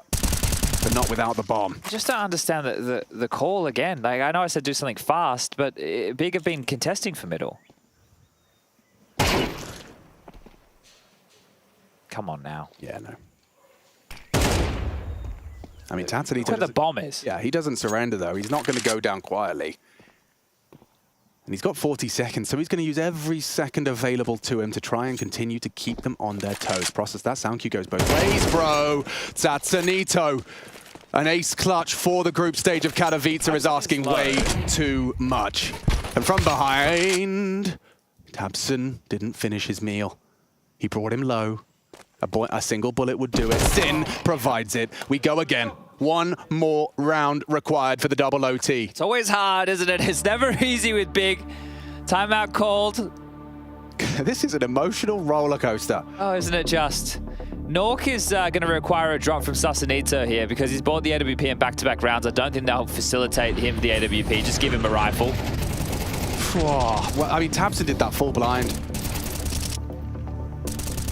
Oh, and the stress for both teams when you're both charging towards middle, the quickest point of contact on the map. Just knowing it all hangs in the balance, it's crazy. It's just the all-ins. Sin has really stepped it up. He's had some very important rounds, some very important kills. Apex are the ones who now get the opportunity to, well, not now, they've had it for the last two, but the opportunity to close things out, they have the advantage, whereas that was all Bigs. They're the ones having a battle back. Timeout taken. What words of wisdom has Mytha been able to offer?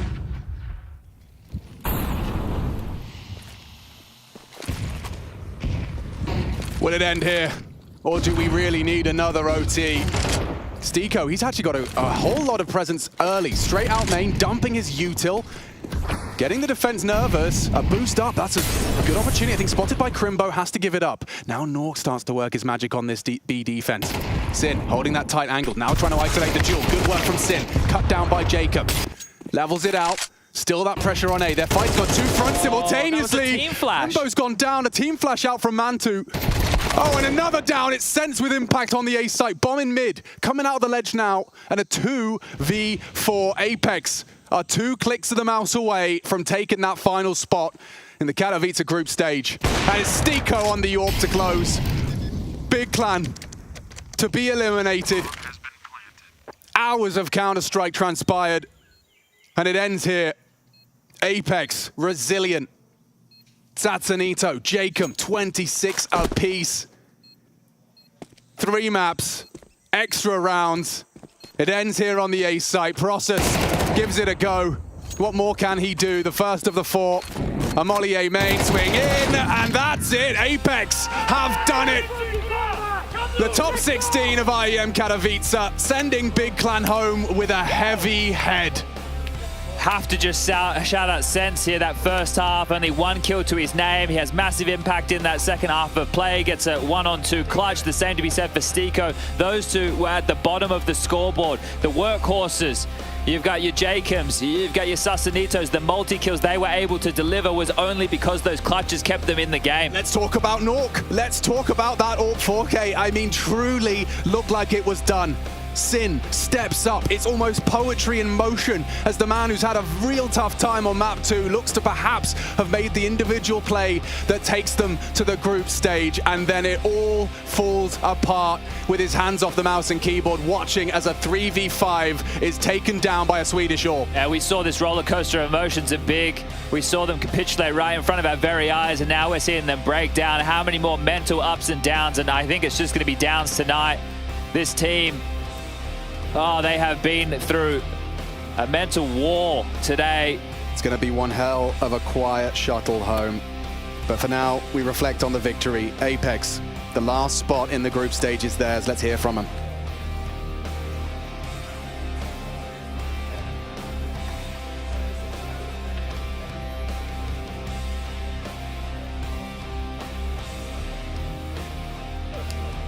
I've got a loud, proud, and confident young in-game leader here for Apex. Sense, this looked like it took everything from you guys.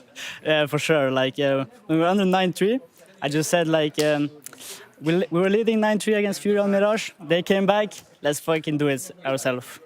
You definitely did. And one thing I'm going to say on that is your individual performance, right, at that point after the first half, you had 1 kill, but you weren't affected. You were still ready to go for it. You're obviously still calling a good game, and you were still shouting back at them. You weren't bothered? No, I would say I'm kind of like a different player because I know a lot of players is like when they have a bad game, they tend to be a bit more quiet and fall a little bit more back. But I would say I'm kind of different. I think that when I have a bad game, I need to make up for it in other ways, like screaming, helping with support. I was always trying to like adapt to the game in that game. Well, you definitely were doing that, and I'll say that's something like a Super Saiyan. You keep getting punched down, you get stronger every time. You just absorb it and keep going with it, mate. But for you, Katowice, going to the group stage like this, what does it feel like? I mean, it was not expected at all. Like after that spirit game in the first game, no, but it feels good, of course. Before we came into this tournament, it was just about like getting the experience for me before the RMRs. Getting into the playoffs is just like a bonus. Well, you've got a couple more stages to go for. You've got group stages, first of all, right? Yeah, then we'll do that. But you know what? I like your confidence going for it. But what we'll do, we'll go back to the desk and speak to the rest of them now. Thank you so much, Banks. We're not done speaking to him yet. We've got Stico here as well. First reactions, and what a roller coaster to watch. I can't even imagine having to play it. Absolutely. I don't get how we played Asian this well when it comes to comebacks. But when it comes to first game of the tournament, 13-0 on the map, it's not a great confidence boost, but we turned it around, I guess. So Was it like your lucky charm? You was like, oh, it was 13-0. It can't get any worse anyway. honestly, that 13-0 was like blessing in disguise, I would say, because after that we had quite extensive talk in the practice room, which was super productive and fruitful to get everyone on the same page. And even though we got smashed first game, I don't think necessarily that we were just completely bad or something. It was just bad game plan, I would say. Okay, and there were some standout moments. You've got a couple for us, I think. Yeah, I mean, obviously in this game, you guys win the pistol, convert, lose the anti-eco, then the T side goes into shambles, right? And the CT side is like important at the beginning, and we picked out the round from the very start, right? The Sense 1v2, the sort of got you rolling, which felt like a really difficult situation for him to play through. So talk me a little bit how it was like from your POV. We should see it, yeah. I think I remember it briefly, but basically he was retaking A side, and I know that he got pretty easy kill on first guy, but then he didn't know position of the other guy. But depending on the bomb plan, he kind of stick it because it was such an awkward plan because the guy from Donut couldn't see it from the left or right. He had to swing, and Sense had like 4 HP or something. Yeah. For some reason, the guy from BIG missed, and Sense hit the insta-ding, so that was kind of... We got it now. Oh, this is the knock. Oh, yeah, it is actually, yeah. I actually didn't see this one because I think I was alive. I was actually just minding my own business on A side, you know. I'm just, there's a war happening on B clearly, and I'm just like mental support, you know, for him right now. You see me in the radar, in the middle, completely confused. That's me. Sense had a 1v2, you had a 1v2 in the game, you had this 5v3 as well. Do you think there was a specific reason you were able to win all these rounds from behind? I think it comes down to really good communication when it comes to updating comms during the clutch, so we understand who's low, who has what kind of tendencies, nades, guns, etc., etc. I think all of these clutches wouldn't be possible without these little micro informations coming through. Obviously, we hit some nice shots, but that's part of Counter-Strike. It goes hand in hand. Speaking of nice shots, you know, we praised you for having made a great comeback into Counter-Strike. You were in Apex, then you're left out, and now you're back in. Individually speaking, you seem to be better off now than you were before you left. Have you done any secret practice, or are you just feeling comfortable in the new iteration of Apex? Yeah, no, so I understood when Apex called me back to, we have to change something. Like, we're not going to make it to major if I play like I did before. So it was like not the role changes, but how I fit into the role and the whole structure of the system. And also during the break, well, I was benched. I played a lot individually because I was poised to come back and play first CS2 major, which is hopefully on the horizon for us. But it was a lot of aim training, basically, aim coach, all these kind of stuff. I streamed it a lot, so I was like completely transparent about it, and people can find it out, and hopefully I can help them with it. Yeah, you're making a lot of great content. Listen, Stico, you don't need to win a major to plug in your YouTube channel. That's what Jim did, right? You know, exactly. So just go ahead, tell us where can people watch this. YouTube/Stico, that's where all the content comes. I'm trying to do it even when we're at events, obviously. I prepare something up front. It's a little bit difficult with content, you know, but I'm trying to put something out consistently for you. Hey, I was actually already watching before this. Oh, look at you, huh? Yeah, you were with the cool kids. Talking about cool kids, tell me a little bit about Sense, right? Obviously, so young, has 2 in-game lead. I was lurking behind you guys towards, when it came into overtime, and he had a pretty good idea of what you guys needed to do in order to win the game. So how has it been with him as the leader? Absolutely, he is impressing me, honestly, and not only from the strategic point of view, because that one we kind of talk about it all the time in the practice room and in the practice. He kind of emerges into official game, but also from mentality. When we lose the game, he's the least experienced from us, and he's the one cheering us up. So he's really this strong mental kind of support that we have, and this element is something that we've been missing maybe in previous Apex iterations. But I'm really happy, proud to be under his leadership. Yeah, you were talking about, you took your break and then you were practicing as well, and now you slot back in. But there's some things I feel like that you can train as much as you want. You can't get that kind of feeling, that flow state when you need to get the clutches in a game. And it almost feels to me a little bit like a puzzle that is falling into part. And I know Nock said, no, it's about the major, that qualification, that tournament. But I almost want to say, like, you should probably set your goals a bit loftier here at IEM Katowice. Yeah, I mean, you're right. Well, what can I say? The reason why we're focusing on major so much is because we weren't even supposed to be here. I think we got just barely into the plane based off invite and based on the points, and we weren't really sure how the points will be delivered because Kixon was leaving our team. I came back, so we weren't really sure if we even get the spot.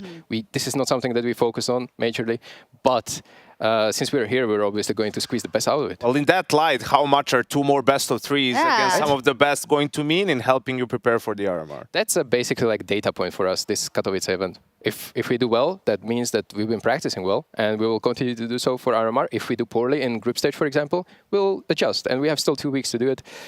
I keep talking about that major, but honestly, this is we're tunnel visioning on it, and this Katowice is just kind of preparation. Yeah, of course. And then sometimes blessings happen when you're not really counting on them. Yes. So who knows? We still need to look at our United States Air Force Aim High. And it is Sasanito, who you've been talking about a lot today.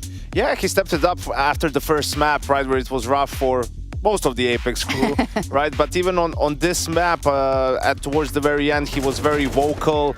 He was taking a lot of initiative, which I think, helps the team a lot. Strikes me as a player who's not afraid to play Counter-Strike. Strikes me as a player who's always willing to go for the duels, willing to go for the right duel as well. You as teammates, Tico, can you put a couple of words on him? This is exactly what he needs to do in our team. He needs to be that aggressive kind of element in our X factor, I would say. When he says in a 5v4, as you're coming back, guys, I'm doing something, I'm gonna do something. I don't know if he said silly or, but it worked when he walked through the smoke and killed the B guy. Sometimes, what are you feeling at that point? I mean, it's sometimes really difficult to explain what you're doing. It's such an overwhelming part of the round where if he says something like this, we all kind of wait for him to do his thing while we're delaying. So again, like this, it sounds silly what you're saying, but we have kind of a protocol around it, how we evolve, because it was impossible for him to say exact opportunity is coming and he needs to strike. And well, that's not how Counter-Strike works. Every millisecond counts, and he did intuition play. Yes. And he did something. It worked, I guess. Yeah, absolutely. Thank you so much. Congratulations. It's great to have you back, and good luck in the rest of the tournament. Thank you very much. Right, and we are going to hear from Gobby, unfortunately, after the exit of Big. After a very tough fight and so much back and forth in it, Big will be eliminated here at the Katowice play-ins. And Gob, I know this is going to be tough to kind of go through and look at it all, but I want to just say, from your perspective right now, how much does this one hurt, especially with the year you're having? I mean, it feels like it's not just not supposed to be. I cannot explain it differently. I mean, these kind of rounds we lose, of course it hurts, and I mean, there's also bad luck involved with computers, like 2 times dead on the side. Admins didn't want to restart, and what can you say? Let's look at the couple of things though when it comes to you guys as a team at the moment. We're seeing some positive elements at times, right? We're seeing like Process come out and had some very good games. Crimbo as well. Tabson we can always rely on. But one thing I'm worried about is maybe the pressure you guys start to feel, because after you won the first map, you hadn't lost Vertigo to Apex before. What do you see was the main issue on Vertigo? I mean, I truly don't know. It's like when we come close to winning, we have maybe a mental block or something. Yeah. But yeah, we tried everything to solve it. We tried to stay calm all the time. But as you said, it's like, it's not like our ability to play. It's like something blocking us when we come closer to winning. It's like I don't want to shit talk, but I truly don't believe that they are so much better than us or something like that. I felt like we had them totally under control, but as I said, it's like about us right now, about our mental block, what we definitely need to, I don't know, like solve. And yeah, of course, they deserve to win when we have this kind of blocks and losing these kind of 5-on-2 situations and all this other stuff. Now, I saw a couple of times as well, and you know, I always appreciate you because you give me the honesty with it. There are times where, like, Tabson, for example, would react, and he's trying to say to the guys, look, this isn't happening, and it looks very intense. Like, you had to even tap him on the shoulder a couple of times. Are you feeling the stress like that on the players? I mean, yes, and definitely we had like games where we stressed out more, to be honest. Like, I felt like sometimes it feels like that there's just a button. If something presses the button, it's like we cannot win. Yeah. Doesn't matter what we do. I also try to say in the timeouts, guys, it's not about strategies. It's not about, like, I always repeat myself, so it feels a little bit, I feel a little bit stupid. But yeah, as I said, it has nothing to do with talent, nothing. It's like, at the moment, a mental block which we cannot solve. Well, there's definitely some ways, hopefully, after this event, you can look at trying to fix that for sure. But what does the future now look like for Big? What's your plans? Because it's going to kind of be back to the drawing board, I guess. I truly don't know. Like, let's figure out. We have a lot of free time because RMR coming. Still, it really feels bad because I feel like we played good CS here. I know also other good teams went out in the plains, but it feels like it hurts so much because if you see the matches, it just hurts, and I cannot explain it. Like, I don't also know what we're gonna do now, but it's gonna be not a good time for sure because it's like watching other teams play, and you cannot compete is always hard. But we will try our best to come back stronger. Like everyone will say like this, but yeah, this is the truth. You guys always do come back stronger. You always bounce back. God, thank you very much, man. No problem. Sorry, man. That's fucking shit. Oh, what a broken man. And, well, I get it. I mean, shout out to the Godfather. There's a reason why he's on this banner, right? The Legend of German Counter-Strike. And it is true. I mean, it's tough. They had played some good CS, but I think there has to be an understanding of everyone is playing good CS nowadays, more or less, right? Like, everyone is good. It's just about how do you get the most out of your players and how do you create a good environment. And I feel like the problem for that is, it doesn't matter that, you know, like who's right, who's wrong. If you have that much intensity, like as the leader, whether it's a timeout, whether it's freeze time, like that in itself adds nervousness to the other players, right? It doesn't matter if your point is great and you're not blaming anyone, but you create that in each official you play, in each practice you play, and it's becoming a recurring thing for Big. And I think the coach needs to get his captain in check a little bit and kind of change the approach. Like, you can't change who a person is, but there needs to be understanding like what it's doing to the rest of the players and the rest of the team. It's the fashion they lose in, right? We saw them in Copenhagen come so close to beating Astralis, qualifying for the spring finals in London. They couldn't do that. We saw them should have beaten Heroic. They were up in that game. They already won the game almost in that third map. Couldn't quite get it over the finish line, and then they crumble again today. It's 3 massive games within the span of a week. They find a way to crumble. If I'm Big right now, I understand why they feel sad. I understand why it's rough. Your players can't be playing in fear. They can't be scared of like making a mistake and then someone's gonna grill them out of it even during the game. Mistakes are gonna happen. A guy's not gonna see the same thing you see. He's not gonna hear something like it's Counter-Strike. It happens. Like, it's way more important for you to instill a positive like mindset about it and say, hey, of course, as long as it's not gross negligence and you're like running around and not caring about anything, but I don't see that happening, and being able to go over, you know, go past those mistakes and just reset in the next round. Absolutely. It is the end of the line. For Big, Apex is going through. We had some beautiful moments, I want to say. I think we're going to take a look at some of them throughout this play-ins. And also, like, when you look at some of the teams that went through, right, and you would say, well, maybe Big did deserve to be there, but unfortunately you don't if you're not able to close that match out. But a team like Heroic then does it. Yeah, beating Astralis is no easy task. Beating Big the fashion they did, you know, coming back on that Vertigo game was not easy for Heroic either. That's a massive massive result for them, no doubt about it. You had the likes of ENCE as well, making their way through. We saw that today. Man. Yeah, there we go. We got the Polish Scots. We got Lucas, the Polish version as well, coming into it. So that's a massive result. In general, there's just been a lot of well-playing teams. Obviously, Spirit, for my money, Yanko, they're one of the teams to look out for. I think they have a realistic shot at aiming for that playoff. Absolutely have the hype around them, right, with Donk and all the performances.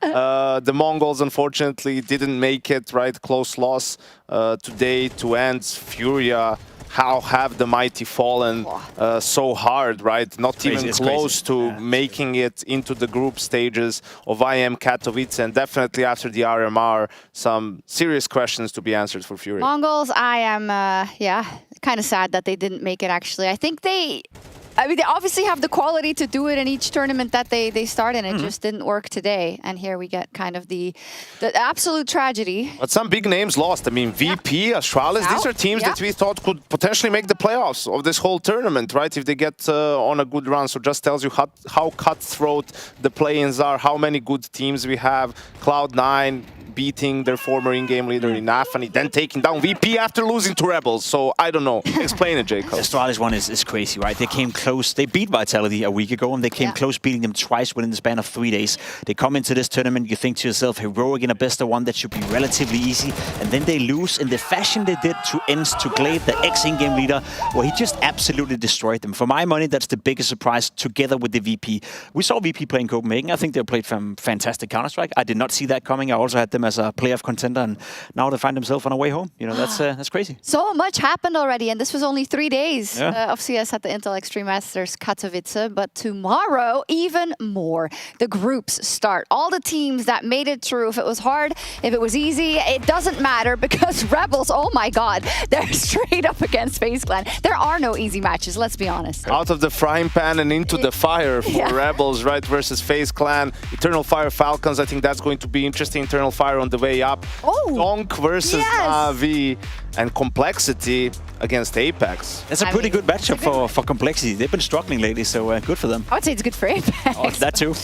Okay, and on the other side, we've got Vitality ENCE, G2 Heroic, Monty Gamer Legion, and Cloud9 rather, Mouse. I'm curious to see what Mouse is going to show up with. They've been very shaky leading into this part of the season. They didn't end the last part of the season great. They lost Frozen, etc., etc. Brolan is now officially part of the lineup. He was chosen to be the selected one. So for my money, that's going to be an interesting one. Yes, and we kick it off tomorrow. We'll have A stream and B stream once again. And here on A stream, these are the matches you are going to see. I am so excited about Navi Team Spirit, actually.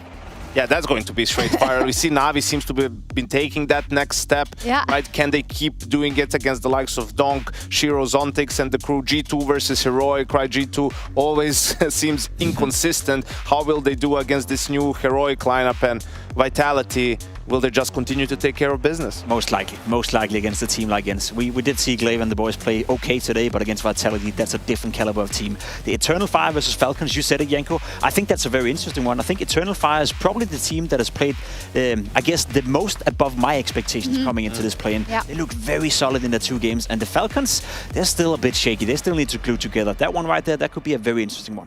Definitely. FaZe Clan Rebels should be a pretty clear-cut game, but FaZe Clan, the procrastinators of Counter-Strike, who knows how slow they're going to First game of a tournament. start. And in the end, Apex, who continue to surprise us against Complexity, who are yet to prove that IEM Sydney wasn't a fluke and that they're actually them. Yes, so many questions, and I'm sure many of them will be answered. That was such a poetic way. No, actually, it wasn't poetic at all. Come on, we can do better. Give us like a nice. You can do better. I can do better. We did the matchups. All right, we're in the outro. All right, I'll do the outro. Thank you. The Hall of Heroes, it has given us some adventures already, and some may say some nightmares, but some dreams for others. And that is continuing from tomorrow as we embark on the group stage of the Intel Extreme Masters Katowice. Beautiful.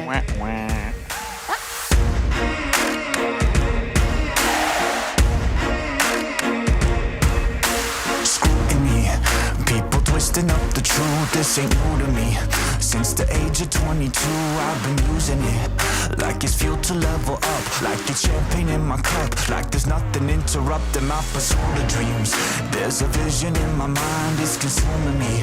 Take my confidence combined with opportunity, mix it up with unity, soon to be the greatest of my generation, Operation Victory. Fight or fly, we will stay, through the perils we dare not to stray. Spark the match, light the flame, out of luck, out of sight, dangerous, dynamite. Dynamite, setting fire to the clouds at the speed of light, going up, not coming down, screaming. Superman's kryptonite, blowing up dynamite. Dynamite, setting fire to the clouds at the speed of light, going up, not coming down, screaming. Superman's kryptonite, blowing up dynamite.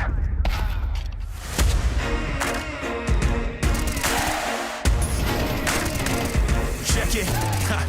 Troubled days, lonely nights, lot of tears, lot of fights. Big dreams met with bigger lies. It ain't what it seems from the outside. On my downfall they pray. Will I surrender or will I betray? Given the trauma that lives in my brain, or use it to fuel up the fire in my veins. I never complain, I boss up and do it. If there's a battle, I fight my way through it. If the wind blows, I thank God that he blew it. Cause what is a blessing depends how you view it. The fruits of my labor are in abundance. Indispensable, I'm not redundant. Incomprehensible the way I've done it. When the struggle pushes me, I don't shove it. I rise above it.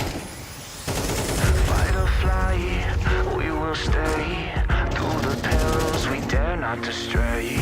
Spark the match, light the flame, out of luck, out of sight, dangerous, dynamite. Dynamite, setting fire to the clouds at the speed of light, going up, not coming down, screaming. Superman's kryptonite, blowing up dynamite. Dynamite, setting fire to the clouds at the speed of light, going up, not coming down, screaming. Superman's kryptonite, blowing up dynamite.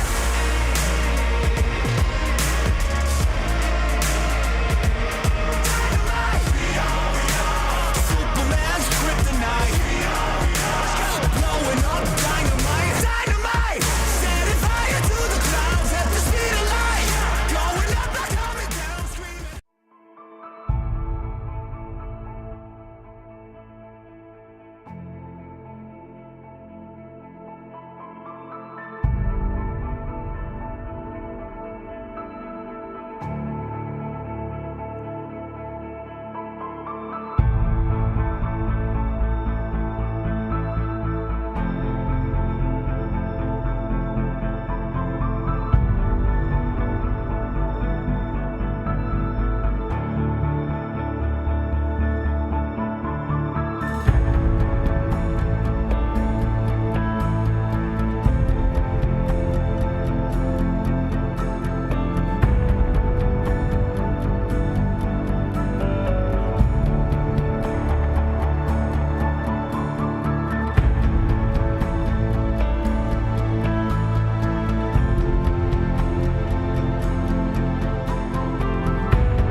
making history. Absolutely phenomenal. And Ace is the champion of the Intel Extreme Masters World Finals. Storm's still not quite done. MC is going to take this fight, though. 3 seconds left. Last 2 rounds of match. It's got to start it well for ESC. Rufus is, but he's not content with just a Nexus kill. He wants to win. GG! And it's all done. And Stroll's winning. Unbelievable Rogue with a 4-0 victory over Classic. And they did it again in the grand finals. It's Bellevue! Give it up for your Intel Extreme Masters World Champion!